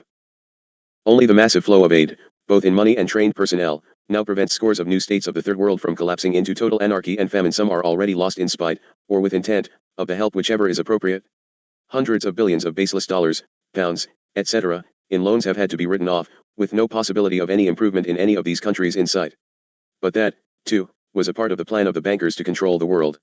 As the loans default, the countries lose all the resources put up as collateral and the cycle is never ending. How much longer can this continue? It is a sham as it is, so it will be shored up as long as possible or until it fits the plan to dump it. You have one thing in your favor, time-wise the two factions seeking total control are not ready to have a treaty just yet. Unfortunately, anything so top-heavy as your world economy, etc., will surely fall. Ultimately the hope, of course, is to get your constitution rewritten and ratified, and then you can be brought into total control of the system. Look at history for insight. For this worldwide conspiracy, the greatest single aggrandizement of power came with the dispossession of the American majority, descendants of the people who with their energy, enterprise, and intelligence raised America to the status of the wealthiest and most powerful nation in history. Those in the world who wish to understand what the concept of world government means only need to know what has happened to the United States of America, who finances the politics, who controls the mass media, who dominates the institutions of higher education, the book trade, and so on. Of almost equal importance was the overthrow, dispossession and virtual genocide of the traditional ruling class in Tsarist Russia. There, however, a huge power political thaw seems to have somewhat set in, and the situation in the Soviet Union today is very different from what was confidently expected by those Western bankers who financed the Bolshevik Revolution. Vanished forever is the dream of the Soviet Union as the working model for a world workers' socialist republic. The Soviet Union may cease quite soon to be a riddle, wrapped in a mystery inside an enigma. Russian emigres with lines of communications into Moscow, Leningrad, and other centers of power are convinced that it is Russian hands which now rest on the levers of power in the Kremlin and Russians who now control a much altered KGB. It would be hard otherwise to explain the vastly increased freedom of published expression and of public protest in the Soviet Union. Indeed, there is undoubtedly more freedom of expression in the Soviet Union today than in most Western countries, especially the United States, where an invisible and arcane censorship is just as effective as any ever imposed by the KGB and its predecessors. Altogether unpredicted, too, is another development of rapidly increasing significance, a resurgence of the religion of Islam, the faith of an estimated 1 billion people who, headed by fanatics, are seeking black power and have chosen this as the route. Any influence which the Islamic faithful can exert in world power politics is greatly enhanced, even compounded, by the way in which Muslims are distributed around the world, including nearly all the countries of the West and the Soviet Union. Britain alone is said to have close to 2 million Muslims, organized in communities around some 2,000 mosques. They are not going to be happy to abandon Dome of the Rock, I can promise you, so keep your eye on the prize. It is reasonable to suppose that Israel's agonizing problem in Palestine would have been snuffed out long ago were it not for the fear of an immediate chain reaction of grave consequences in many other places. A fundamentalist Islam in Iran has demonstrated as never before in this century the potential power of religion as a means of marshalling popular political resistance, even if religion were not the basis of the activities in intent. The question is often asked, how and why it has been possible for people in the West to be so unresponsive to repeated warnings about a world government conspiracy which would plunge the entire world into another prolonged dark age. One part of your answer is that you may be sure that all the peoples of the West have been caught up in an unprecedented prodigality of production and wealth creation made possible by modern science and technology, opening up new possibilities for the exploitation of human nature's inherent defects. Another and much deeper part of the explanation may perhaps be drawn out of a timeless Shakespearean quotation, by an instinct divine, men's minds mistrust ensuing danger. In other words, you are required to learn through experience, because experience is the turmoil, sometimes even the chaos out of which all real innovation and progress are born. And it has evidently needed the most painful experience to convince millions of the educated that intellect, with its powers of reason, is of strictly limited utility in the life process, for it can be so deceived. You can witness in the Soviet Union today, more clearly than in your own circumstance, what learning through experience can achieve and what happens when an affronted instinct fights back. It is time you paid very careful attention. Let's look very briefly at a form of resistance which could produce some highly dramatic effects in the next few years, namely historical revisionism. Remember, who controls the present controls the past, who controls the past controls the future, meaning that you cannot understand what is happening now and you have no control of what happens in the future unless you understand that which happened in the past. I didn't say go dwell in the past, I said understand it. It only needs the demolition of one or two of the 20th century's most elaborately contrived and most vigorously promoted lies, the Holocaust lie, for example, to shade the foundations of that third component of the Triple Alliance which has given the world an age of conflict and suffering unprecedented in recorded history. Will you do something about it? It is up to you in its fullness, but I would think you of the masses have been people of the like quite sufficiently long. Nonetheless, it is only for me to point out the path, it is for you to walk of it. Salom. Let us close this portion for respite. Thank you for your service, Kila. We will continue with the discussion, brief I hope, on the plan for the new states, for it is important to understand the plan is for the US to be placed into 10 segments instead of your 50. So be it. Salut. Hayton to clear. Shield yourself in the light of God. Rec/T number 1 Sananda. Wednesday, June 6, 1990, 5:55 a.m. Year 3 Day 294. Let us begin, please. I am Sananda, I come in light. I come of the Father unto thee, a troubled people. This shall be my final portion for the current journal. Placement of all portions thus far, with the exception of the epilogue, I will place into your hands, the editors. It is time to get busy and take constructive measures to ensure a turnaround. It can be done. Man does not like to be the fool, and once he knows, man will usually make it right. Well, the time has come to make it right. Most all feel powerless, insignificant, unable to effect change, and perhaps as individual fragmented energies it is indeed a massive task. That is why there must be a concerted effort, for if many individuals act you have a collective. Remember that the hosts of heaven have come with me, in part, to ensure that this free land not fall. You must take action and it must be sure and swift. Always, when working to effect change, ask for God's light to shield you, so, too, ask for guidance. But each must remember that we may not interfere unless invited. We may not intercede on anyone's behalf unless we are asked. Do not be afraid to ask for help, for your help has arrived. Always ask in the light of your God source, and you shall be fine. You shall be fine, that is, if there is not a constitutional convention. You have the tools before you, use them. It is not too late. I am Jesus Emmanuel Sananda, returned with a host, in the service to the One Father, who hears and knows all that goes on your placement. You are not alone, neither are you the only planet going through this type of change. For each inhabited planet must, from time to time, be cleansed, and each must move slowly upward through the dimensional evolution, ever closer unto Creator. You ones must come back into harmony. Yet war is what occupies the mind of man, and as a man thinks so it manifests. Be careful what you think, all comes home to roost with thee.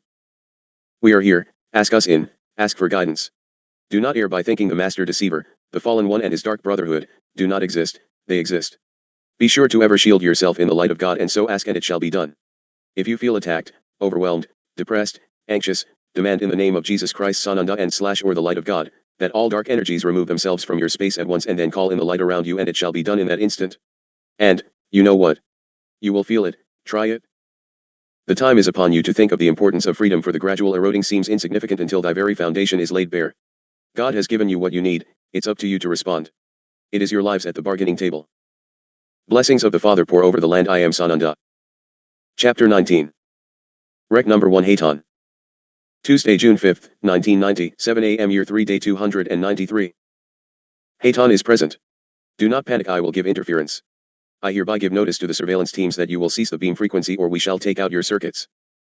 Oberly, the impulse system has been brought within this dwelling. The electronics respond most quickly. We must remove all operations from this placement at the earliest possible time as it becomes more difficult for us to locate the apparatus in advance of symptoms. This morning was serious indeed. You precious ones run hopscotch hither and yon and overlook the obvious. Dharma, we must continue for we must get this journal to print, but I want no one save Oberly and George to know where the manuscript is sent. Is no one in this group going to take my petitions for security in seriousness? The sequence of activity must be to get the information to print and circulated widely lest we get stopped before we have enough information upon which people can build action. I am going to give you something today that I want placed within this journal in at least 3 places. It is regarding action already underway regarding the 16th Amendment, income taxation. I will utilize it again later, but this bombardment today is serious indeed and I am most irritated, for it was known Oberly would be absent. Back to the subject, please. News states. Do you suppose your legislators or any of your elected officials know anything about what is referred to as the New Deal? Do they understand anything about the New World Order? Not if they are not on the inside with the planners. Ask your representatives on the national, state and local level, including the school board members, about the plan to restructure your USA government. Then ask elected officials on all levels if they have ever been told honestly of what this grandiose New World Order was going to be like, since many of them seem to have, enthusiastically, embraced this new order so completely. They have failed to oppose, and even vote in favor of, legislation and programs, some even introducing the bills for change, and some have gone so far as to ridicule the honest citizens or those rare officials who have dared to strongly oppose. In many places there has been widespread persecution of those opposing the new order, cattle killed, and feed poisoned, violent hatred campaigns, and recall threats to those officials who have stood and firmly opposed the change agents. Ask the officials if they have been briefed about a World Assembly, Council of Principals, World Implementing Board, World Security System, World Economic System, World Economic Planning and Equity Council, World Monetary and Tax Policy Council, World Technology Board, World Development Office, World Forum of Long-Range Planning for Human Development, World Forum for Human Development, World Commission and Court of Human Rights, World System for Ecological Balance. How current are activities? Try April 17, 1990 for a New York Times headline, Politics of the Environment, California will test waters. 800,000 signatures turned into place a voter-initiated referendum on the ballot, farmers and others are uneasy. Have the officials read the ACIR State Legislative Program, ACIR Advisory Commission for Intergovernmental Relations Regional Government? The date on that is November 1975. M91, it is the size of a large Webster's dictionary and weighs about 10 pounds. It includes model legislation in all areas of governance. It is called a guide. It was developed by the staff with the help of the Joint Center for Environmental and Urban Problems of Florida Atlantic University and Florida International University, Dr. John M. DeGrove, Director. Other members of the Joint Center's team were Robert N. Alcock, William G. Cole MAND, Robert M. Rhodes, and James Tate, this, for identification in search. The following persons served most diligently on a panel which reviewed each proposal: Richard Carlson, Director of Research, Council of State Governments; Honorable Charles A. Doctor, Maryland House of Delegates; Marcus Halbrook, Director, Arkansas Legislative Council; David Johnston, Ohio Legislative Service Commission; William J. Pears, Executive Director, National Conference of Commissioners on Uniform State Laws; Senator Mac Davis, Judge, Wisconsin Senator, Bonnie Reese, Executive Secretary, Wisconsin Joint Legislative Council; Honorable Carl Snow, Utah State Senator, and Troy R. Westmayer, Director, New York Legislative Commission on Expenditure Review. The legislation was also circulated in draft form to the following national organizations for review and comment: Council of State Governments, International City Management Association, National Association of Counties, National Conference of State Legislatures, National Governors Conference, National League of Cities, U.S. Conference of Mayors. New stuff? Surely not. This began long before 1935, and by 1935 the groundwork was well laid at that time. Of course, it would be a division into 9 segments, for there were only 48 states in the Union. This plan will divide the 50 into 10 segments and rearrange all county and urban boundaries. We will reprint the map herein, for I am not going to give a detailed description, for it can be easily researched. I am interested in giving you cause to concern of the world order and how far it has progressed to almost the point of no return. Financial assistance for this commission came greatly from the Department of Housing and Urban Development for the updating and publishing this new edition of the ACIR State Legislative Program. You all know how efficiently and well run is the HUD. And appreciation was given. The Commission is grateful to all who helped to produce this volume, but the Commission alone takes responsibility for the policies expressed herein and any error or commission or omission in the draftsmanship. This from Wayne Anderson, Executive Director. I wonder how much responsibility they will take when it is no longer a draft? Look at the cover of the plan, by Independent Research Associates, and you will find the following statement: no man can understand his own fate nor the destiny of his nation until he understands the plan. There will be new labels given for these little sections, and they are set up so that you don't notice the purpose, hopefully, as with all other lies, that with use and retelling it will be assumed legal and lawful. There is a magnificent difference. They will use standard metropolitan districts, umbrella multi-jurisdictional organizations, regional planning districts, sub-state districts, super counties, and area-wide planning organizations. Recognize any of them? They are actually administrative units of the United Nations system. They are part of the conversion to operation of America under full world socialist government. The implementation of these units to abolish your counties is simultaneously the process of abolishing your states. As the governing board of a district takes control, at first 51% are elected officials and 49% are unelected officials. This will reverse. There exists the directive that members of the state and federal government are also a part of the governing board. Because the reaction was so strong against it, the Department of Defense was removed as a part of the governing board at the Lake Tahoe Regional Planning Agency. This was in Carter's administration. A military government is being structured to replace the constitutional system of government in America. This is not theory. The plan has been forced upon you and has been in working operation for some years, at least since 1971. Because local government was reluctant to give up its county structure, the state accepted what combinations it could get, haphazardly, which resulted in differences in regional alignments of comprehensive health program planning, air resources regions, criminal justice regions, water quality regions, transit districts, etc. It is fully operational and functioning in several states, California being first.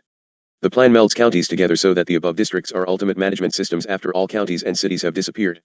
This umbrella multi-jurisdictional organization with melded counties will operate with one governing board over the entire area. Too large, too remote, and too dictatorial, these boards will have these powers and functions: comprehensive planning process over the whole area with one planning director in charge, power of the purse with one treasurer collecting the money from the area's residents, one taxing authority, control of everything including special districts, holds veto power over actions of the whole area, holds clearinghouse power and functions, mandatory membership requirements, and if an area does not direct its taxes to them, the area or former county gets no voting rights. Ultimate direction is full appointive management and not elected representation, holds the right to perpetual succession for its form of government, operated by intellectuals calling themselves welfare scientists, political and behavioral scientists. Civilian administrations and military concepts are already being integrated on a regional basis. This will all be brought into force and function through the Constitutional Convention, in addition to gun control, restructuring of the income tax law, which is now null and void and never was ratified, along with all of your other civil rights under the Constitution. I know of no easy way to tell you this other than to simply lay it out for you. Some in our little group here feel they cannot bear the negativity and are actually going to break up marriages and families. Will this change the situation? It will only cause more pain and grief. Cannot you one simply take action to confront and stop this dragon out to eat you alive? What will you run to? Where will you go to keep all your things? The big boys fully intend to take all your things. So be it, and blessings unto you in your searching, for you will not find. You have allowed destruction to come upon you. You will clean it up or it will not be cleaned. You can blame of God, Satan, or whoever. It matters not. You can stop it now or you will be swept into the vortex of the tornado. It is your choice. What can you do? This next portion will please be placed immediately following the foreword. Then place it in its proper sequence within the journal. Then please place it at the ending of the epilogue. You are in serious circumstance, and this is something in which each of you can actively become involved instead of wringing your hands and being slowly eaten alive. There is always hope if you listen and wait upon God. He will always respond with the way. It is up to you what you do with the instructions in your free will state of being. I implore you to take careful note, put aside quandary as to source of this writing, look with reason and then act. You can enter into action with other groups already started. Surprisingly enough, there is even a group brave enough to move forward with a drive to repeal the 16th Amendment, which was never lawfully ratified anyway, and abolish the personal income tax. This does surprise you, does it not? The drive to obtain endorsements for the program has been carried out with great energy in all the state capitals. Did any of you notice or respond to the lists? Or, did you snicker and say, what's the use? Did you even see the name list takers? As a result, the legislatures of Wyoming, Texas, Nevada, Louisiana, Georgia, South Carolina, Mississippi, Arizona, and Indiana have approved what is known as the Liberty Amendment. This is a proposed amendment to the U.S. Constitution that would repeal the 16th Amendment. It was first introduced in Congress as H.R. RES 23. Now, look closely at what has happened to these states by Mother Nature. No, little sleepyheads, Mother Nature has had very little to do with what has struck these areas. It is totally man-precipitated in order to cause need for federal disaster funds and get rid of any notion of withdrawing taxes. Thousands of petitions and hundreds of thousands of signatures have been obtained in support of Yes on 23. And these have been and are being submitted to the members of Congress. The members are being urged to submit the Liberty Amendment to all the state legislatures. Do you get a more clearly defined picture as to the need of a constitutional convention to block such citizen moves? You are about to demand your freedom back and the conspirators must work faster and more destructively to stop you. Will you allow of it? That is up to you the people. The proposed amendment has 4 sections. Sect 1. The government of the United States shall not engage in any business, profession, commercial, financial or industrial enterprise, except as specified in the Constitution. Sect 2. The Constitution of any state, or the Congress of the United States shall not be subject to the terms of any foreign or domestic agreement which would abrogate this amendment. Sect 3. The activities of the United States government which violate the intent and purpose of this amendment shall within a period of 3 years from the date of the ratification of this amendment, be liquidated and the properties and facilities affected shall be sold. Sect 4. 3 years after the ratification of this amendment, the 16th Amendment to the Constitution of the United States shall stand repealed and thereafter Congress shall not levy taxes on personal income, estates, and/or gifts. By the way, the man who worked with unabated zeal to get this done in your behalf was taken out in 1989. His name was Willis Stone and we honor him for his daring greatness. What would be the advantages of such an amendment? Repeal the personal federal income tax. Balance the budget by limiting congressional expenditures to those specified in the Constitution. Stop the withholding tax and restore the right of the worker to take home a full paycheck. Bring down interest rates, thereby making it possible for people, especially young couples, to enjoy the American dream of owning their homes, as earlier generations were able to do. Without this, it is impossible for a nation to prosper. Stop inflation caused by government deficit spending. Transfer to the states and the people the millions of acres of land, comprising more than 1/3 of the entire land area of the country, now held by the federal government in violation of the Constitution. Stop the federal government from taxing Americans to support foreign governments. The cost of this aid has now reached approximately $3 trillion, more than the entire national debt. Halt federal confiscation of properties and enterprises through high taxes and burdensome regulations. Limit the Defense Department to the business of defending us and stop it from operating commercial enterprises in competition with those it is supposed to defend. Rescue you from the politicians' Ponzi scheme, the Social Security system. Cut federal spending to less than half of what it is now immediately. Stop impoverishing the taxpayers with poverty programs. End federal control, interference with and harassment of private schools. Eliminate the special privilege of tax exemptions for foundations. Liberate farmers from federal control. Restore honest money. Abolish the Federal Reserve debt money swindle. Stop lending tax dollars to special interests. Halt the terrible waste of billions of hours and dollars worth of effort now wasted in filling out government forms. Let the people concentrate on productive pursuits instead of playing crazy tax loophole games. Stop government competition with private enterprise. Asterisk asterisk asterisk asterisk asterisk asterisk asterisk asterisk asterisk asterisk. More information is available from Yes on 23. Use this please. Box 2386 El Cajon, California 92021. Enclose a stamped, self-addressed envelope. Then find out how to get lined up to take action in the most effective manner. They will send you a pamphlet entitled How to Get Rid of the Income Tax and Win 45 Battles at Once. Asterisk asterisk asterisk asterisk asterisk asterisk asterisk asterisk asterisk asterisk asterisk Jai Orgo Series Hayton. Chapter 20. Rec number 1 Hayton. Wednesday, May 9, 1990, 9 a.m. Year 3 Day 266. Hayton present in the light of the Radiant One. We will continue with documentation regarding your new constitution. It, of course, is as top secret as is the protocols just written herein. That does not mean that it is secret, it means that those who have dared publish the exposed documents are mostly quite dead. There are 1 or 2 publications which have been kept alive in the flow of silencing information sources, but they are few indeed. Know that in each scenario of such seriousness there will usually be one who defy the imposters. These are the genius elements spoken of in the protocols. In the mid-1800s, for instance, there was one labeled William Lloyd Garrison who established the Liberator in Boston. You ones will come to recognize and relate to such work and workers. At the time of these writings I am most cautious as to name calling, for we have had threats in abundance against ones already taken out, and the threats come forth against families and estates. Further, the searching comes back to roost, and I assure you, when the source is located it severely impacts your separate funding. I beg of you to use your thought processes, for you tend to become most careless in your enjoyment of having already encountered the resources. Loose tongues have cost more kingdoms than have all the armies. Although the journals have naught to do with projects, it is too likely that your enemies will assume as much. Let it be known by all that the only reason we are still standing herein is that all information can be researched, we are under constant surveillance and found totally patriotic and in no wise subversive. Treason is that which has been perpetuated by those who would destroy you as a nation and as a people. We desire no wars, no pickets, no violence, we only write truth. Those who surveil our work to strike us down find that they are among the unknowing and are just as susceptible to the corrupted system and physical death by heinous manners as are the masses. Congressmen get AIDS, congressmen have legal battles, congressmen will die at the Holocaust without shelters. Only a very few of the top manipulators know what the rest are hapless tools feeding on the temptations of greed and bribery. These ones will pay most heinously, for they are the first expended when their service is no longer of worth.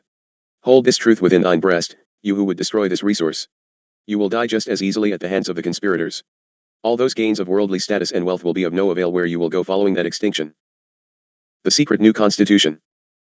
This section is taken from a book called The Secret New Constitution. It will only summarize, for we effort to keep volume to a minimum. Ones can go and investigate these things at convenience. It does us of these realms no good whatsoever to read and digest your information for you.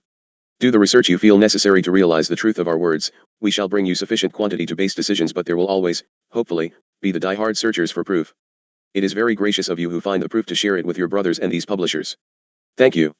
Remember please, most announcements of our work stems directly from ones who have not so much as perused all of our material but have made ridiculous pronouncements based on out of context or contradictory material from the journals which, by the way, would have been most carefully edited, chosen, and scattered for the express purpose of denouncement. Welcome back to any and all who have now taken the time to truly investigate the material. We want no wars, we want community. Community is built within groups who have members who are willing to say, I perhaps erred. Man moves away from God, God does not ever move away from man. I give great honor to ones who came before, and their names shall be written in the books of man for credit and honor. At this time I refrain from labels in order for security.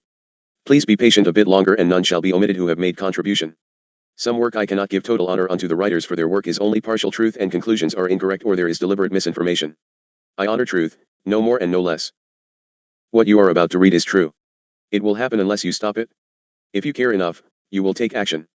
If you as a people do nothing, it will come to be very soon indeed. The people who have written your new constitution on your behalf were not elected representatives, nor your representatives in any measure. As a tax-exempt foundation, they were able to do political work on what amounts to a subsidy taken from your taxes, but you were never asked if you wanted a new constitution written. Indeed, only a very tiny fraction of the people in the US even know that it exists. It has been made known to practically no one except a select category of influential people whose views and interests generally coincide with those of the people who wrote it. The American people as a whole are still in the dark about it, and this situation is deliberate. It is therefore truly a secret constitution being brought into reality through slow and tedious integration and interpretation, so that, in the end, you will have the new and the old shall be obsolete by remoteness. It is for the ones who interpret the constitution to make or break the laws and render you the people impotent to do anything about the matter. The new model constitution was some 10 years in the writing and drew upon well over 100 participants. A preliminary version was published in 1970 and given exposure in very limited circles within the conspirators, and changes were made, at insider requests, to further limit your freedom and hand over control unto those elitists. In 1974, an essentially final version was quietly published in a book entitled, The Emerging Constitution by Rexford G. Tugwell, Harper and Row, the man who directed the formulation of the new constitution. It is the 40th draft. During most of the time that their constitution was being written, the Center for Study of Democratic Institutions was lavishly funded to the tune of $2,500,000 annually. In other words, your freedom was purchased for about $15 million. After reading the summary, you may well wish to read some of the documents available. You will all do well to put aside who I am and from where I come and focus on the truth of that which we bring forth. Truth is truth is truth. Abstract overview. It was hoped, by some powerful forces, to celebrate your nation's bicentennial in 1976 by replacing the freedoms guaranteed in your present constitution with their own dictatorship, a cleverly disguised dictatorship. The advertisements of this day are cleverly arranged to cause you to go forth and purchase a copy of the Constitution and Bill of Rights, which are being changed at each new printing. Soon the old and original version will only be available in archives and locked catacombs. It has been made to superficially resemble the government that you now have, so that you will not recognize it for what it is until too late. They are using every propaganda trick at their command to make you lower your guard, and it has worked. They are now about to put you all in a condition of economic desperation to persuade you to accept their cleverly disguised dictatorship. Note the recent rulings coming down from your Supreme Court. They have ruled that certain pictures are illegal to have within your homes, and yet obscenity can be funded by your hard-earned monies to foot the bill for art exhibits. It is at your doorstep, the door is open and the thieves have entered. You have no legal means to protect yourselves and it is all but too late. So be it. Oh, you say, and where were you while we slept and this happened to us? Telling you as loudly as we could shout and you shot missiles at us and right of our evil presence. Will man get that which he deserves? I most certainly hope not. Your U.S. Constitution, according to the preamble, is intended to provide for justice, domestic tranquility, common defense, and general welfare, and to secure the blessings of liberty not only for yourselves but for posterity. These were the goals that shaped your Constitution. And this is the Constitution that enabled America to become a great nation of free people. The new states, by the way, they are already set up and maps with the new designations already before the legislature of America. Constitution has a preamble also, but it states not one of the objectives of your true Constitution. Instead of justice and domestic tranquility, the new Constitution seeks only good order, see the protocols, without defining what that means. The very first words are so that we may join in common endeavors, and the body of the new Constitution makes it clear that this means an end to individual endeavors. Their new Constitution is expressly stated to be good only for a prescribed period of 25 years. Your descendants are left to fend for themselves with ever-increasing helplessness and shackles placed at each recorded change. No reference is made in the preamble to your defense or general welfare. No, because you will have neither. Worst of all, the matter of liberty so central to your present Constitution is totally ignored in the preamble of the new one, which seeks only an adequate and self-repairing government. The emphasis throughout their new Constitution is on the government, not on the people. Adequate turns out to mean too powerful to be challenged. And self-repairing means that the laws and governmental structures can be continually changed and shifted to permit anything your rulers wish to do. I feel as if I should ask you to go back and memorize the plan of the Zionist protocols. Every sentence and change is directly resultant from that plan. I hereby request that those Zionist protocols and this portion of a summary of the secret new Constitution be published separately in and of itself, with a copy of your original Constitution as laid forth through your founding fathers. A little summary. Article I is divided into two portions defining rights and responsibilities. It turns out that some of your present rights disappear outright, and practically all of the remainder become conditional and fragile, able to be terminated at the whim of the government or by presidential order. The responsibilities, however, which are obligations of the citizen to the government, are absolute and unconditional. Your president is already functioning under that carefully veiled permit and has told you so most openly and defiantly. Article 2 defines what are called the new states. The 50 states you have now become 10 in number. I ask herein that a copy of the proposed map be attached to this document. It is no accident that your federal government for the past several years has managed its outlying activities through 10 federal regions. These 10 new states will be completely subservient to the federal government and creatures of it.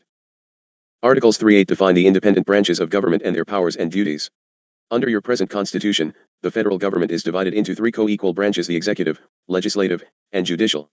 They were carefully set up according to a system of checks and balances in order to protect your freedoms from arbitrary government. But under their new Constitution, there would be not 3 but 6 branches so structured that your present system of checks and balances are totally destroyed, and those branches which are now not actually part of the government, i.e., IRS, Federal Reserve, etc., would become all-powerful through governmental parenthood. The counterparts of your present 3 branches would be greatly changed and would be joined, further, by a regulatory branch to control your everyday affairs, a planning branch to plan your nation's economy, and an electoral branch to oversee, monitor, finance, and regulate all elections throughout the country. Article 11 provides new procedures for constitutional amendments which are totally different from and more dangerous than those which now exist.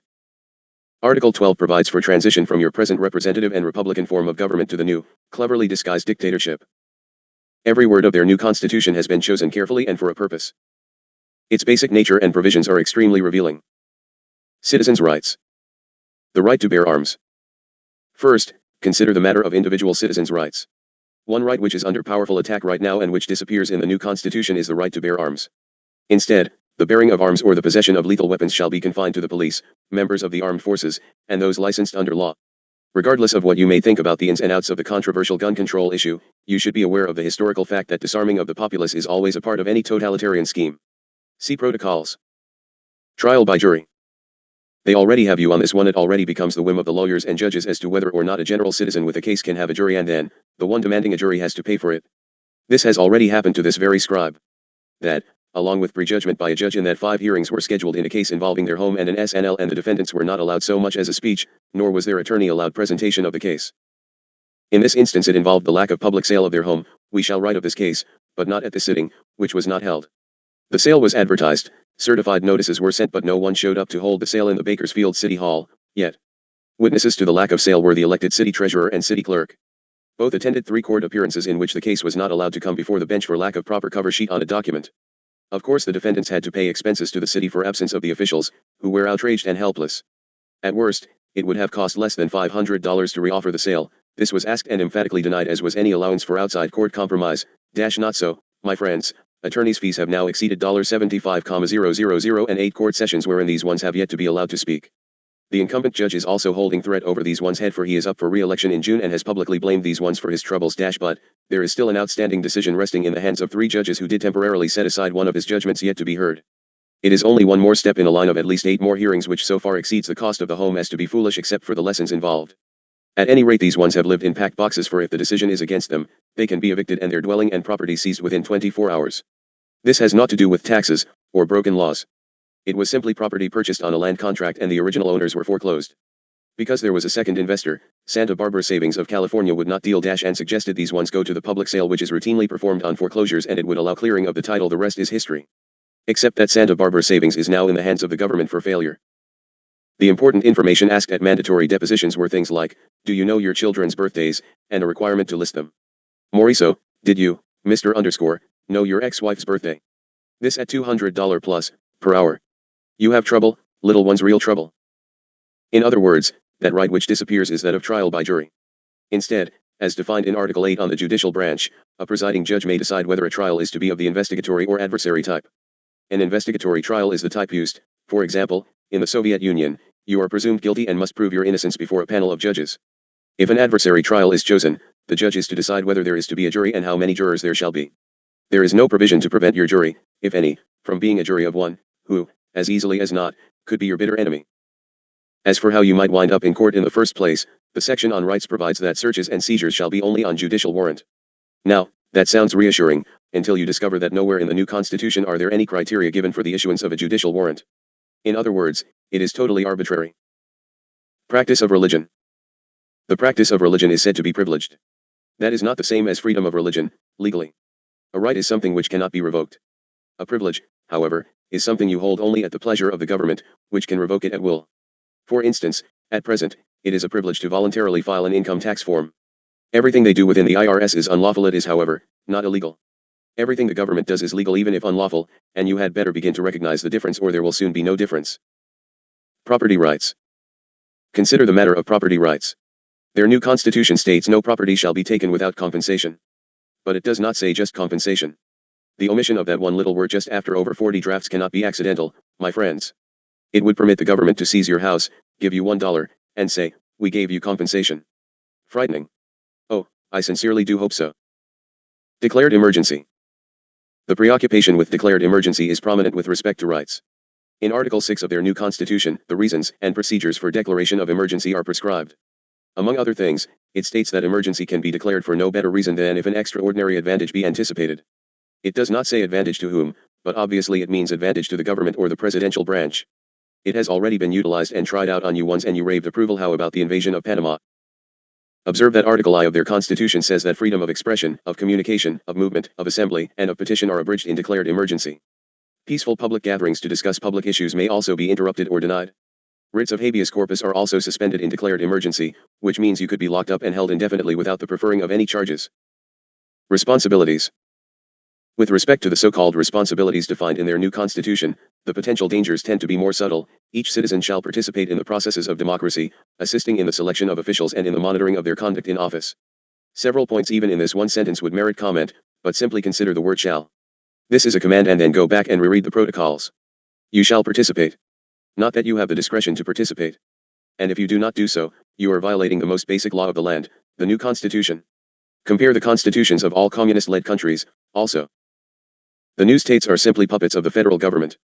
If governments of the new states fail to carry out fully their constitutional duties, their officials shall be warned, and may be required by the Senate on the recommendation of the watchkeeper, to forfeit revenues from the new states of America. You have no doubt already heard of various cases in which certain localities have been forced to forfeit their revenue-sharing funds because of failure to comply with federal guidelines, so-called. It can happen to you. It can happen to you. The presidency. Consider now the counterpart of your executive branch, which in the new constitution is simply called counterpart presidency. The president is a strong man, able to call all the shots. He is to serve for a single term of 9 years. You may have noticed the single-term idea popping up lately, and even the 9-year length has been suggested by some in print and speech. Their secret new constitution is the source of that idea, dear ones. The vice president. There are also 2 vice presidents. It has already been put into play in Panama. Remember, the 2 vice presidents were taken, in the coup, just last week, while the president, Andorra, was somewhere in America. Then, your president pronounced it all a hoax and the incident immediately banned from all news releases of any kind on the basis, secretly, of national security. One VP is designated for general affairs, first in line of presidential succession in case of disability, the other designated for internal affairs and second in line. There are detailed provisions for presidential and vice presidential disability, with appointment playing a key role as in your present 25th Amendment to the U.S. Constitution. Note especially that Section 5 of Article V provides that candidates for the presidency and the vice presidencies shall be natural-born citizens. The key word here is candidates. All a foreign person need say is, I am doing nothing to become a candidate, or, I said I was not a candidate, or, I am not even a candidate, so therefore I cannot remove myself as a candidate for the vice presidency, or, I am out to support the president's programs, how can I remove myself when I am not on it? Under this section, therefore, a foreign-born person could well become president, and it is all carefully planned to produce exactly that result, once he is nominated by a president, in the event there is an office vacancy in one or both of the vice presidencies, followed by succession when a president becomes disabled for any reason. This is the very reason the presidential advisors are ever so much more powerful than any of the cabinet members. And guess who has headed the advisor list until just recently? Now he is independent and is even more dangerous than ever. Yes, dear ones, Mr. Kissinger. A provision which exemplifies the power of the president is treaties or agreements with other nations negotiated under the president's authority shall be in effect unless objected to by a majority of the Senate with 90 days. Pay attention. Urgent. The trilaterals and Bilderbergers are meeting right now to decide which treaties will be signed at the upcoming summit. Here is a pattern which permeates the new constitution, wherein all sorts of actions take effect unless objected to by a majority, instead of resulting from positive approval by a majority. This even applies in the matter of constitutional amendment, in which amendments generated by the judicial branch take effect unless turned down by a majority of the people. Well, the people never hear about these things already and no one is told purposely in Congress, so 90 days pass and zilch is done. Automatically you have new constitutions, laws, etc., and you never even know it until you are placed under arrest or undergo search and seizure which you thought was illegal. Whoop simply doesn't cut it, friends. Under the presidency, there is also to be a new official called the intendant, whose powers are potentially those of the commander of a nationwide Gestapo. The actual working, of course, sounds relatively mild to the unwary. The danger lies in what is not said and the limits that are not imposed. He is to supervise offices for intelligence and investigation, as well as an office of emergency organization. His role here reflects a preoccupation with emergency that crops up again and again throughout the new constitution. The word emergency appears 13 times in the new constitution, it does not appear even once in your present constitution. Constitutional provisions for declaration of emergency, of course, have been used time after time in recent years to terminate freedom in other countries, and preparation and secret usage is in full force in your country. Note the banking emergency regulations which we have already shared with you readers. The intendant. The intendant is also given the authority to charter tax-exempt foundations or corporations that are determined by him to be for useful public purposes. There is no check whatsoever on his authority to do this. This only reflects the unbridled authority of the president himself under the new constitution, however. It does not provide for accountability of an unscrupulous president. Their constitution gives the president all the tools he needs to establish unchallenged authority during the transition period from our present to the new constitution, as described in Article 12. This open invitation for him to assume any and all powers he deems appropriate speaks for itself. Furthermore, with respect to the replacement of present governmental functions by those defined by their constitution, the president shall determine when replacement is complete. Since only the president is given this power, there is really nothing to prevent him from freezing the process partway through, for example, after abolishing our present Congress and before appointing the new one. It is very possible that these two very short passages are the real crux of their secret new constitution. But just to round out the president's guarantees of invulnerability, their new constitution also affords a remarkable license to lie in Article 9. Of the three exceptions noted therein, treason is of no force and effect, since it is nowhere defined in the new constitution. Now, do you still question who are your treasonists? Legislative branch. Given the power of the president under the new constitution, the rest of the government would really have only whatever status their president allowed it to have. However, the legislative branch would consist of a Senate and House of Representatives, as now. But there the similarities end. Senators would no longer be elected at all, instead they would be hand-picked appointees of the president, plus former presidents and vice presidents, and would serve for life. The House of Representatives would have 400 members, but there would be only 100 congressional districts. Each district would elect 3 representatives who would serve for 3-year terms. These would be expected to compete with one another instead of speaking with one voice, so this device would effectively undermine local representation at the national level. There would also be 100 representatives elected at large from the nation as a whole instead of individual districts. The at-large members would form the backbone of what little is left to the House, they would serve for 9-year terms, and would be the ones eligible to become committee chairmen. Judicial branch. The judicial branch would be presided over by a principal justice, chosen by the president's hand-picked or rubber-stamp Senate. He would be a judicial czar, controlling the entire judicial system of the nation with the aid of a judicial council and judiciary assembly.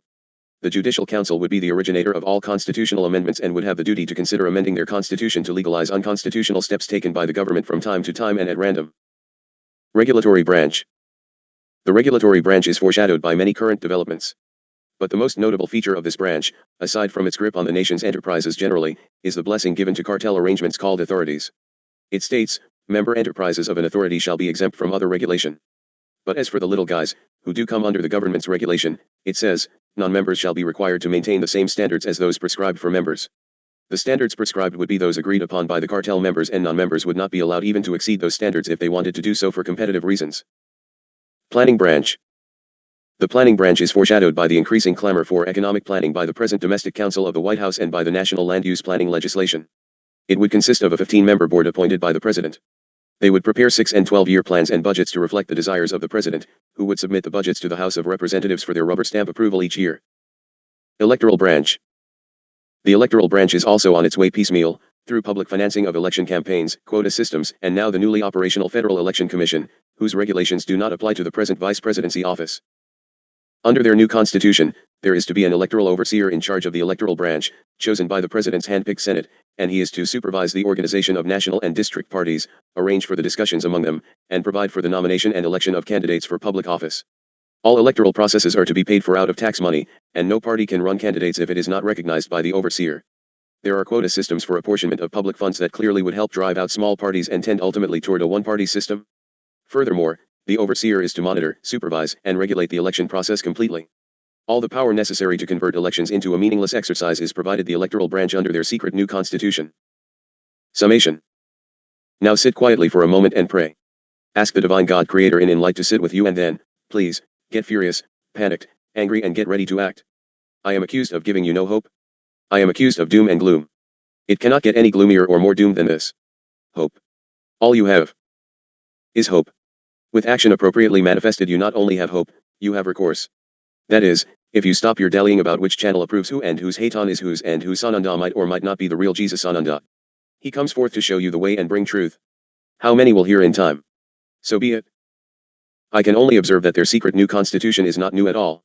It is actually a prescription for the oldest kind of government of all, one-man rule. It is a slippage backward into the bad old ways of the past that you have seen increasingly during your brief lifetime, brought about by increasingly ignoring your own constitution, which is still the newest idea in government. It is all a planned and carefully laid blueprint for the ending of freedom for you the people. You better study those Zionist protocols and plans most carefully, my brothers, for in many instances, it is already too late.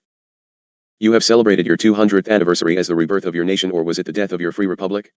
Your constitution was the product of distilling the experience of 5,000 years of civilization. Only slightly over 200 years old, it is still practically new, especially since you have not used it much lately. If God would grant you the option of doing so at this late hour, there is truly a new start you can make with full confidence in the results, but an additional 14 years have passed since that anniversary. You had better closely look at that which has transpired in just those 14 years. You are out of time, my friends.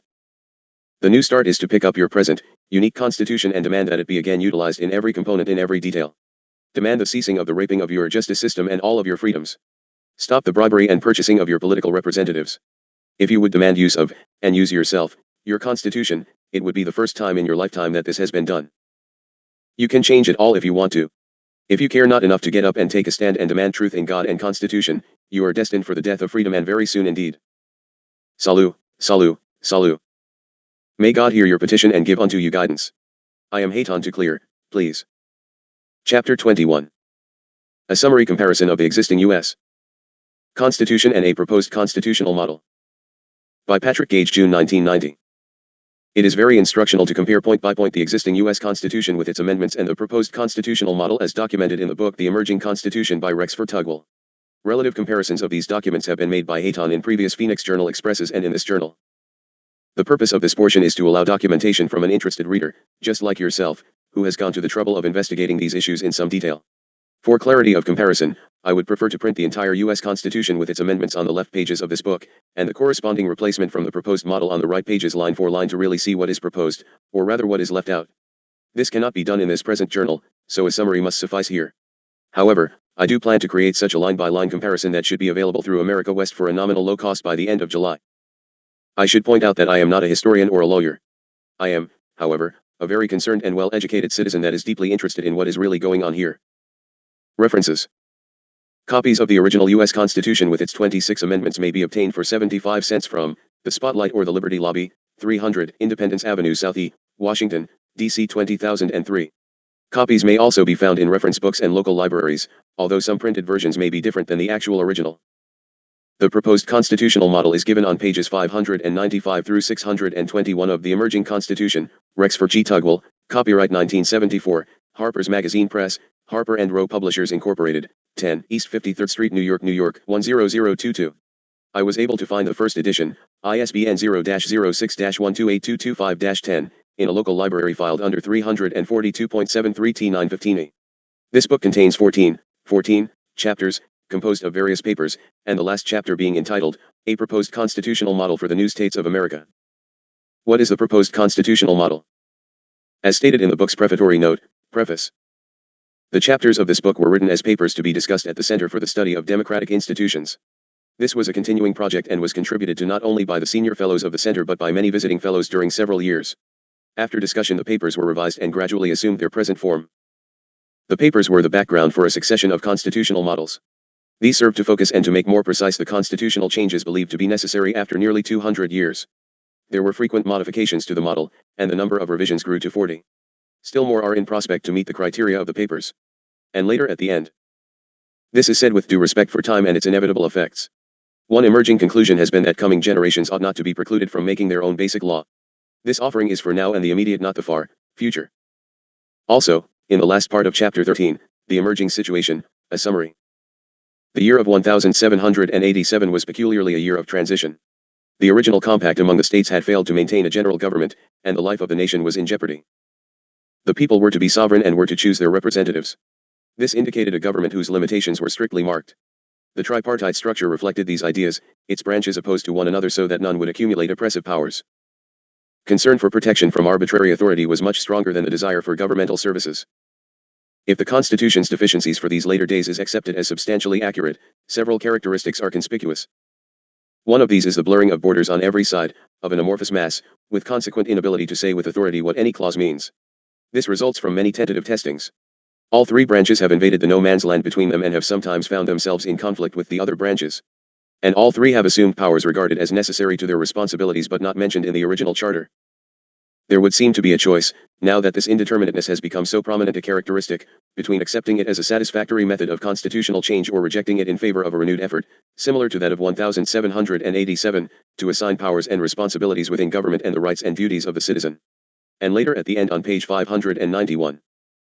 Meanwhile, it can do no harm to consider what a rejuvenated constitution would be like. Such an exercise may even constitute a demonstration of the distance we have come from the venerated original and how its provisions are being tortured in the constant conflict over its archaic meanings. The intention of this book has been to demonstrate that such restructuring is, indeed, necessary. Chapter 14 Preface, page 592. The arrangements argued for in this book would naturally lead to the formulation of a new model. No such model can ever be regarded as finished. It can only be said that it is what has seemed best at the time. Changes will still be made in the future. There are other changes, some in the presidency, some in the judiciary, but none of them is drastic. There have been complaints about both. As to the presidency, it has been concluded that its faults are mostly to be found in the Congress. And at the end of the Chapter 14 preface. It remains to say that the Center Fellows are convinced that the time has come for a reassessment of our basic law. The model here is to be taken as a beginning, not an end. Some general thoughts. I am sure that the Center for the Study of Democratic Institutions and its fellows were then, and still are now, trying to do their very best to restructure the Constitution in their perception to alleviate its currently perceived problems and changes with the changing times. Many people support this effort. Many are dead set against it. Regardless of your point of view, remember that what can occur as a result of a convened constitutional convention can have little or no resemblance of whatever draft is presented. It has happened before. I feel we are fortunate to have had the proper representatives and supporters present at the Constitutional Convention in 1787. Contents comparisons. As Hayton has described the original U.S. Constitution in detail, I will only summarize that it contains 7 articles and 26 amendments, the first 10 amendments being our Bill of Rights. In contrast, the proposed model contains 12 articles and no amendments, all changes being incorporated directly into the new text for each article.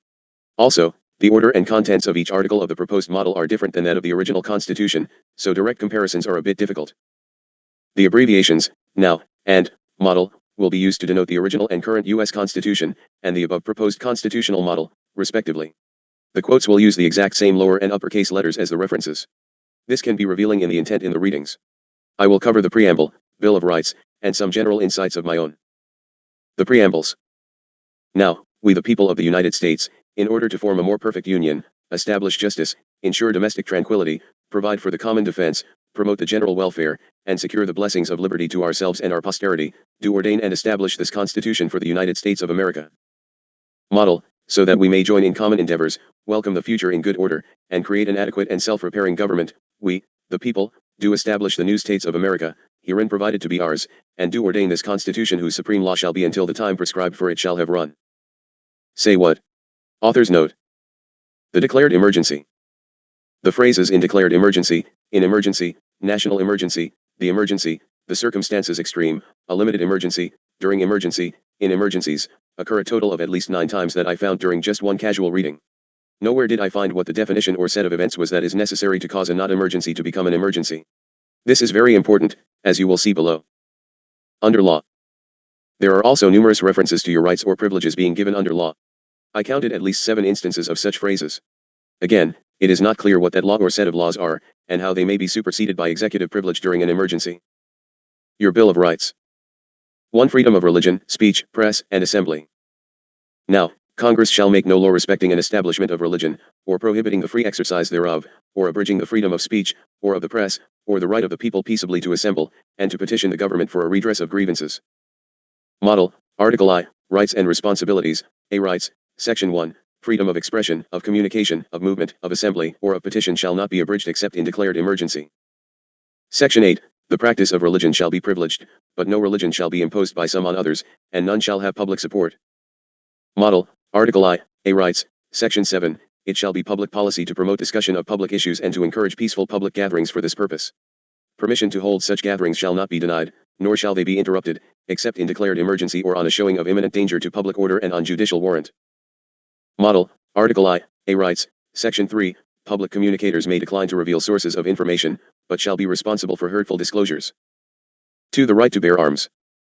Now, a well-regulated militia, being necessary to the security of a free state, the right of the people to keep and bear arms, shall not be infringed.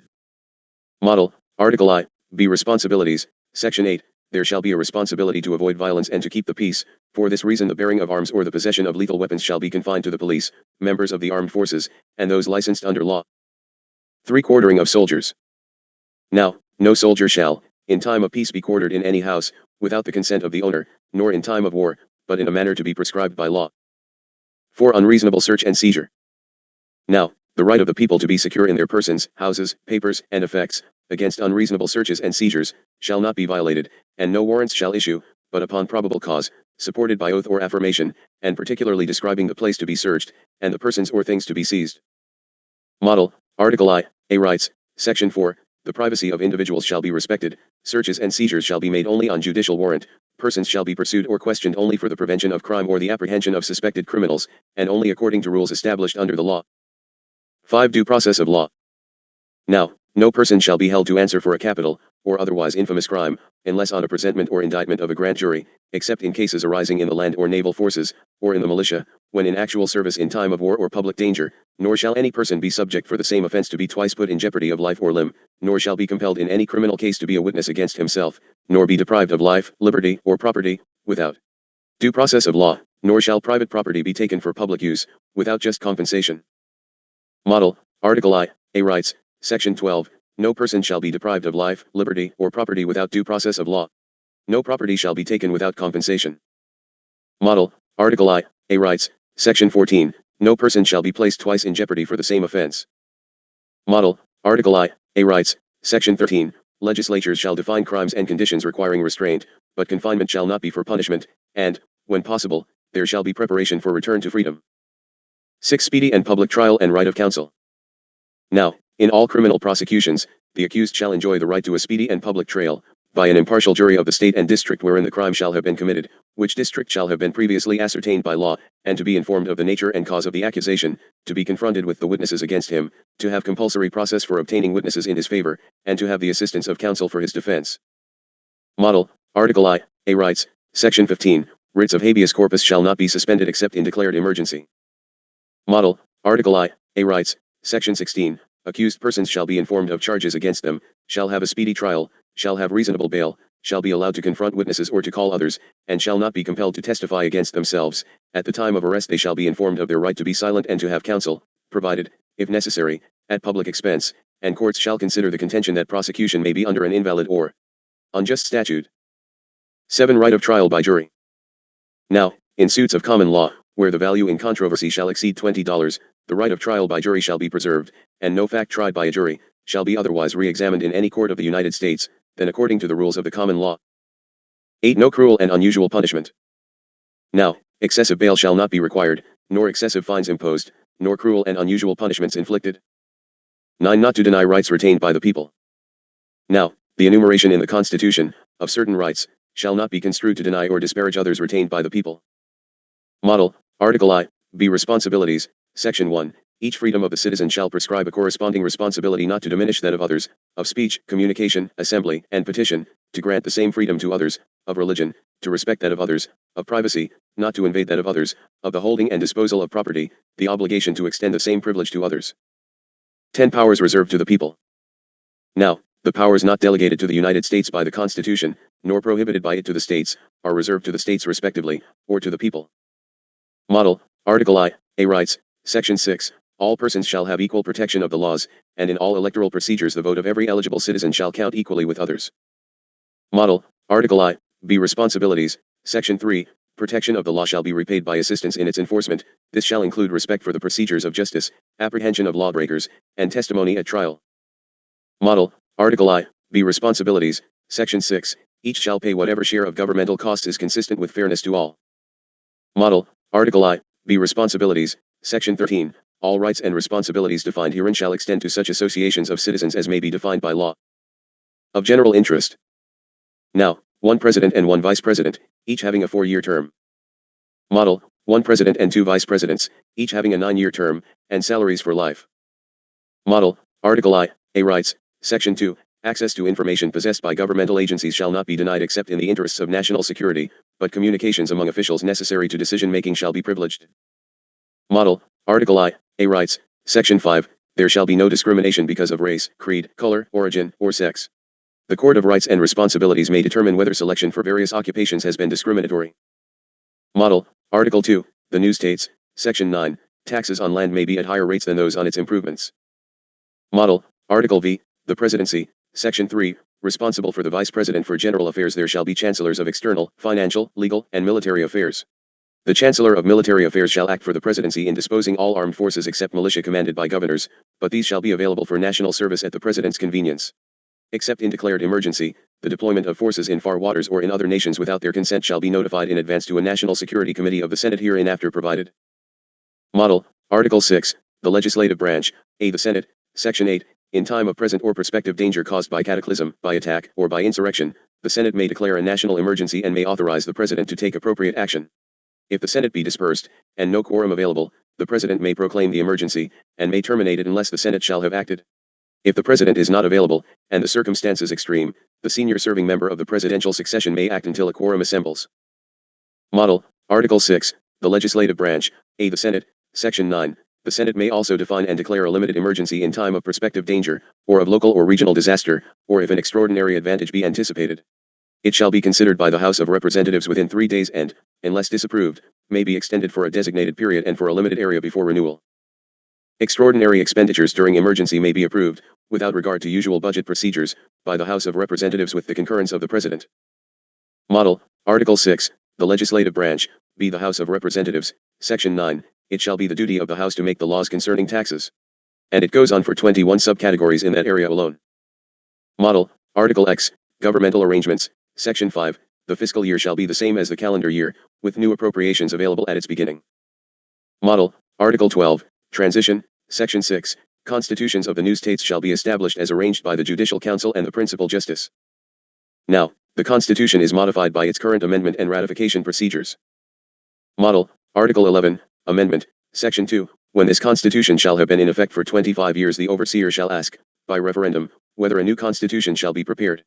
If a majority so decide, the Council, making use of such advice as may be available, and consulting those who have made complaint, shall prepare a new draft for submission at the next election. If not disapproved by a majority it shall be in effect. If disapproved, it shall be redrafted and resubmitted with changes as may then be appropriate to the circumstances, and it shall be submitted to the voters at the following election. If not disapproved by a majority, it shall be in effect. If disapproved, it shall be restudied and resubmitted. Ignorance of the law is no excuse. This may sound like or doom and gloom Hayton, and it is not. This is the latest published version of a proposed constitution brought to you by the best legal experts in the field per 1974, 16 years ago. What U.S. corporation international agreements and treaties, presidential international agreements and treaties, and other UN, CIA, and FBI agreements and treaties that have been made to date that may have superseded, have replaced, our current constitutional rights I know not. What would constitute a state of emergency to supersede all of your proposed constitutional rights? I know not, but I do know that large numbers of people are very easily frightened by cloud formations and weather balloons. I remain very concerned. Epilogue Rec/T number 1 Sananda. Saturday, June 2, 1990, 7 a.m. year 3 day 290. I am here, Thomas, yes, I am Sananda in the golden radiance, come of the Father to bring his people home. Peace be unto thee this glorious day. Your founding fathers were men of integrity and great wisdom and insight. The Constitution, which was so carefully constructed for your collective benefit, held within it certain values and ways of living that today, and in recent years, are being eroded to the point of obliteration. The founding fathers knew what man was capable of, both good and bad, for they had experienced it. This is why the distribution of power, the balancing of responsibility. All men require privacy. All men, again, a generic term for who man, want to prosper. All men want to defend themselves in times of conflict. All men want to express their views in an unbridled manner, freely. So many of the principles your Constitution was founded on are in full jeopardy, hear me, that to live the life to come will be far, far worse than you can imagine, for to have known freedom, or your perception of freedom, and to have it then taken from thee, 'tis the greatest of pain and sorrow. The founding fathers framed your Constitution based on certain basic inherent values. We hold these truths to be self-evident, values that facilitate the nurturing of family. You must return to the values of God and family and community. You have steered so far off your course that you are floundering, knowing not which way to turn. Any so-called leader who comes forth with a silver tongue is perceived as knowing, nay, nay. The very structure of the Constitution allows for full abundance within freedom, as God intended.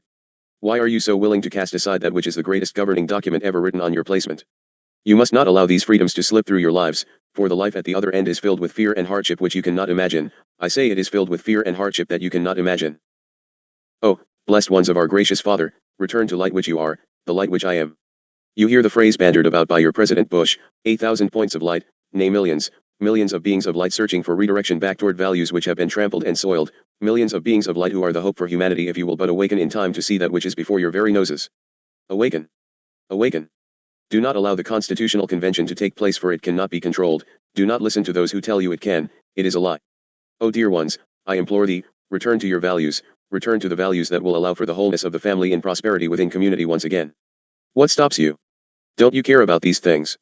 How can you not? It is thy very lives on the bargaining table and you are not being told, you are not being told. You have seen the 3-hour lines for one sausage in Russia and elsewhere. Do you think that is bad?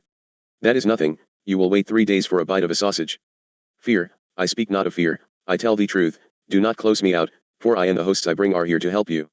It is not too late to change of it.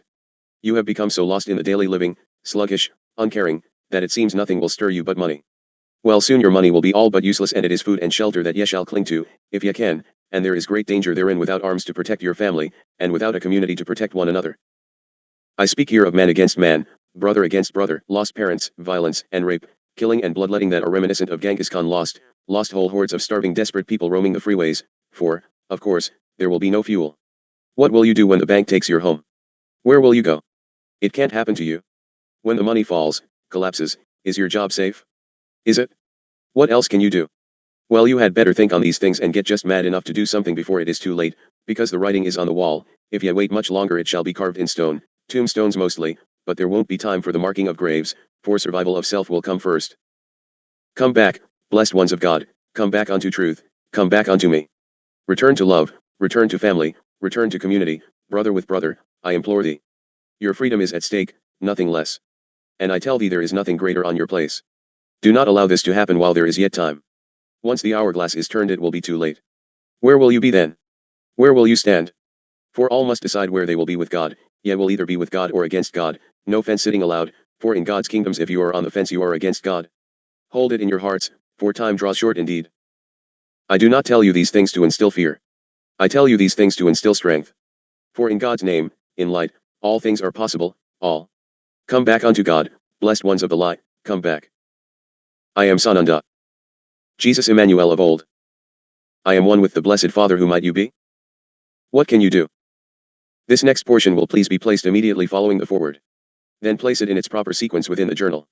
Then please place it at the ending of tile epilogue. You are in serious circumstance, and this is something in which each of you can actively become involved instead of wringing your hands and being slowly eaten alive.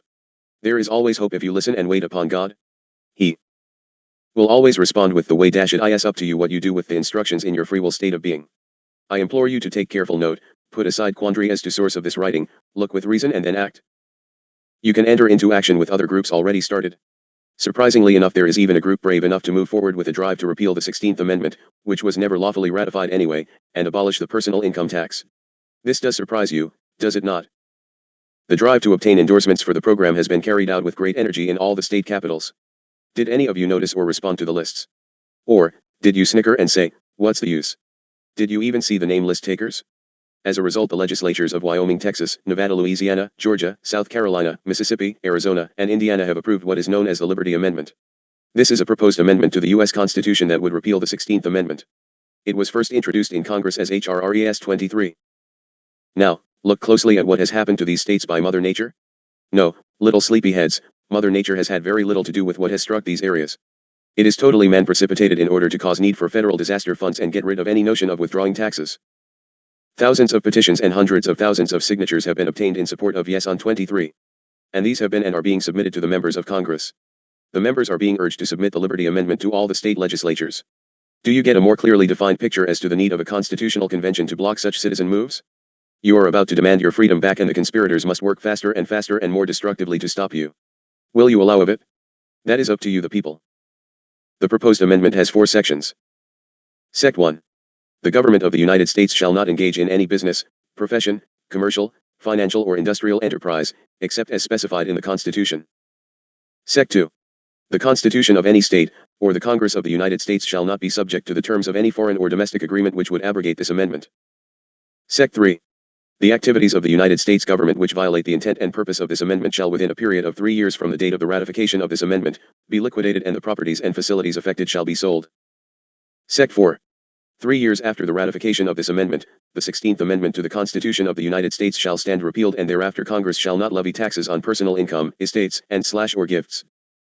By the way, the man who worked with unabated zeal to get this done in your behalf was taken out in 1989. His name was Willis Stone, and we honor him for his daring greatness.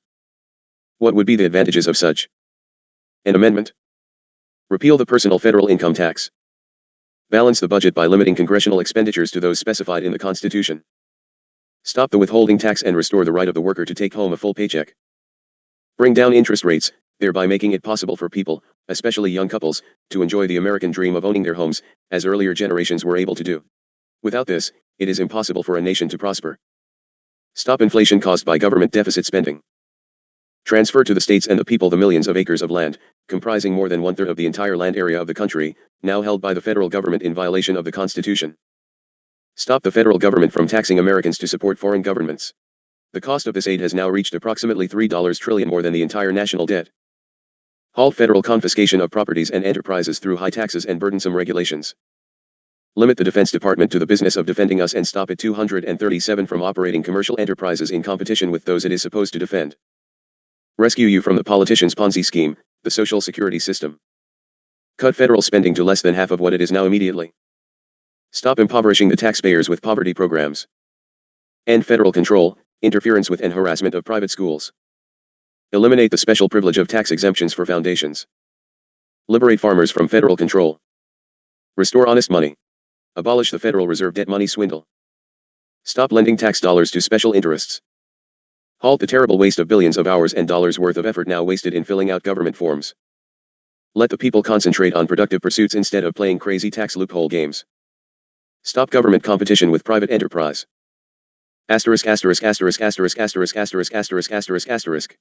More information is available from Yes on 23. Use this please. Box 2386, El Cajon, California 92021. Enclose a stamped, self-addressed envelope. Then find out how to get lined up to take action in the most effective manner. They will send you a pamphlet entitled How to Get Rid of the Income Tax and Win 45 Battles at Once. Jai Orgo Series Haton.